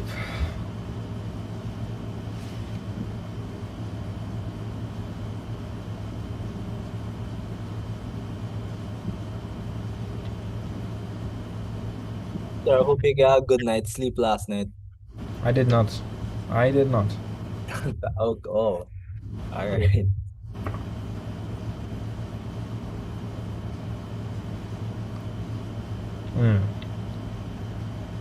Yeah. Did you all get come on, did you get E minus 10.53? Yes, sir, I did. Yeah, that's an invalid solution, right? Definitely. And it's invalid because, you know, length can be negative, right? That don't make sense. If they want to be extra fancy, you could say that length is not a scalar. What's what I was saying? You'd say length is a scalar quantity. Yeah.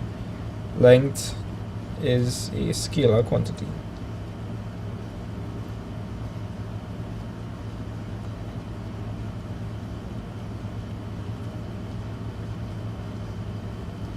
So you had 20 people on YouTube.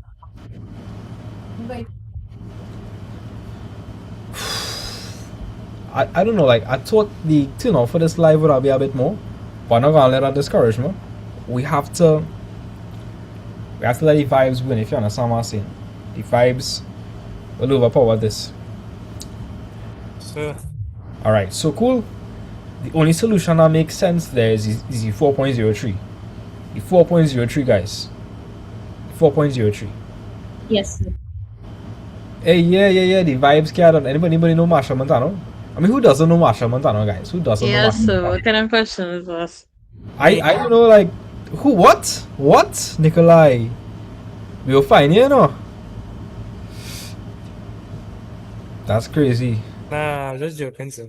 Oh, the vibes care done. Plenty, I can't. So Nah, you's that's- done good to bag and tag me already? What? You's done good to bag and tag me already? Yes. Why you don't know who Machel Montano is, boy? No, I was testing to see your reaction. I didn't like that one. Nikolai didn't like how fast I was on him.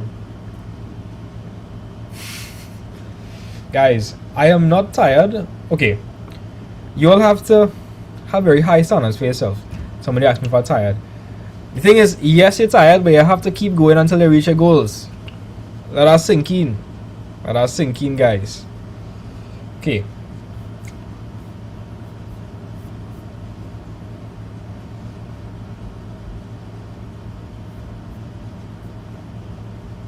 Okay, you guys ready to move on? Yeah. Alright, let's move on.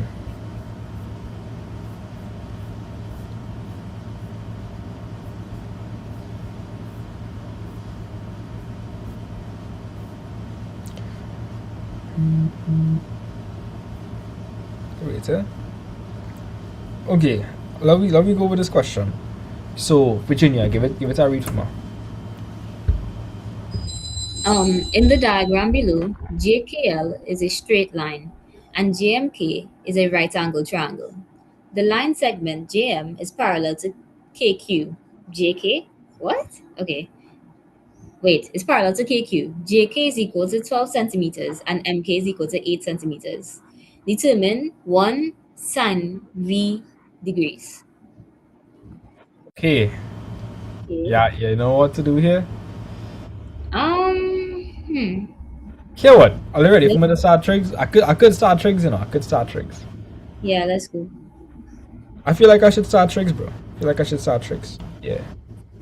I'm gonna. So I find you should put away, you know. I hate tricks. Oh. Well, maybe after this you might like tricks. Tricks are really easy.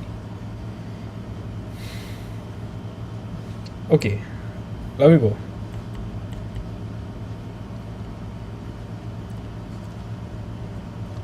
So on that trigonometry, you have like two main things. You have right angle triangles and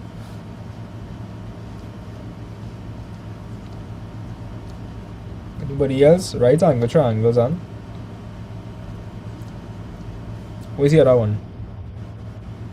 180 degree. I don't know. I feel like this sleep getting to me, you know. I feel like this sleep getting to me. Yeah, so right angle triangles and non-right angle triangles. Ew.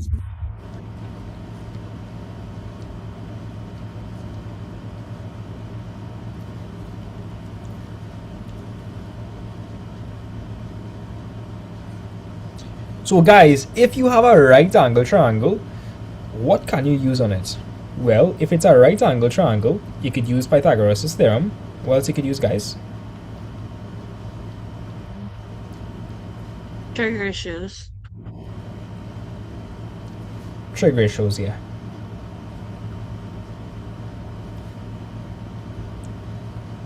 Now let me just say this. The sine and the cosine rule could work for any triangle, eh? It could work for any triangle. But we specifically use it for non-right angle triangles. Because I mean, why would you use sine and cosine rule if you could just use Pythagoras theorem and trig ratios for right angle triangles? You understand? Yes, sir. So for non-right angle triangles, we typically use sine rule and cosine rule.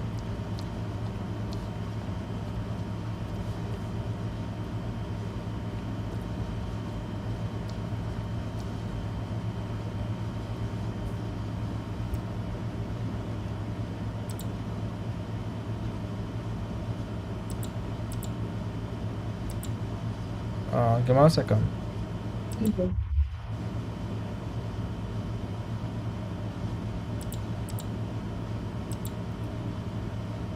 Oh no, I didn't record the session. So like when YouTube finish, when YouTube finish process it, they like cut the video into 12 hours. Oh.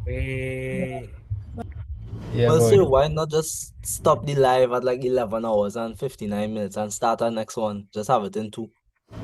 I could do that. I could do that. Yeah, I'll do that then. Yeah, that makes sense. Alright, I'll do that.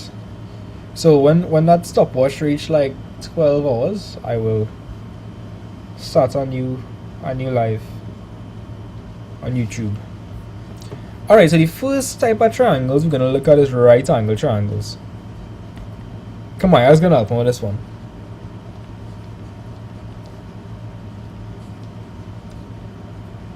Okay, then, sir. So like a right angle triangle is a triangle that has a what angle in it? Take a wild guess. Alright, Hey, W's in the chat for Kamaya, boy. Kamaya could be a mathematician, guys. For sure. could be or will be. Will be. Positivity.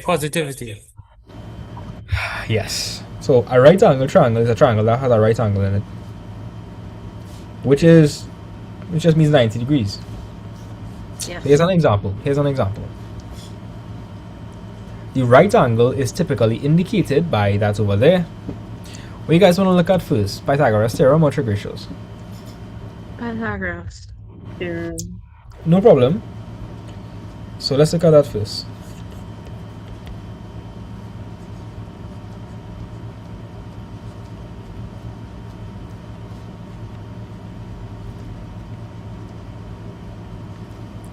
Okay. So what exactly does Pythagoras theorem says?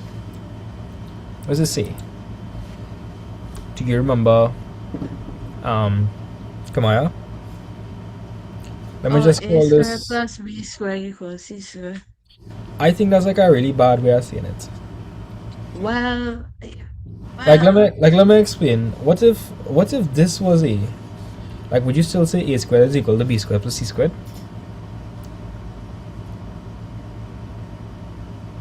So you can repeat, please. Okay, if I labeled my triangle like that, right? If I labeled my triangle like that, would you still say that a squared is equal to b squared plus c squared? No, sir. What would you say? C squared is equal to b squared plus a squared. Exactly. So let me be a bit more general, right?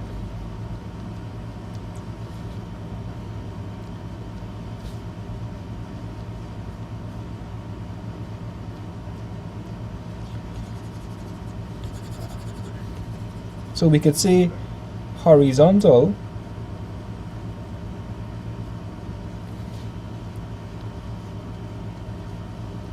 so like in Pythagoras theorem, it's always the hypotenuse squared equal to the horizontal squared plus the what?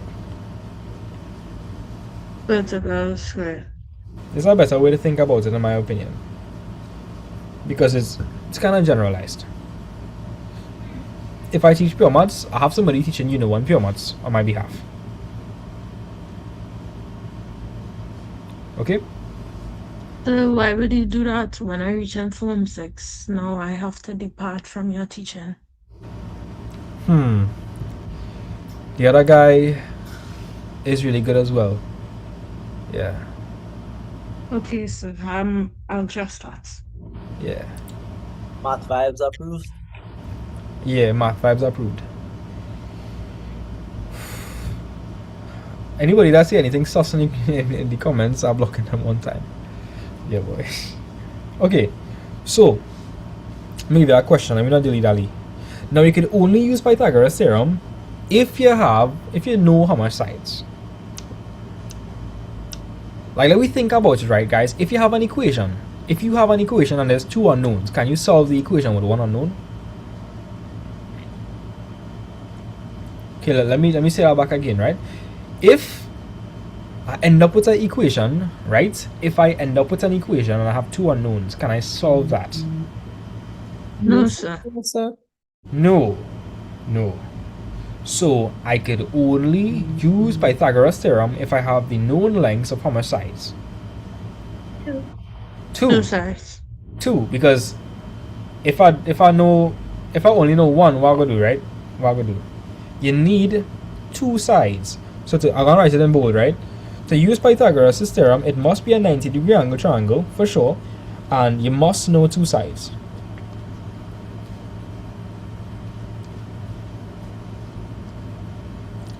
And question, guys, if I was gonna say, boy, do I need any angles for Pythagoras theorem? No, sir. Nah, I don't need any angles. Another thing, the hypotenuse is always opposite the what angle? The hypotenuse is always opposite what angle? Right angle. Yeah, it's always opposite the right angle, definitely. So let's look at a question, guys, shall we?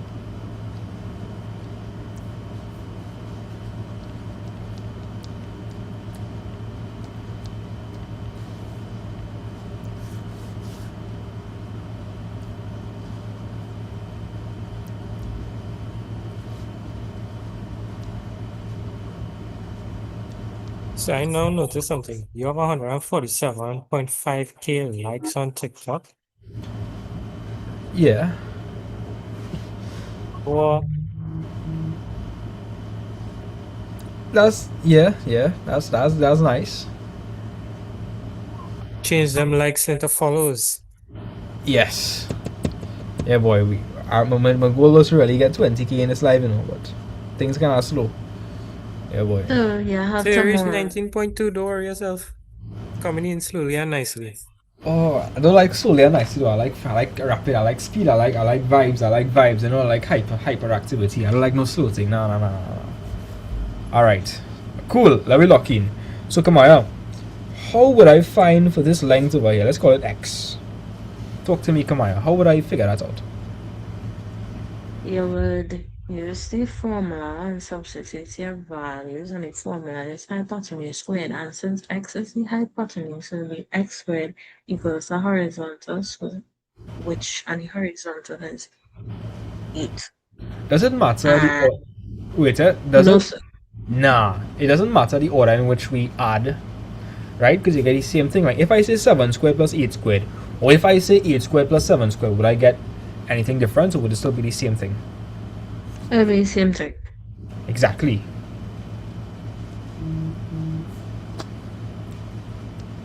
So if I have it like that, or if I have it like this, it'll be the same thing as well. So it doesn't matter. So 7 squared will be 49, 8 squared will be 64. What is 49 plus 64? 113. They get 113? Right. So That's x. not my double check. Yeah. Right. And so you want to find for x. Right now we have x squared. What would I do on both sides to cancel off that square? You would square root both sides. I would square root both sides. And if I square root both sides, what would I get? 10 points. Well, Give me x is equal to 10.63. Right, so give me your answer, the 2 decimal places. 10.63. 10.63. Yes, sir. Let me know if everybody understands that. Everybody? Does everybody understand that?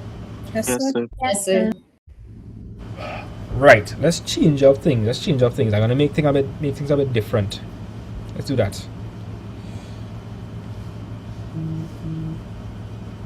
By the way, guys, our teacher are not able to respond to any WhatsApp messages or anything at this point in time. And well, after I do this 24-hour live, I'm gonna be beat, so I'm gonna be sleeping after that. So you're not gonna get a response till like the 28th or something. Okay. Okay, cool.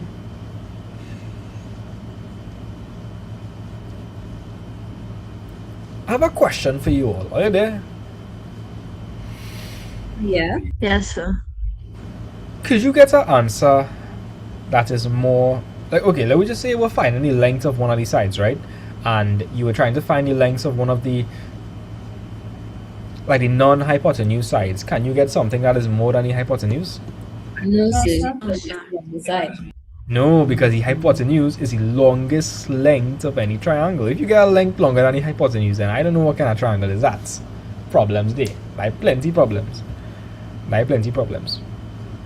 So like, I'm giving you all 5 minutes to tackle this question. So by 6:43, you guys should have come up with something.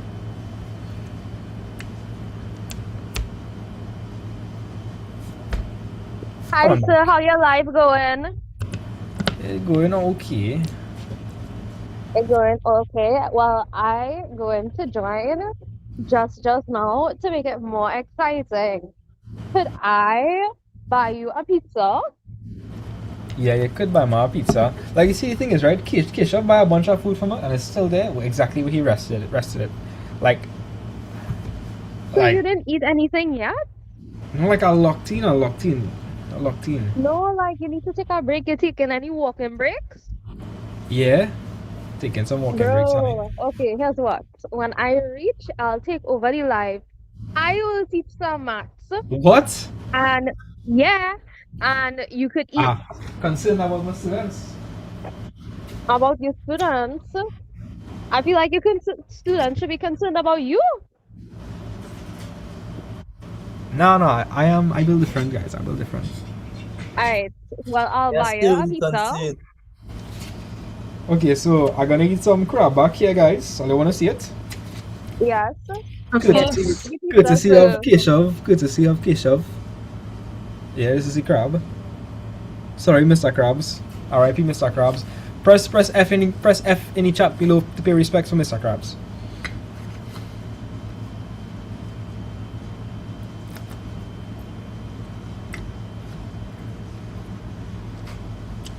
It's okay. Kinda like semi-sweet. It's interesting. Squeeze the lime over it. Okay, I'm gonna squeeze the lime over it, Keshav.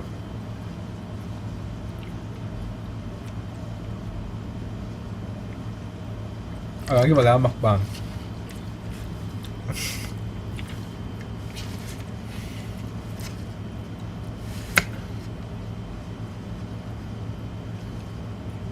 Right. Let me give it a try now.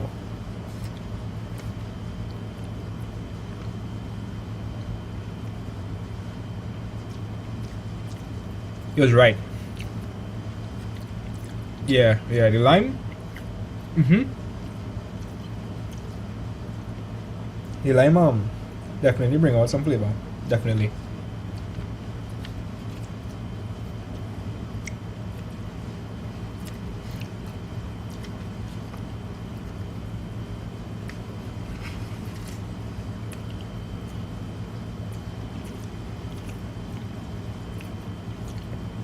Daniel Burgess, bro. Thank you so much, bro. Thank you for all the help as well.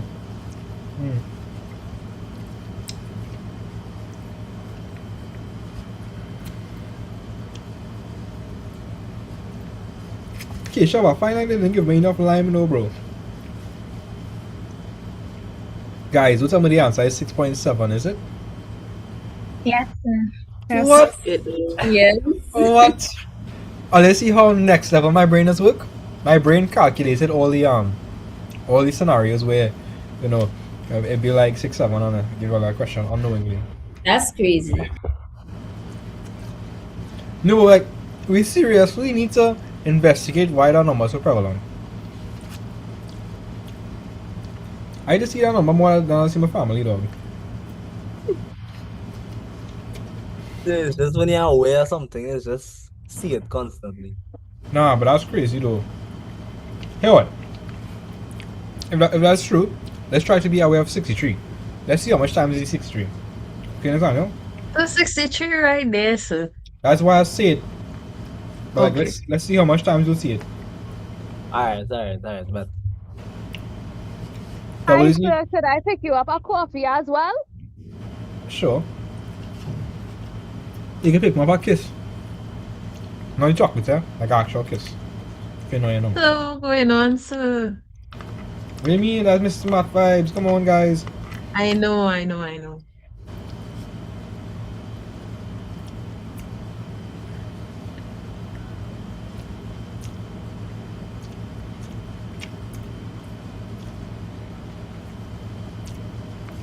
Dog. This is what has happened to you when you're too stingy for money.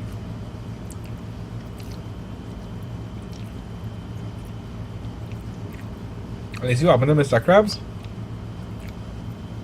Oh, that's crazy. There's no Mr. Krabs again.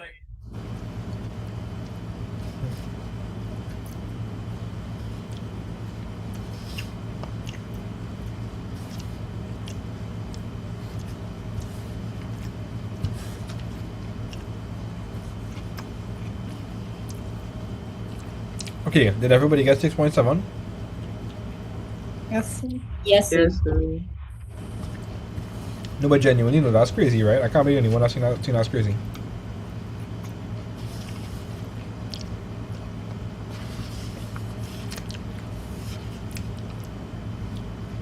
If I have to bet my life on one number, it'll be 6-7. Even capping. So you shouldn't be better. Cameron, this bad. I'll bet him. Like, I'm not betting for money. So you rather bet your life than money. You make him a song real bad.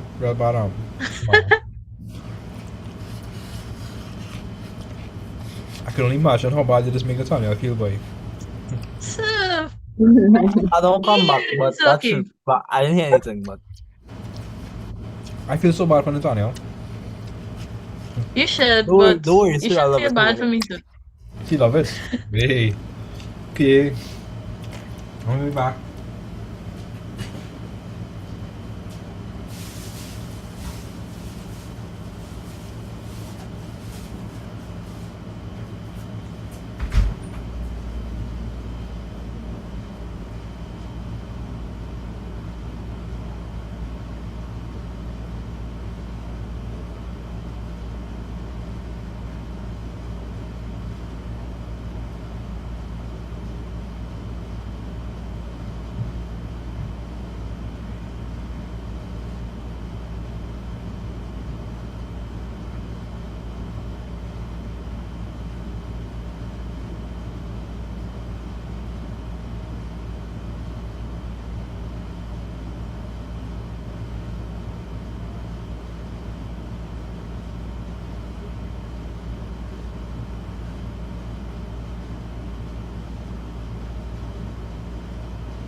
How we feeling, guys? How are we going? Are y'all good? Yes, sir. Yes, Yes, sir.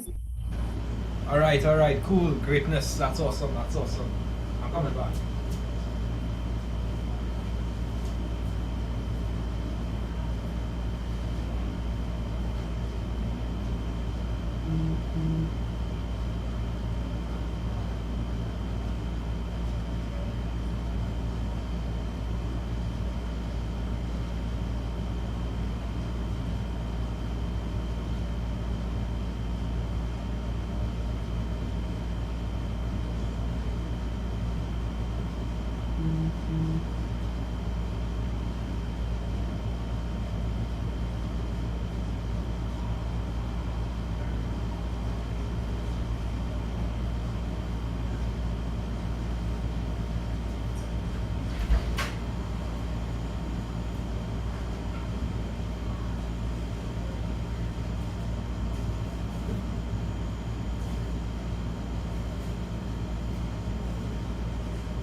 I have some dragon fruit here.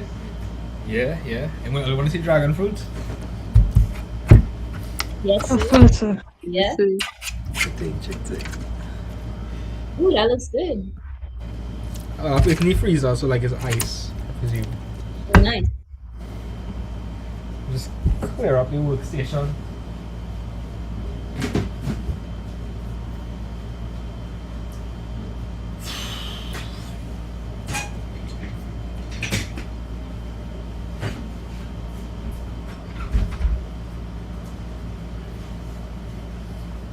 Okay, y'all ready to start back? Yes, sir. Hey, people say bring out Josh. People missing Josh. Josh, your fans missing you, boy. Josh. Where is Josh? Think hard, boy. Hey. Yeah, reach back. Please, boy. Zachary, that is you? Yes, sir. It sound like you now wake up. Yes, sir. I know wake up for you. So I find Zachary always sleeping. He does always sound kind of sleepy, yeah? What? I don't agree. No, but he does always say he now wake up. That's true, eh? What else about Zachary? I don't know, see, I don't know. Yo, why the time on your laptop is 9:41 a.m.? What's that Apple thing? Yeah, like, it's some release dates for Apple or something. I think it was the time they like unveiled the first iPad or something. Something of that sort. But sir, you know I got a Mac. That's good. Yeah. Which MacBook? My time normal though, so I don't know. No, like okay, as soon as I take out this iPad from a laptop, it will go back to normal time. As soon as. Oh, okay, I understand. Hey Josh, look your fans calling for you, boy. Josh, let me lock back in. So Josh, this is a right angle triangle, you seen that?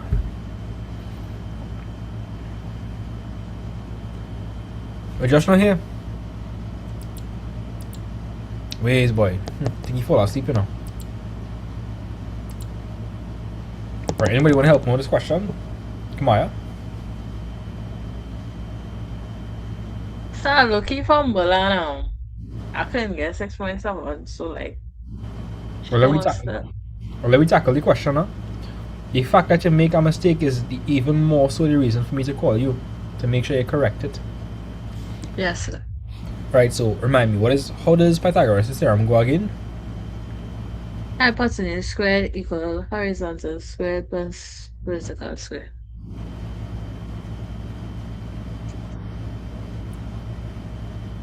So like, what is the hypotenuse in this question? The hypotenuse is 9. So we have 9 squared. What is the horizontal in this case? 6 squared. And we're gonna add y squared to that, right? Yes, sir. What is 9 squared?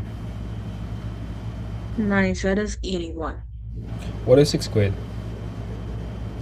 36. So we're trying to find for y, right? Yes, sir. If we're trying to find for y, then we want to isolate y. We're not looking. We want y to be by itself. So I'm gonna underline this. What should if I want to isolate that y? It's a minus 36 on the right hand side and minus 36 on the left side. So that'll be 81 minus 36 is equal to y squared. Yes, sir. What is 81 minus 36?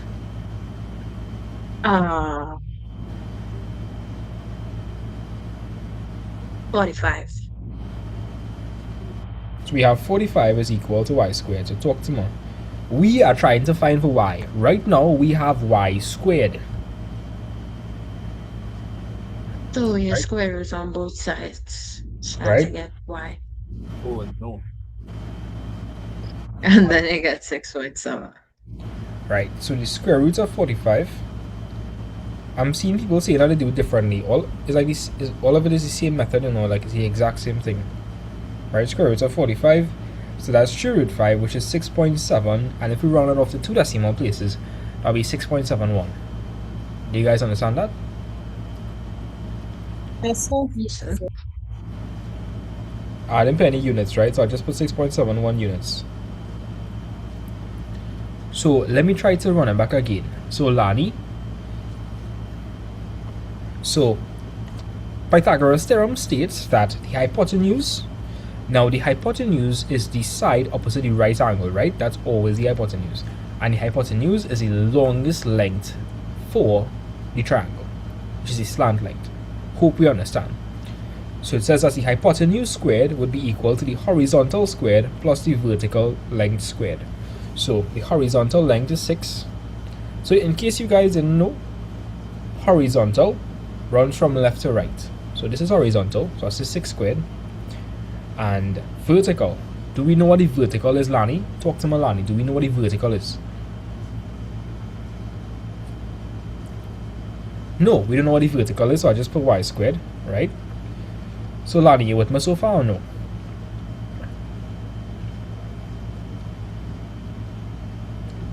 Okay.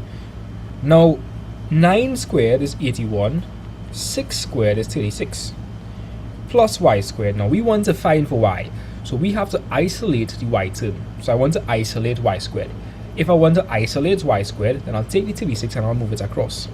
So that becomes 81 minus 36. So 81 minus 36 is equal to y squared. Now I can simplify that. What is 81 minus 36, guys? 45. 45. Right. So we're gonna end up with we're gonna end up with y squared is equal to 45. Now we are trying to find for y. Oh yeah, I eat some food and my energy come back, boy. I think that is what was going on there. I needed some food. I think I needed some food.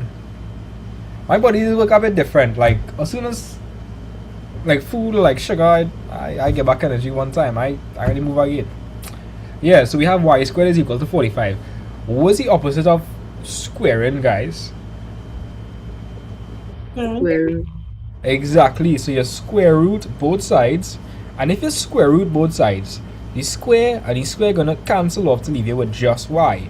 So y is equal to the square root of 45. And the square root of 45 is approximately 6.71. So that is 6.7082033932, etc., etc., yada yada yada. If I want to round this off to 2 decimal places, then we look at the second decimal place. The number after that is 8, so we round up. So we add 1 to 0, and that's 6.71. So Kamaya, what gave you trouble? Talk to me, Kamaya. Talk to me.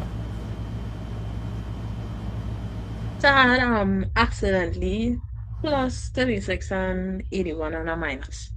Oh. I realized in the answer. I realized. So Let me know. Do you love the way and somebody? I sure Zachary can sing that better than me. I sure. Zachary, sing it, sing it. I do. Zachary, that blanket you're holding on there. Nah, I said my towel. Oh, you just cover yourself with the towel and sleep? Yes. Okay.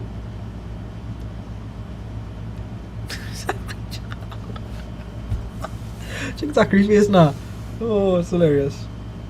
Guys, I want to wrap all the towel around all and like make it like a instead of a blanket, you know, we do with the towel. Cause like in the thumbnail is Nikolai, Romano, and myself, you know, with our blankets. We could like pull out Zachary and just pull the towels over our head. Yeah.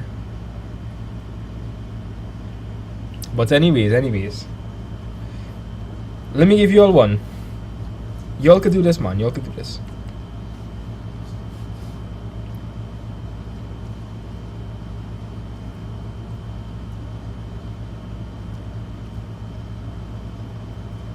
Okay, I want you guys to find length L for me.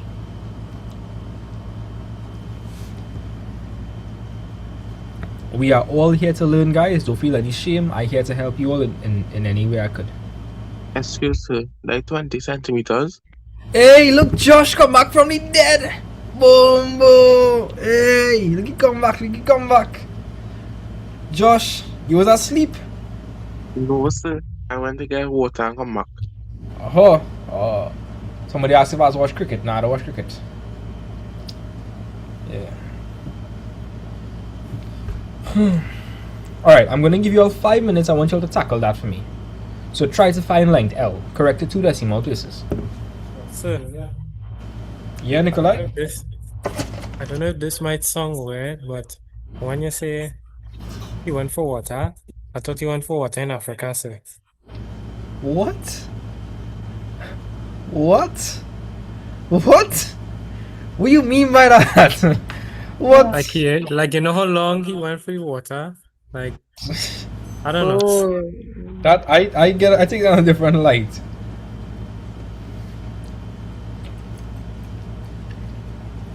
Nikolai, you gotta be careful what you're saying, you know. Some things might be controversial. Nah. So you should be the last person talking. What do you mean by that? What do you mean by that? So you know when we in class you just be taking, you just be messing out some kind of takes. Well, like how the time I mix up Nathaniel and Zachary. Yes, sir. Why every time I go AFK I hear my name when I come back? I don't know.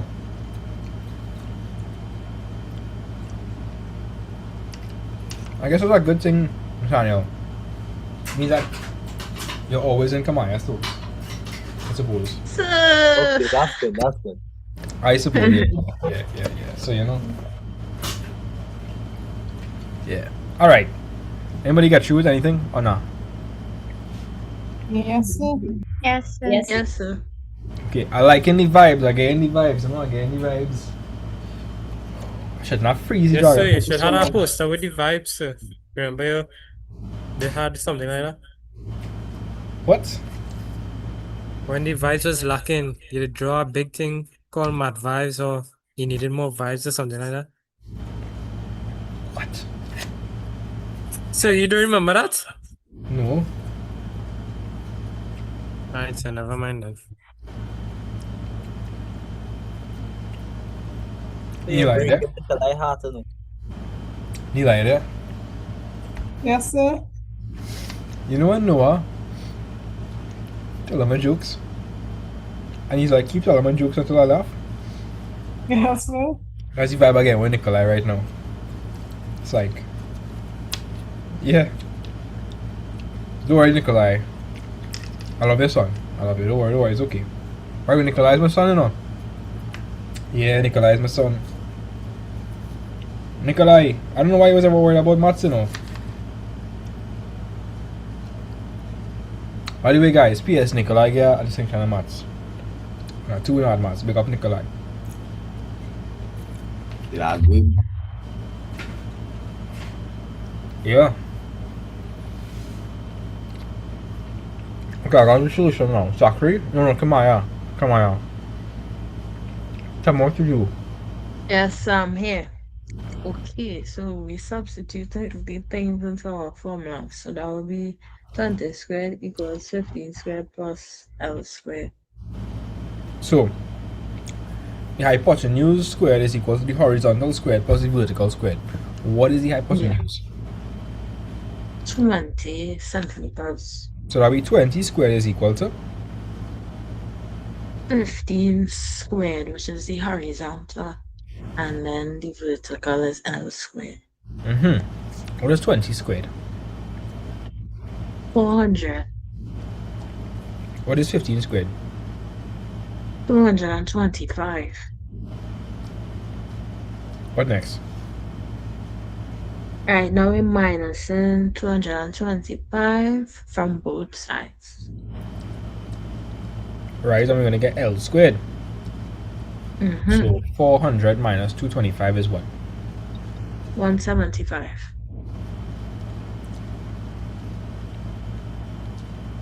So you'll have to find the what to find for L. What do you have to do The to find for square L? root. What is the square root of 175? 13.23 centimeters. So that's the two decimal places would be what? 2, 3 You okay with that? centimeters. Yes, sir. Nice. So we should be okay with Pythagoras theorem. Now again, when do we use Pythagoras theorem? What are the stipulations to use Pythagoras theorem? A right angle. Must be a right angle triangle. It had to be a right angle triangle. What else? 2 known sides. 2 known sides. Definitely. 2 known sides. We okay with that, guys? Yes. Right. Let me move on to trig ratios now. I forgot to tell you about my friend Currency. Here, my friend. She in my class. Our friend Currency. Our Yes, friend. yes. I was calling she current through the whole time. What? Yeah. I'm gonna call she that in school now. So you know I scored that all the time.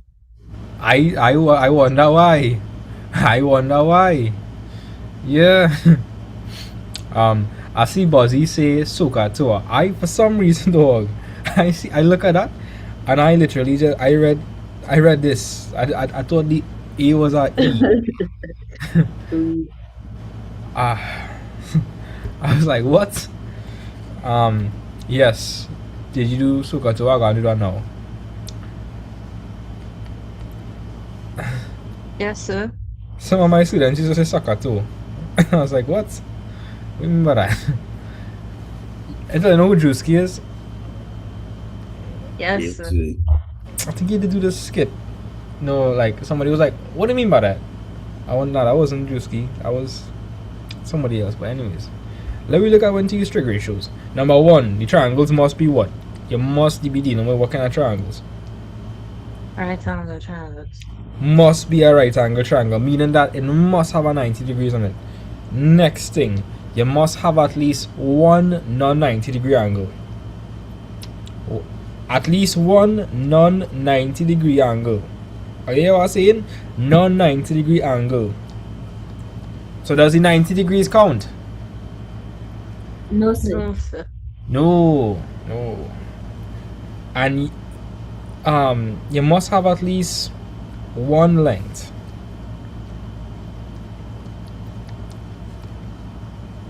Let me give you an example. And the trig ratios, if you're wondering, are sine, cosine, and tangent. So sine, so we say that sine theta is just O over H. Then we have cosine, which is A over H, and we have tangent, tan theta. If you want to see a class where they get sine, cosine, sine, cosine, and tan from, let me know. I could do a class showing on where they get that from. Yes, sir. Because I know that's. Come on, I was curious about that. And tan theta is opposite over adjacent. So sine theta is opposite over hypotenuse. Cos theta is adjacent over hypotenuse. And tan theta is opposite over adjacent. Lani, that's okay, don't feel shame, you're learning. here, and that's the most important thing. Yeah. Okay. Let's look at some questions. Now wait, before we even continue, here's the here's the piece of advice I would give you all. Here's this is gold. This is gold. Look at what you have. Look at what you have and what you are trying to find.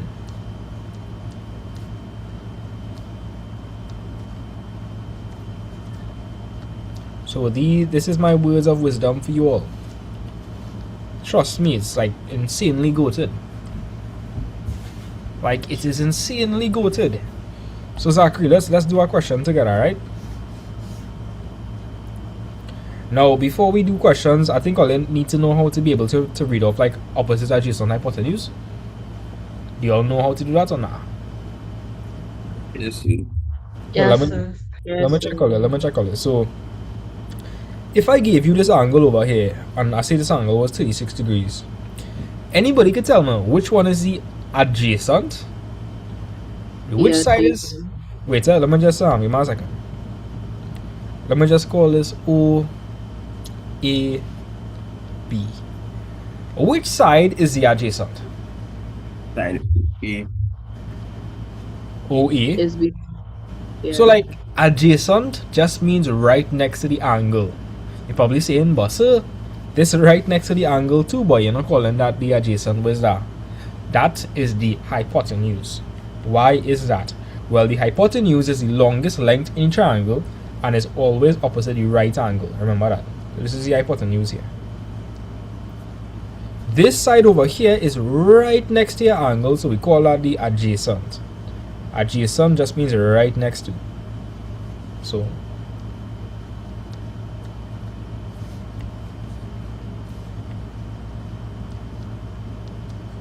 and guys, this side over here is what the angle. Is what the angle. Anybody can tell me? Opposite. Opposite it. Let me know if you guys catch that. Does everybody catch that? Yes, sir. Yes, sir. Let me give you all a question then. Let's see how bad it is. Come on here, think you're bad? I think so. Okay. Does anybody know who Trini Dave is? Trini Dave sing that one song, The Baddest Indian, That One Forever. Anybody know about that song? Of course. I think everybody knows. Serious? I thought only some people know that song. Yeah? Nah. Okay. I'm surprised. Alright. Saying now because I don't know who the person is, and I said. Okay. I want everybody to tell, but look, people in the class stay quiet. I want to see how the people in TikTok are moving. Do we have anybody on YouTube?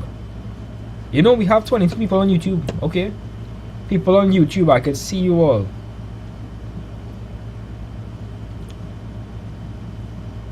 Okay. So guys, which side is this? Which side is this?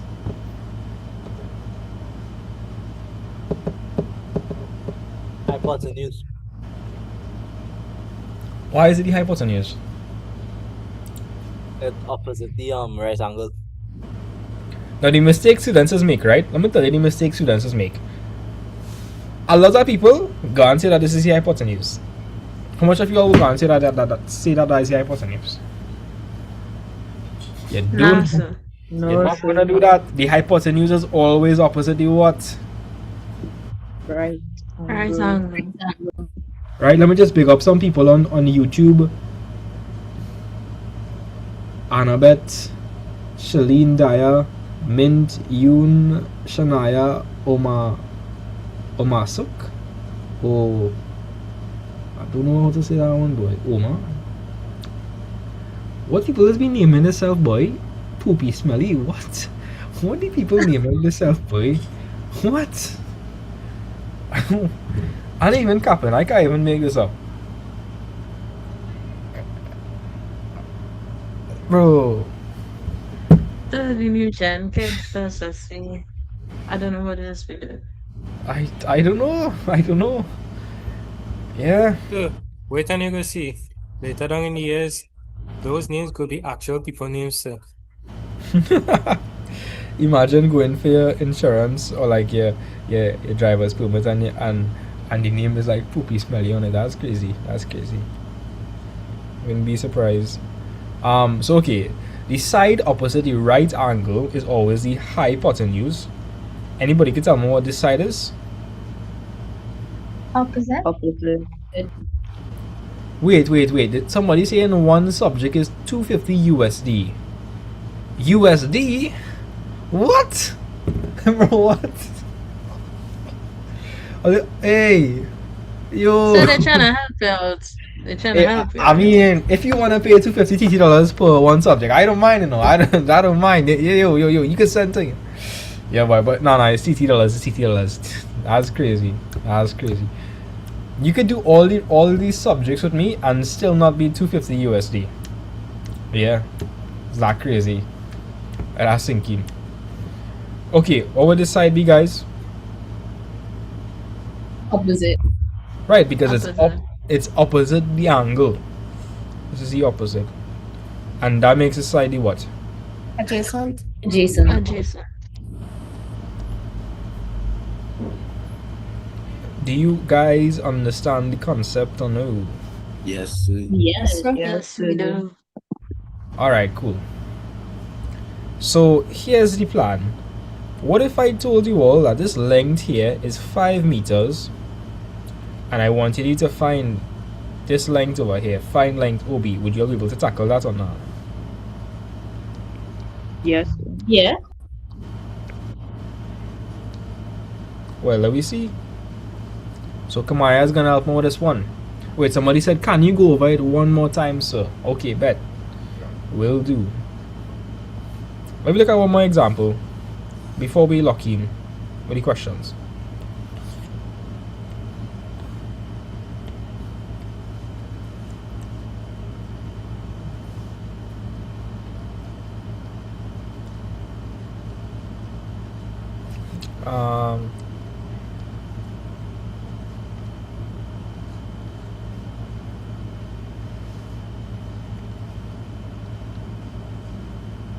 People on TikTok, waiter, we have detected inactivity, waiter. Same shape.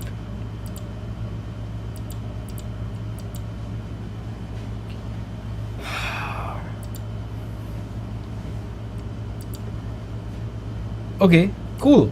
People on TikTok, what would you call length TS? ST. People on YouTube as well, what would I call length ST?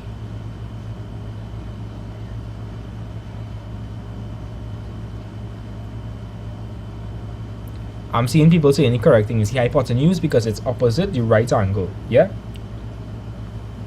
Yes, sir. Cool. What would I call length PT?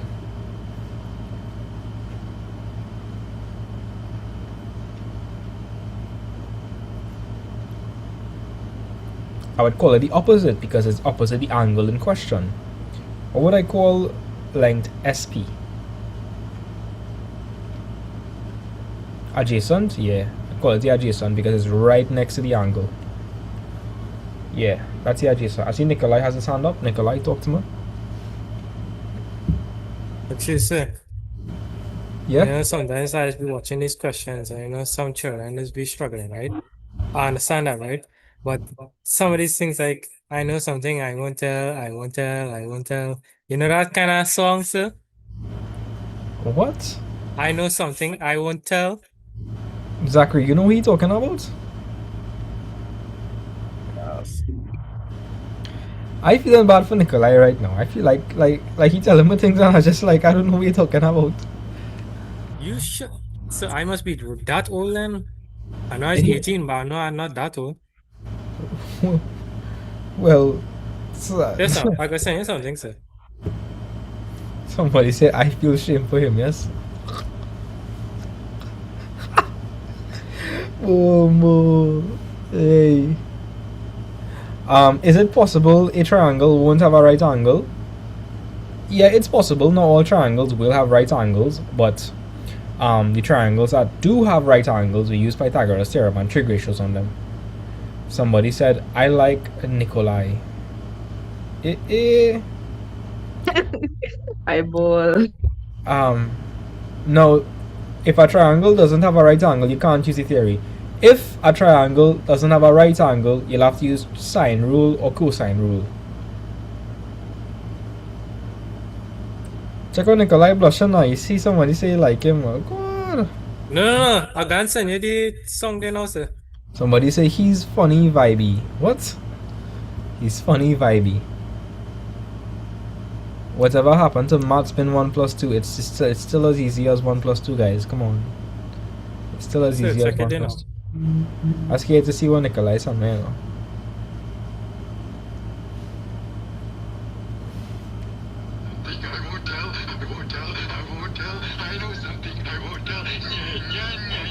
Nikolai, what's this way? What the jealous is, boy? Nikolai, nobody knows this way. Nikolai. I need. Psychic evaluation. I'm dying. What is this about? The song, sir. The song, sir.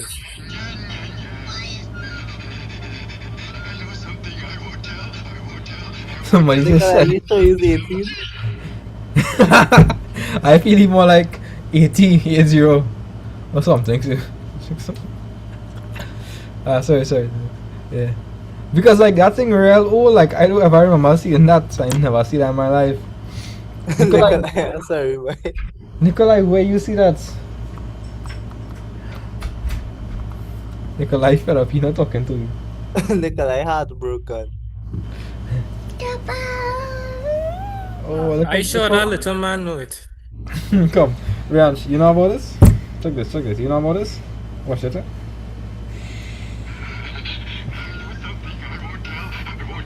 Yeah. What? You know See, about this? see. You know it. Oh, you know about this? My brother t-shirt.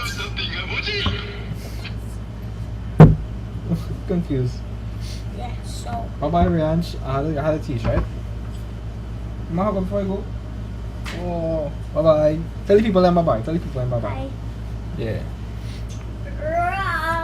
Somebody asked, is he your son? Wait, Rajiv. Come, Rianch. Come. Rajiv. Yes. My friend died. What? My friend died. What do you mean? Like, actually? Yeah. Which friend? My friend who can't talk does. Oh, I was playing games with him until he am just silent. So bye. Maybe because See you tomorrow. someone's creeped me out, yes? He's creeped me out. Like, he come to me telling someone his friend died and like he's like, I was like, what? So what do you mean by that? It's kinda creepy.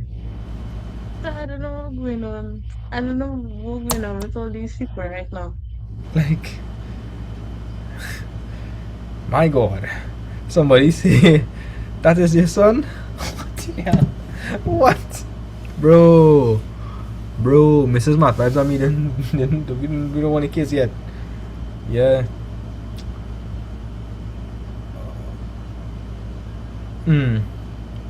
Okay. Let me go. Alright, so Kamaya, let's tackle this question, right? So Kamaya, Yes, sir. you probably have a hard time figuring out which trig ratio to use. Yeah? No. No? Yeah. This is it. Look at what you have Yes. and what you're trying to find. Look at what you have and look at what you're trying to find. In this question, we're trying to find length OB. So what am I going to underline? Opposite. I'm going to underline the opposite. What do I have? You have the adjacent Okay, which trig ratio? and we the have? angle. Right, which trig ratio do you know have adjacent and opposite in it? Well, Tan. So we're going to use tan theta. Now tan theta tells us that that is a ratio between the what? The ratio between the adjacent and the opposite. Well, the opposite and the adjacent. Right? Opposite over adjacent. So what is my angle in this question? 36. Right, so that's going to be tan 36 degrees. And that's going to be equal to what over what? A block 4 over 5. I have a bunch of stupid people in the like, you know, like for me to say somebody is stupid, like they must be a really bad person. Yeah. A bunch of people like that on the chats are just blocking people left, right and center. No. Yeah, boy. Trolls is a crazy thing, yes. Yeah, the opposite is, we don't know what the opposite is, right? So I'll leave that blank. What's the adjacent? 5. So we have tan 36 is equal to opposite over 5. Now, we're trying to find for O. So what are we trying to do? You'll cross multiply. You can cross multiply by 5. So you can just multiply both sides by 5, right? Or just move across the 5. Yeah. It's divided by 5, so if you move it across, it's going to turn into 5 multiplied by tan 36, which is 5 tan 36. So what is 5 tan 36? 3.36. Right? And so look, we see Nah, it was 6.3. Yeah, 63. We see in 63. No, It's 36 or 63, sir. it was 6.3. Right. And I said let me look for 63, but the answer is 3.63. Okay. Not 36. It's 3 points. Let me verify that. Yes. I feel like everybody heads on a shake at some point. It's everybody. Yeah, 3.63. I could have swear you tell me, you didn't tell me I know. 3.63.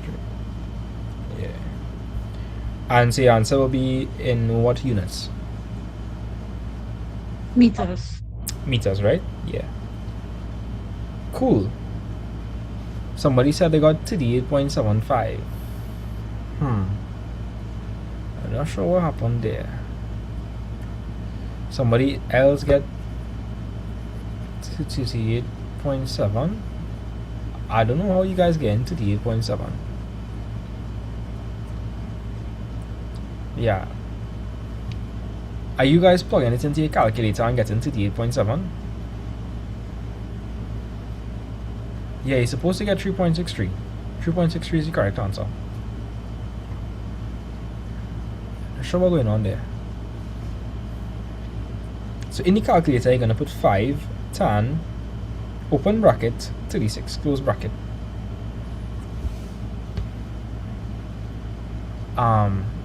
Even if you use gradient or rad, you're not supposed to get, yeah, you wouldn't get an answer so big. I can show you. Oh, no, never mind. Yeah. If you have it in radians, you'll get that. So, so the calculator probably not on degrees. Yeah, their calculator most likely is not in degrees. What kind of calculator do you guys have? Kai,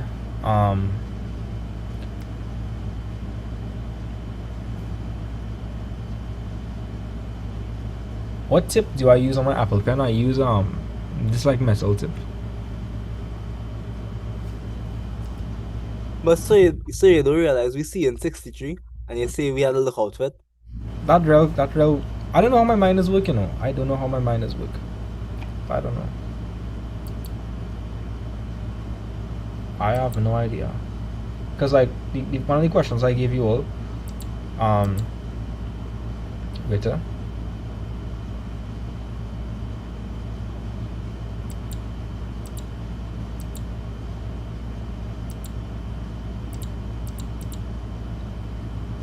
I don't know who these people are commenting these disgusting things.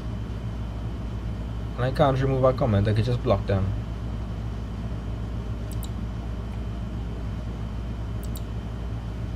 Okay, let me continue. Yeah, so if you have a Casio calculator, you press shift menu, you go to angle units and you put it in degrees and you'll get your answer. Right? Okay. So I feel like we can do some past paper questions, like low-key. Like, let me explain. So you're always looking at what you have and what you are trying to find. And remember, SOHCAHTOA.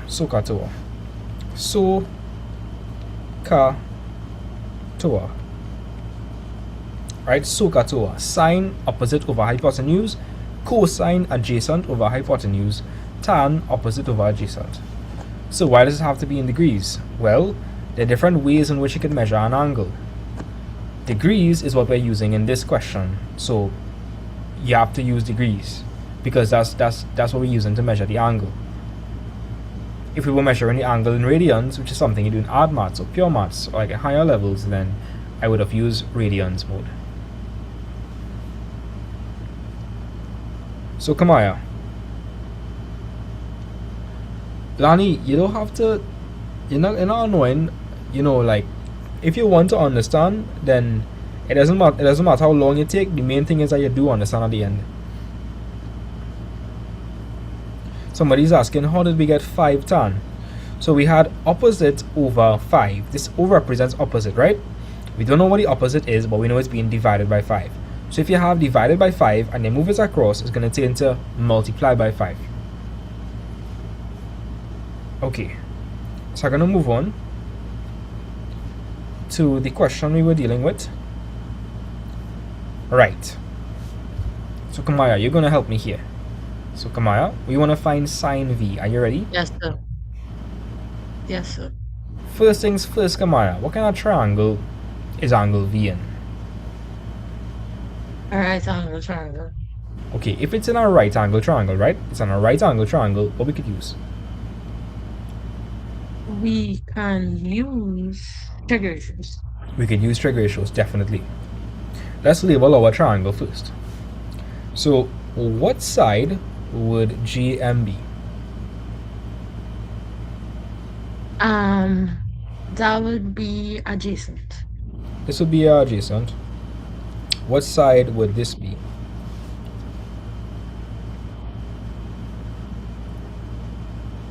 That would be hypotenuse. Now let me explain to make sure they understand. I have a video on every single topic on the CSEC syllabus. Just go on Ultimate CSEC Math playlist, you'll find everything. Right? So why exactly is this called the adjacent? Well, it's called the adjacent because it's right next to the angle. Why is this called the hypotenuse? Because it's opposite the right angle. And what would I call the last side? What would the last side be called? The opposite. That would be called the opposite. Cool. So, Kamaya, we want to find sine V. Now, we know that sine is what over what? What is sine? Sine is over h. So opposite over hypotenuse, you with me? Yes, sir. What is the opposite? The opposite is 8 centimeters. And the hypotenuse And is? the hypotenuse is 12. Now, we could actually simplify that, right? If I simplify 8 over 12, what would I get? 4 over... Wait. Somebody 2 said? over 3. 2 over 3? Yeah, 2 over 3 is correct because 4 could go into 8 and 4 could go into 12. Now, somebody said, I thought you can only use SOHCAHTOA on a right angle triangles. Guys, what kind of triangle is that? The right angle. What lets us know that it's a right angle triangle? The box representing a right angle by M. Right. If you ever see this box, it means you're dealing with a right angle triangle because that angle represents 90 degrees. Okay? 90 degrees. So, Z-Man, I hope you understand that. Let's move on. They want us to find the length JM. So length GM is the what? What does length GM represent?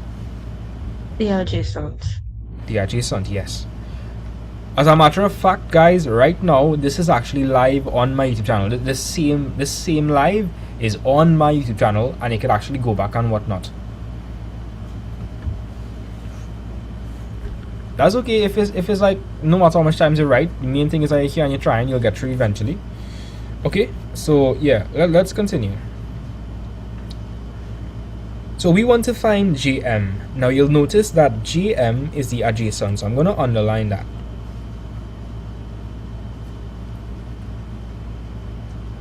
Now Kamaya,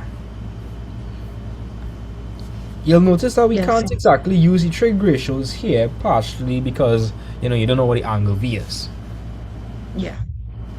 Remember, for you to use trig ratios, and you must have at least one non-90 degree angle triangle, one non-90 degree angle. Yes, sir.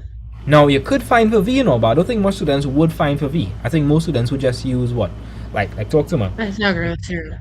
Exactly, guys. When you look at this, aren't you all seeing that we have a right angle triangle with two sides? So I have a question. Talk to me, Virginia. We can't use sine inverse and plug in 2/3. You could use sine inverse on 2/3 to find what angle V is, sure.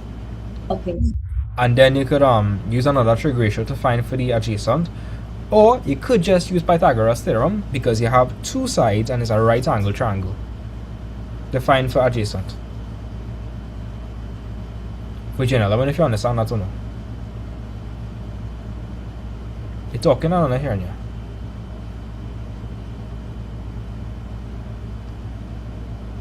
You guys hearing Virginia or not?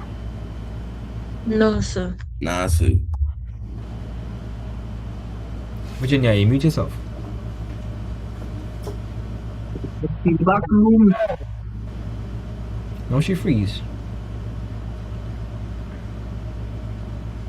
I think she's doing the mannequin challenge. Somebody play the Black Beatles. I just saw her looking normal just now. Imagine she's like pranking us and she's just like staying still right now. I'm telling you, no boy. Nah, sir, I don't think so. Who knows? That's taking the back room. Oh, she said she's not. Shucks. I'm not sure what happened in the Virginia. Did your laptop cut down or something? Cut off or something?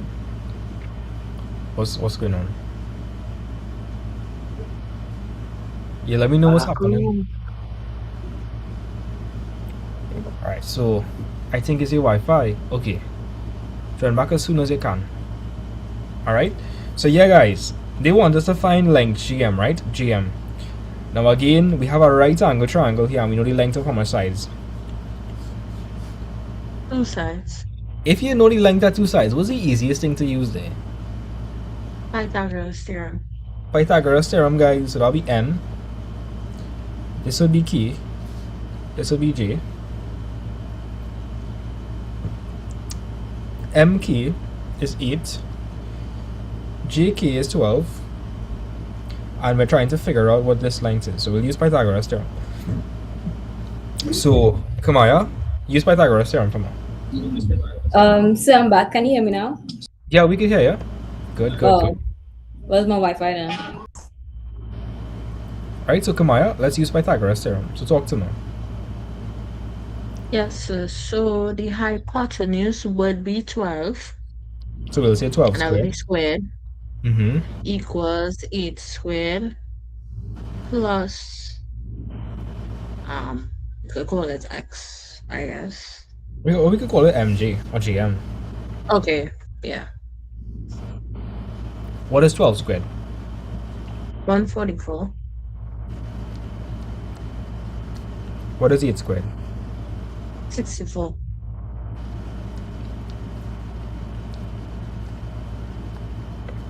So what next?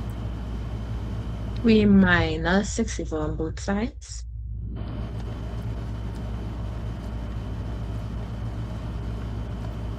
What is 144 minus 64?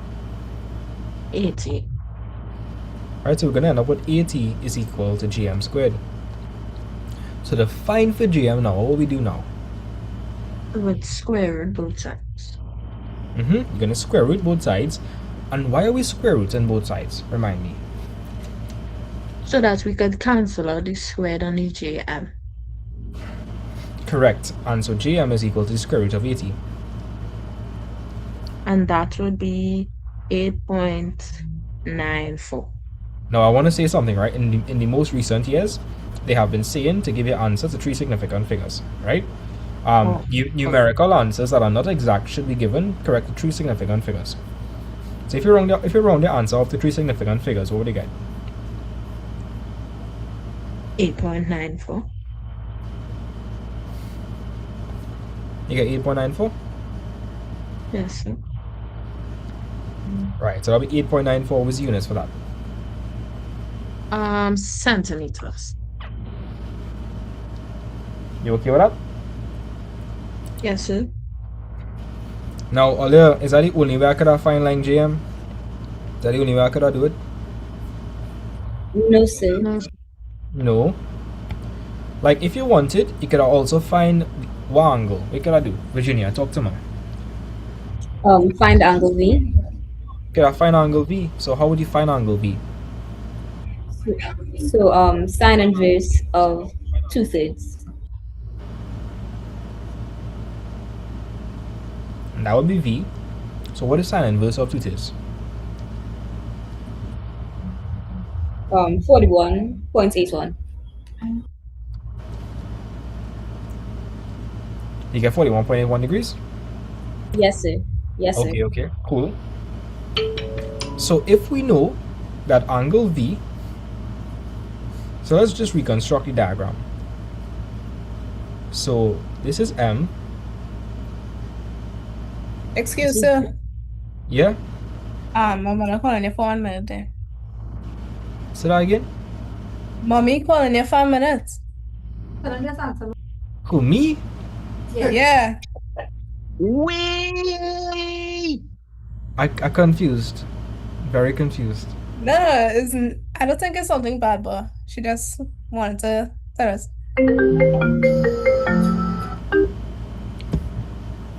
Hello?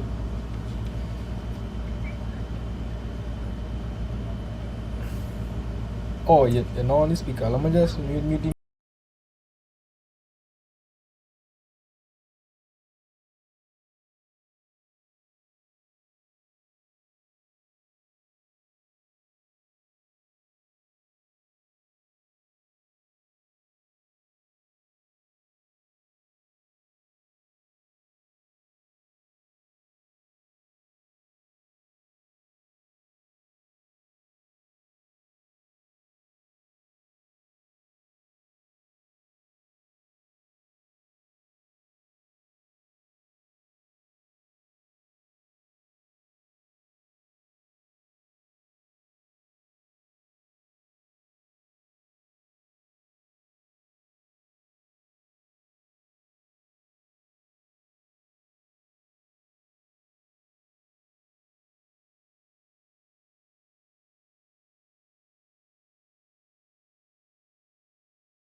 let me just come on a second, guys. Plenty troll, guys. Plenty trolls. Yeah. Are you here, man? Yes, sir. Yes, sir. Yeah, we have Yes, like sir. real Yes. trolls, boy. Okay, give me a second. Alright, let me continue now. Let me continue. Wait, let me... I'm gonna make... Wait, give me a second.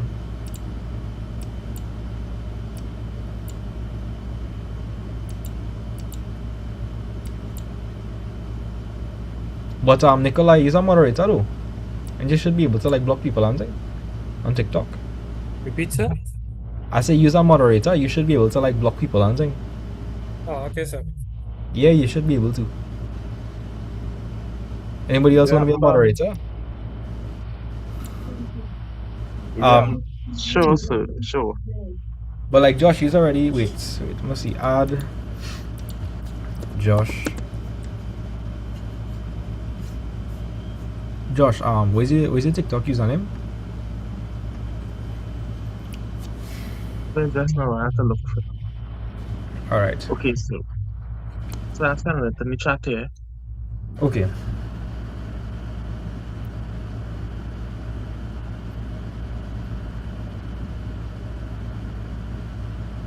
Send it? Yes, sir. Where? 868_J3S-ish. Where you send it? In the Zoom chat, bro. Oh shit, sir. Hey, language. Oh god, guys. Come on.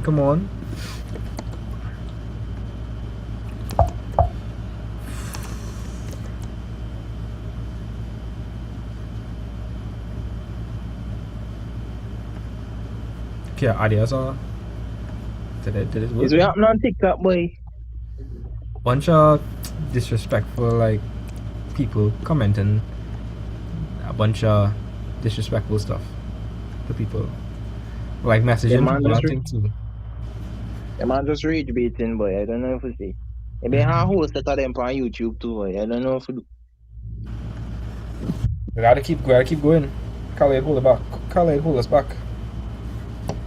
Okay, let me keep going. Yeah, so Virginia, if V is 41.81, so V is 41.81 degrees, right? JK is 12 centimeters. MK is 8 centimeters, and we are required to find JM. So we have the hypotenuse here, we have the adjacent, and we have the opposite. What do you want to do, Virginia? I mean, we could use cosine because we want to find the adjacent and we have the hypotenuse. Sure. So we could say cosine theta is equal to adjacent over hypotenuse. Yeah. So what is the angle going to be? 41.81. That's going to be the adjacent. Do we know what the adjacent is? No, so we could put X or A. I don't know. Or we could put JM, because that's what we're trying to find. Oh, yeah. Okay. And what's the hypotenuse? 12 centimeters. Is that tuition here? I've seen people saying big up. I'm not seeing them. Alright. Yeah. So that's going to be JM over what? 12. JM over 12, right?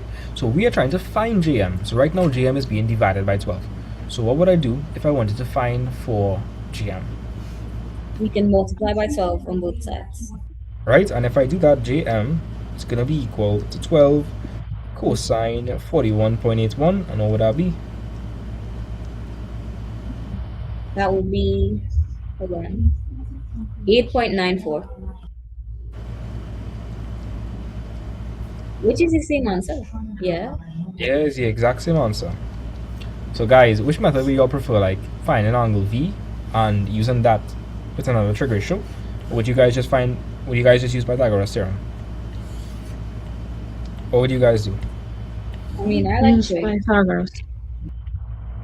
Yeah, Pythagoras theorem is the easier approach here. But you could definitely find for angle V and use another trig ratio. Okay, see. Right, so sine V. So people are asking me to explain the relationship. So sine v was equal to 2 over 3, right? By the way, guys, if you want to take in the live a lot more, go on my YouTube channel, Math Vibes. This live is there as well. Go on my YouTube channel, Math Vibes. The live is there as well. Okay? And you should be able to see it a lot more clearly. So if sine v is equal to 2/3 and I want to find angle v, you'll have to apply the inverse function of sine to 2/3, which is sine inverse. And yeah, that's how we got angle v. So if you have a Casio calculator and you want to get sine, you have to press shift sine.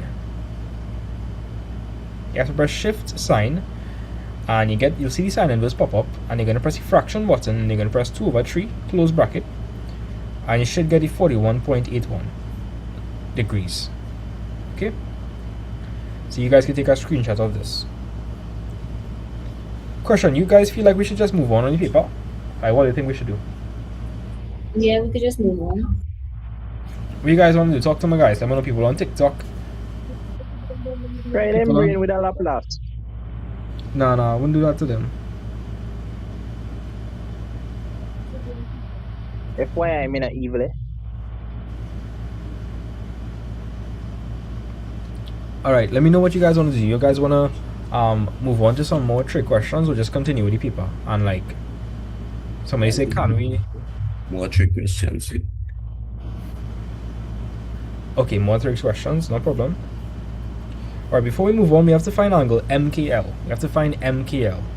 So anytime you see this 3-letter notation, or my YouTube channel name, the name of my YouTube channel is Math Vibes. MATHVYBES.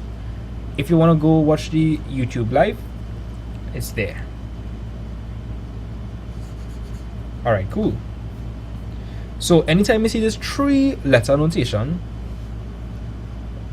look some more trolls, boy. On the TikTok? Yeah. On the TikTok? You moderate me account, boy. I can hop on my tablet. You're already a moderator? Yeah. Alright, bet. Okay. So anytime you see this 3-letter notation, it means that the angle is in the middle. So like, if you see MKL, what angle are they referring to? Angle at K. Angle K, exactly. So we want to find angle MKL. So let me show you how we're going to figure that out. So MKL. That's this angle over here, angle K. Let me know if you guys understand that. Yes, sir. Yes, sir. So this is the angle we're interested in. So this is actually a lot easier than you'll think. Didn't you already find for angle V?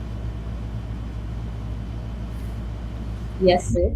Yes, sir. What did we find angle V to be?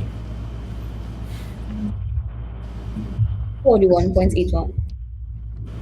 If angle V is 41.81 and this is 90 degrees, would we not be able to figure out for this angle?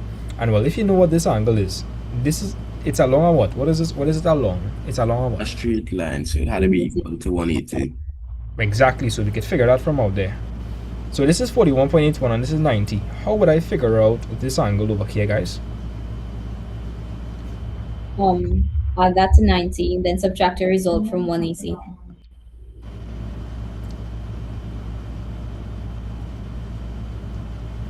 What would we get?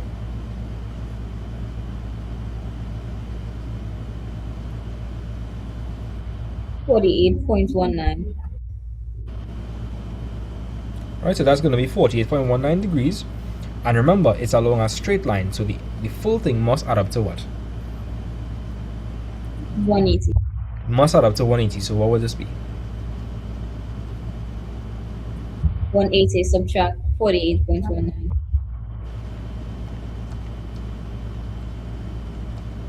So what would 180 minus 48.19 be? 131.81. Cool.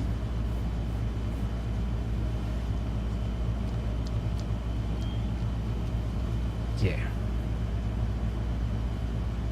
Okay, does everybody understand that? Yes, sir. Yes, But sir. someone asked me to repeat on the chat.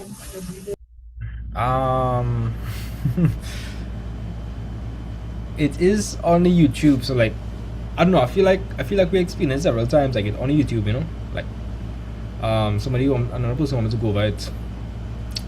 Okay, I'll go over it one more time.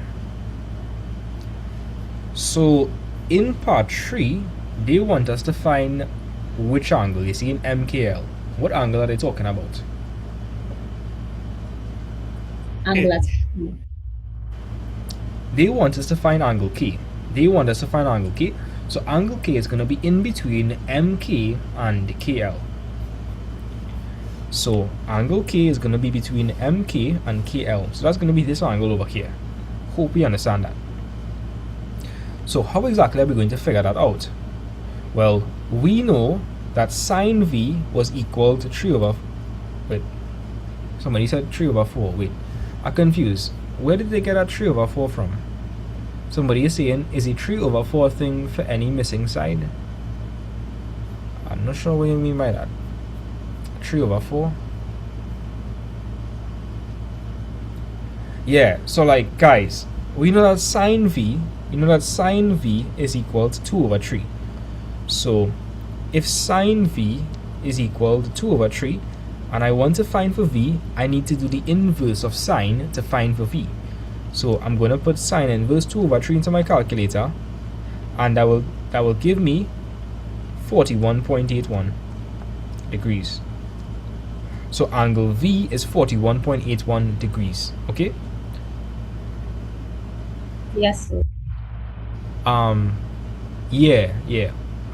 If they put a letter on the inside of a trig function and it's unknown, you have to solve it. Okay, so guys, can anybody explain? We have this angle already, and we know that this is 90. How am I going to utilize that fact to figure out what this is?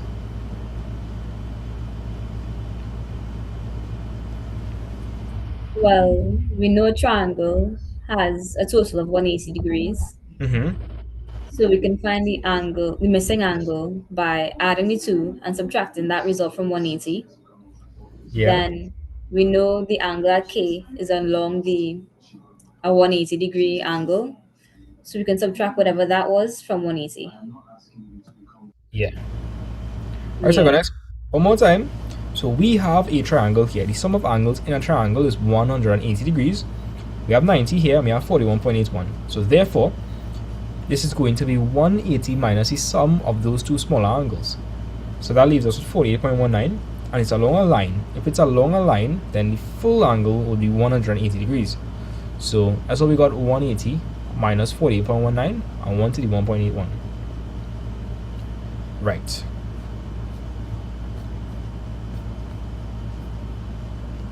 Let me know, guys, more trig questions, or you guys ready to move on to another topic? And we'll do more trigs when we do the other paper. Yes. Currency, I see you on me. Talk to me. So we can move on.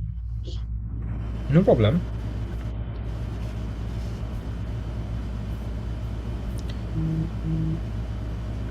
Alright, let's tackle this question. So, hey, coordinate geometry. Let me give you all like a quick crash course on coordinate geometry quickly. So in maths, right? In CSEC maths, the main thing you have to be able to plot is a line. Do you all know what the equation of a line looks like or not? Yes, sir. Talk to me. What is the equation of a line? Y equals mx plus c.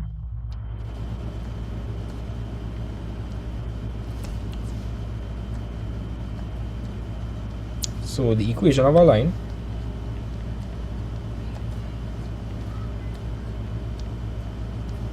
is y is equal to mx plus c.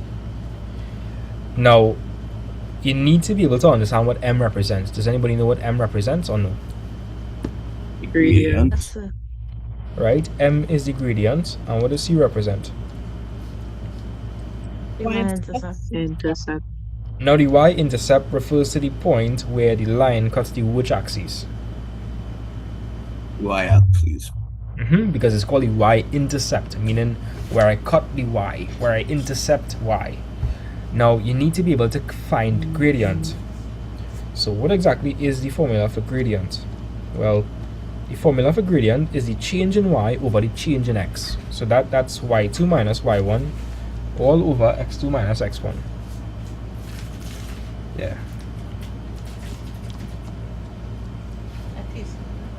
So if you want to find the gradient, how much points do you think you need? 2 points. Right, to find gradient, you need a total of 2 points.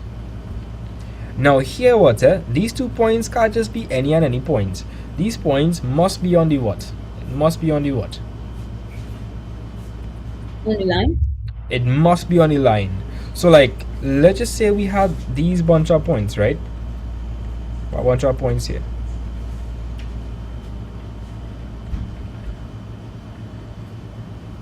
What are the only 2 points I could use here to find gradient? I'm just number them. So 1, 2, 3, 4, 5. What are the only points I could use to find the gradient of that blue line?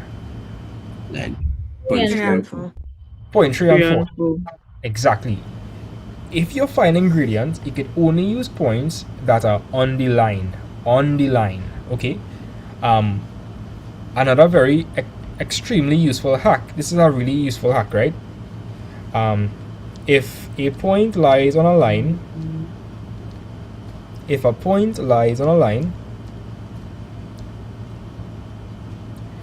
will do what to the equation of the line? My students would fed up hearing me say this. If a point lies on a line, it will do what to the equation? Satisfy. Right? So if a point lies on a line, it will satisfy the equation. And essentially what this means is that whatever is on the left hand side will be equal to what? Right side. On your right hand side. Exactly. So those are some main things you need to understand. So the equation of a line is y is equal to mx plus c, and to find the equation of a line you need the gradient and you need the y-intercept. The gradient is y2 minus y1 over x2 minus x1, and if a point lies on a line, it will satisfy the equation. Now, what does that mean? Well, that means whatever you have on the left-hand side would be equal to? Right hand side. Exactly. Good. Good. Yeah, that's correct. Okay. Cool.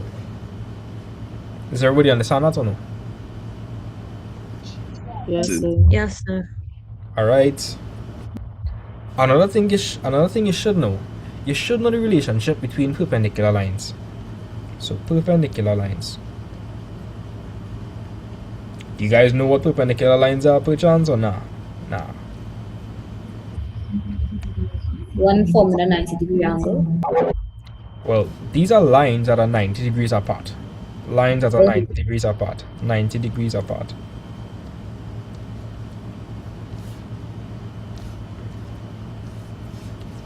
So let me give you an example. Let's just say we have these two lines, right? What's the angle between those two lines, Zachary? 90 degrees, sir. Yeah, 90 degrees.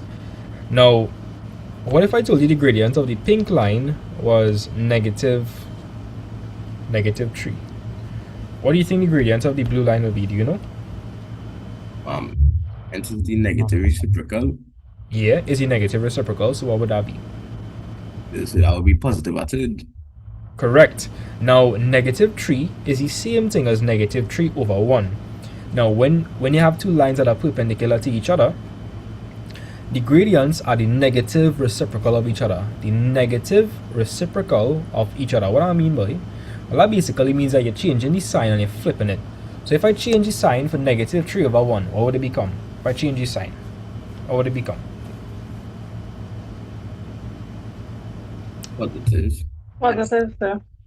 It would become positive, right? And if I were to flip it, what would it become? Flip it. Positive 1 over 3. 1 over 3. Cool, so that's very, very important. Remember this. Perpendicular lines. For perpendicular lines, the gradients will be the what of each other? Negative reciprocal.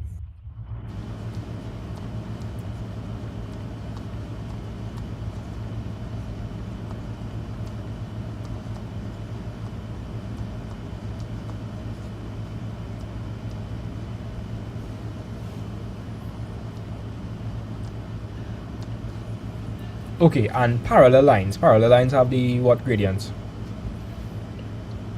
Same. Yeah, same gradient.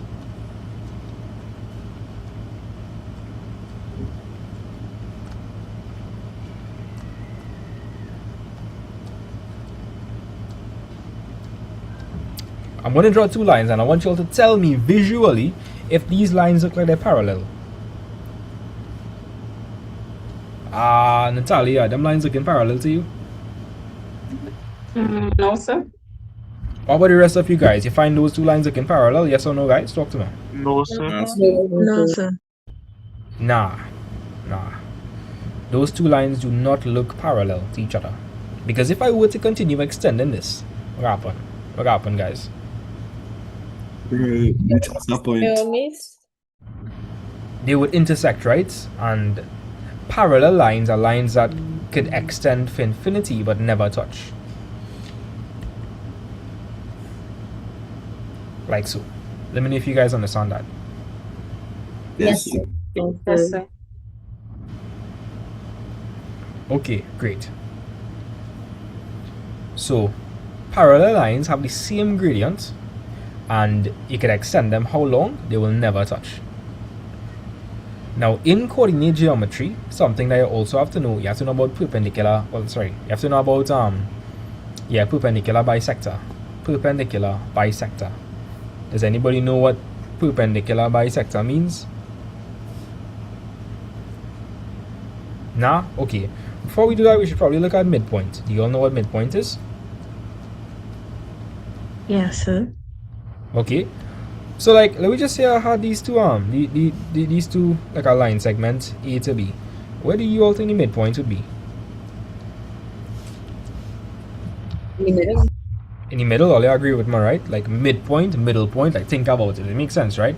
Midpoint is just like a point located in the middle of any line segment.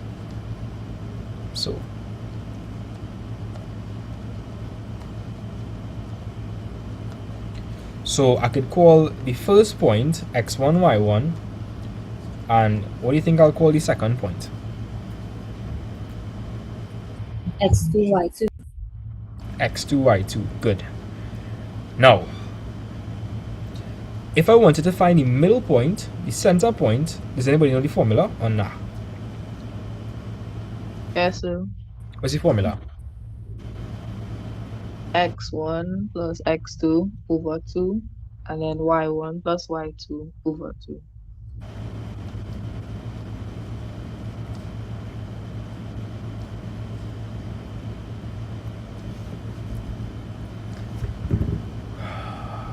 A calculating with confidence.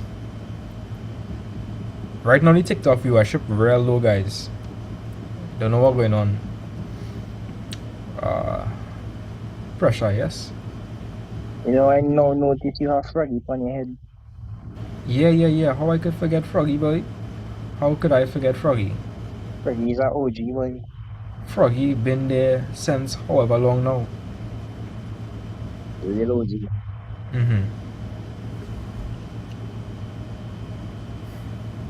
Well, after we do this, if all I want to do vectors and matrices questions, sure, no problem. I feel like I should end the TikTok live and start it back. Giving too much, Like why? giving too much Like trouble. why? No, asking if it giving too much trouble. No, like, I'm wondering if, like, I start back the live, if more viewers would come in. I'm not sure if, like, TikTok, because, like, we've been live for like, a while now. I'm not sure if TikTok has this thing where, like, you know, when you start the live, it pushes the live to a bunch of people, but, like, if the live going on for a long time, I'm not sure, I'm not sure if it would, like, restrict how much people see it. I'm not sure. Oh, it's your choice, sir. Well, you can try. Well, I believe it's the algorithm though. Like if people are genuinely interested in the concept, they could just push it towards the audience than for like just higher live broadcasting to like many different people who will just tune in and thing. Plus I believe if you do that, new live start, bunch of shows going to come in. Probably. Because like we just typically have like 190 people on thing, like 190, 200. So like That everybody sleeping. Okay, not too long get knocked out ever. Yeah, because a lot of people have been up since the morning doing the live. Yeah, boy. Yeah. Well, let me not let this affect me. We need to persevere, and we still have some more to go. Right? Yeah. Okay, so this is the midpoint formula. If you want to find the midpoint, you're gonna add the two x values and divide that by 2, and you're gonna add the two y values and divide that by 2. So that's how you find the middle point. So let me give you all a question. So find the midpoint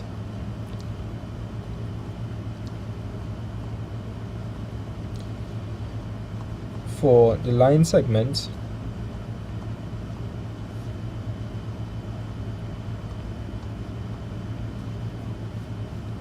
L with RQ,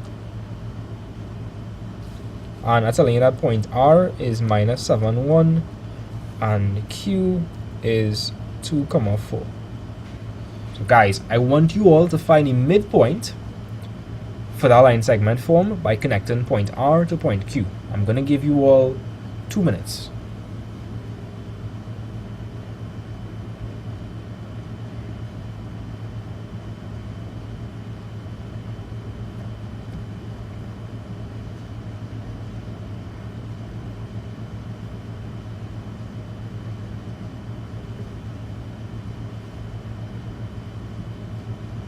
Hey Richard, what's your plan? Yeah, still live. Still live. How many hours again? I think like 15, 14 around there. Probably like 14.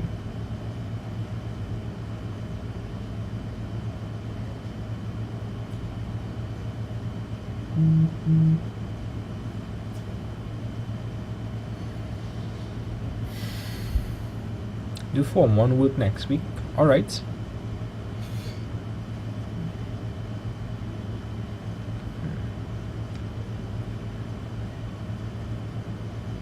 So I feel like you should do like this kind of live, like 24 hours and closer to CSEC, because like more people would be eager to learn. You know, it's vacation. Most people would just be chilling. That's true. That's true. Yeah, I'll do that. I'll do one like this closer to like CSEC season. Like probably a week or 2 before, so that people could generalize the concept, understand, and go through the videos instead of like trying to cram everything the day before, because you know them day before lives was stressful, brother. Popping like 500 views alive. Everybody wanna do one topic, and it's just all over the place. Yeah, boy. I tell you, circle theorem was a demand, and guess what? That thing ain't come. Yeah, everybody wanted circle theorem, but that didn't come. Okay, so it's 8:09. Let me know if you guys got through. I see in Janaya say minus 2.5, 2.5.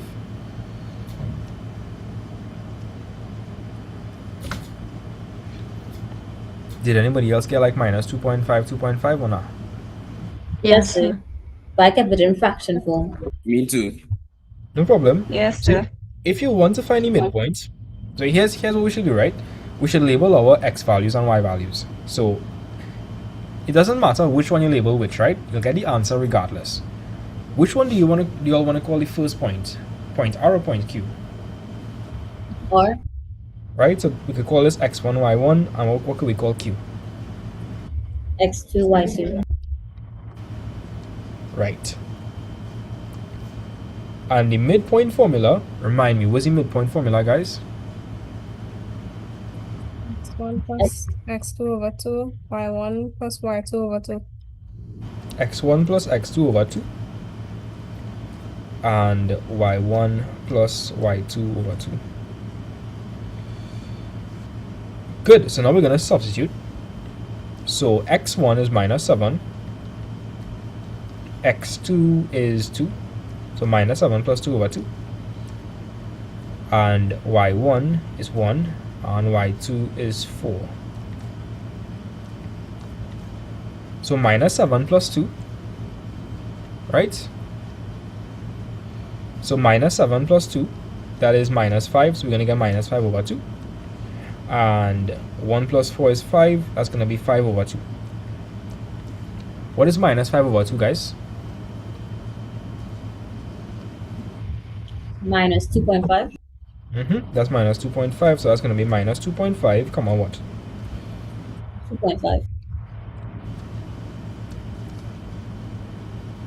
Yeah. How you feeling about that, guys? Feeling good too. Yeah, Good. that was okay. Now let me run through some concepts, right? We learned about perpendicular lines and we learned about midpoint. We're gonna fuse the two concepts together now. We're gonna fuse the two concepts. So we're gonna learn about something called the perpendicular bisector.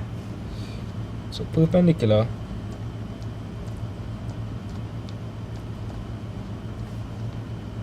bisector. Now again, when you hear the word perpendicular, what do I mean, guys? Perpendicular, what do I mean?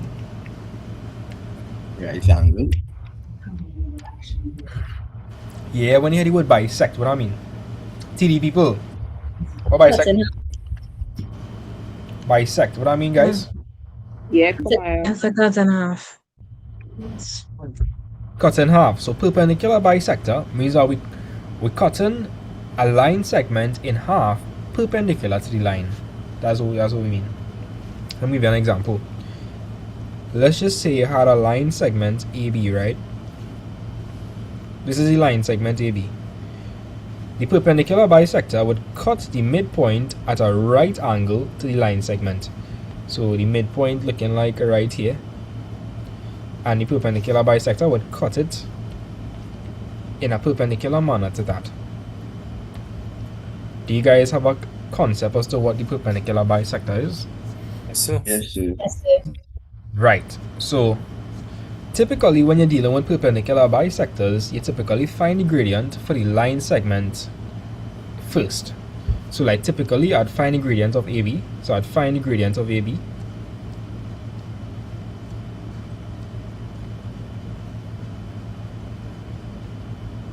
So I'd find the gradient of AB. Then what would I do if I wanted to find the gradient of the perpendicular line? Talk to me.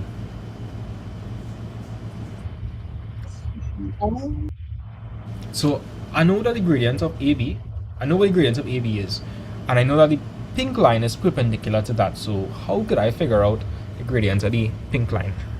The negative. Reciprocal. Exactly. So so the gradient of the perpendicular bisector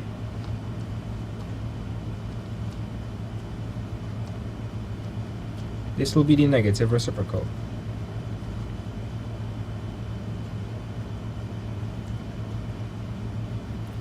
And then we're going to use y is equal to mx plus c and the midpoint to get the answer. So guys, talk to me, right guys, talk to me. If you find the gradient of AB and then you find the gradient of the perpendicular bisector, then in the form y is equal to mx plus c. So far you have m. Do you all agree? You have m so far. Yes, sir.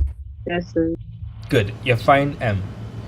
Now to make the equation of the line complete, you need m, and what else you need? What else do you need? The y-intercept. You need the y-intercept. So you'll have the gradient, and let me just extend this then, right? Part 4. To find y-intercept, you want to substitute a point on the line. Can anybody tell me the point that lies on the perpendicular bisector? The midpoint? Exactly, the midpoint. And well, why is that? Why is that? Well, let's understand something. If you have the midpoint, isn't a point we know for x and a y value? X and a y value or no? Yes, sir. Right, x and a y value. So here what I'm saying, right? You know what the gradient is already. You know what the gradient is. You have a point on the line. What will you know so far? Like what will you know? Zachary, if I have the gradient and I have a xy, like what do I know so far? Talk to me. You have the gradient and you have the. So I have the gradient, and I also know a point that lies on the perpendicular bisector. So what do I have? I have the gradient, and what else do I have? The y-intercept. Nah, we don't know what the y-intercept is. All we know is a point that lies on the perpendicular bisector. So maybe if I give you a value, it might help. So if I say like this was 7, 1. If I told you that was 7, 1, right? Then I would know what two things are. You know the gradient and x value. I would know the gradient, and I would know the x and the y value. And I can pull the x and y value from that. Yes, sir. Right? And if that is the case, I have y, I have m, I have x. What is the only unknown now? The y-intercept. Exactly. So from here, we could make the subject of the formula. The y-intercept. Exactly. So that's just a general mojo. So if you want to find the perpendicular bisector, you first have to understand the perpendicular bisector is a line that cuts a line segment in half perpendicular to the line segment. So remember that it passes through the midpoint, and it's perpendicular to the line segment. Good. Hope you understand that. And so what I would recommend is you'd find the gradient of the line segment first. You know that perpendicular lines, the gradients are the negative reciprocal of each other. You also know that the equation of a line is y is equal mx plus c. You've just found the gradient, and you should be able to find the point that the perpendicular bisector passes through. So you're going to use that, and you're going to use the gradients to find for c. So I feel like I give all you like a whole crash course on this thing. There's one more thing I could potentially cover, and that's finding the length of a line. So people in the class, well, people on YouTube, people on TikTok, let me give all you a chance to take a screenshot. So let me know when you guys have a screenshot. Coordinate geometry.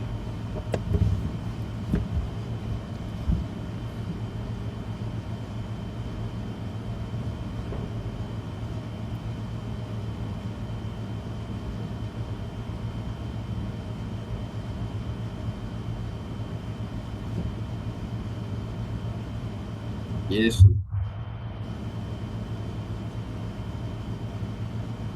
Alright. Gonna move on. Take your screenshot.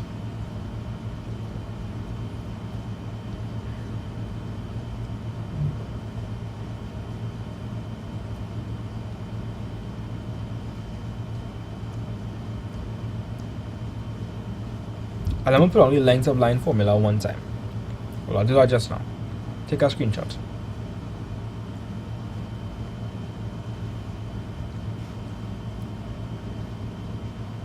Yes, sir. Okay, cool. Right. There's one other thing you should know. You should be able to find the length of a line. Do you guys know how to find the length of a line or nah? Yeah. Yeah, this formula, some square root something. What if I told you guys you could derive it very easily? Like, believe me? Like, it's really easy to derive, like real simple. Yeah, can you show us? Alright, cool. So Virginia, let's just say that we have that that line segment on the Cartesian plane, right? Yes, sir. Let's just call this the first point. So this will have x1 here, and this will have y1 here. Over here, if we call that the second point, what would that be? X2. This would be x2, and this would be what? Y2. That would be y2, yes. Now, I'm not sure if you're noticing, but if you find the difference between x1 and x2, which is x2 minus x1, I can't call it that.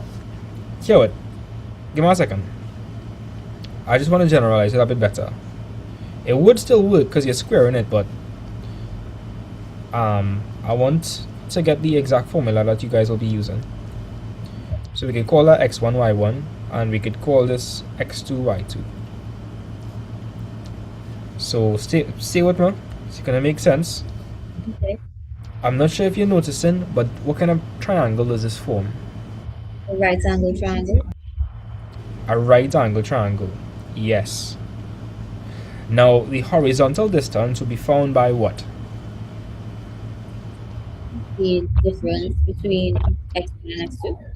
Right? And that would be x2 minus x1. You with me? Yes, sir. And what would this be? Y2 minus y1. Right, that would be y2 minus y1. And earlier, we just did Pythagoras theorem. So if we want to find the length of the line which is represented by that, which is really the hypotenuse, it would be the length of the line squared equal to what? Come on, Virginia. X2 minus x1 squared plus y2 minus y1 squared. Right, x2 minus x1 squared plus y2 minus y1 squared. But we want to find the length of the line, so what do we have to do? Square root.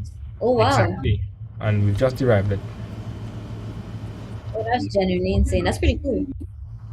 Alright, so the length of a line is just equal to the square root of that whole thing. And this is the formula you will be given in school.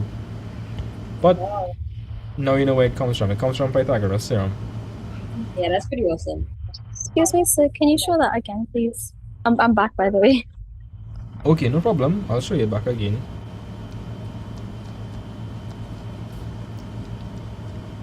Take a screenshot, guys, and I'll go to a new page and I'll explain it back again.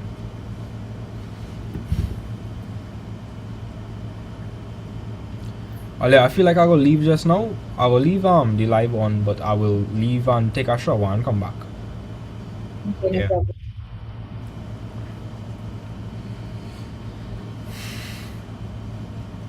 Alright, so you guys have the screenshot? Yes, sir. Okay, cool.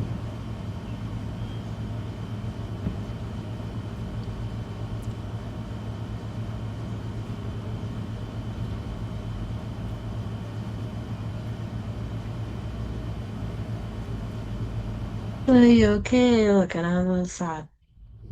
I mean, I kinda disappointed with the performance of the live on thing, but I try until the light get to know. Yeah. Okay, so. Because like 24 hours on maths is like crazy, you know? It's like pretty crazy. Yeah. Yes. And it's like jeopardizing your health. So I was thinking like, you know, like no pain, no gain kind of thing, you know what I mean? Yeah. Yes, sir, but if you, I think you really should do it at CSEC again. Yeah, I'll go do it. I'll definitely do it. The plan is to do it every single year until I can make it to like 48 hours. Nah, sir, I don't know what I've done. But like, I'm only gonna do it for like 48 hours if like I know I'll be like a really large viewership, because that's real risky. Yeah, that's really risky. Okay, so Jenna, let's go to a new page and let's try to derive it again. Yes, sir. Alright, so Jenna, I'm gonna put on the Cartesian plane, which is the XY axis, and let's plop down a line on the Cartesian plane. Gonna plop down a line. So this point on the line, we could call this x1, y1. This is the first point, and we could refer to the other point as what if that's the second point, or refer to that as X2, Y2. right, x2, y2. Now this is the part that will blow your mind. So like x1, y1, so this would be x1 here, and what would this be over there? X2. We want to ask them to get the case. What's that, Jenna? X2. Yeah, that would be x1, and what would this be? Y1. Y1, yeah, because remember a point is uniform for x value and a y value. So this is x1, y1. So x1, y1. Now this is the second point. So what would I say this is? X2. Right, this would be x2. And what would this be? Y2. Now this is a really cool part, yeah? This is a really cool part. Check it out. What kind of triangle does that form? A right angle triangle. It forms a right angle triangle. Now, this is the other cool bit. You can see that the length here is represented by what? What is the length here represented by? How do you find the length there? X1 plus Y. I mean, yeah, X1 plus X2. Nah. If I told you that this was 10 centimeters and this was 50 centimeters, how would you find the distance in between? Or minus. And what would you get? 40. You get 40, so you'd say 50 minus 10. Let's apply the same concept over here. If you apply that same concept, what would you get? X1 minus X2. Let's run it back again. So 10 centimeters and 50. Would you say 10 minus 50? Yeah. You're sure? I would say 10 minus 50. No, for 50 minus 10. We'd say 50 minus 10, so apply that same Yeah. concept over here. So it's Or final. X2 minus X1. Yeah. That'll be X2 minus Oh. X1. Okay. And apply the same concept here. How would you find this length? Y2 minus Y1. That'll be Y2 minus Y1.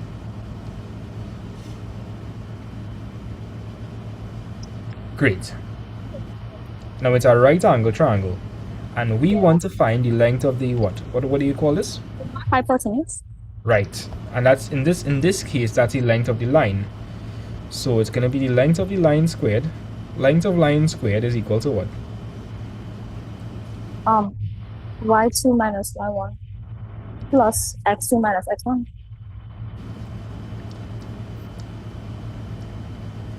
Y2 minus Y1 squared plus, Plus X2 minus X1 squared. yeah. Now you want to find the length of the line, right? You want to find the length of the line. You don't want length of line squared. So what would you have to do there? If you want to find, Roots. it's square root. Yeah, it's square root. Oh. Okay. And so when you square roots, you're gonna get the length of the line is equal to the square root of y2 minus y1 squared plus x2 minus x1 squared. That's actually pretty cool because I always struggle to remember this formula. But now I know like where it comes from. Yeah, now So you know it where it makes comes sense from. It's just Pythagoras theorem. It's like Yeah. the difference. And like here's the wild part. Here's the wild part, guys. If you say y1 minus y2 or like x1 minus x2, you mix it up on the inside. If you mix it up on the inside, that's fine. You get a negative number. Oh, okay. Yeah, but you're squaring it like here what, right? Yeah. What is negative 4 squared? 16 squared. No, 16. I mean right? 16, sorry. Yeah, just 16. Sorry. And what is 4 squared? What is 4 squared? 16.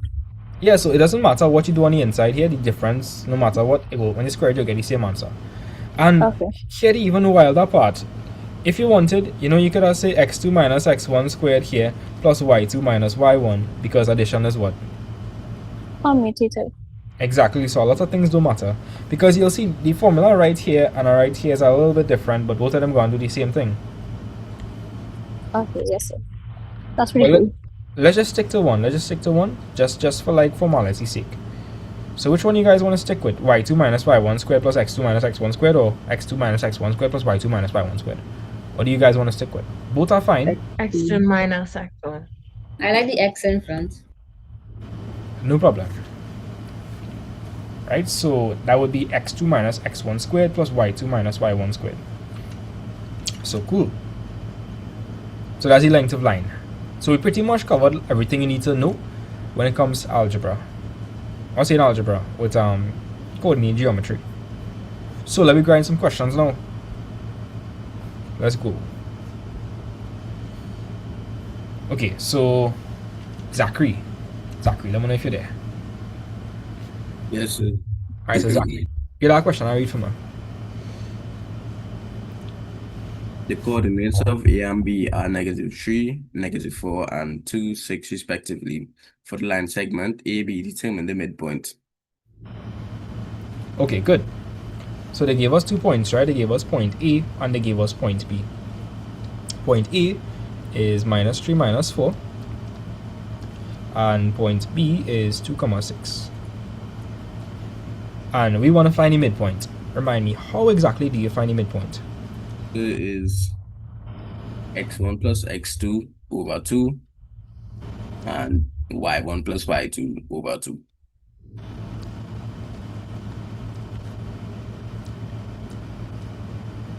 Nice. Now, which one do you want to call the first point? It really doesn't matter, but which one do you want to call the first point? A.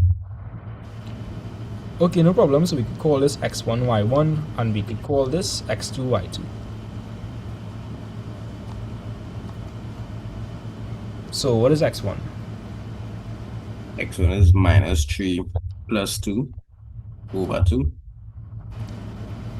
And what the other, is minus 4 plus 6 over 2.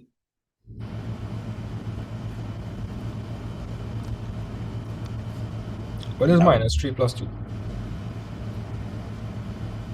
Minus 1 over 2. Yeah, that's minus 1 over 2. And what is minus 4 plus 6? So that'll just be 2 over 2, which is 1. Right. So we are going to end up with minus a half, comma 1.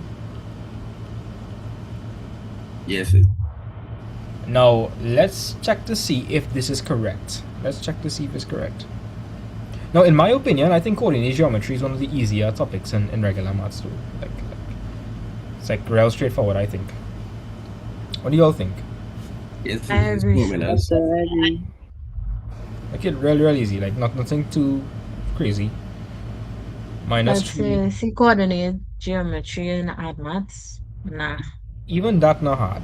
I wouldn't say that's hard.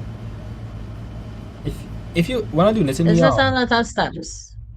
here with Kamaya, I'm gonna be doing that in the form for Add Maths class. I'll let you know when to come in for that. Okay, sir. Wait, and that class is on Tuesday? Tuesday, remember. I think it was Tuesday, 7. I'm gonna check 7. Check the schedule. I think it was 7:30 to 9:30. Oh, Yeah, it was 7:30 to 9:30. okay. After we do this question, I'm going to take a little break. And take a little break. You know, like rinse up, freshen up and thing. Eat some food and I'll come back. Yeah. I think I need like a little break or something. That makes sense. Yes, sir. Take your time, sir. Yes. Okay.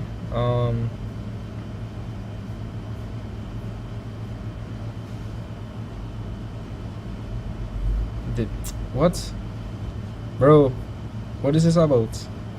Come on, man. Don't know what's going on here.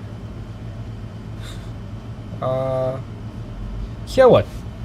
It's not draw any line, but if we are correct, minus half comma 1 supposed to like be in the middle of those 2 points, right? Supposed to. Let me see. Minus 0.5 comma 1. Does that look correct? To you all, does that look correct? Yes. Yes, sir. Yeah, that look correct, right? Look like it in the middle. So yeah, we're making sense. We're making sense, guys. We are making sense. Gradient M. Now you want to find the gradient. Zachary, by this easy thing. A real easy thing. How am I find Yes, gradient? sir. Y2 is equal to Y2 minus Y1 over X2 minus X1.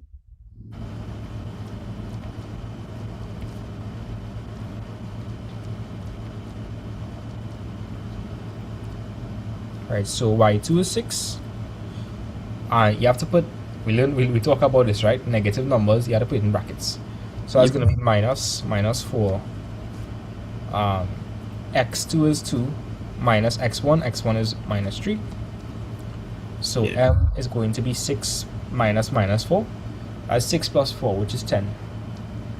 And then minus 3 is plus 3. So that'll be 2 plus 3, which is 5. So 10 over 5 is actually 2. So m is equal to 2.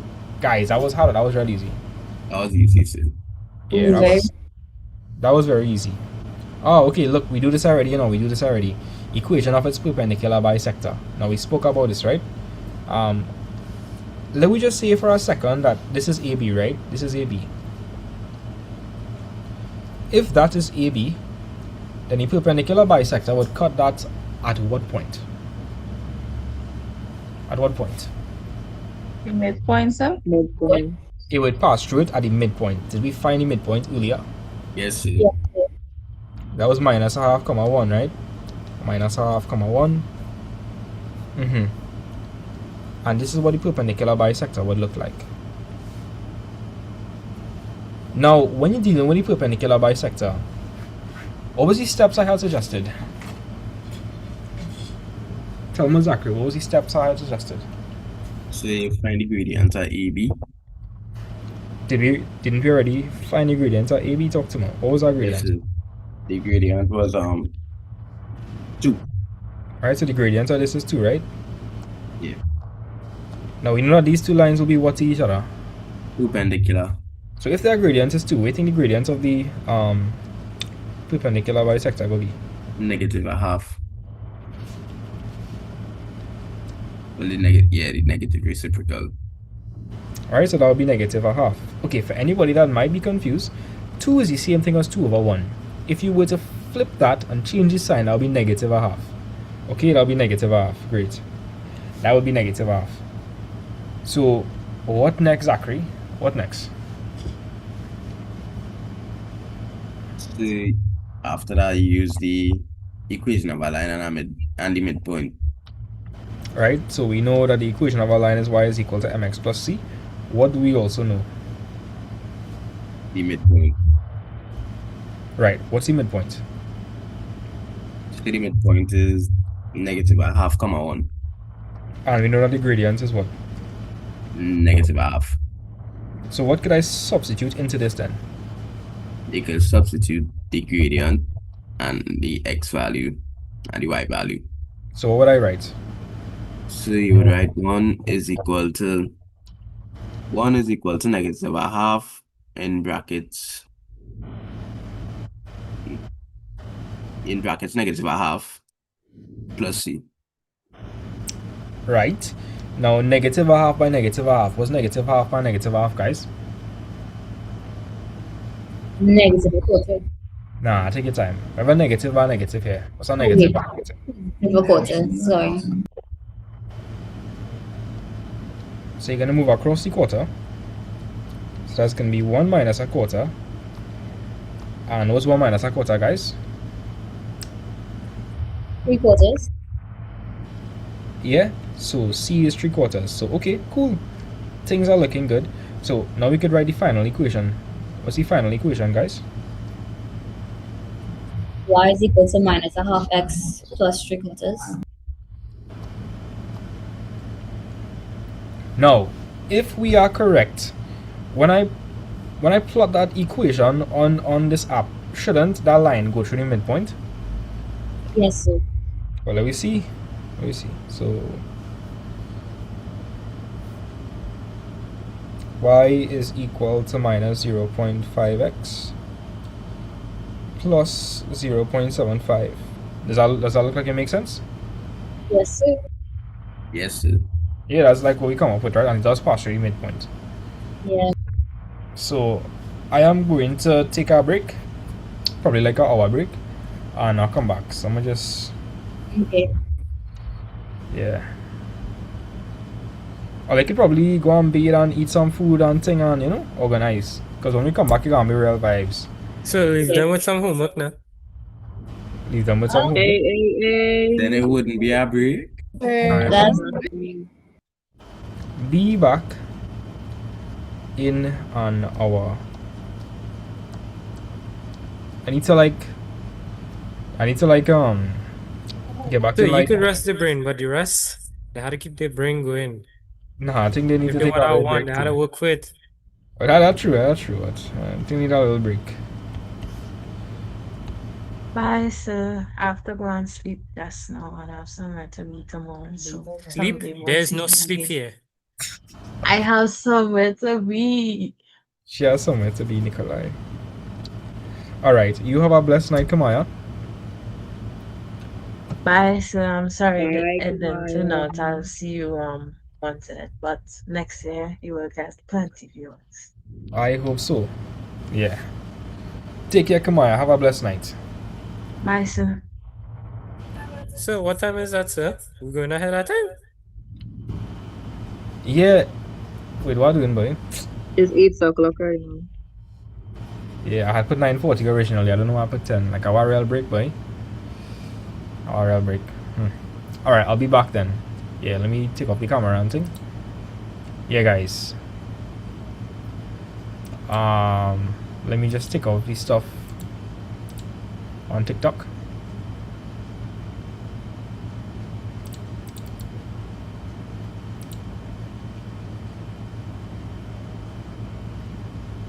Can you like not take the video off on TikTok? I suppose not. Don't forget to pause the timer. Pause the timer. Should I pause the timer? Yes, sir. Okay.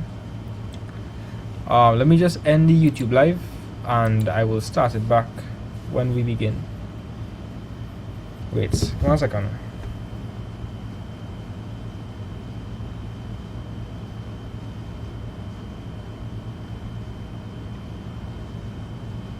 Oh. Okay.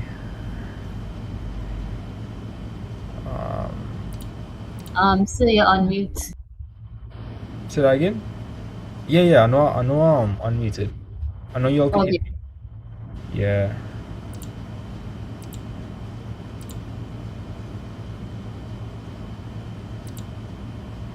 That small thing. I just share my screen. I'm going to end the TikTok live because I can't take off my camera.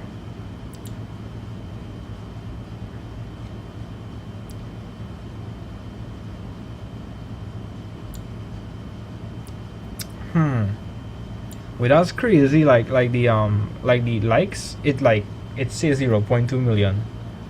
That's crazy. That's insane. That's tough.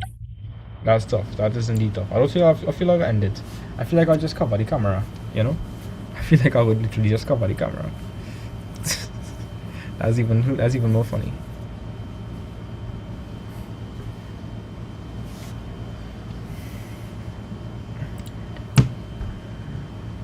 Yeah, it's gonna fall off. I don't want to end it though. I don't want to end it.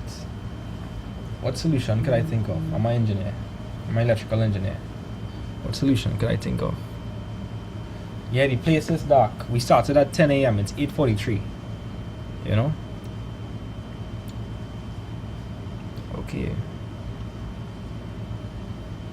Guess I'll leave it on.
Are there still people in this meeting? Hi, good night.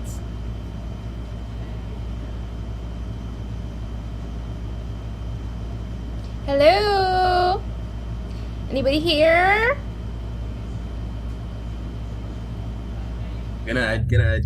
Good We night. are live and cooking. Do friend. We shocked the TikTok live end. Damn it. No, don't start it back yet. Wait, let me check something. Wagwan people upon the internet. Reggie, if you're taken away from my session. Your session, we're teaching them. I don't know yet. So guys, we get 172,000 likes. Okay, that's Big cool. up you. Big up you. I think TikTok ended live because you're Is the inactive. live still going on TikTok? No. Nice. Dead. I could get it. Thanks. Well, you want to see Mrs. No, Mac vibes? I want to do it. Thank you. Where everybody camera? What happened? Are you sleeping? Oh, it's only 9:40. Well, some of them have been here since 8 o'clock in the morning, 10 o'clock in the morning. I've been awake since 6 o'clock in the morning. Oh, okay. That's true, you have a point. Where everybody camera? Look, Tivon, Nikolai. I don't know. Check, what she have on? She have on my outfit. What she? She have on my outfit. Yeah. Where the tie? Wait, Are you hold on. seeing this? Hey, what you doing? We take Froggy for. She take Froggy, boy. Hey, you mash up, you like it. Yeah. I don't think much people know here. Nobody screenshot this because bad things will happen to you. Kind of bad thing. What? Kind of bad thing. I will deport you. What? You will deport him? Hey, Mrs. Trump, what you doing? Anywho, what topic do you all want to move on to next? Hey, Shana, we had to go beat any food, you know. We had to start back the live just now. What? Yeah. Oh. Yeah. Okay, but why put on the shit for? Why punish it? Wow, what are you forgetting for? I'm ready to teach. Audition with Miss Max Vibes, boy. Him. Hey, No, Tevon, she go teach me Laplace, boy. She go teach me Laplace. I been want to know how I been want to see I how thought she you would have could teach leave 1 the plus cookie 1. question for me. I hate that question so much. What? That's the best question it have. No, that's the worst question. We have to do a That question paper. is great. I have to do a paper, or I could do something else. I could make them do hi. You wanna say hi? Mila. And when I shoot inside out. Rajiv, could I show them how to do percentages with recipes? That's maths. I think you should go short and you should go eat some food. Love. He basically told me I smell and stink. You're smelling very stink. Smelling very great. You're smelling green like you recycled it. That's because I'm weird and green. First of all, if you do recycling properly, it wouldn't smell like that. But you would know. Anywho, bye guys, good night. How much people you have in this meeting? 13 people. 13 people. Andelina, Tevon, Fiaz, other people who I don't know those names. Who's some people? There's some new people. You know Nikolai, boy? Well, I didn't even reach Dog, I didn't reach Nikolai name. I didn't reach Nikolai name. Neela McLeod. Well, I guess that's Nikolai. Nia Marie. Well, I know that one. Nikolai. So why have Neela and Nikolai? There's like siblings, bro. Oh, okay. Rachel. Shiloh. Well, I know Look at Shiloh. chubby cheeks. Ouch. Virginia. I know Virginia. I don't know who Zachary is. I don't know. Where Ronaldo? I knew I heard my name. What? I heard my name. Hi, how are you? I'm fine. Nice. So did you teach our guys? So I'll be doing the next 12 hours of math. I'm just trying to feel out who everybody is and everybody's name. Where are you from? Grenada. Nice. On a scale of 1 to 10, should I take a vacation there? Wait, do you hang out again? We have the best beaches. Da da da. Sorry about that. You have the best beaches. I feel like the Yes, in the best beach Caribbean. I'm accustomed to is Tobago. No, How Tobago does has a that? nice beach, but we have the best beaches in the Caribbean. You know what? Next year, you'll show me around Grenada. Yes, I will. Nice. Rachel, you're right. You'll message Mr. Matt Vibes your full name. So when I go Grenada, I could look for you and you'll show me around your country. No problem. Nice. I look forward to that. Okay. And then I have to go to some other country. But that's Sarah's country. That is. What country is that? That she's not from. She's Guyanese and Trinidadian, but she's where he went. I can't remember the name of the country. When I remember, I'll tell you all. But Okay. bye, guys. I guess I have to go bed. Yeah, go be it. Go be it. I will deport you, Tivon. Sasha said hi. Hey, I hear Sasha in the background there. Good night. Good night. How are you? When you coming back? I vibed in a legal. Not too long from now, no. Like in 3 days. In 3 days. Hey, Yeah. In 3 days. What today is? What's the date today? Today's Wednesday, the 26th. When you we starting back for you? Is it 1st of September, so? The 31st of September. Hey, we had time to touch. The first. The first, Tivon. Yeah. So you coming back, and then I coming back the 29th, and then I have until the 1st. we don't even have time to touch our beach. Boy, that rough. Yeah, boy. Okay. Bye. Good night. I'll be back. I'll be back and I'll be doing percentages. I'll be doing culinary maths. Be excited. Yes. The sun gone, but the sun was shining. It was. But that's why I'm here for the second 12 hours. You don't know. Yeah. Bye. Yeah, later.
Guys, are you ready for like extreme levels of uncontrollable vibes when we start back? Let me know, guys.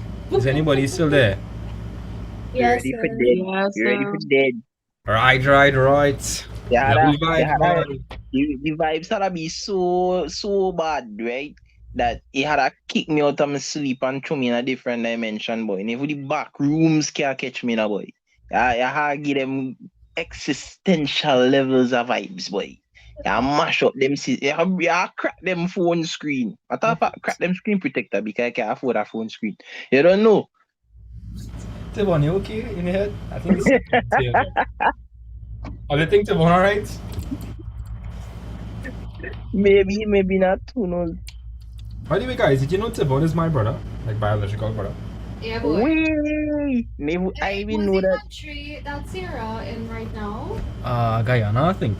Yeah. No, she's not in Guyana. They're trying to send she to Guyana. Oh. Yes. Not sure. But I'll talk to But I know Sarah. she Guyanese, but she... I don't know anybody country. 1 second, guys. I'm gonna just stop the YouTube live.